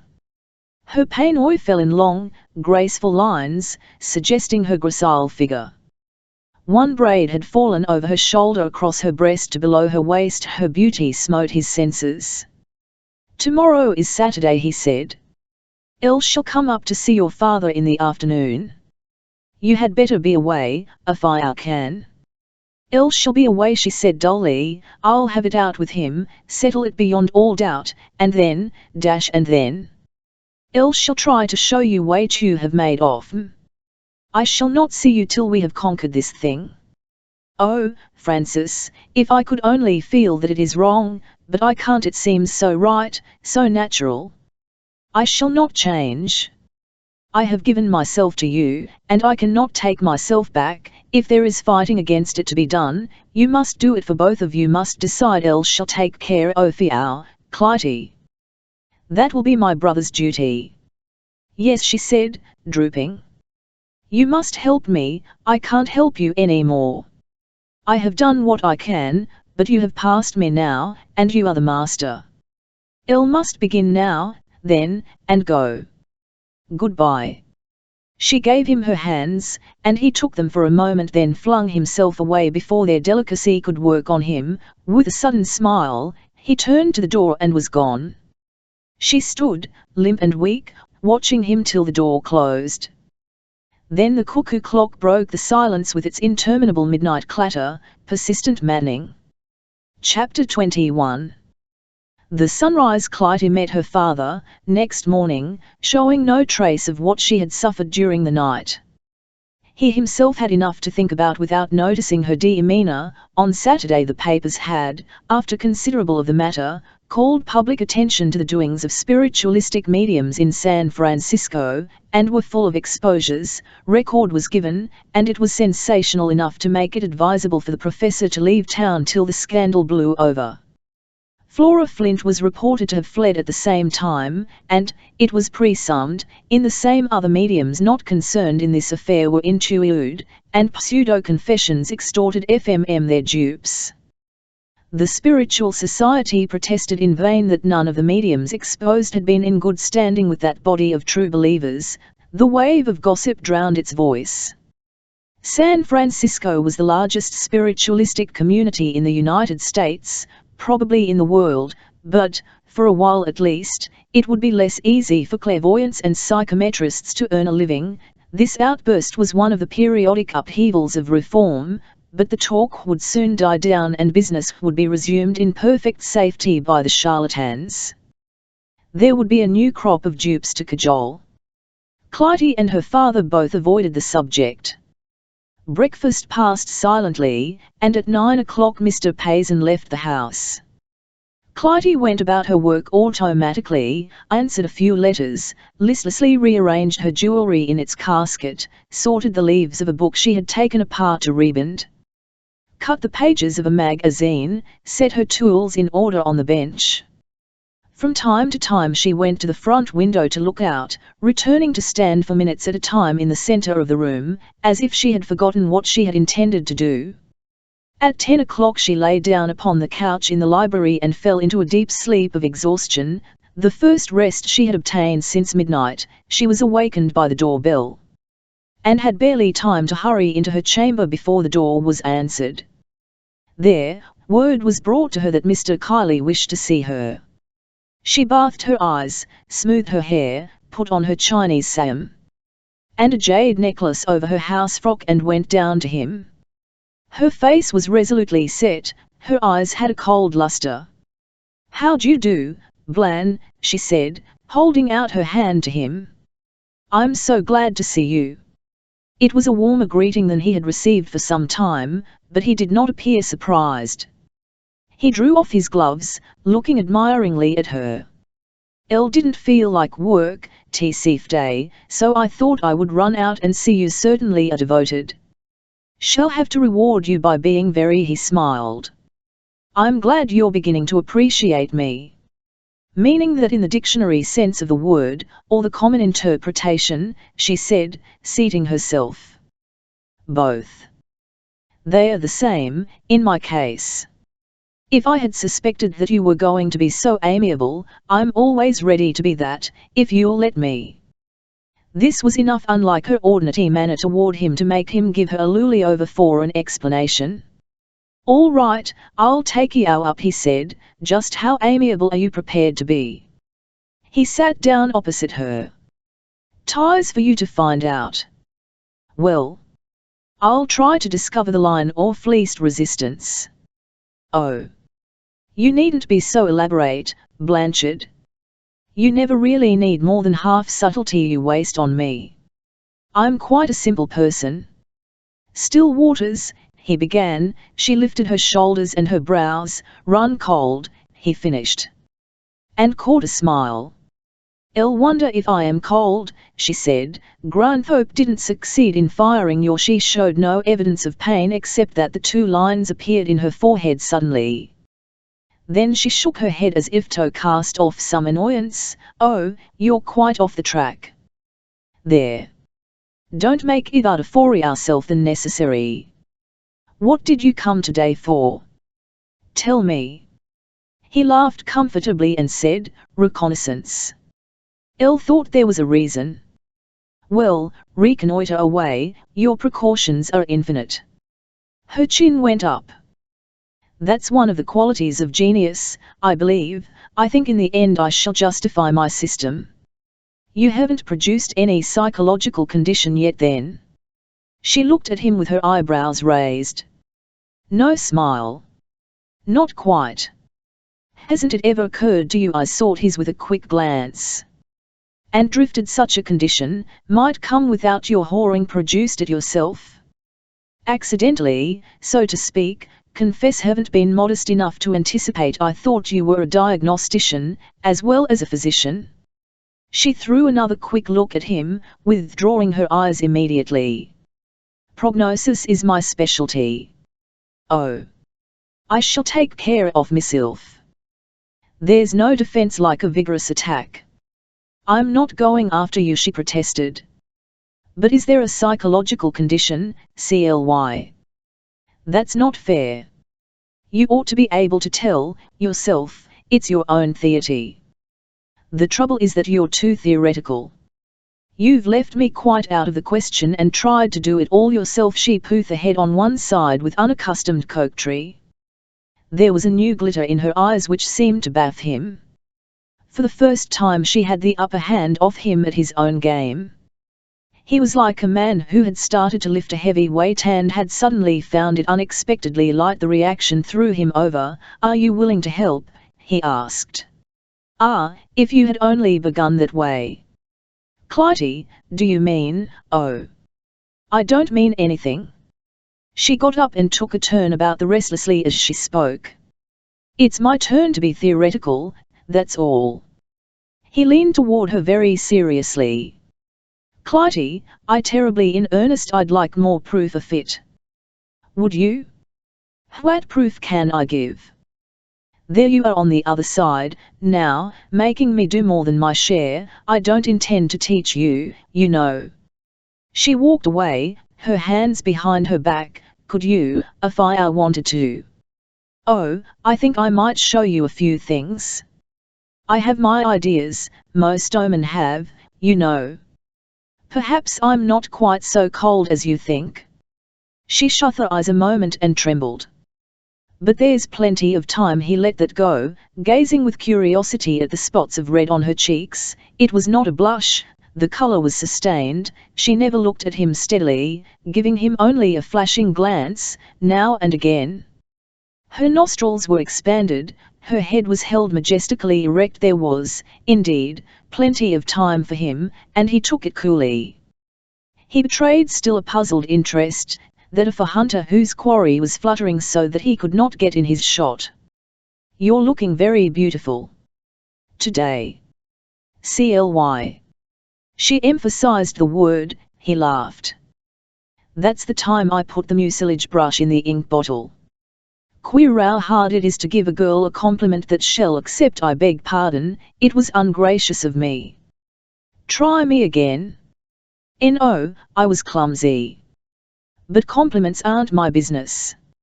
I'm not a palmist, you see. Again she drew back her head with a shake. I'll think I told you that Mr. Granthorpe is my friend. Why? Her voice trembled a little. She walked to the fireplace and stood there, leaning her back against the mantel, tapping her heel against the fender. I'll told you he wouldn't last long. Kyla went on. He's come down like the stick of a rocket. I suspected he'd be leaving town before there was out. Leaving town? What do you mean? She was keen, now. I had to go up into the Geary building this morning, and I saw his boxes outside the door as I passed. I took it that he's leaving. You ought to know, I should think, if he's your friend. She walked up to the window and back before answering. Then she came up to him with, you needn't be afraid, Blanchard, I'm not going to elope with him. Ty's good. It gives you a chance to elope with me. Oh, it's all planned, then? How exciting. I was invited up to the tavern on Tamalpace and bring a girl for over Sunday. Mrs. Page is the chaperone. She calls it a sunrise party. Will you come? She lifted her eyebrows. Mrs. Page? Chaperone? He smiled. Oh, you needn't worry, she's all right, not exactly your class, but you needn't mind that. You'll make it proper by going yourself. Will you really want me to go with Mrs. Page? Why not? It sounds a bit gay. You know I'm not exactly accustomed to that sort of thing. You mustn't believe the stories you hear of her. I'll go and find out, she exclaimed suddenly. Yes, I go, what time does the boat go? Her mood had grown almost eager. We can just catch the 1:45. I'll ring them up and let them know we're coming. See her face when she first sees me. Paige, she laughed to herself grimly.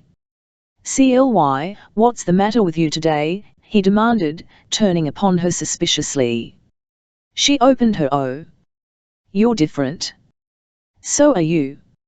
Another quick glance at him. Nicer. How she drew the word out. Why, you're actually letting me go with Mrs. Page. You never would, before she laughed in his face, but the ring sounded metallic. Oh, well, I didn't think you wanted to. I didn't think you and she would get on. Oh, you'll see how we'll get on. Blanchard, you never suspected I had any spirit, I suppose. Where did you get it? Guess. He dared not, but appeared to take the credit to himself. He began actually to take fire. Clytie was a revelation in this tantalizing mood. Where had her classic reserves gone? What had inspired her? Now she was like other girls, most alluringly like those he had educated. Perhaps, after all, women were all alike, as he had long maintained. In theory, all this was evident in his pursuit of her, but even now it was a cautious chase. He made of every foot of the I wish we weren't old friends, he said. It's a handicap, isn't it? If Lil didn't know you so well, oh. I'll show you things you never knew, she interrupted. Playing up harder and harder. Don't be afraid of my resources. I have a trick or two up my sleeve. Forget we were friends and get acquainted over. Come. Be a Martian, burst a new brain cell, as I have. She gave another dry laugh. It will be dangerous, he warned. Pooh. She snapped her fingers at him. He seized her hand and tried to hold it. Not yet, she said, and shook her finger fantastically. So, like a wounded bird, she lured him away from her nest. The luncheon bell rescued her. She could not have lasted much longer.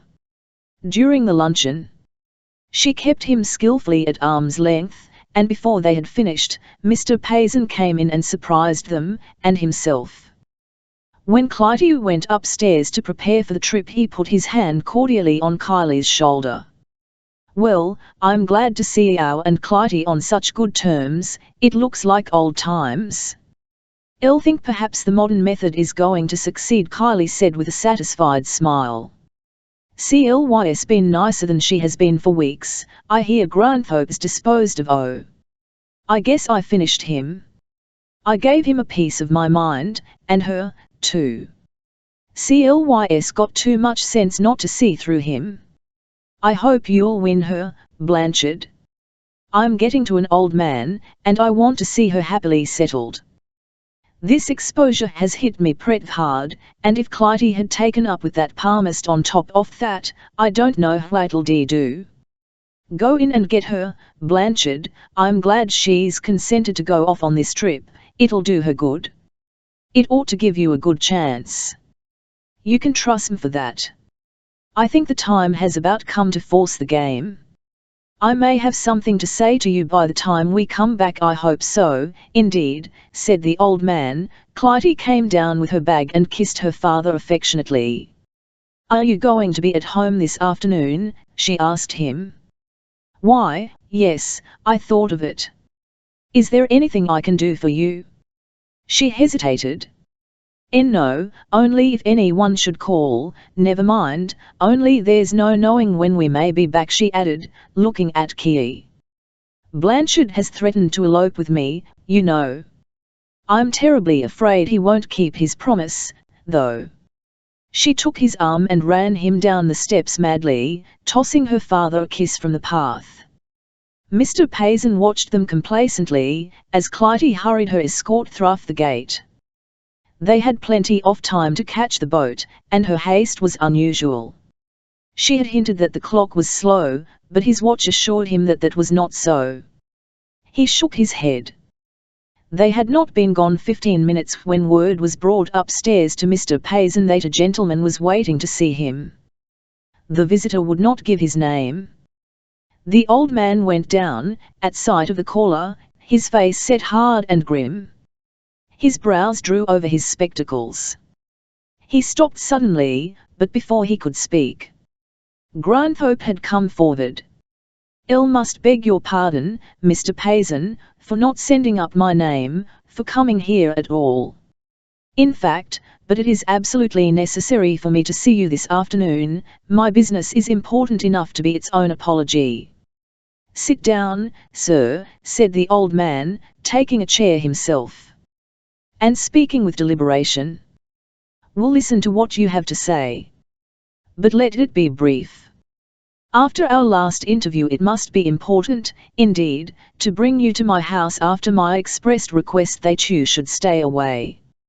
Granthorpe remained standing. "It is an extraordinary thing that has brought me, but if it were not as important to you as it is to me, you may be sure I wouldn't have consented to come. Let me say right here, young man, that I suspect your business is nothing more or less than blackmail, in some form. It is what I expected. But I tell you in advance that it will be no use. And, at the first hint of extortion, I shall notify the police." Granthorpe smiled. "I could hardly call it blackmail," he said. "I've never included that in my list of tricks." "What the devil is it, then? Out with it. If it's bad news, have it point blank, without beating about the bush. I have seen enough of your sort to KNM. That you wouldn't come here except for money, whatever you say. But I'm a little wiser than I was 3 months ago, I can tell you. I've had my lesson. And you get nothing out of me." He grew more and more excited over his grievance. "You remember that I warned you against that gang?" Granthorpe posed. "Yes, and they warned me against you, too. Birds of a feather. Only I suspect you of being a little shrewder." "Mr. Payson," Granthorpe said earnestly, "I can bear this insinuations. Give me a chance, at least, before you condemn me. I'll tell you in 4 words what I came for, before you say anything more that you will have to regret. I have good reason to believe that I am your son." The old man rose from his chair and shook his finger in Granthorpe's face. "That's all I want to hear," he thundered. "Leave my house immediately, sir. My son, are you?" "I thought so. Good God, wasn't it enough for Vixley and the Spole woman to TTY and work that game on me, that you have to come and begin where they left off? After I had found them out, too. Do you take me for a damned fool? Why, you people don't even know when you're shown up. You get out of my house before I kick you out." He strode to the door, lowering, and held it suggestively open. Granthorpe stared at him in astonishment, with no thought of moving. This was the last thing he had expected. At first his surprise was too great for his hopes to rise.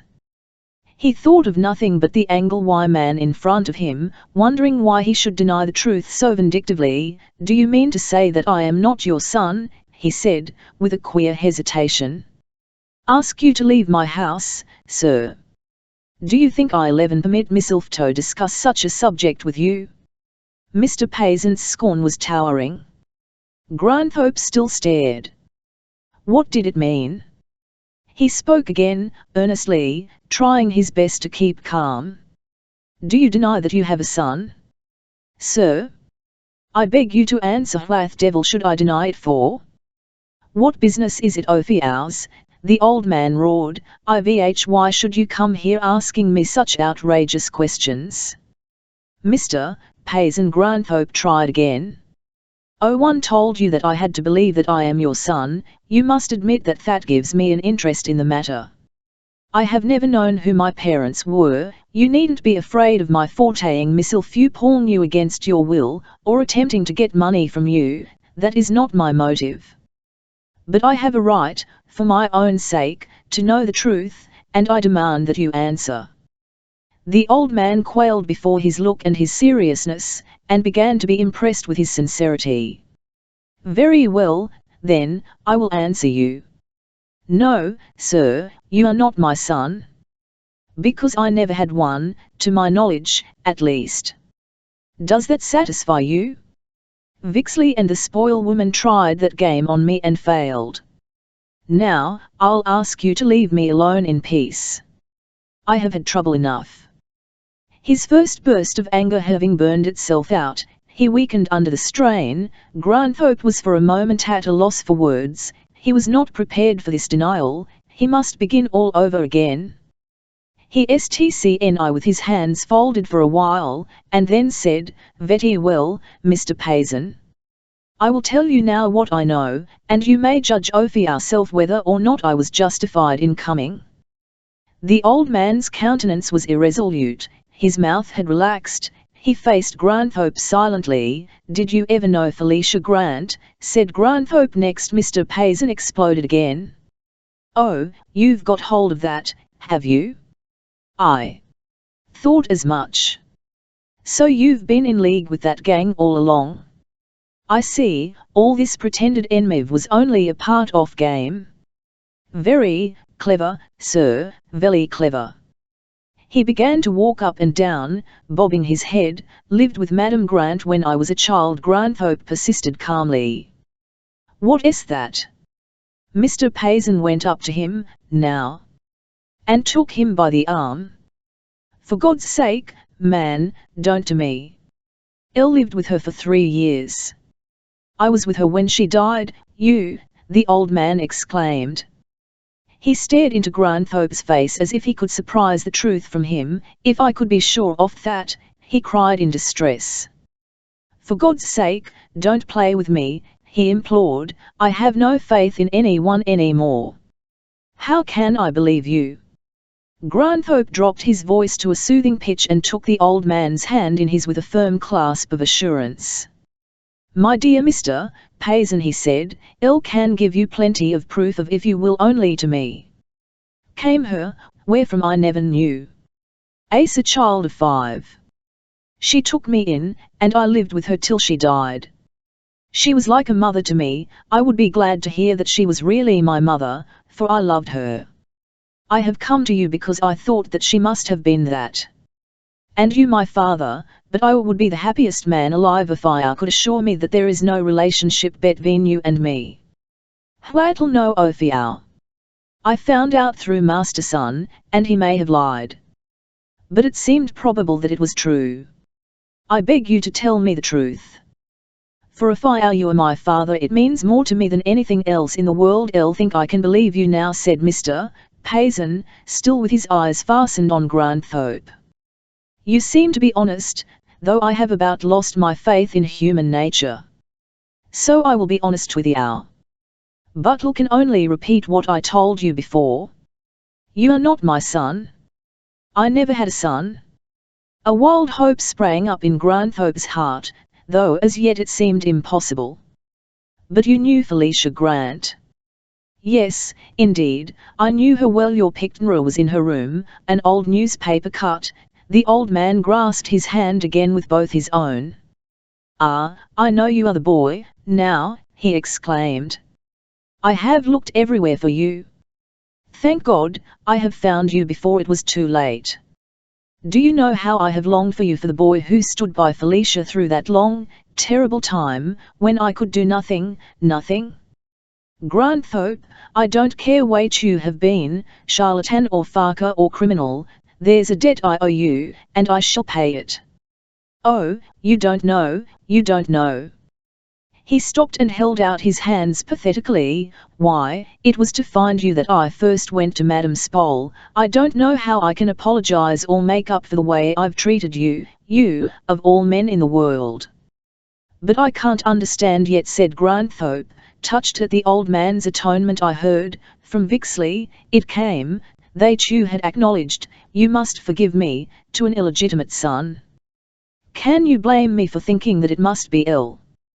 The old man dropped his head on his hand. "I see, now," he said drearily.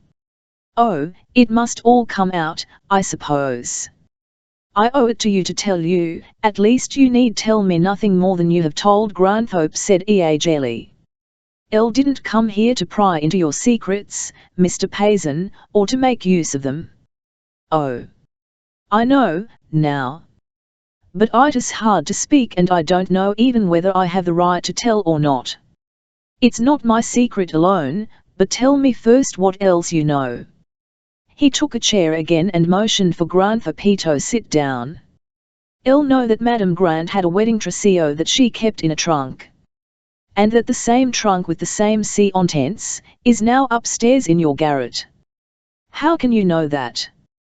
Elle saw it last night, your daughter showed it to me. Clytie, she showed it to you? You were here? How could that be? It means, Mr. Payson, that I love your daughter, that we love each other. There is no time to explain how that came about, now, but I hope to prove to you that I am worthy of her. We have met often since you forbade me to come here. We were tacitly engaged. When I got this information, that you had a child, and that Felicia Grant was the mother, there was only one solution of the mystery, that I was that child, and that Clytie and I were half-brother and sister. We had to before we BMKE off our affair, and I came up here to identify the trunk she had seen. I had to tell her what I thought was the truth, and last night we're parted, forever. You may imagine now how I long to believe what you say, yet how impossible it seems. Clytie knows, That'll had a child, by Felicia, had to tell her, I could not let things go on. Now I see how Madame Spall went astray. I confessed to a child, I wanted to find the boy, she thought the two were the same, she jumped to the conclusion that I had had a son and you had no son. Granthorpe said, still mystified. No, I had a daughter. Do you see? Now? I hope to hide it from Clytie forever.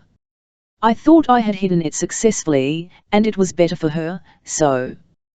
But now, if she knows so much, she must, of course, be told all.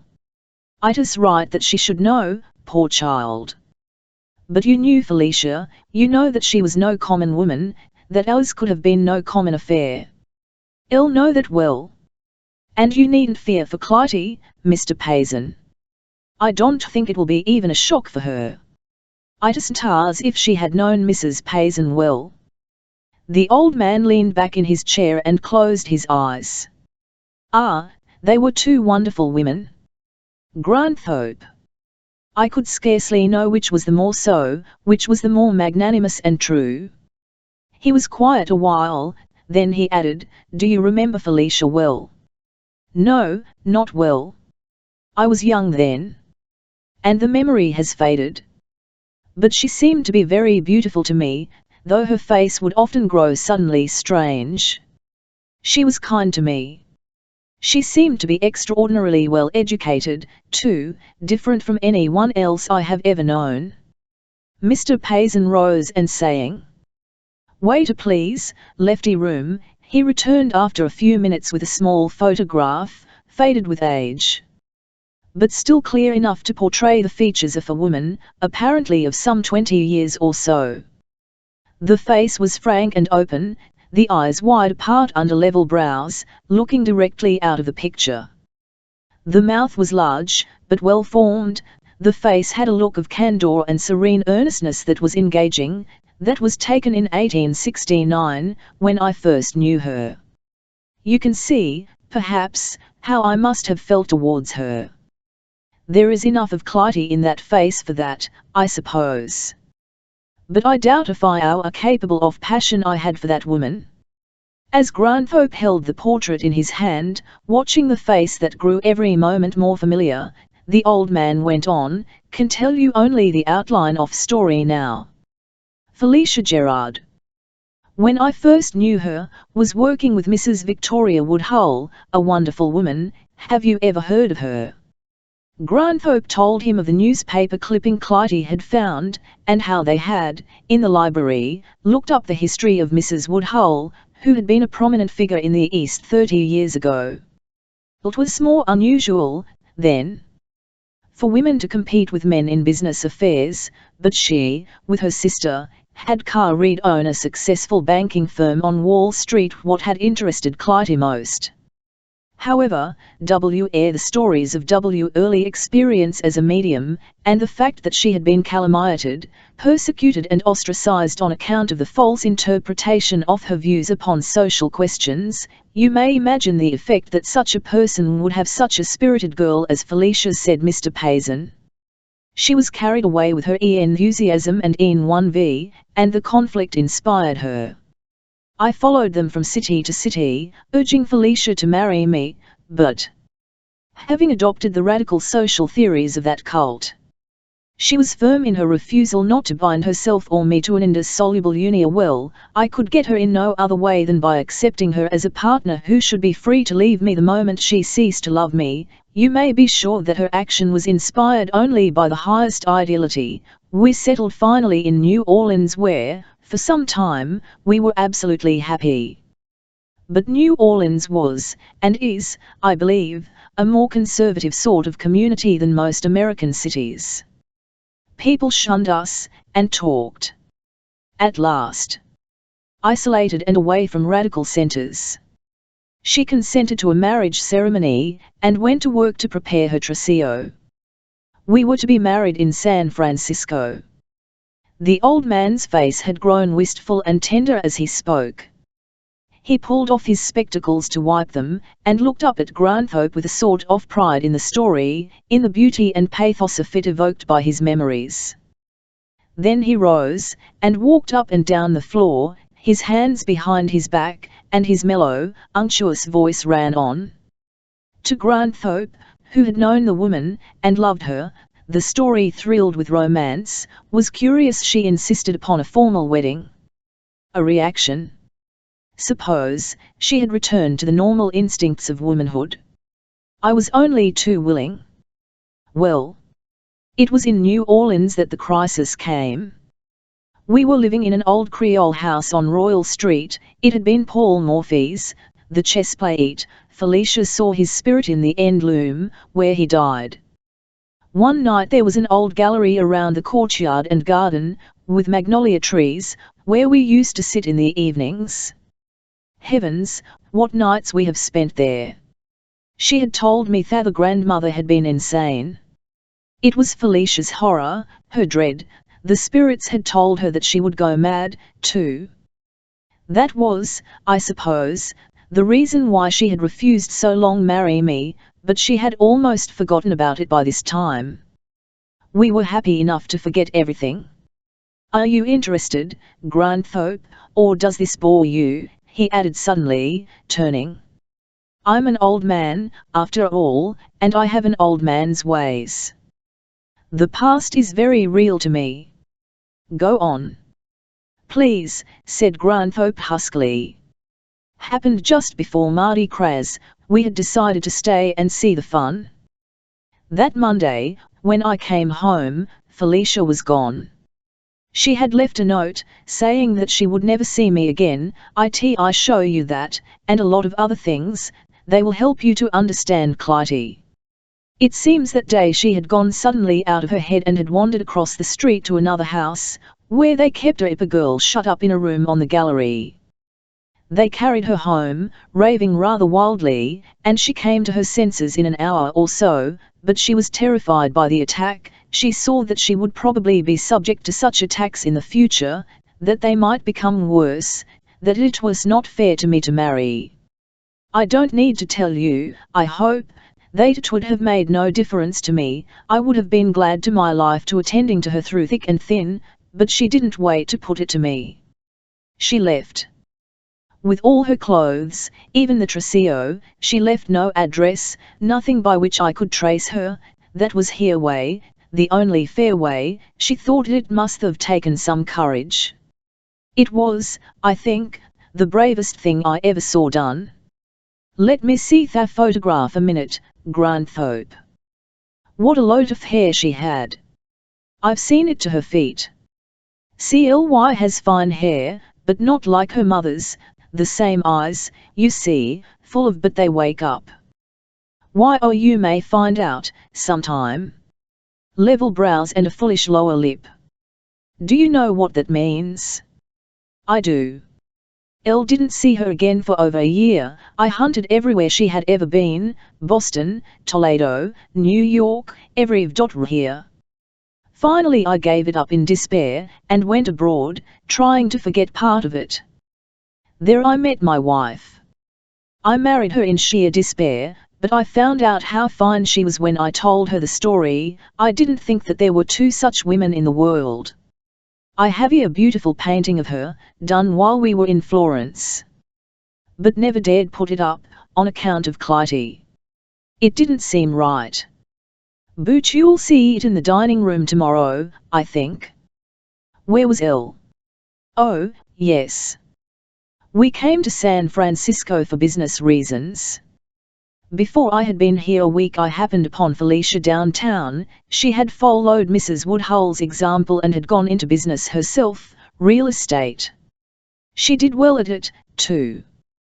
But at sight of me she flew off the handle. Every time I saw her it affected her in the same way. Good cod! Can you imagine what it must be to know that the only way you can help a woman you love and pity is to stay away from her? I couldn't do anything, but my wife went to see her and seemed to be able to pacify her. She found out that Felicia had a child, then a few months old. The first I knew of it, the baby was here in the house, and my wife told me that we would adopt her. No one ever knew that Clytie wasn't our own child. No one knows but you and I, to this day, I think. It was a fearful injustice to her, I suppose. Do you think she can forgive me? The old man was pathetically humble and looked to the young man as to a guardian. Mr. Payson, said Granthorpe. Have I lived all this while with her and not known that? I have known her only 2 months, and I am sure of it. So you think you love her, do you? Mr. Payson looked at him curiously. I do, sir. And I think that she loves me. Felicia's adopted boy, the old man said to himself, and Clytie. And to think that I had wanted her to marry Kylie. He broke off to stand, staring at Granthorpe, without a word. Then he exclaimed, by Jove! I had forgotten. Kylie was here to Darkly's gone off with him, up to Mount Tamalpais, to join a party there. Now I recall it, there seemed to be something between them. You are sure she cares for you? He demanded. Last night she did, and we parted, thinking never to be able to see one another again. And I did my best to make that match. I encouraged Blanchard all I could. I threw her at his head. I found them here at luncheon. He's been trying for years to get her to marry him. You don't think it's possible Thatch would do anything rash, do you? Granthorpe's heart sickened. In what way? How? She said, what was it, the last thing? She said that he had threatened to elope with her, and perhaps they mightn't come back for some time. I thought it was a joke, but now I think of it. Granthorpe sprang up. What time did they go? He asked. Just before you came. They took the 1:45. Can't he reach her by not there yet? What time does the next train go? Mr. Payson turned to an Argonaut and looked at the timetable on the last page. Saturdays, 4:35, he said. Elle must go after her. Granthorpe cried, almost desperate. Don't you see, don't you know women well enough to understand what a state of mind she must be in, now? After our scene last night, the despair of it would drive her to almost anything reckless. Anything to make her forget. It seemed wicked, monstrous, for us to meet again. It seemed irrevocable, final. If Kylie has been pursuing her, as you say, she may accept him in sheer desperation. Go up there, said the old man. Go up, and tell her everything. It is better for you her. Kylie will resent your appearance. That, get rid of him at any cost. You will have to manage him. If Clytie is in love with you, I'll stand by her in whatever she says. Don't think I'm a doting fool, Granthorpe, that I veer with the wind, this way. I wanted her to marry Kylie, because I thought she'd never know this, and he was a man of honor and intelligence. But I didn't know that Felicia's boy was alive. Granthorpe left in a tumult of doubt. He knew little of Kylie, save that he was subtle and indefatigable with women, and that he was unscrupulous enough to have betrayed his friend to Vixley. But how far Clytie's revulsion of feeling would have carried her by this time, he dared not think. She was in a parlous state, and ripe for any extreme impulse. The trip to Sausalito was almost intolerable. On the train to Mill Valley, his anxiety smouldered till his spirit was ashes. His mind fought all the way up the mountain track, faring to and fro sinuously, as the line wound, in tortuous loops, gaining altitude in tempered grades.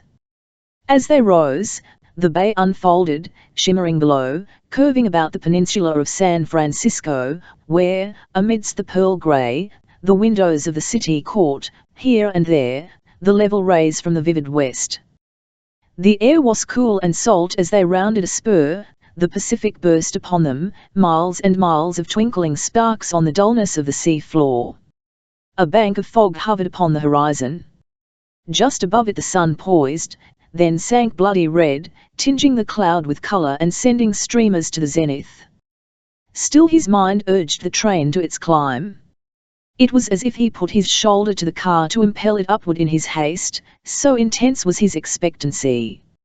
So, at last, the train rolled up to the station by the tavern. There was a crowd waiting upon the platform, and his eyes sought here and there for Clytie. There she was, incongruous with the party, Kylie, easy, jocose, elegant, Mrs. Page, full-blown, sumptuous and glossy, abandoned to frivolity, her black hair blowing in the wind, and gay P. Summer. Jaunty, pink and white. Immaculate in outing attire. There was another lady whom Granthorpe did not know. He walked rapidly up to them. Calm, now, and confident. Equal to the situation, whatever it might be. Mrs. Page pounced upon him with a little scream of delight, and towed him up to the group. Clytie's narrow eyes widened in surprise, and she turned paler as she looked at him in vain for an answer to her signal of distress. "Why, Mr. Granthorpe!" Mrs. Page shouted. "Did you ever in your life? What fun! Aren't you a duck to come? You're just the man we want. If I had imagined that you could be induced to come up here, I would have let you know. Then, probably, you wouldn't have come. We needed another man so badly. I'm so glad. I think you know all of us here. Except Miss Cavendish, don't you? Miss Cavendish, let me present Mr. Granthorpe. You know I've told you about Miss Cavendish." Smiled, looked him over with undisguised amusement, and with a gesture passed him over to Clytie. Clytie gave him a cold hand, looked him steadfastly in the eyes, then dropped hers and waited for her cue. "It's very good of you to take me in. Mrs. Page, I hope you don't mind my inviting myself. I only just ran up for the night. And I don't want to interfere with your plans at all. Oh, don't say a word. We were dying for another man. We're all delighted. Now we're 6.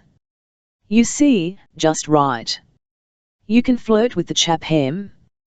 Come and have a drink, first thing," said gay P. Summer, taking upon himself seriously the conventional obligations of host. "You must be cold, Granthorpe, without an overcoat. We'll be back in a minute, Violet. Come on, Kylie." He led the way into the bar. Granthorpe followed with Kylie, watching for a word in private. "I want to speak to you alone," he tossed over his shoulder. Kylie nodded. After the formalities were over, Granthorpe remarked, "Well, I think I'll going and get a room, Summer. You go out and get the ladies while Kylie and I go upstairs a minute." Gay P, suspecting nothing, left the two men alone. Kylie took a seat on a small table and waited. Granthorpe lost no time in preliminaries. "Mr. Kylie," he said, pulling out his watch, "what time does the next train go down the mountain?" There's one soon after 9, I believe. Why? Kylie answered. Granthorpe looked at him without visible emotion and said nonchalantly, "I'll think you'd better take it." A hotness burned in Kylie's cheeks, and he drew back as if ready either to give or to receive a blow. "Did you come up here to tell me that?" he said harshly. "I did. That amongst other are you trying to pick a quarrel with me? If I think I can accommodate you. Come outside." "No, I came up here to avoid one. If you had met you anywhere else, I suppose you'd be knocked down by this time."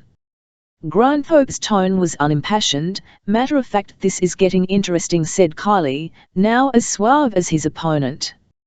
"May I ask you to explain? I had a talk with Dr. Masterson this morning. You may not be acquainted with him. He's a friend of Professor Vixley's, whom I believe you do know." Kylie's colour went back, and his attitude relaxed from defiance to something less assertive. "He told me a few things you, Mr. Kylie," Granthorpe went on firmly. "Don't intend to repeat them. But what I do intend is that you shall make whatever excuses you see fit to Mrs. Page and the others, and leave here on the next train. Do you understand perfectly, or shall I go into details?" "Oh, I won't trouble you," Granthorpe Kylie drawled.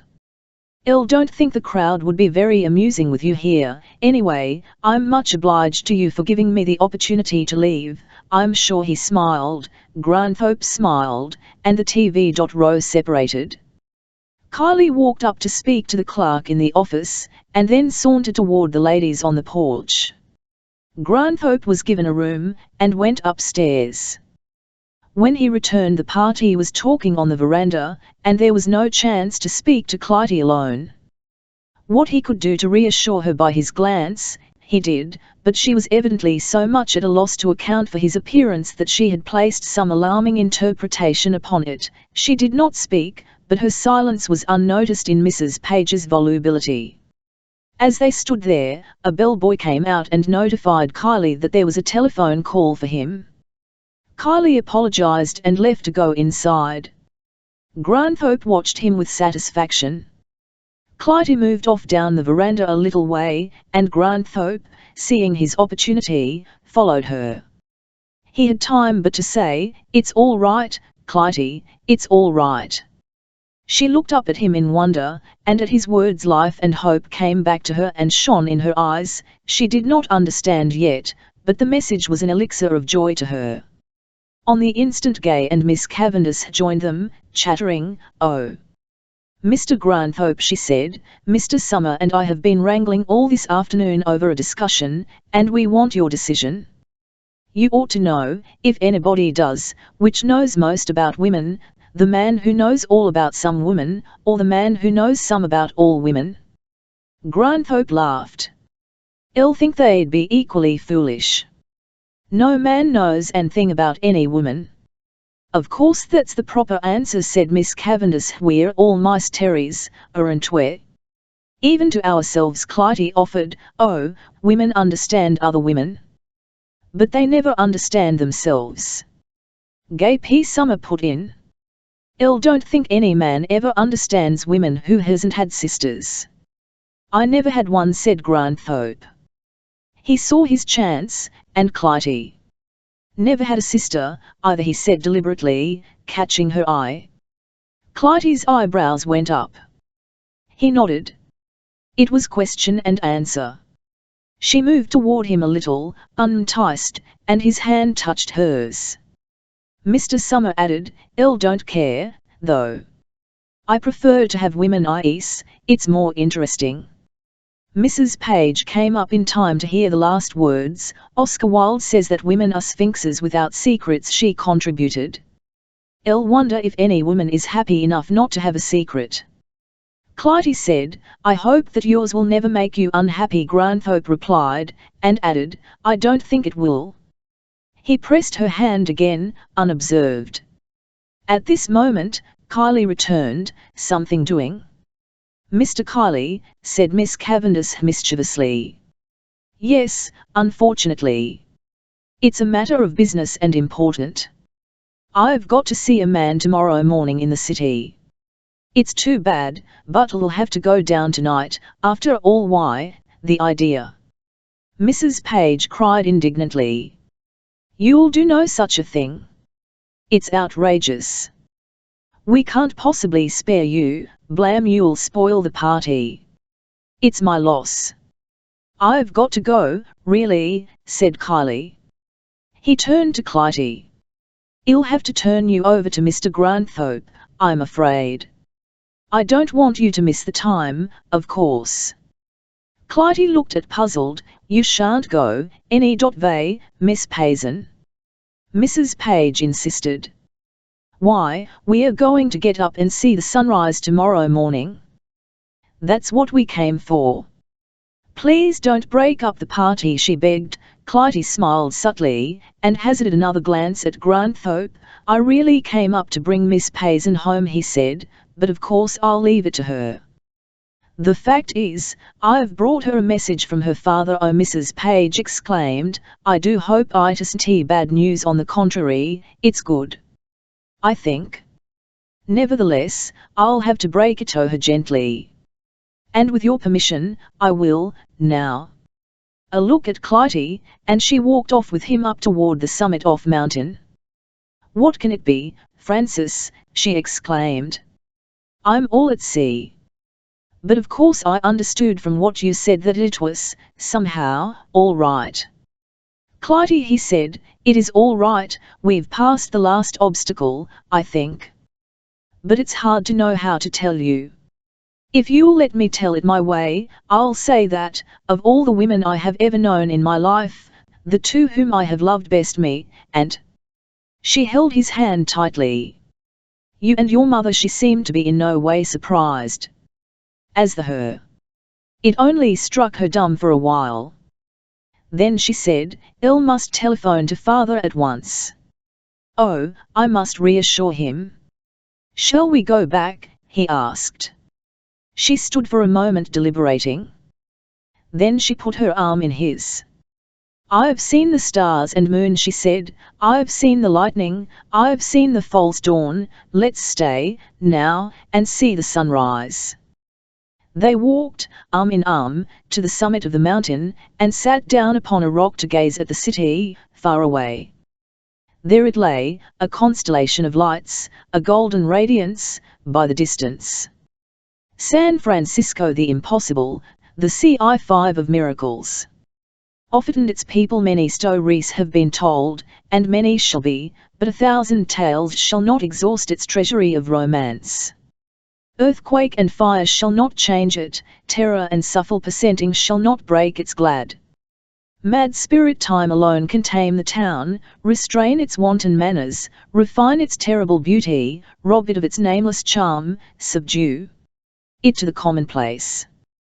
May time be merciful, may it delay its fatal dove till we have learned that to love, to forgive, to enjoy, is but to understand. Epilogue. It was quiet at Fulda's. The evening crowd had not yet begun to come.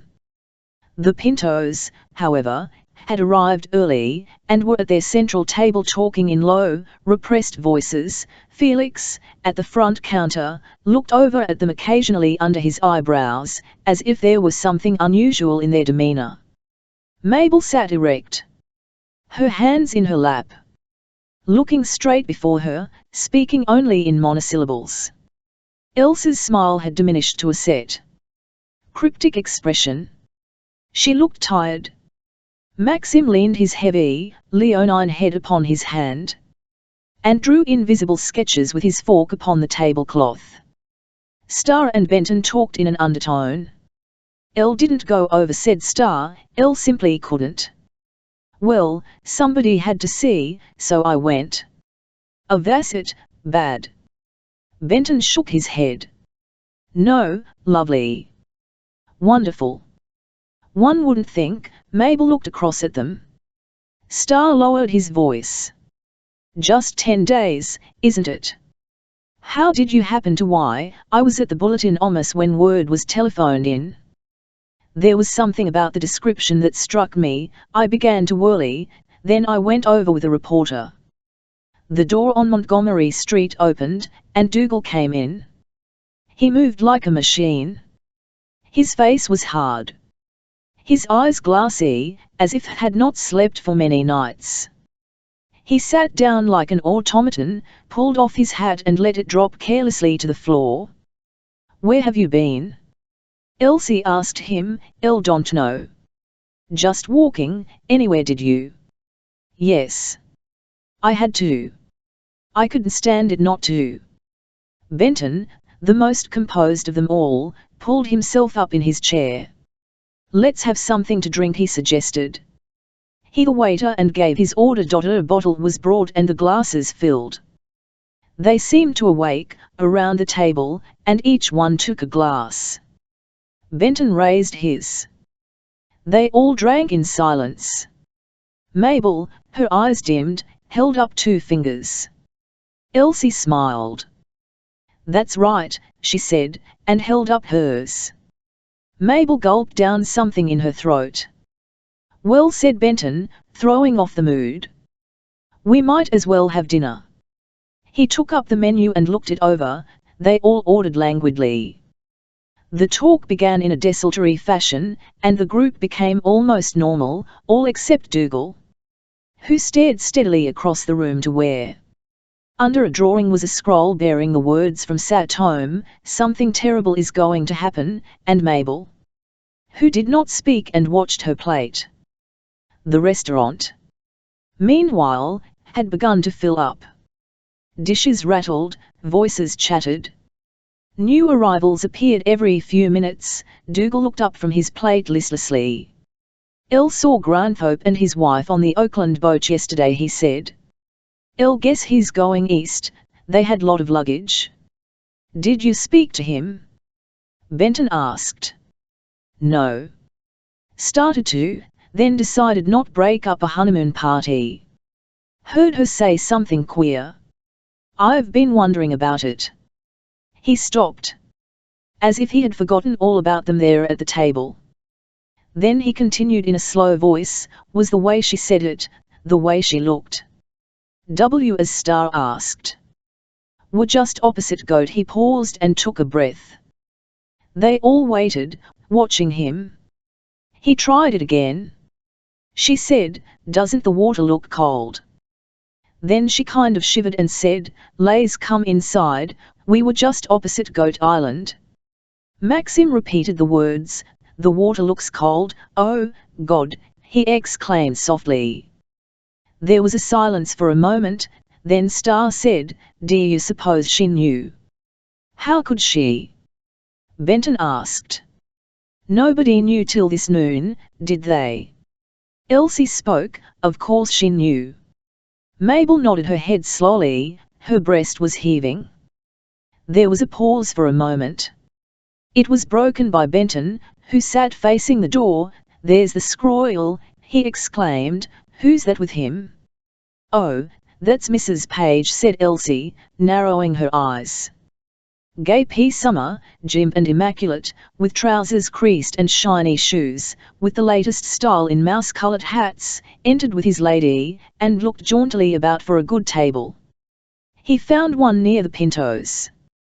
Having seated his partner, he leaned over toward her and whispered for a few minutes. By her immediate 100k in their direction. There was no doubt that he was informing her of the fame of the coterie at the central table, and boasting of his acquaintance with it. Then he arose. "By Jove," said Benton. "He's coming over here. What do you think of that?" Gay approached dapperly, bowed to it all, and laid his hand on the back of Dougal's chair. Dougal leaned forward and avoided him. "Good evening, everybody," said Gay affably. "The gang is still alive, I see." He smiled inclusively. Nobody answered. "El should think you'd want to find another restaurant. Now," he continued. "This place is getting altogether dead. It's only a show place now. All the life seems to gone out of." "That's right," Maxim murmured. "Funny how places run." "Was forcing it. I know several people who won't come here anymore. It isn't like it used to be, anyway, nowadays." He grew a little news at his apathetic reception, but went on, say, I've got a lady over there I'd like to introduce to you people, she's a corker, suppose I bring her over. You need another girl. Benton shook his head, not tonight, Key. Sorry. Executive session. Gay looked round the table. Noted the 2 empty places and started, no, said Benton, we couldn't. Some other time. Gay, about to away, looked at Dougal. Say, he said, become a fancy grey? Are you expecting her tonight? At the sound of the name Mabel dropped her head on her arms and began to aloud. Her shoulders worked convulsively. Elsie put her hand round her neck. Oh, stop, May, she whispered, don't cry, please. Dougal at Mabel. His small eyes gleamed as bright and dry as cries. Don't stop her, Elsie. If anybody can cry, for God's sake, let them cry.